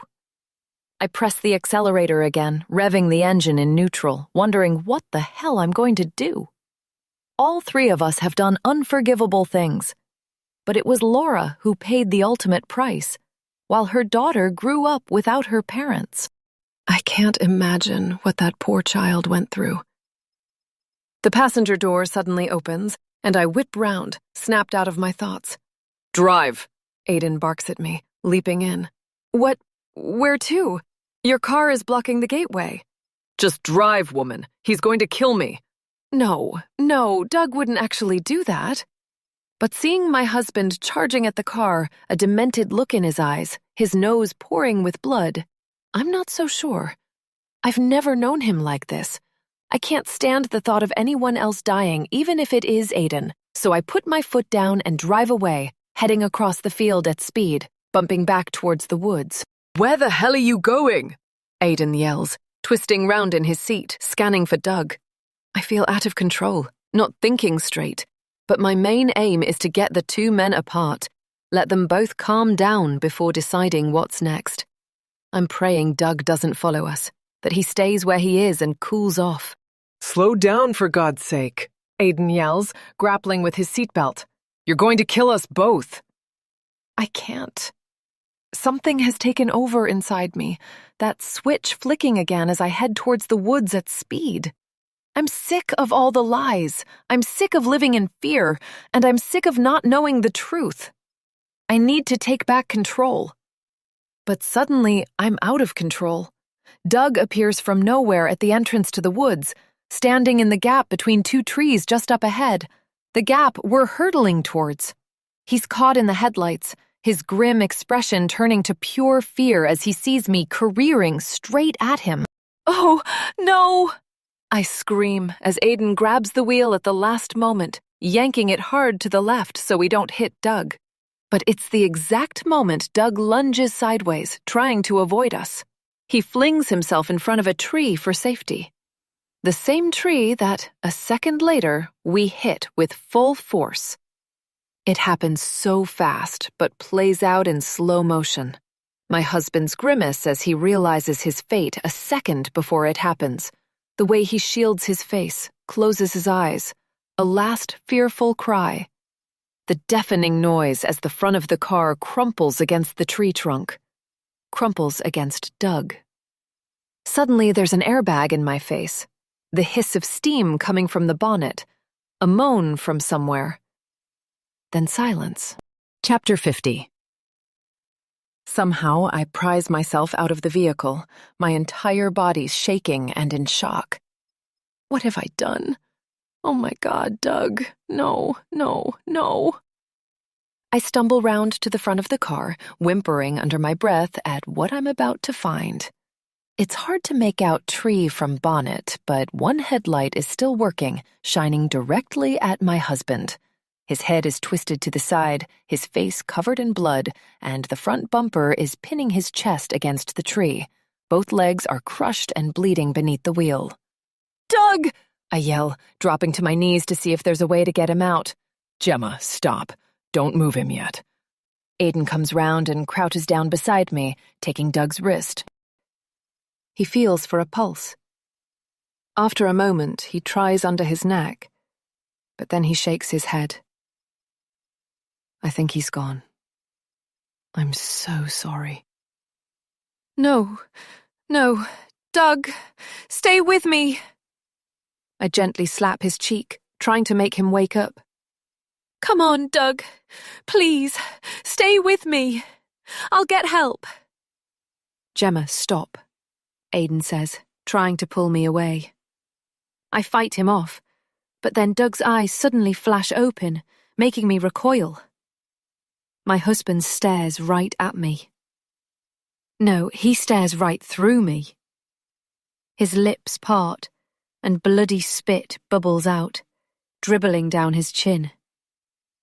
He wheezes a labored breath in and out of his crushed chest. Doug, oh, thank God. You're alive.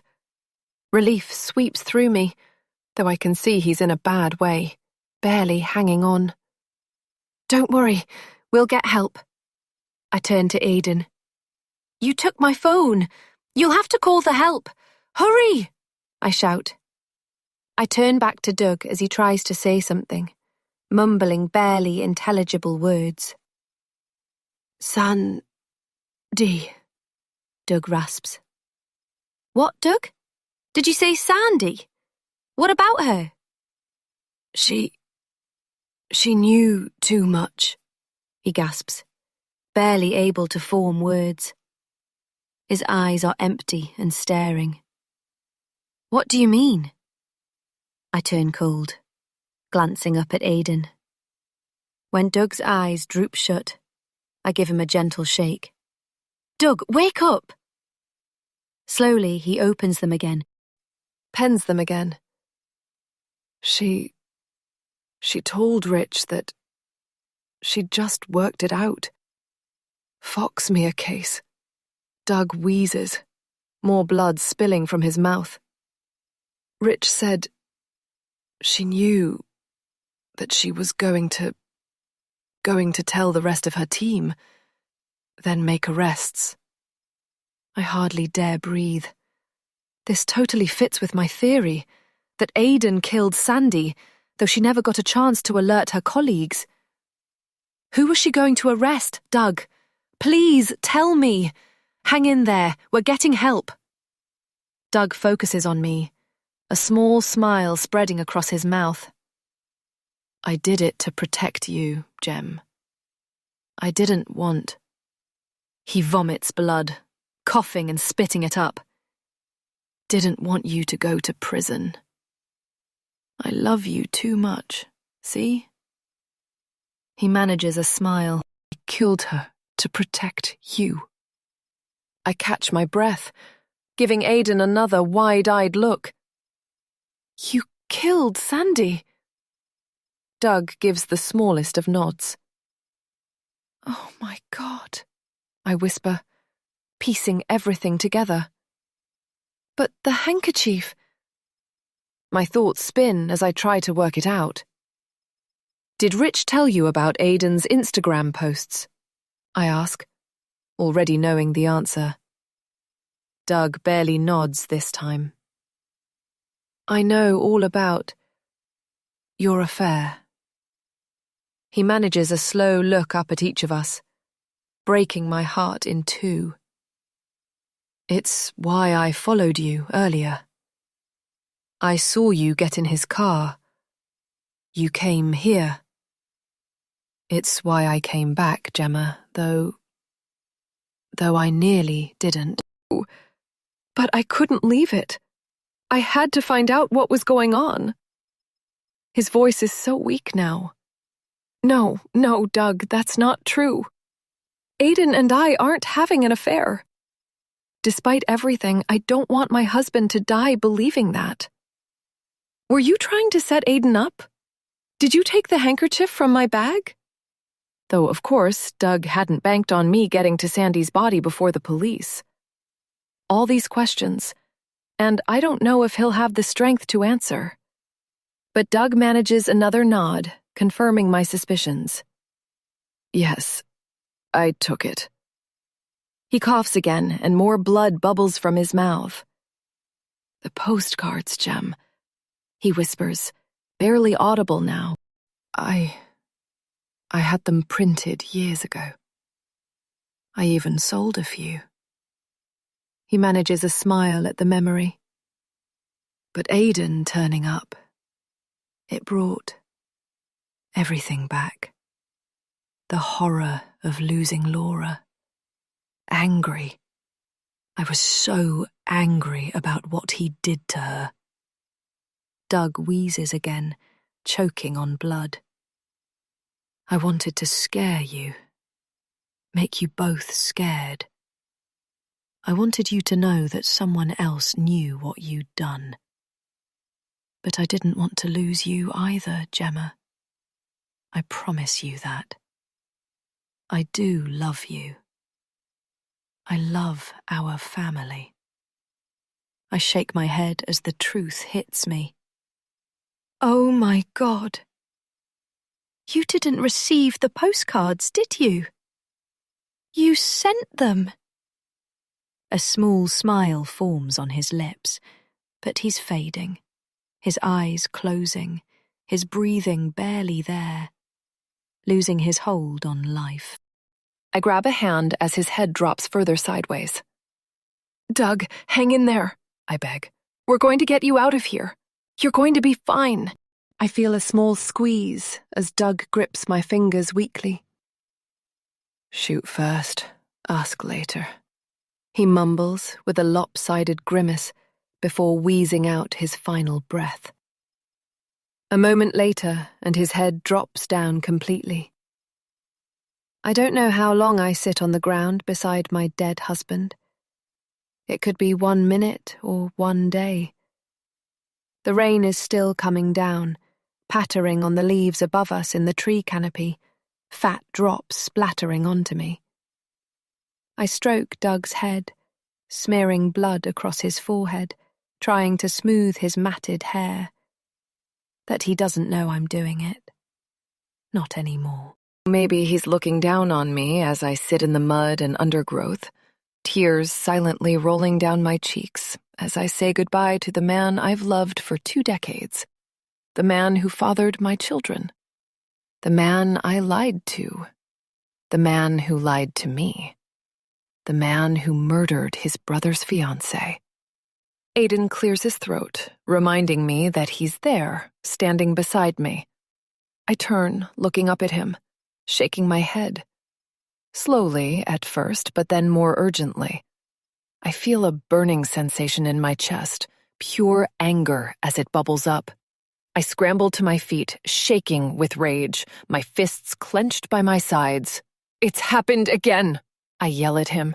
This is all your fault. First you killed your wife, and now you've killed my husband. If you hadn't grabbed the wheel from me, Doug would still be alive. I shudder from rage, not having the words to explain how I'm feeling without completely losing it. I thump him on the chest, pummeling hard. I hate you! Aidan closes his eyes, shielding me from their intensity, protecting me from falling into their blackness, just like I did 21 years ago. Slowly, he opens them again and grabs my wrists. You really don't remember, do you? He draws a deep breath, pulling me closer. What is he talking about? I shake my head, frowning. One day you will, Gemma. One day you will remember everything. And until then, I will wait for you. He smiles. I've waited 2 decades already, so a little while longer won't make any difference. I have no idea what he means, nor do I have the mental space to deal with his mind games right now. He looks down at me, tucking a strand of wayward hair behind my ear, almost allowing me to believe that he's being kind and understanding. As the tears come thick and fast, I'm certain it's a trap. Though when he pulls me against him, wrapping his arms around me, I don't have the strength left to fight anymore. We'll go to prison this time, for sure. I sob against his shoulder. The police will work out I'm linked to Sandy's death. The gardener saw me there. I stole evidence. Then they'll figure out what happened to Laura, what we did. They'll put all the pieces together just like Sandy did. And now Doug is dead. Oh God, my kids. They'll be without both parents then. At the thought of them struggling alone, maybe even being fostered if Rich couldn't take them, hating both Doug and me for what we did to them, the floodgates open, and I can't stop sobbing. Hey. It's all going to be okay. Aidan whispers in my ear. You'll see. He strokes my hair, soothing me. We've done it before, Gem. We can do it again. There's just a little more work left to do. At this, right? I managed to stop crying and look up at him, my face just beneath his. But I don't want to be an old hand at this. I snivel, shaking my head. It's not a skill I've ever aspired to, in case you hadn't realized. Have you called the police? We need to get help. Give me my phone back. Aidan sighs. Not this again, Gemma. Listen to me. No, I did not call them. There was no saving Doug. And you're not calling them either, do you understand? We've come this far, and I am not giving up now. He holds me close, trying to soothe me, but I push him away. Get rid of the body, he says, glancing over at Doug where he's lying crushed between the car and the tree. But don't worry, I know exactly what to do, he adds, staring deep into the woods. Chapter 51. Aidan instructs me to reverse Doug's car away from the tree, saying it would be plausible for my DNA to be on the driver's side, but not his. Doug gave me a lift to the golf course, he told me. Think a few moves ahead, remember? I get out, shaking, leaving the vehicle just inside the wooded area. I can hardly stand to look at my husband's crushed body, but when Aidan brings back a couple of old blankets from the caravan to wrap him in, I have no choice. As we drag and roll him into a flat position, bundling him up, I pretend that he's someone else, imagining I don't even know him, that he's not my husband of many years. Myself to feel numb, acting on autopilot, otherwise I'd not be able to hold it together. We don't even have a shovel this time, I say as Aidan secures the blankets around Doug's head. It's hard to believe I'll never see his face again, never snuggle with him on the sofa, never enjoy a lazy Sunday morning in bed with the papers and a coffee. For now, I harden my heart against these thoughts with a couple of deep breaths, knowing I must stay in control for the twins. I'm all they've got left. No, but I've got a better plan, Aiden replies. We can't bury him. It's too risky, especially with the police presence nearby at Foxmere. To get him into the caravan. I don't know what Aiden has in mind, but don't feel I'm in a position to argue. He has a plan, whereas I don't. I hate him, but if I'm to preserve what's left of my family, then I need him right now. It's all I can manage to keep myself upright. Get rid of the body. Aiden taking control. I'd do anything for him. I can't believe it's happening again. History repeating itself. Me going along with whatever he says, helping him dispose of yet another body. In the countryside. In a car. In the rain. Except this time, it was me driving, and my vision swims, as if a memory or something else buried deep in my unconscious is trying to make itself known. I grab onto Aiden's arm to steady myself, clutching my head at the strange ringing in my ears. But as quickly as it came, it subsides again. Wait here, Aiden says, and I watch him run back across the field to his car. He brings it through the gateway, parking it behind the hedge so it's not visible from the road. Then he opens the boot, and a couple of minutes later, he's back beside me holding a plastic petrol can. He puts it down beside Doug's car for now. Right, let's get him moved, he instructs, telling me to grab hold of the foot end of the blankets. It's slow progress, and it virtually kills me as I harden my heart. But between us, we drag and slide and lug my dead husband through the muddy, leafy, brambly woods, finally reaching the caravan. Sweat is pouring off me, but we manage to heave Doug up and in through the narrow door. It's a squash inside, but Aiden and I just about fit in, with Doug's dead weight taking up most of the floor. The broken mirror was me, I say, when Aiden shines his phone torch around, seeing the shattered pieces on the floor. I guess I deserve the 7 years bad luck. It's giving me the creeps being back in here, and I half wonder if Aiden is about to lock me up again. I stay near the door just in case. Then I see the empty bottle of whiskey lying on its side, cursing myself for drinking it. The least of my problems now. What's this? Aiden says, picking up a brown folder lying on the floor by the bench seat, aiming his torch at it. My daughter's school project. I watch his expression change as he flips through the pictures. She found some of her dad's old photos, but don't worry, they were sealed up. She never saw them. Where are the negatives? He asks. They'll be in Doug's studio, I say. I'll take care of them. Aiden nods. Good. These can stay here with him. He really should have kept his nose out of our business. No, wait, I say, grabbing the folder from him. Let me take Chloe's photos out first. She worked so hard on her project. Aiden nods, then chucks the remaining pictures on top of Doug's body. Another wave of sadness hits me, though I know I've got to hold it together just for a bit longer. Nothing will bring Doug back, but for my children's sake, I must clear up our mess. Again. It helps to remember that Doug wanted to destroy me, make my life unbearable, that he only married me to get revenge, that he killed Sandy in cold blood. He was not the man I fell in love with.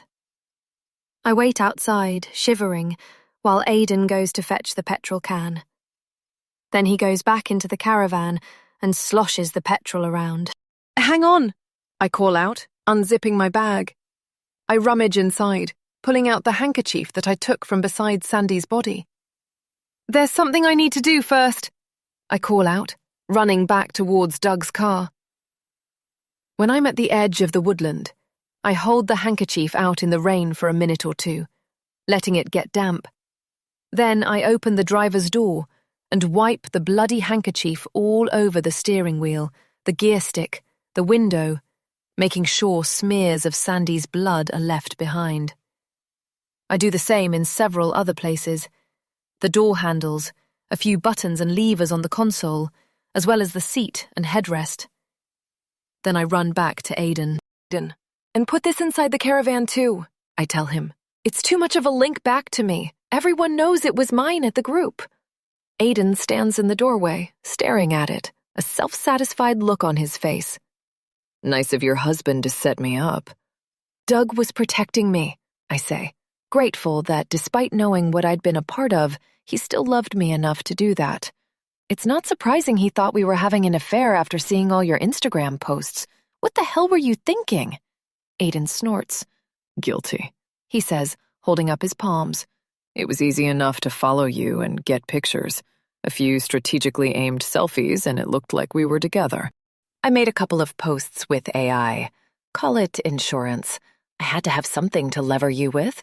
But I also admit that I did it to taunt your husband. Thankfully, Rich took the bait and followed me back, telling Doug about my account as I'd hoped. As it turns out, it serves him right for having an affair with my wife. But you were having an affair with me, I remind him. Look, this is not the time for arguing about details. Chuck this in the caravan and let's get on with it before I change my mind and call the police. I lean in through the door and give him the handkerchief. Then I take a deep breath, convincing myself I'm doing the right thing by going along with him, by concealing a murder for the second time. Truth is, I have no choice. There are two things stopping me going to the police this time round. One is called Tom, and the other is called Chloe. And if I don't get home soon, they're going to wonder where I am and raise the alarm. I'm going to have to think very carefully about how to explain their father's absence, short and long term. It nearly kills me to know they've lost their dad. They loved him dearly.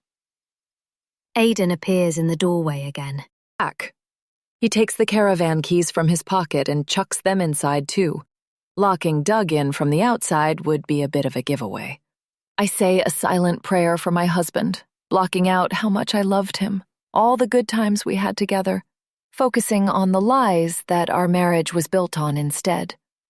If I don't, I won't hold it together. Aiden pulls a lighter from his pocket and grabs one of the photographs from just inside the door.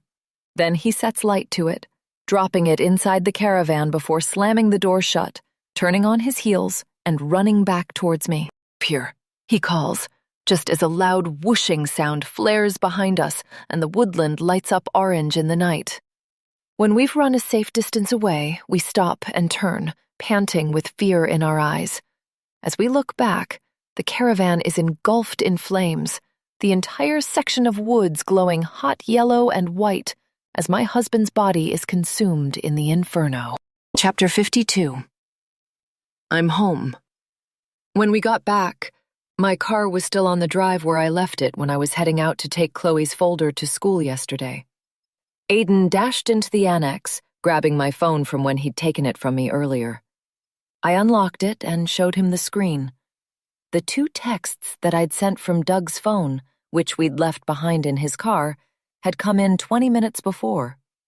Plus, there were several from Chloe, wondering where I'd got to with her photographs. I opened the texts as planned, then called my husband's phone about 10 times in a row, letting it ring and ring, leaving a couple of distraught messages for him to call me. Done, I said to Aiden. The timing was just about plausible. A distraught wife concerned about her husband. If anyone asked about the slight delay, I would say I was in the shower and hadn't seen the messages immediately. After that, Aiden went into the annex for the rest of the night, while I crept into the house. Grateful Max didn't bark when he heard me, feeling like a guilty teenager sneaking home after breaking her curfew. I went upstairs, treading carefully as I tiptoed past the spare room where Rich was sleeping. I briefly peeked in Tom and Chloe's bedrooms. I'd be apologizing to my daughter in the morning, saying there'd been a crisis at the shop, so I couldn't bring her photos into school. I was just relieved they were both fine, fast asleep, oblivious, and quite used to fending for themselves occasionally when Doug and I are out.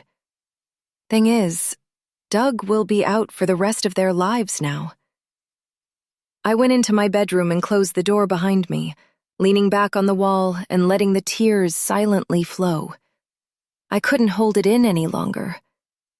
Now, in the shower, The scalding hot water drenches me as I attempt to wash off everything bad that's happened. I grab the shower gel and douse the sponge with half the bottle, scrubbing myself from top to bottom, over and over, until my skin is red and raw. Then I pour a load of shampoo into my hands and wash my hair several times, scrubbing under my fingernails with a brush afterwards. I'll be boil washing my clothes, the towels, and the bath mat, too. The shock kicks in as I'm drying myself. I can't help shaking. Full body tremors from the inside out. My husband is dead. I am a widow. The combination of alcohol, stress, grief, fear, guilt, regret, dehydration, and low blood sugar makes me feel weak and broken. I can't remember when I last ate. In clean pajamas, I lie down on the bed. My bed now. It seems huge. I look sideways where Doug should be, and more tears come. Close my eyes, I see a crazy kaleidoscopic collage of flames and cars and trees and photos and handkerchiefs and blood, all spinning round and round in my head. And the knife. I see that, too. The blood-covered knife we found in the boot of Doug's car, hidden under the spare wheel. Aiden insisted we search his vehicle, desperate to find some kind of evidence after my husband confessed to killing Sandy. We didn't bank on coming across the actual murder weapon, but it made our plan even more rock solid. With his sleeves over his hands, Aiden lifted it out and left it lying in the main boot compartment, ensuring the police will find it when they eventually locate Doug's abandoned car in the field.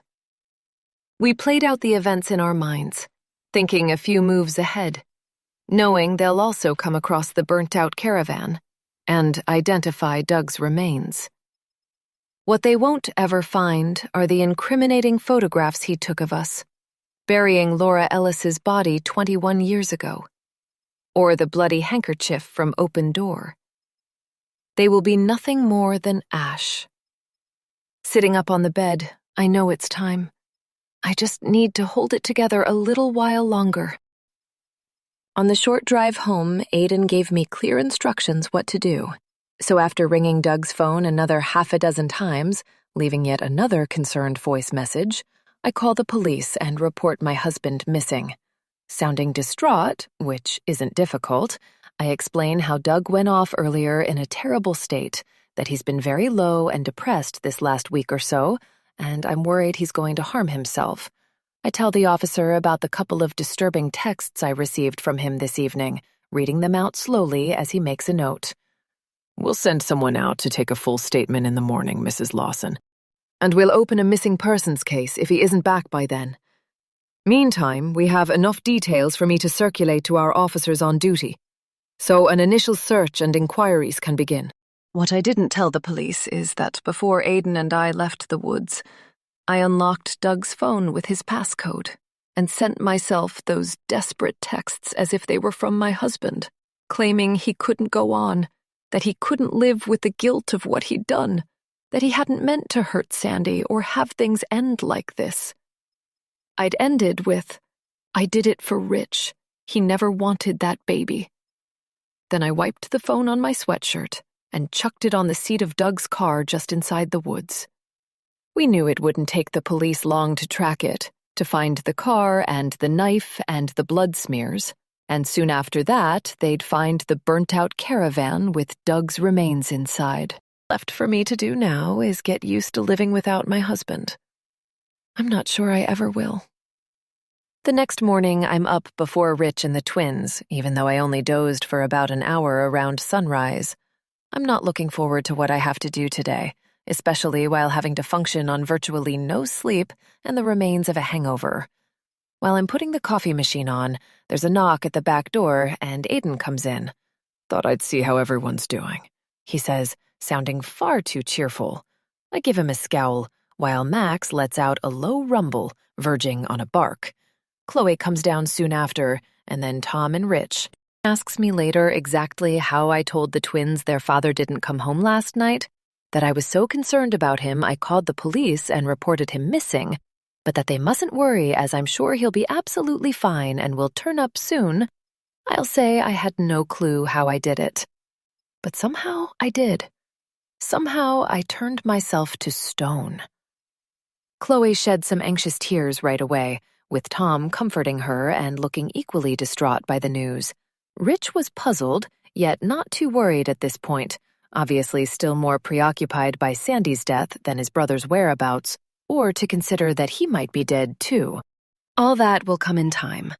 The shock, the contempt, the anger and rage that Doug, his own brother, could do such a terrible thing to his fiancée.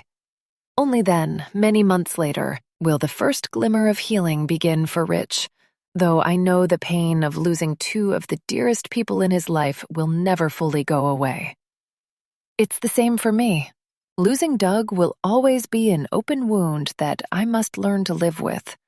Like I learned to live with losing Aiden all those years ago. Unlike him, though, I know for sure Doug isn't coming back. Later in the morning, the police arrive to take a statement and explain the next steps in finding my husband. They look through some of his things, which makes me feel so sad. Everything he's left behind. And with tears in my eyes, I tell them to help themselves when they ask to go into his studio. First thing this morning, I got rid of the negatives. They were surprisingly easy to find thanks to Doug's dated filing system. And along with the remaining postcards that Doug had pre-written, I burnt them in the garden incinerator. No one saw me do it. I imagine in the next day or so, if not sooner, once they've tracked Doug's phone, the police will be back with bad news. It won't be difficult to show my shock and grief to them, but telling the twins their father is dead will be the hardest thing I've ever had to do. It's later, as I'm waiting for dinner to heat up in the oven. Just a frozen lasagna that probably no one will eat, that the doorbell rings. Annoyingly, Aiden is still hanging around, sipping wine in the kitchen, not realizing that he won't be living here much longer, that I'll be kicking him out very soon. I swing round to face him. That was quick, I mouth at him, neither of us expecting the police back before tomorrow. You go, he says in a low voice, things normal. I nod and take a breath, heading into the hallway to answer the door. But when I pull it open, it's not the police standing outside at all. Megan? I say, surprised to see her. She has a concerned expression on her face. I'm so sorry to bother you, Gemma, but can I come in? I open the door wider and she steps inside. I have something that I think you'll want to see. Chapter 53. 3 months later. Mom, are you ready yet? Chloe says, standing in the kitchen doorway.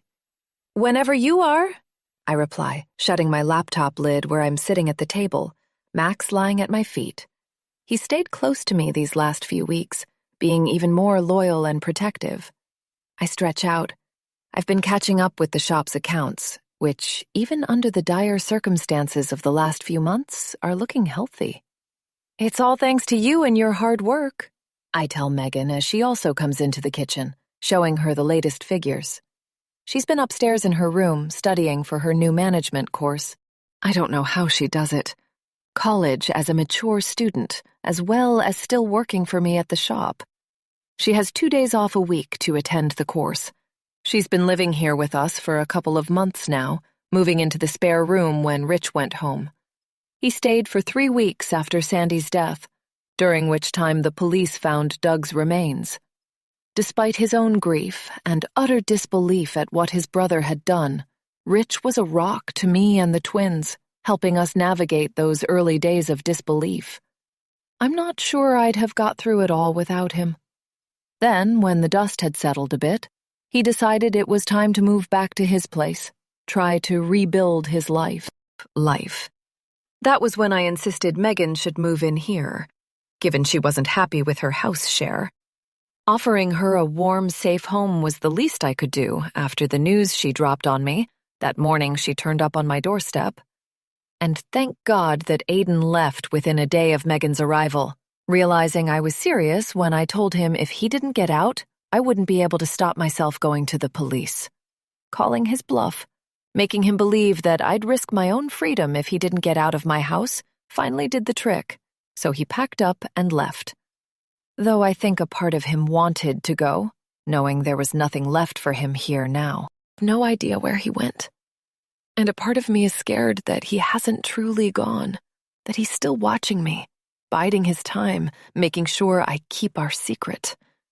Him leaving seemed far too easy. As long as he's alive, I don't think I'll ever be free of danger. Wherever he is, a precarious stalemate hangs between us. Naturally, I offered Megan the annex when Aiden moved out, but she said she'd prefer to be in the house with us. That might change in the future if she gets a boyfriend. Chloe's eye catches the photo of Doug that I put on the windowsill above the sink, a look of sadness sweeping over her face. I've dotted a few pictures of him around the house, wanting the twins to think of their dad often. Whatever else happened, he's still their father. We held a memorial service for him a couple of months ago, and we often get out the photo albums and chat about the good times, mainly for the twins' benefit. It's not like I don't miss Doug. I do, hugely. But to manage my grief, all it takes is to remember how he never wanted to be with me in the first place, that he intended to destroy me, that he murdered Sandy in cold blood. It usually works. Tom wants to come out driving with us, Chloe says. Reckons he'll pass his test before me, but we'll see about that. She flexes her bicep, laughing. Girl power, eh? Megan says, fist bumping her. Well, her half-sister. That morning, 3 months ago, Megan had turned up with an old journal that belonged to her mother. She thought I ought to see it. At the time, she had no idea Doug was dead. It had only happened the night before, and she'd never even met him. Well, so she thought. When she eventually saw a photograph of him, she was shocked, confirming that Doug was the man who'd come into the shop one morning not long after she'd started working at Clover, looking for a gift for his daughter. It must have been when he left the postcard on the dresser, and it would have been easy enough for him to slip one through Mum's door and attach another to the lilies he had sent to me. I sat Megan down at the kitchen table, not realizing at the time that the police had already traced a familial link to her from Laura's remains. It all happened around the time Sandy died, and seeing how distracted I was, Megan hadn't wanted to bother me with her news that her missing mother had finally been found. The awful thing is, Megan said, the police told me it was most probably a hit and run, but they won't ever find out who did it, not after all this time. This time. It's just tragic. Oh, really?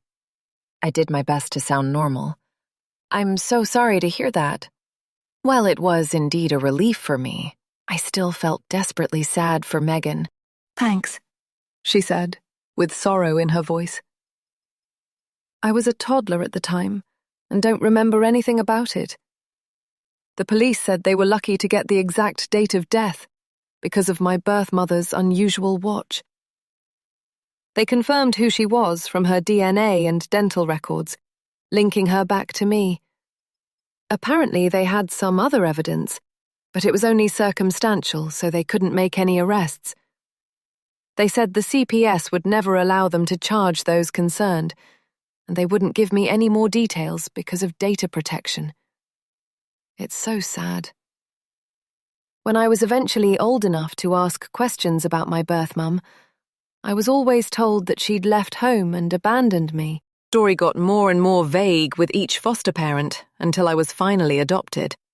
I grew up thinking my mother hadn't wanted me. I've been trying to track her down for a while, looking back over old newspaper clippings online. But at least now I know the truth. Oh God, Megan, I'm so sorry to hear that, I said, feeling dreadful for what she's been through. Another casualty in the web of lies created by Aiden. I was beginning to wonder if there'd ever be a time in my life when I wouldn't have to lie. I decided that was doubtful, knowing some secrets are best kept buried. Then, as we sat discussing things, Megan dropped another bombshell. that she'd discovered her biological father. I actually found out his name a couple of months before I saw your advert for the job at Clover. You probably won't remember, but I'd been in the shop browsing a couple of times before, though I wasn't looking for clothes. It was you I'd come to see, though I wasn't brave enough to talk to you at the time. That was when I saw you'd advertised for an assistant in the window and decided to apply. I thought it would be a good chance to get to know you. You'd come to see me, I'd said, shocked by this news. Why? I didn't remember her coming into the shop. I wanted to find out about you and your family. It sounds weird, but hear me out. She then showed me the journal that her adopted mother had handed over a few months ago. Laura had several diaries, but somehow this one had become separated from the other stuff of hers that I'd already been given. Not that there was much. My adopted parents were moving house and having a clear-out, and that's when they found it. They were so apologetic. They used to foster children too, and always had loads of kids and their belongings coming and going. Things were often a bit chaotic, in a happy way. Poor Mum, she was so upset that she'd mislaid it. I was just so grateful it had turned up. When I first read through it, not everything made sense. But then Mom put me in touch with some social services people who were able to help me find out more about the names and events Laura had written about.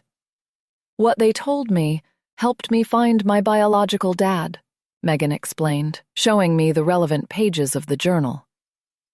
I was still confused, but then seeing Laura Ellis's neat handwriting unlocked another layer of guilt as I read what she'd written about Doug. Her words so caring.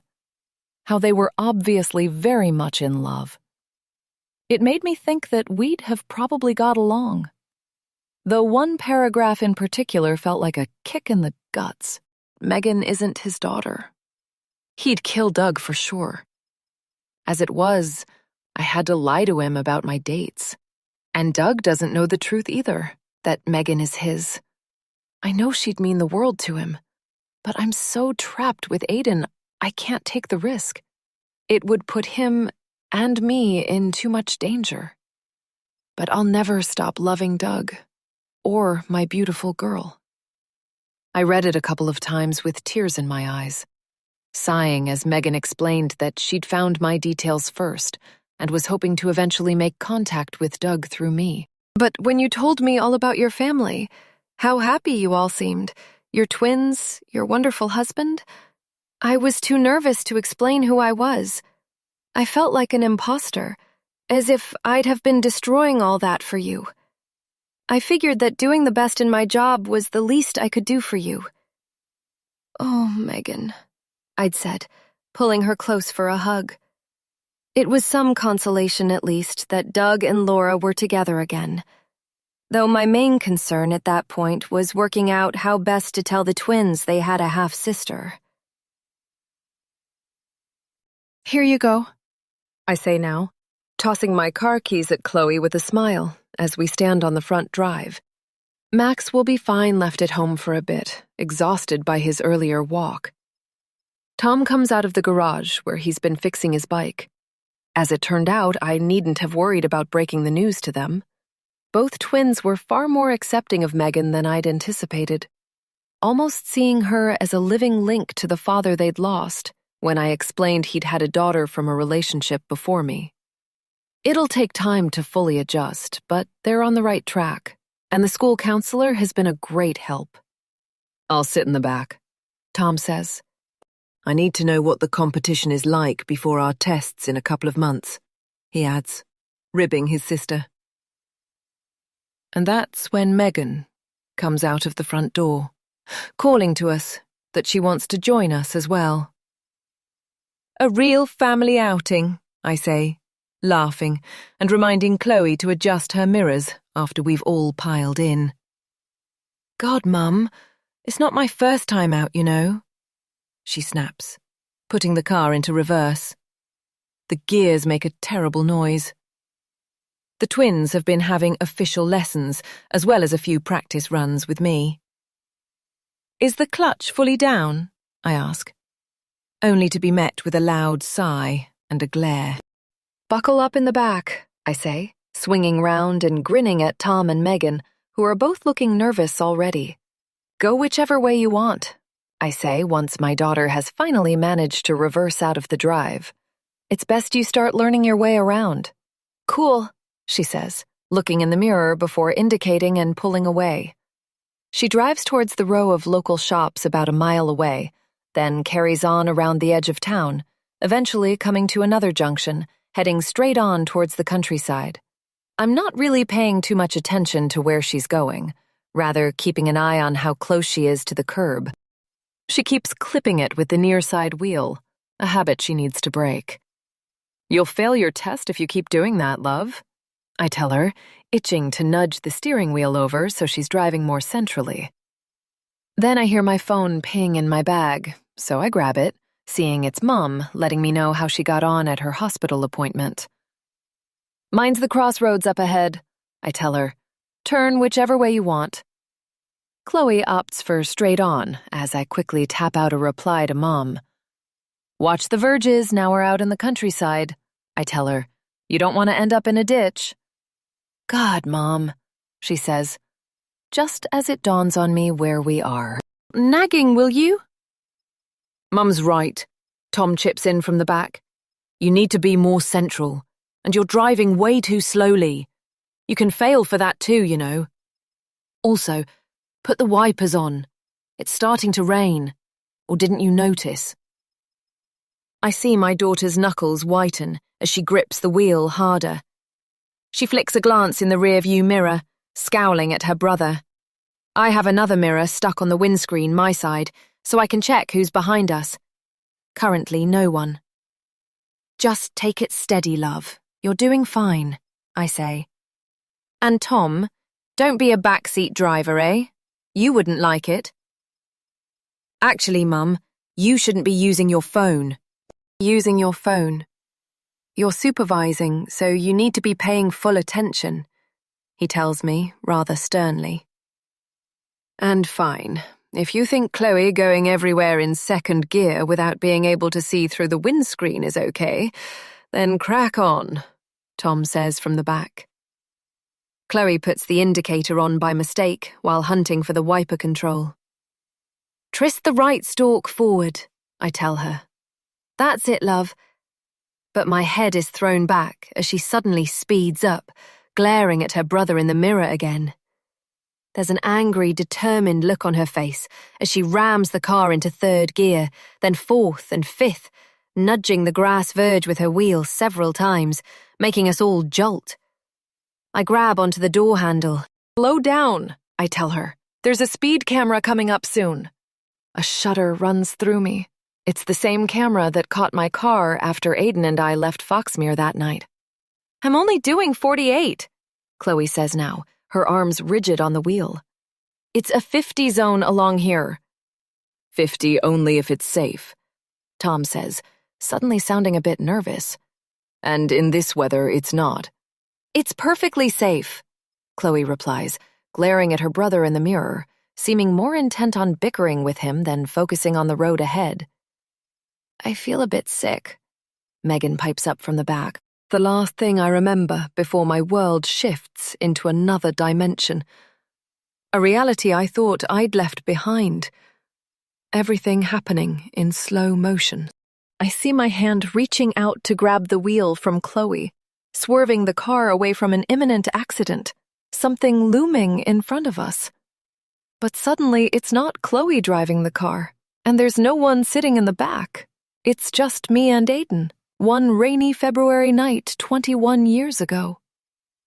Please, for God's sake, slow down or you'll kill someone! I hear my younger self cry, clinging onto the passenger seat in fear. Aiden, tell me where we're going!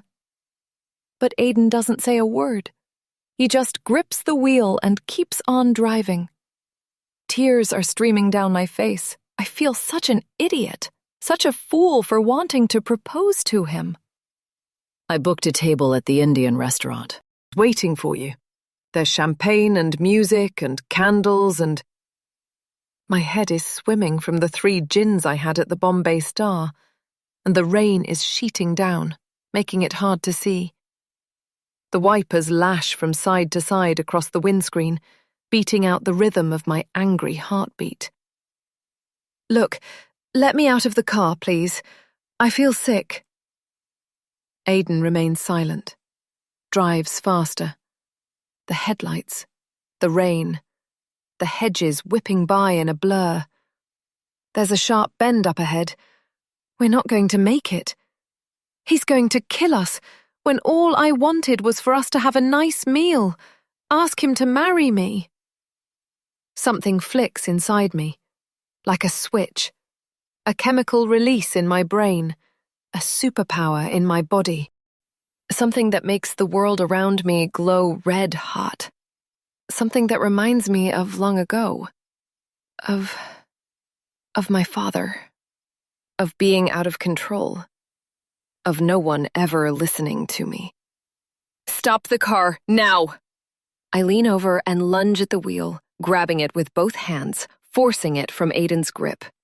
I yank it hard to the left, trying to run the wheel against the verge to bring the car to a stop, but suddenly, there's someone there. Out of nowhere. Around the bend. Lit up by the headlights like she's on a stage. Her face a picture of shock. Her woolen beanie hat. Her mouth is open, but no scream comes out. She was walking towards us, and now she's on the bonnet. Her face staring through the windscreen. Her face. Laura Ellis. I glance in the rear-view mirror, and she's there. Laura Ellis, as though she's sitting in the back seat right now. Her face. It's her. Look. Oh my God. I killed her. I grabbed the wheel from Aidan with 3 gins inside me, and I killed his wife. Stone cold dead. I killed Megan's mother. She died because of me. And Aidan covered it up. For me. Mom! Oh my God, Mom! The car lurches forward, and we come to a sudden stop. The engine stalls. Chloe is screaming. What the fuck, Mum? You nearly killed us! But I can't move. I'm still staring in the mirror looking at Megan. Her face. Her mother's face.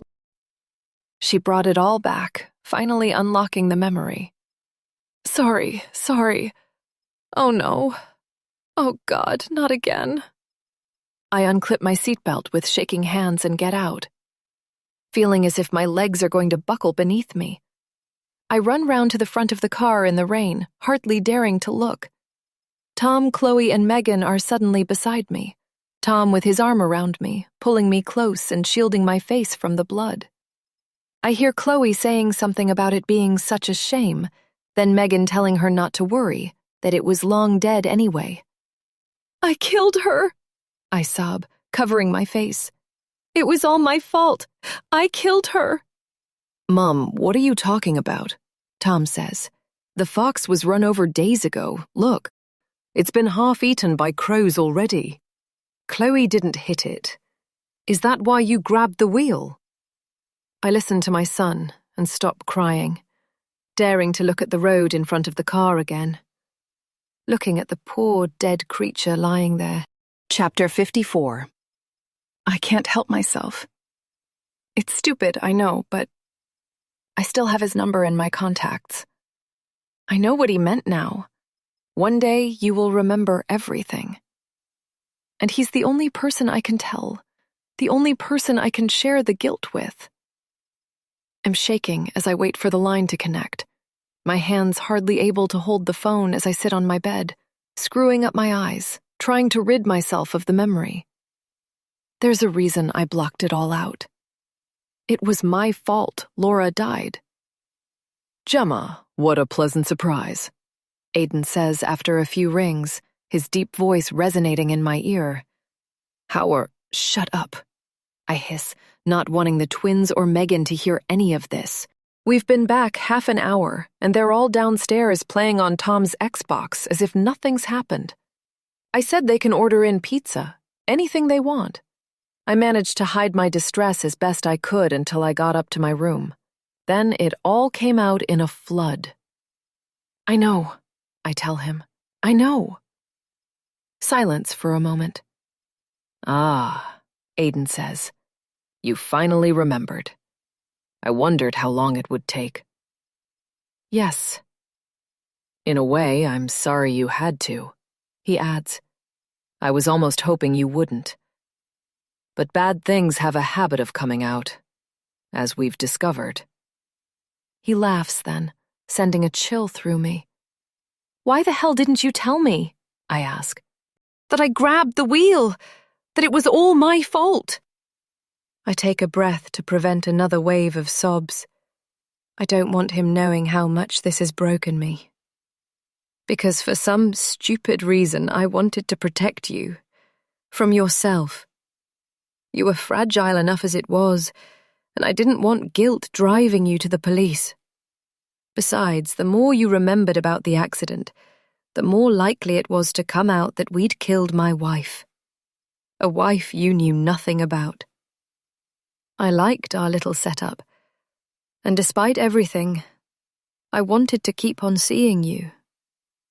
I pause, taking all this in, but it feels too big to fit in my head. He's even more evil than I ever thought. All this time, and it was me who killed Laura. But then, you killed my husband. I guess that makes us even. Hearing myself say those words so matter-of-factly doesn't feel real, as if we're just chatting about the weather or a TV series we watched, not the tragic deaths of our spouses. Actually, I'm not so sure about that, Aiden says, twisting my stomach into knots. What do you mean? At Open Door several months ago, I told you my father died, remember? I nod, even though he can't see. Yes, you said you were 12, that you found him dead in a pool of blood. I killed him, Aiden says. Stabbed him, if you must know. The pool of blood part was true, at least. I'm unable to speak or move for a moment, as the wild image of what he's just admitted whirls through my mind. And you expect me to believe you? I retort, even though I do believe him. I absolutely believe him. Makes no difference to me if you do or not, but I wanted to be honest. I know you'll keep it to yourself. I can almost see the smug, self-satisfied grin on his face. He doesn't care about honesty. He's only telling me to get one over on me, to take back his power, to make me more fearful of him. And he's achieved his goal. There's no doubt in my mind he's a monster. A cold-blooded killer. As long as he's alive, I'll always be in danger. Mother initially, he continues. She had a motive, after all. He'd bullied and beaten her throughout their marriage. They said she must have finally had enough and flipped. I'm sitting here, the twins and Megan laughing and chattering downstairs, normal sounds going on in the street, listening to Aiden describing how he murdered his father. Nothing feels real. But she had a watertight alibi, so they let her go. I was a suspect for a short while, but as a scrawny 12-year-old too afraid to say boo to anyone, I was quickly ruled out. I was so forgettable that the teachers vouched for me being in school, claiming I was there because I was marked present in the register, even though I'd bunked off soon after signing in. That's when I did it. I'd had enough of his abuse. The case eventually went cold, with the police not particularly bothered if justice was served for a wife-beating thug or not. You repulse me. I spit down the line at him. I wish to God I'd never met you. I keep my voice low, but the hatred in my words is clear. I never want to see you again. If you come anywhere near me or my family, then I swear I'm turning us both into the police. I suggest you don't test me. I've said these words before, but I need to remind him it's not a hollow threat. Don't be like that, Gemma. Always so angry. But you see, he says, we're not even at all. I've killed 2 people, whereas you have only killed 1. He waits for my reply, but I stay quiet, not knowing what to say. Is our little secret safe? Just keep away from me and my family, I spit, hanging up before he gets a chance to reply. Chapter 55. 3 weeks later. I look up from where I'm sitting in the group and see a man standing in the doorway of the community hall. I stare into his piercing blue eyes, wondering who he is and what he wants. For a second, I think nothing of it. We often get new members. But then something snags deep inside my mind, a loose thread from the past. I swallow dryly, not instantly paying attention to the danger signals firing in my brain. It can't be him. It's impossible. Why won't he leave me alone? I give my head a little shake, blink, refocus. He's still there. Aiden. Déjà vu hits me, and I have to force myself to unfreeze, to act normally. Come in, Eric says, not realizing the danger he's putting me in. Welcome back to the group. It's been 3 weeks since I spoke to Aiden on the phone. 3 weeks of wondering if I'll ever see him again. 3 weeks of looking over my shoulder, checking up on my kids' whereabouts way more than is normal. Triple checking the doors are locked at night. And here's my answer. I doubt he'll ever let me go. Not as long as we're both alive to share our secret. I got kicked out of my last place. Kelly, one of our more recent members, continues once Aiden has sat down. She winds the new spotty handkerchief around her hands as she tells us her story. Lost my job, couldn't pay the rent. She shakes her head and takes a breath. Funny how life goes, eh? Once I had a husband, 2 lovely kids. I kept my drinking a secret for so long, but secrets like that don't stay buried forever, right? I glance over at Aiden, quickly looking away again when I see he's staring straight at me. Thank you, Kelly, Eric says to the group once she's finished speaking. He takes the spotted handkerchief from her. Who else would like to share? He asks. Me, I suddenly find myself saying. Another glance at Aiden. My mouth is dry as I try to find the right words that are burning to come out. They've been stuck for decades.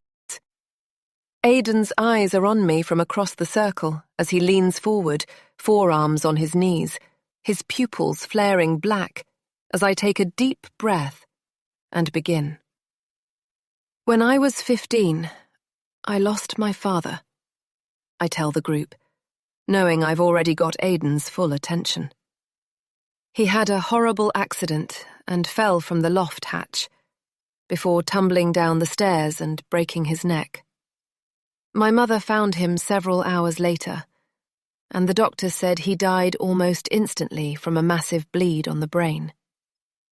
I hear murmurs of sympathy around the group, and the woman next to me touches me on the arm, whispering, "You poor love."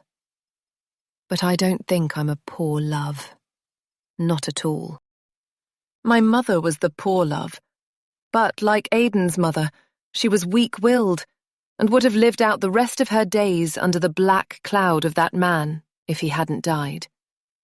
That bully. My father. Well, she would have done if I hadn't removed the ladder that Dad had propped against the hatch to get into the loft, laying it down on the landing as if it had accidentally fallen away. Something had flicked inside me. That same switch. My world glowing red hot. I knew what I had to do. At first, my father called down from the loft for help. But back in my bedroom, I put my headphones on and turned up my music, which also drowned out the noise of him falling to his death. Thinking back, I'd only anticipated a bit of an inconvenience, a small accident at best as he tried to climb down, though a part of me had hoped for worse. Him dying was an unexpected bonus for teenage me. A while later, I peeked out of my bedroom but quickly went back in again. I couldn't stand to look, and Mum would be home soon. I'd leave the rest to her. I look around the group in the church hall, realizing that I've just spewed out my thoughts. I've told my story, though leaving out the part where I moved the ladder, I'm not stupid. A few members have tears in their eyes, whereas mine are dry. I look at Aiden again. Totally dry, too. Totally dry, too. It's awful. But I suddenly want to laugh. Just like when I was at my mother's house several months ago, the day I was interviewed by the police. Mum had made me a cup of her milky tea, and then my father had come up in conversation. Somehow we'd ended up in fits of laughter, wholly inappropriate, but what we'd both needed at the time. It had brought us closer together. Gemma, I know what you did. What she said before I left, leaving me chilled. But now, sitting here in the circle, everyone's eyes on me, it suddenly strikes me. My mother wasn't referring to Laura, to the hit and run, or even to Aiden and me burying her body. Though, having just come from the police station, that's the conclusion my guilty mind had leapt to. Truth was, Mum hadn't got a clue about any of that. I know what you did. No. My mother knew that I'd taken that ladder away. She knew that I'd inadvertently killed my father, and she's been lying for me all this time. After Eric and I have put away the chairs, washed up the mugs, turned off all the lights, I say goodbye and leave him to lock up. Thankfully, Aiden left a short while ago with the rest of the group, though I doubt it's the last I'll see of him. I close the church hall door and head across the car park to my car, about to unlock it when there's a voice behind me. Hello, Gemma. Shivers run down my spine as I spin round. Aiden. Of course it's Aiden. It's always going to be him. Well, well, well, he says, grinning. Who'd have thought? He pauses, dragging his eyes up and down me. You killed your father. The streetlight on the main road highlights the darkness in his eyes, and the smirk on his face tells me that he thinks we're the same. Each of us broken, and each of us dealing with our pasts the only way we know how. But he's wrong. I'm not like him. I'll never be like him. Leave me alone, I hiss, fumbling with my keys. But I'm so unnerved by him waiting out here for me that I drop them. Aiden wastes no time bending down and grabbing them. Careless, he says, dangling them in front of me. Are you saying we're even, then? That it's 2-2? Give me my keys, I say, reaching out to grab them. Answer me, Gemma.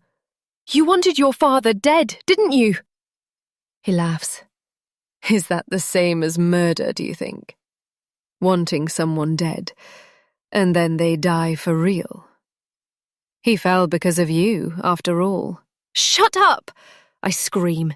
You don't know what you're saying. Just give me my keys and let me. Come and get them if you want them, he taunts. You're not getting rid of me so easily, Gemma. I'll always be around, you know, watching you, making sure you don't slip up, making sure you keep our little secret. His grin does something to me, rattling me like the first tremors of an earthquake. I've never hated anyone so much. Then, to my horror, he turns and walks off with my keys. It's the car park entrance and the road beyond, so I chase after him. Give them back, you idiot! I need to get home! If you don't, I'll call the police and… Aiden spins round. He's standing on the pavement in full view of the high street, people coming in and out of the pubs and restaurants, car drivers, bus drivers, traffic speeding past, and very likely CCTV cameras too. He dangles my keys over a drain at the edge of the road. He has no shame. You see, Gemma, it's those sorts of comments that make me not trust you. He shakes his head like I'm a naughty child. I'll say it again. I will not allow you to go to the police for any reason. He lowers the keys over the drain hole, taking a couple more steps back as I lunge for them. No, you don't. You bastard, I hiss. Passers-by are staring, but no one is offering to help me. Do you want me to scream? See what happens then? Aiden smirks and takes another step back, laughing at me as he taunts me.